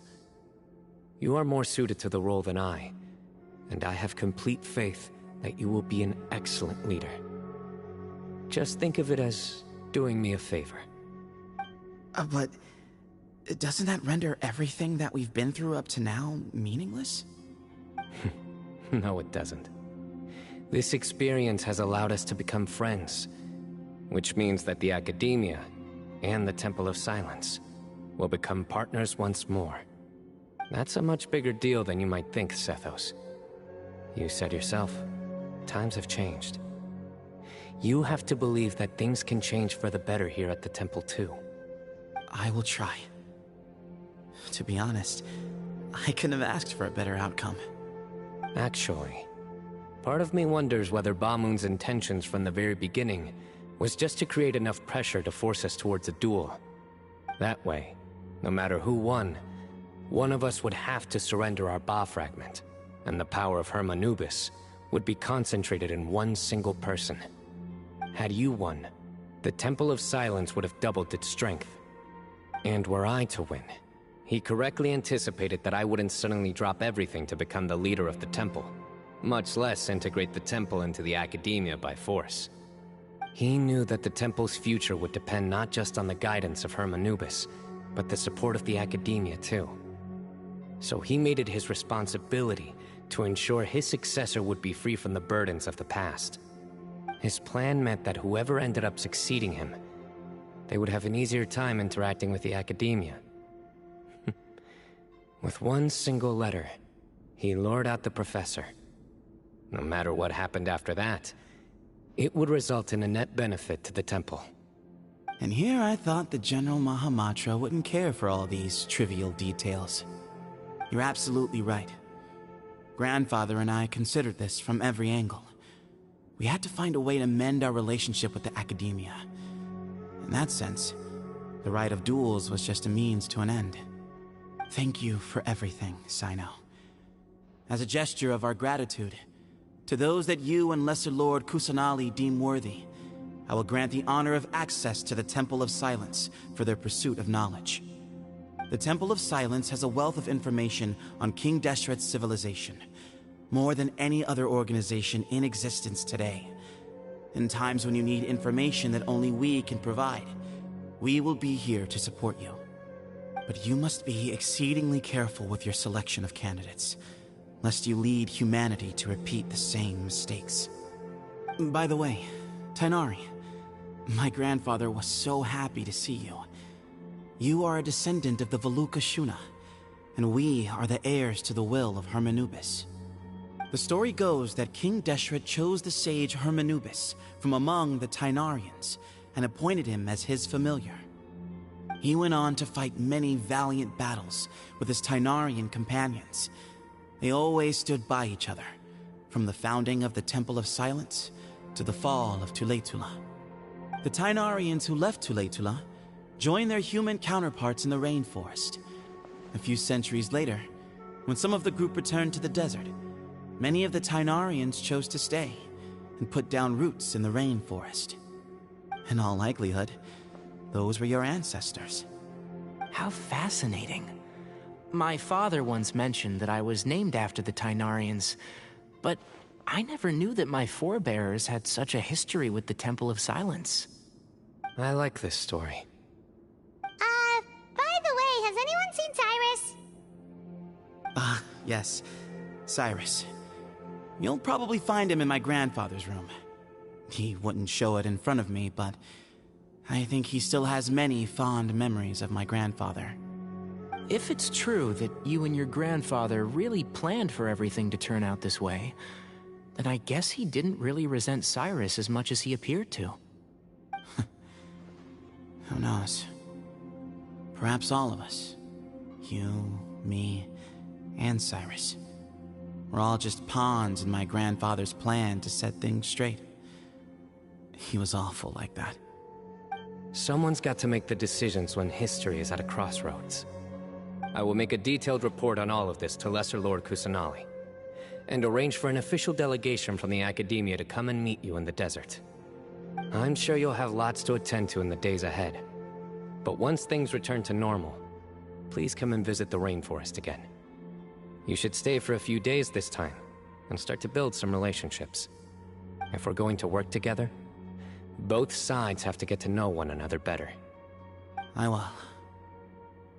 All right, well, bye for now, everyone. I'll be seeing you. See you soon. Come hang out with us anytime.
Useless!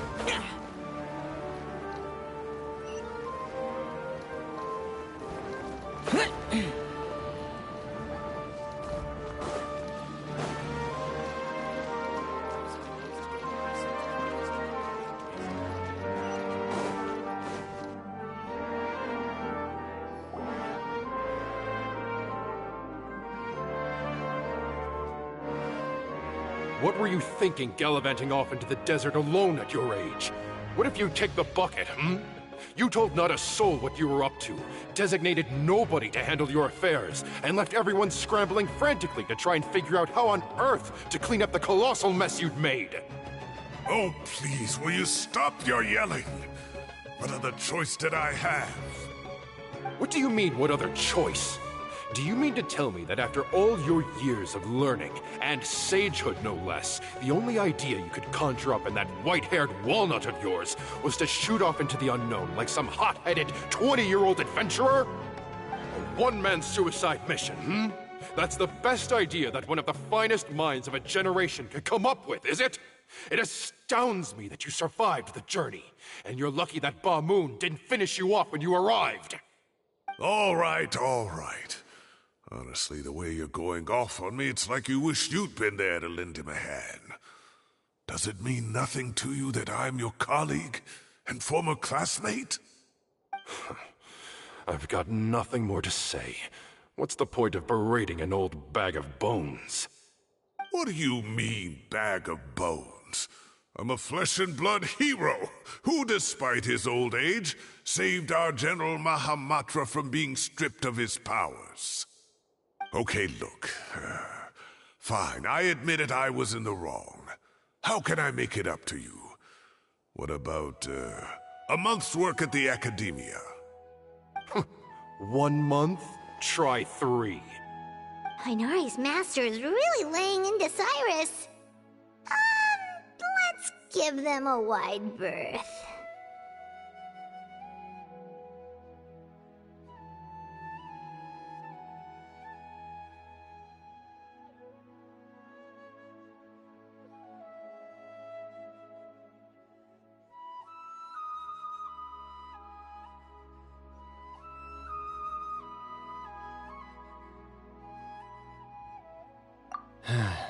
Professor brought this on himself. Don't pay any attention to him. Wow, I haven't seen Master get this riled up in a long time. The last time he chewed someone out like this must have been back when I was still a student. I think I'll go around and update everyone. Tell them the situation's resolved. Want to come with me? We can go for dinner afterwards. My treat.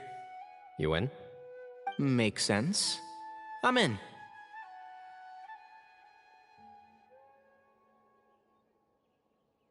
Paimon's coming too! Let's go!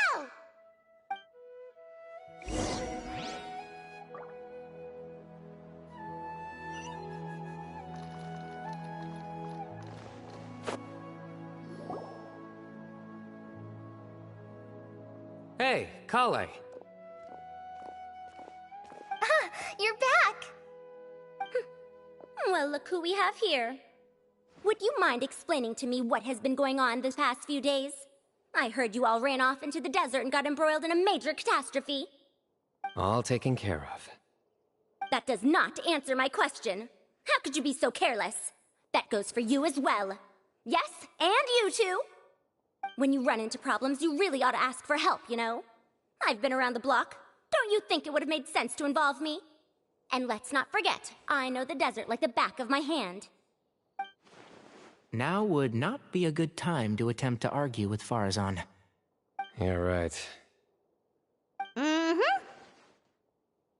It's not the first time that I've had to talk to you about this sort of thing either. You need to learn that there are times when the right thing to do is get a more experienced member of staff involved. Do I make myself clear? Because if you don't, Kale, please do something. He's giving me the signal. Alright, guess it's time to play my ace in the hole.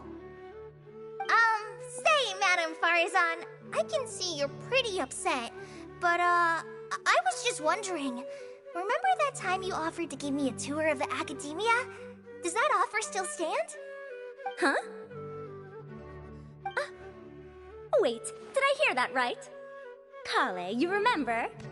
Wonderful. Well, of course the offer still stands. Come on. Madame Farazan will show you around the old classrooms.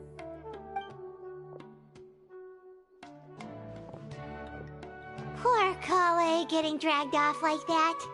Also, check out Farazan acting like some sort of official Academia tour guide. Kale! Cup. Huh? What?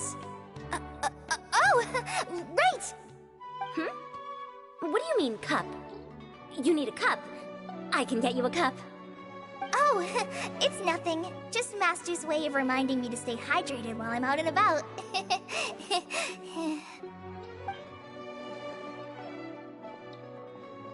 It's code for let's reconvene at the cafe. Tighnari and I used it while we were in school, and it's become something of a family tradition now. Oh, that's kind of fun. Mm-hmm. 2 people left. Let's bring them along too.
The damned will sooner die again than lay a hand on me.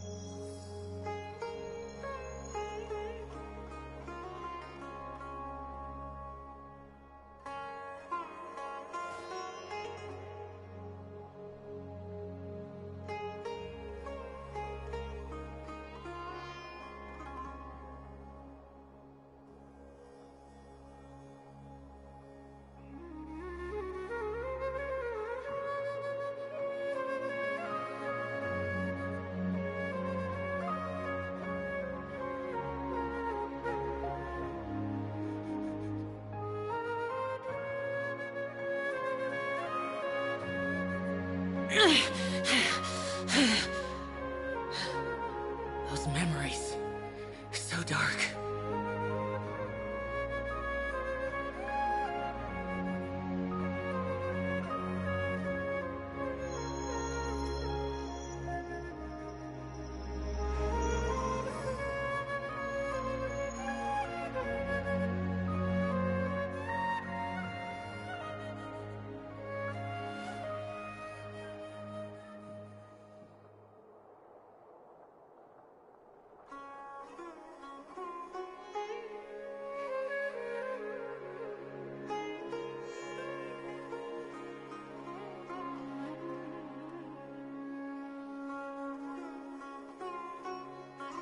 The damned will sooner die again than lay a hand on me.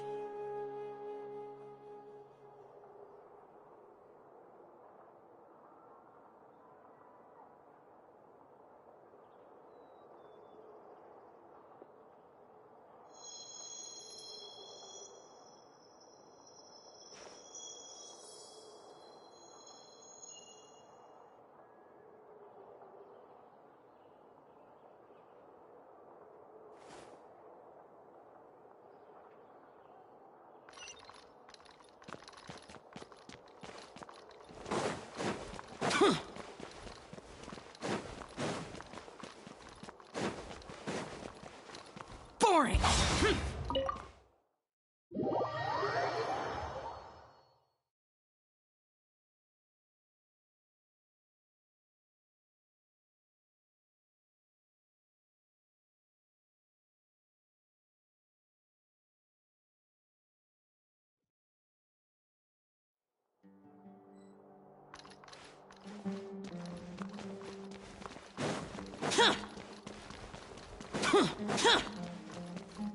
Useless.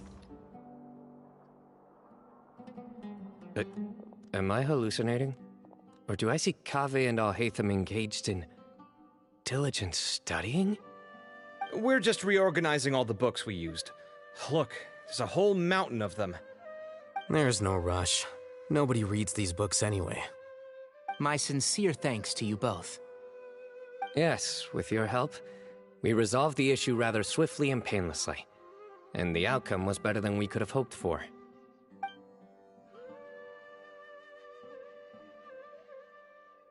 I see. The Temple of Silence resorted to rather unique means of self-preservation. It explains how they managed to remain hidden for so many years. And it sounds like they managed to preserve a whole load of ancient documents as well. I'd love to go check those out if I ever had the chance. That day will come. The Temple of Silence is a hugely important organization, and we'll be sure to maintain good relations with them in the future.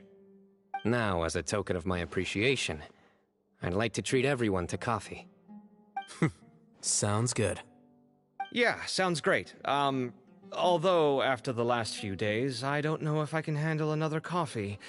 But I can just order something else. Sure. Let's go.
Don't you remember your adventure plans, my lady?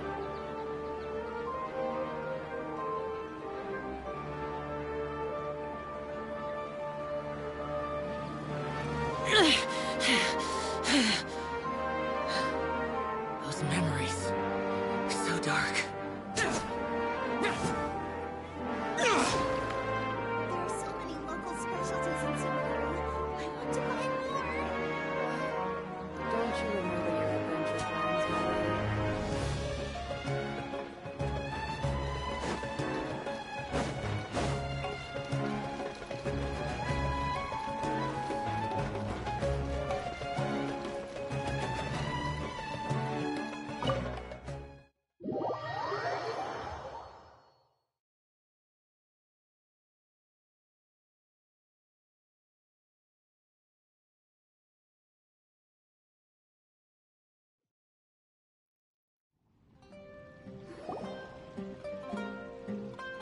And then the Traveler just pounced on their opponent and knocked him right out cold.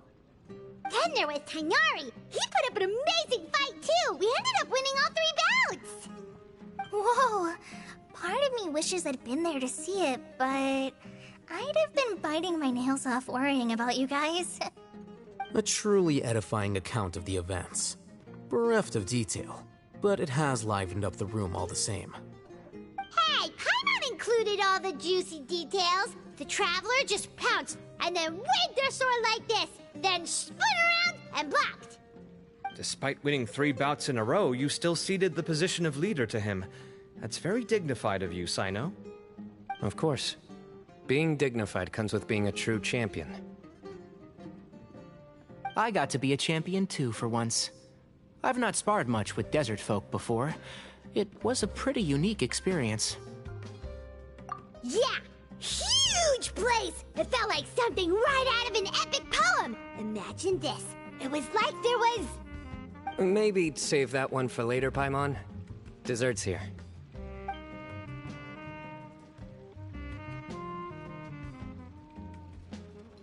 I think that'll do me for today. Shall we stop off at the House of Dana again before heading home? We should probably finish putting all those books back. My thoughts exactly. See you around. I should get going as well. See you all later. Make sure you get some good rest tonight. I need to go say thanks to the Core 30 for their help. Also, Sir Nephis says he wanted to introduce me to some of the Academia's work processes. So, I gotta dash too. Kali's come a long way. She's much more confident at dealing with other people these days. Everyone's a work in progress. You never stop learning. Yeah, true.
About these moments when you can finally relax and hang out with good friends after a job well done.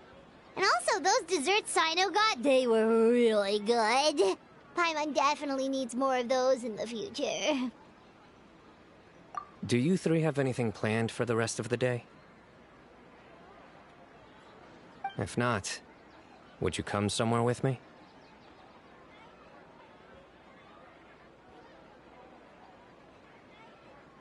That's a secret for now.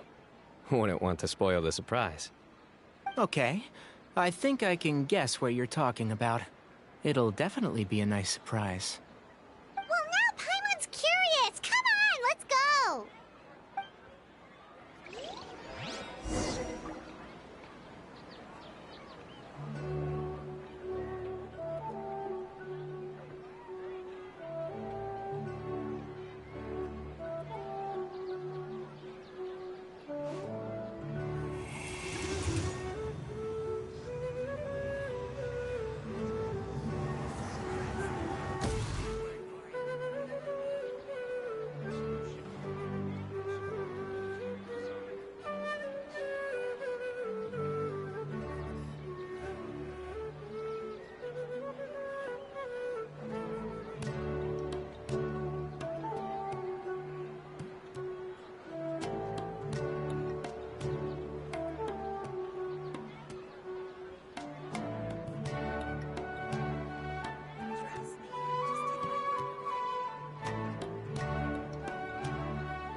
Been a while since I last made my way up here.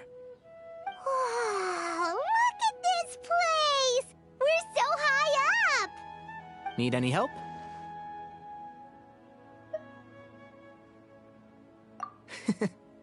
As you wish.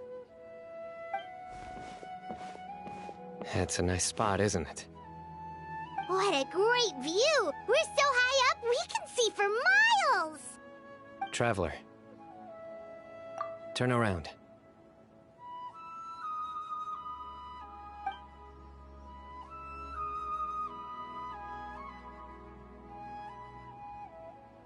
This is my secret base.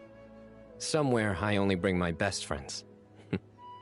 When I was a student, I used to slip away and climb up here all the time, just to clear my head.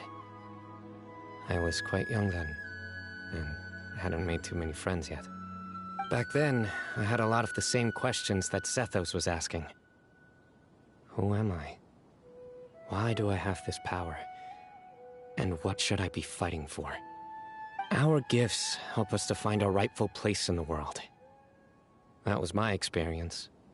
And I'm sure Sethos will figure things out in his own time, too.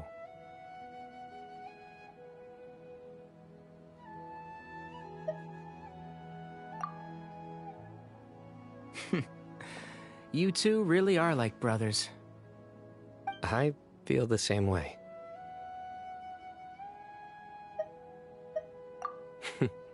Of course. I see no need to be humble when it comes to the facts. I still remember one time when we came up here to chat and do our homework. Sino accidentally dropped a fruit. Luckily, he has fast reflexes, so he caught it just in time. That was the one and only time. Nothing will ever slip through my fingers again. Those were good times. I kinda miss the student life. You know, Paimon really shouldn't be able to imagine Sino doing something like that, but for some strange reason, the mental image is coming through clear as day. Then make it stop. There's somebody there. It's Professor Cyrus. You guys carry on without me. I'll be right back. Okay. Huh? Hey, you're not supposed to jump down! Be careful!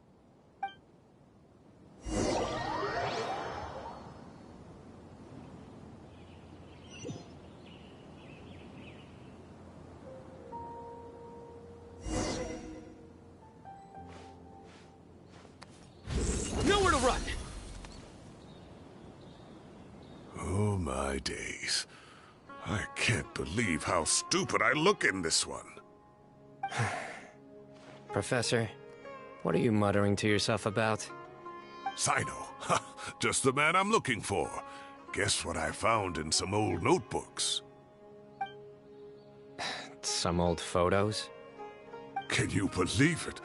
This notebook was just sitting in a pile of odds and ends in the Sage's office. I must have forgotten to take it with me, and no one's touched it since. It was still right there. I was at the Academia earlier to discuss my workload with Nephis. I swung by the old office to have a look around and just happened to cross it. Well, time flies. Look how tiny you are in this picture. Still a kid. You look quite young yourself in that one. Ah, it's this one. I remember that. Lisa took it, didn't she? Yep. Looks like her work, all right. Who else could have found just the right angle to make me look so unbelievably hideous? And this one. Looks like we're both dozing off. Oh, cheeky girl. Taking secret photos of us without our knowledge. Is there something you'd like to say to me, Professor? Like what? Like, these are good photos, aren't they? Hey, at moments like this, I hardly know where to begin. I can't pretend I'm a good person. Bamoon had every reason to despise me. And well, so do you if you feel the same way. Don't be ridiculous, you old codger. Is that not what you wanted me to say? Oh, I've dreamt of that place many times after leaving the desert. Sometimes I've dreamed that I was doing research with them again. And other times, I dream of the day they saved my life. Oh, it was one of the happiest times of my life. We all learned so much from one another. You've matured so much over the years, Sino. Since you're my professor, I should save you some face by not calling you out on all the non-answers you just gave. So, I will do the right thing and keep my mouth shut. Good thinking. Take your own advice next time. Seriously, why bully an old man like me? I thought heroes were supposed to be gracious.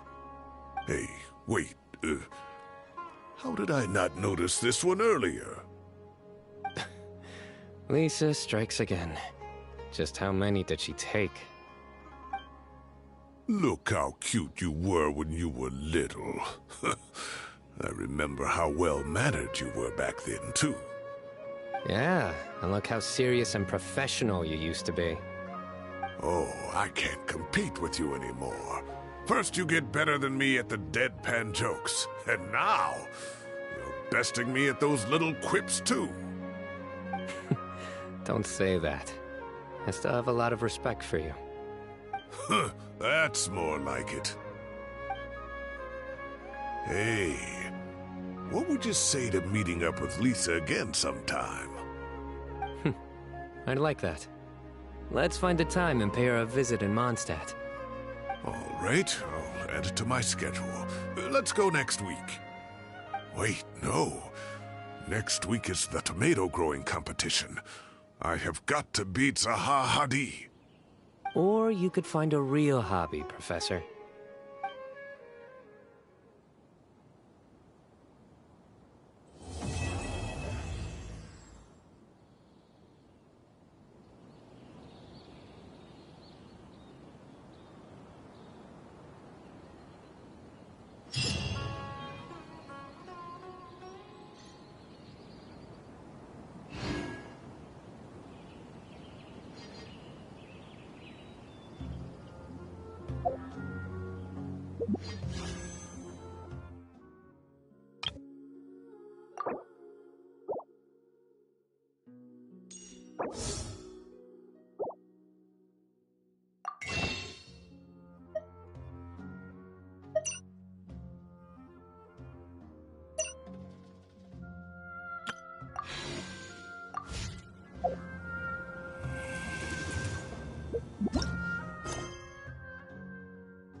Reduced to just standing around.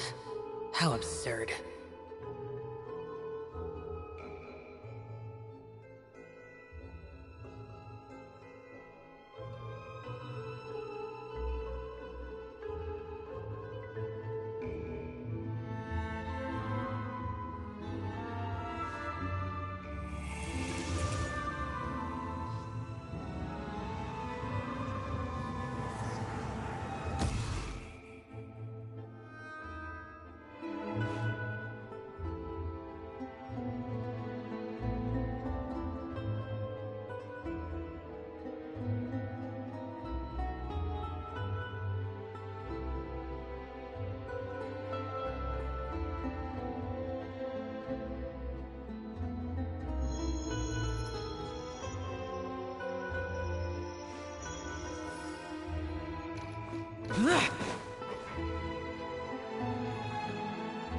Oh, you're here.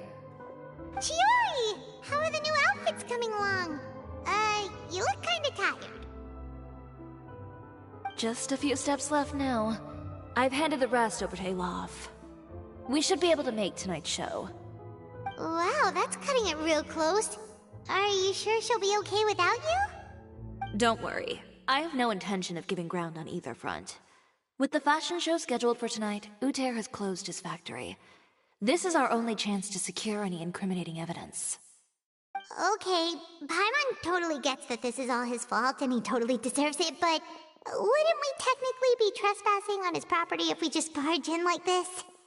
His factory is usually open to the public. It may not be open for business right now, but that doesn't mean visitors can't stop by for a tour.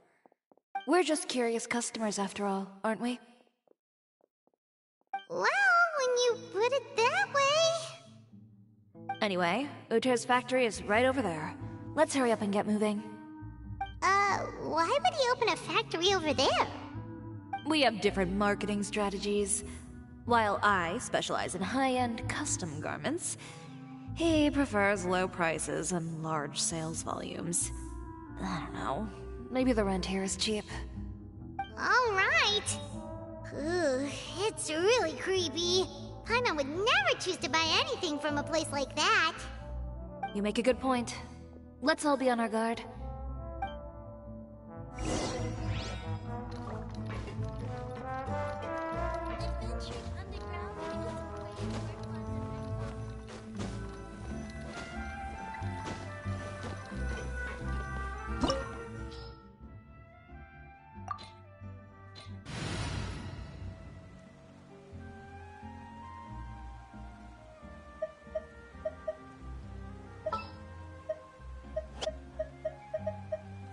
Understood.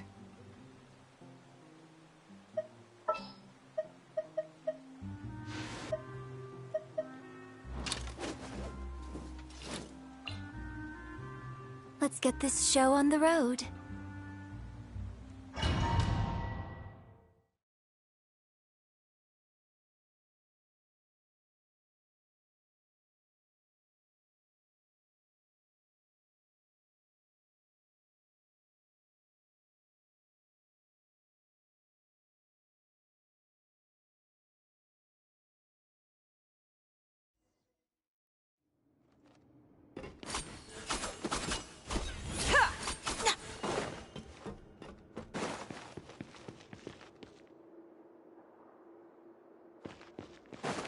We're in.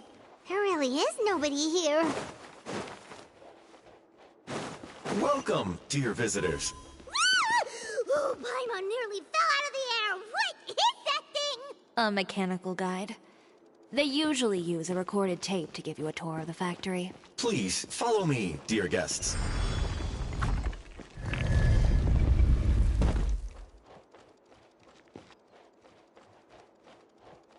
First stop on our tour is a look at the gradual evolution of our clothing brand.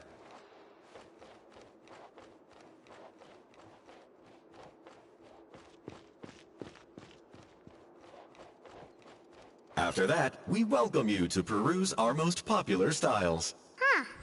Uther seems to be doing pretty well for himself, doesn't he? Why would he feel the need to bother you when he could just focus on improving his own brand? This is the studio where our designs are made. Please, take a look around at your leisure. Yep, this seems like Uther's workspace, all right. Let's see what we can find.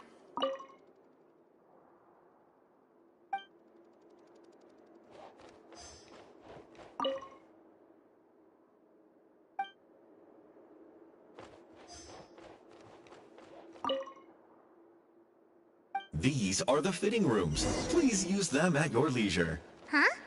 There seems to be something in this fitting room.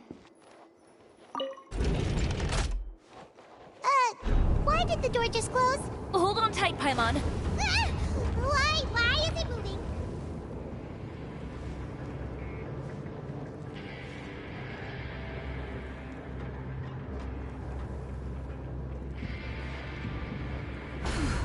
It seems to have stopped. Where did this thing take us? It seems Looks like we're someplace deeper inside the factory.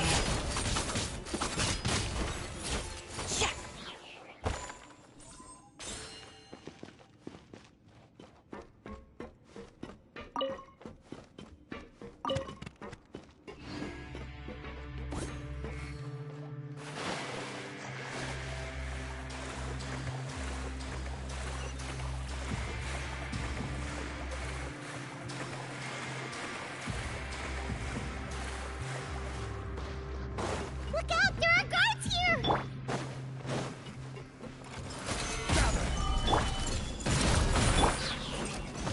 Observe! Break a leg! Huh?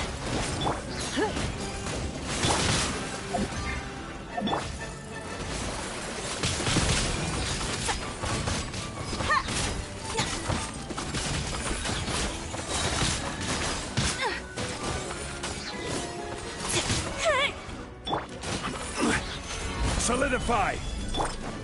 Observe!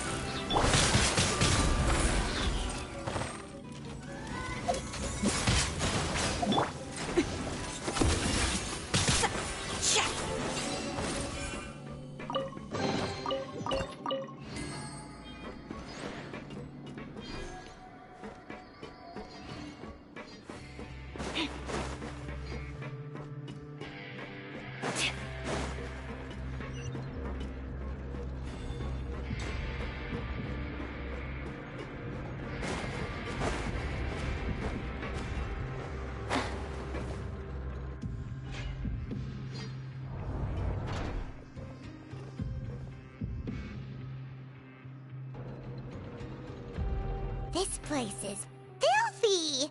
Are the clothes from Uter's shop seriously made here? Look over there. Ugh! That water looks super nasty! Oh, Paimon can smell the stench from all the way over here! And I was the one using unsafe materials, Uter? So he was actually the one who opened an underground factory. No wonder his clothes always felt weird to the touch. He's been using all manner of tricks here in a bid to cut costs. Should the clothes made here even be worn? Never mind issues with shrinking and fading. These materials can give you skin problems if you wear them too often. That's terrifying! Let's take some photos right away as evidence.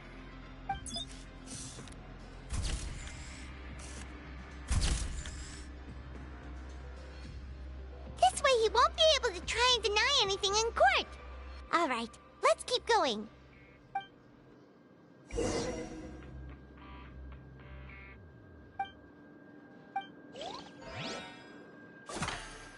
Huh? Doesn't look like there's a path here. Follow me. Let's go up.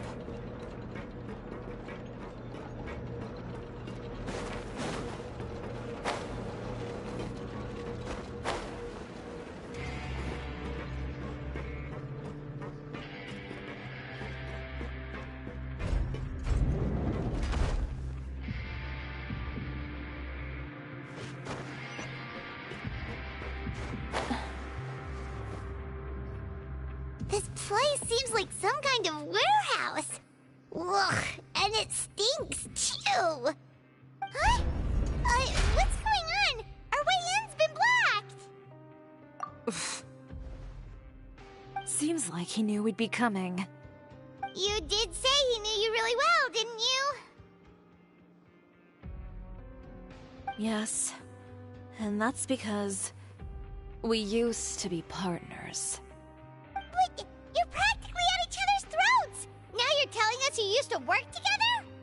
When I first came to Fontaine, we were both fledgling designers who longed to gain a foothold in the world of fashion. We shared the same goal, so we decided to work together. In the beginning, we both wanted to make clothes that would stand out from the crowd and shatter tradition. The kind of clothes that would turn heads and leave people in awe. But with every criticism we received, and every sponsor that rejected us, Uter's confidence disappeared little by little. Finally, right before Fashion Week, he came to the conclusion that we wouldn't be able to make the designs we always dreamed of. And we parted ways. For my part, I gambled it all and devoted everything I had to that 1 week. I came out the other side with something that really made me proud. I was nervous to present it, of course, but I knew it was my chance to show the industry what I was made of. In the end, well... You received the acclaim of all Fontaine while Uter gave up on his dream and turned to making this sketchy stuff. I don't know the exact details of what happened after that. All I know is, after I opened Chiore Boutique, he's harassed me every year since.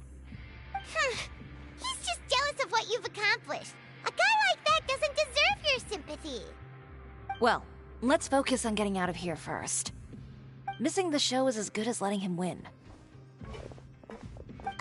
There are some control panels over there. Let's see if any of those buttons do anything.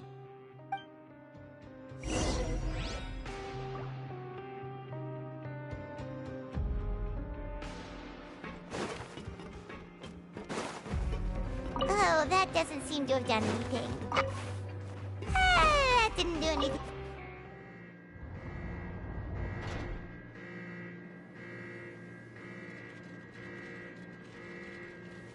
Warning. Warning. Unauthorized intruders entering expulsion mode.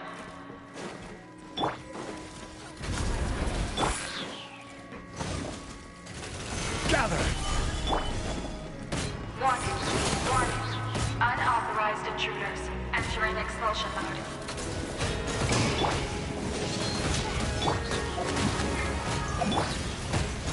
Lend me a hand. Warning. Warning. Unauthorized intruders entering expulsion mode.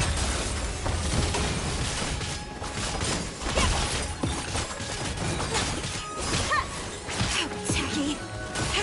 Warning. Warning. Unauthorized intruders. Look over there. Seems like there's a way out. Maybe we can use these mechanisms to get higher. Warning. Warning. Unauthorized intruders entering expulsion mode.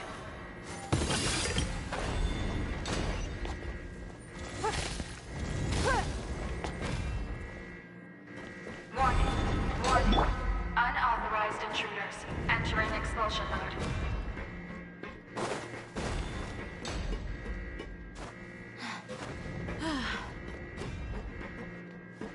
Warning. Warning.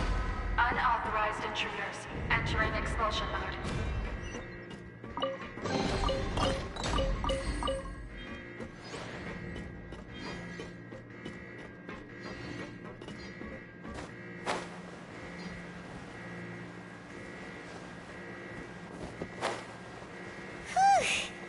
We finally made it out.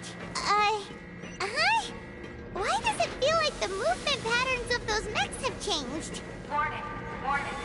Unauthorized intruders initiating shutdown procedure.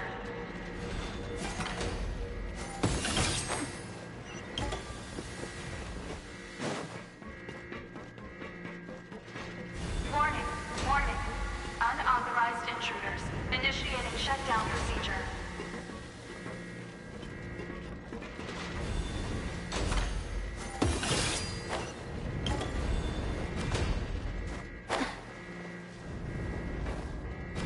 Warning. Warning.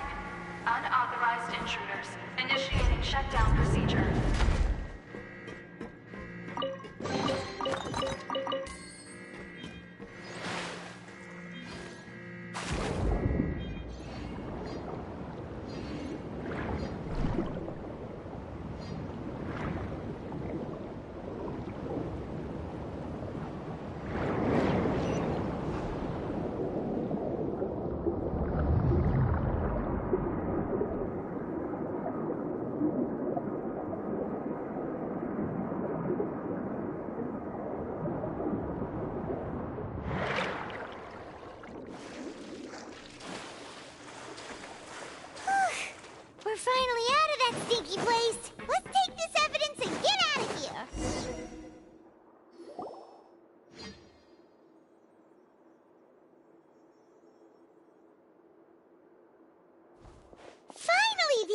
evidence! At last!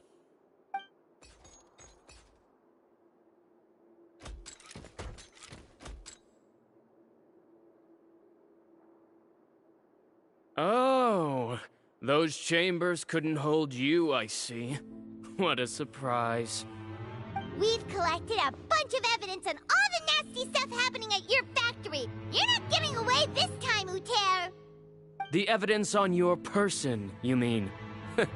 What makes you think I have any intention of letting it get past these walls?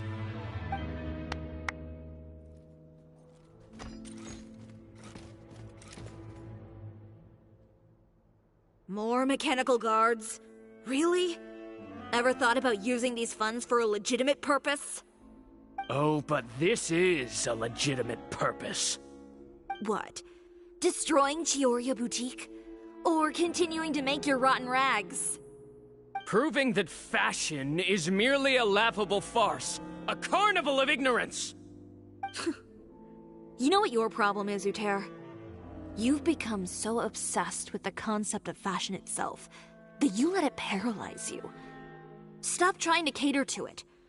Focus on your own work, and you get to decide what fashion means. Spare me the lecture, why don't you? Sooner or later, you'll cater to all the voices too, you know. After all, what is fashion but another form of public opinion? Fashion is about aspiring towards a certain ideal. But it's up to you to decide what it is. My brand caters to no one but myself and my vision. That's my ideal, and it's not going to change. Well, once the people witness their former darling's spectacular fall, they'll understand how laughable that ideal truly is. That's what you've been trying to prove all this time? Your jaded understanding of the industry is the reason you've had it out for my brand for so long? You weren't like this before, Uter. What happened to the man who wanted to make something that would bring the entire world to its knees? He realized long ago how utterly naive and ridiculous that dream was. You gave up on your dream, but that wasn't enough, was it? You had to find a way to prove to yourself that it could never have been possible at all. You think you understand, but you're just a bitter man who let his regrets dictate his choices. You regret giving up on your dream. So you stopped at nothing to prove to yourself that it wasn't the wrong choice. This whole thing, Uter. It's pathetic. Pathetic? Why don't you take a look in the mirror? You're a fool daydreaming about taking all of Teyvat by storm. Well, good luck doing that when even Fontaine doesn't have a place for you anymore. You're right. Maybe all those who pursue their dreams are fools. But more pitiful still are cowards who are too afraid to even attempt what the fool is brave enough to try. You...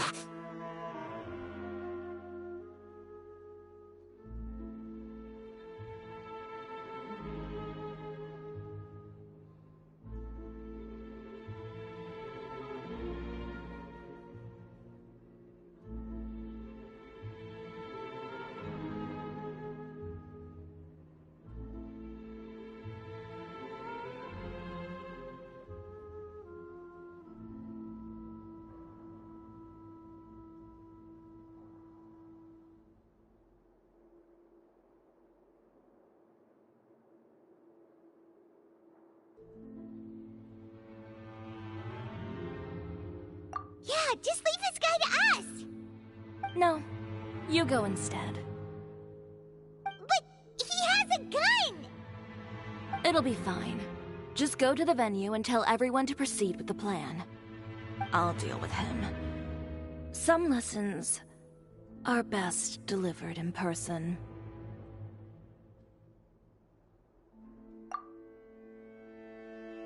Catch up with us soon! Trying to leave, are we?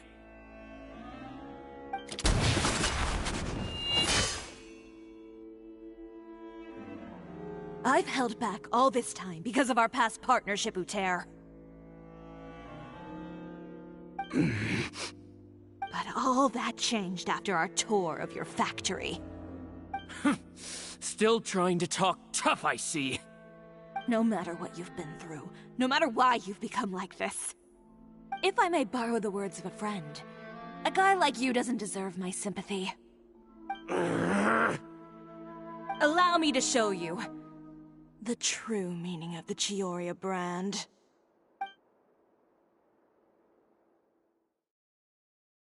The Chioria brand represents more than a person or a trademark. It's a way of life. Greetings, friends at Fontaine Fashion Week. Please feast your eyes on the extravaganza that Chioria Boutique has prepared for you today.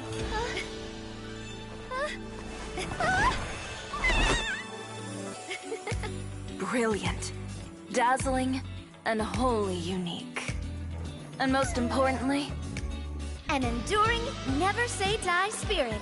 That's the true meaning of the Chioria brand. And now, let's welcome the thundering seamstress, Miss Chiori herself! Did Chiori not...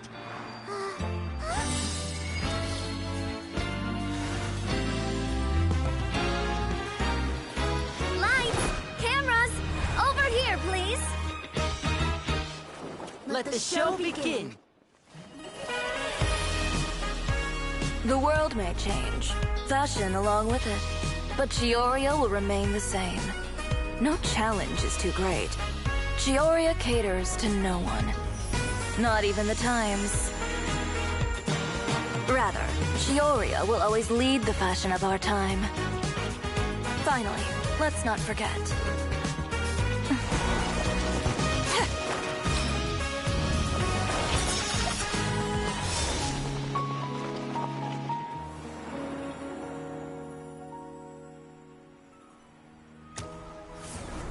Only those who do not give up on their dreams are worthy of this brand. Well then, I suppose all that's left to say is, Happy Fashion Week, fellow dreamers.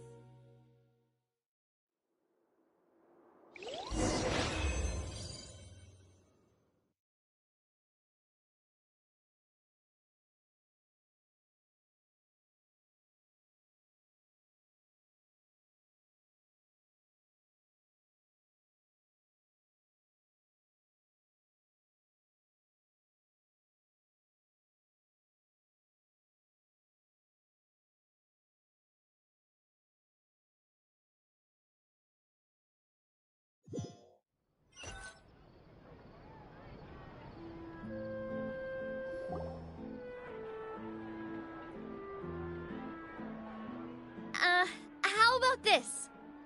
A little more to the left. Like this? Perfect. Phew. Oh, that looks great! Miss Chiori, can I take a picture? Of course. I didn't know you'd make a brand new signboard. I made it before Fashion Week. I figured it'd be best to put it up after the success of the show. Well, how can you become renowned through all of Teyvat without a fancy signboard of your own? The Spina's way ahead of you in that regard. Now that you mention it, perhaps our magic troupe could use one of those. Our signatures are the Grinmalkin cat and the Bogglecat box. Oh, and we need to add Pear as well. Pear would need an alias, of course. How about... the Hangry Bird.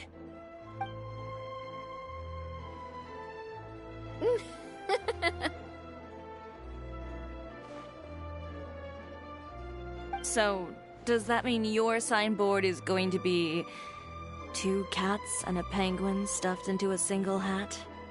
Ooh, that sounds super snuggly and warm. And a bit cramped. Miss Chiori, I'm done taking pictures. You can expect the article in tomorrow's Steambird, along with the evidence the Traveler gathered.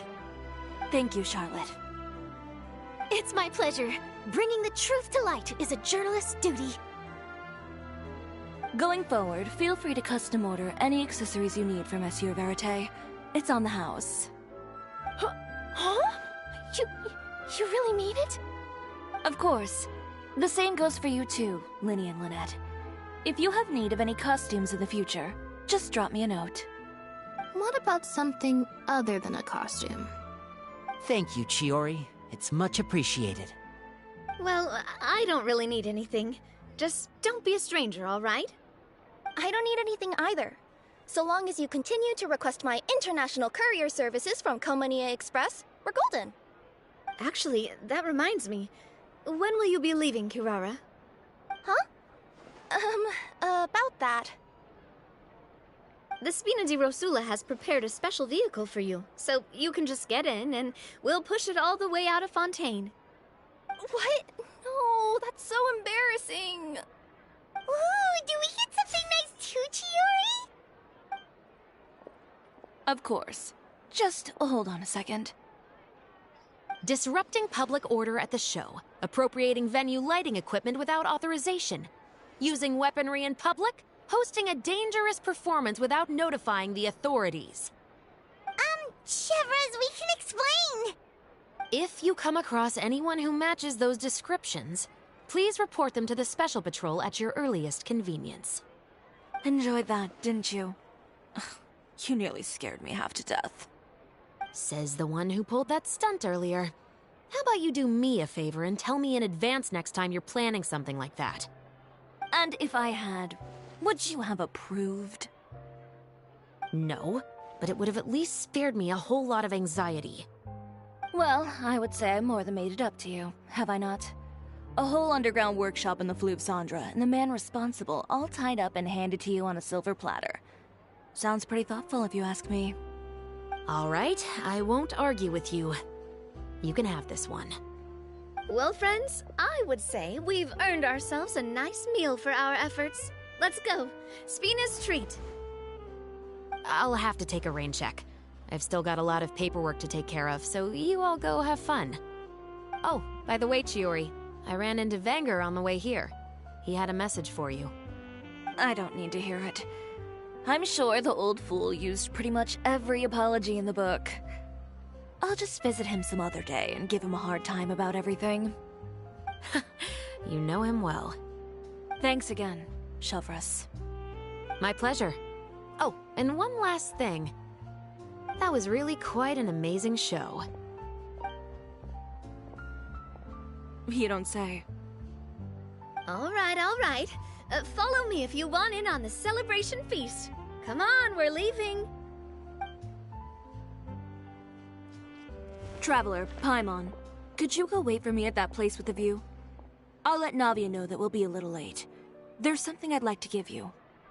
A place with a view? Oh, Paimon knows where you mean. Sure, no problem.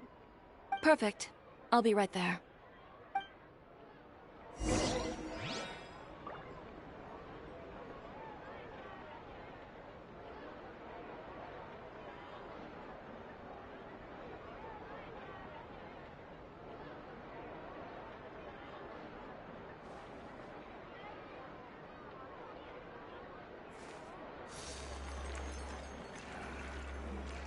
So hard to pick a perfect gift.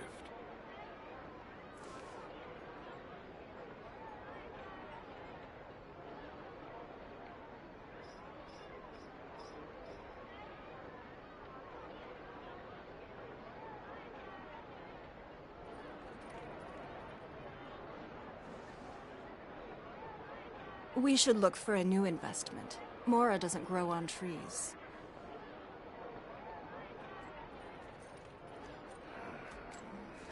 So hard to pick a perfect gift.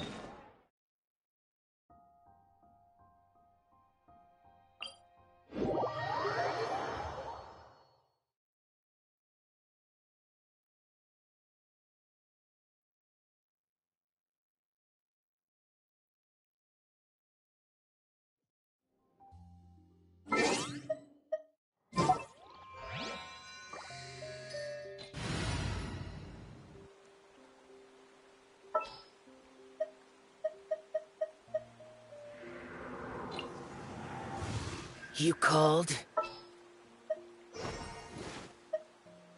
The threads of your fate lie in my hands.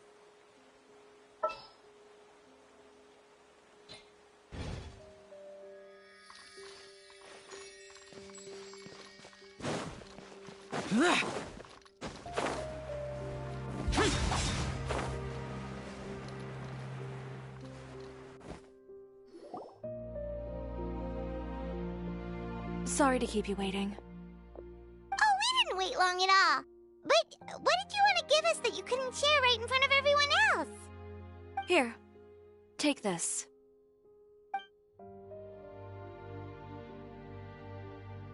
Oh, wow! A brooch! And in the style of Chioria Boutique, too! Wait, Paimon gets one as well? I've only made 2 for now. After much consideration, I decided to give them to you two.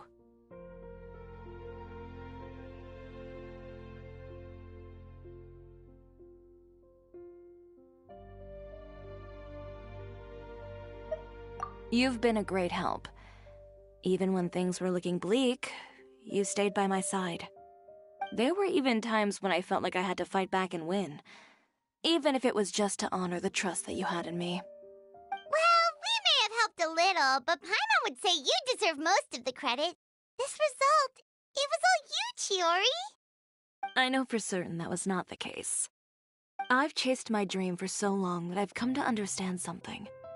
Apart from conviction and persistence, the thing that matters most is having friends who believe in you even when you don't believe in yourself.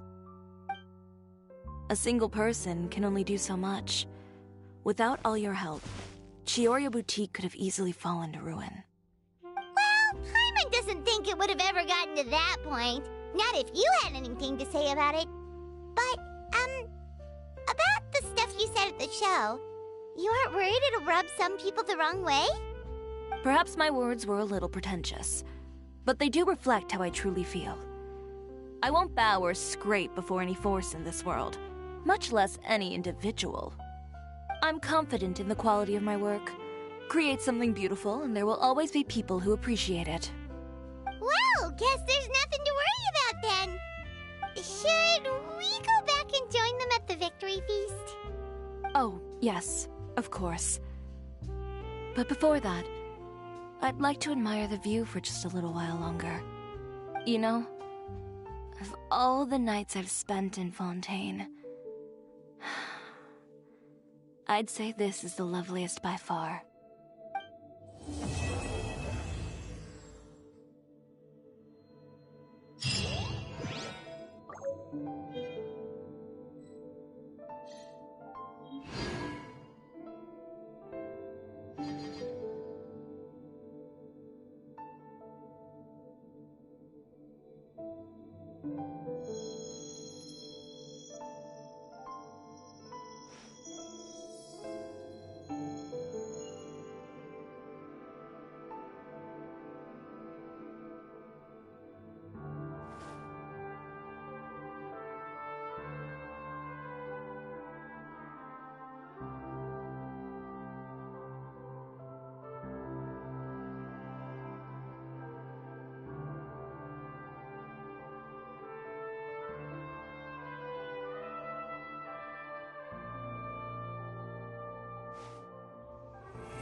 Those memories, so dark.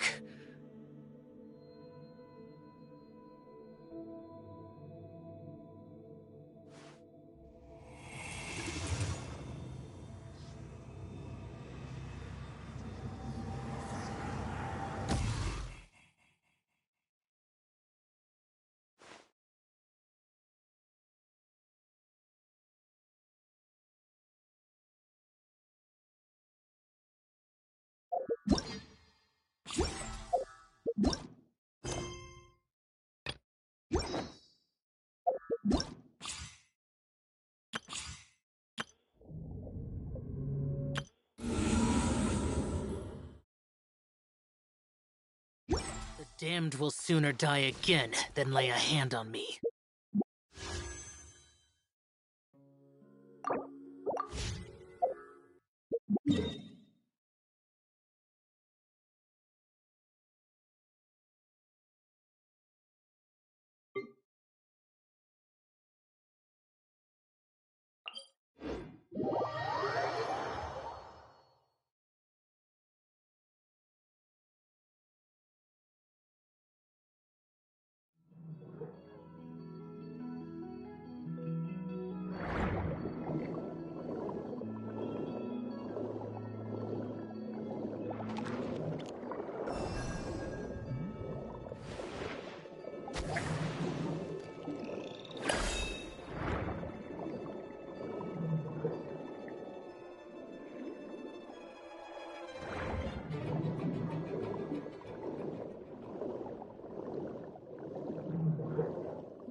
Many mortals fear lightning. Incomprehensible. Fear of something so common.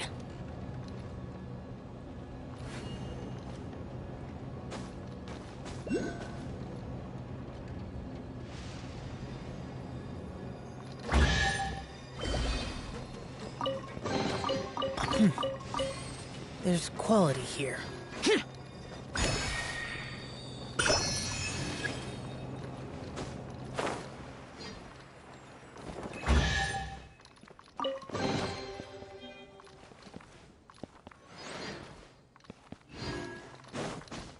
Worthless!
you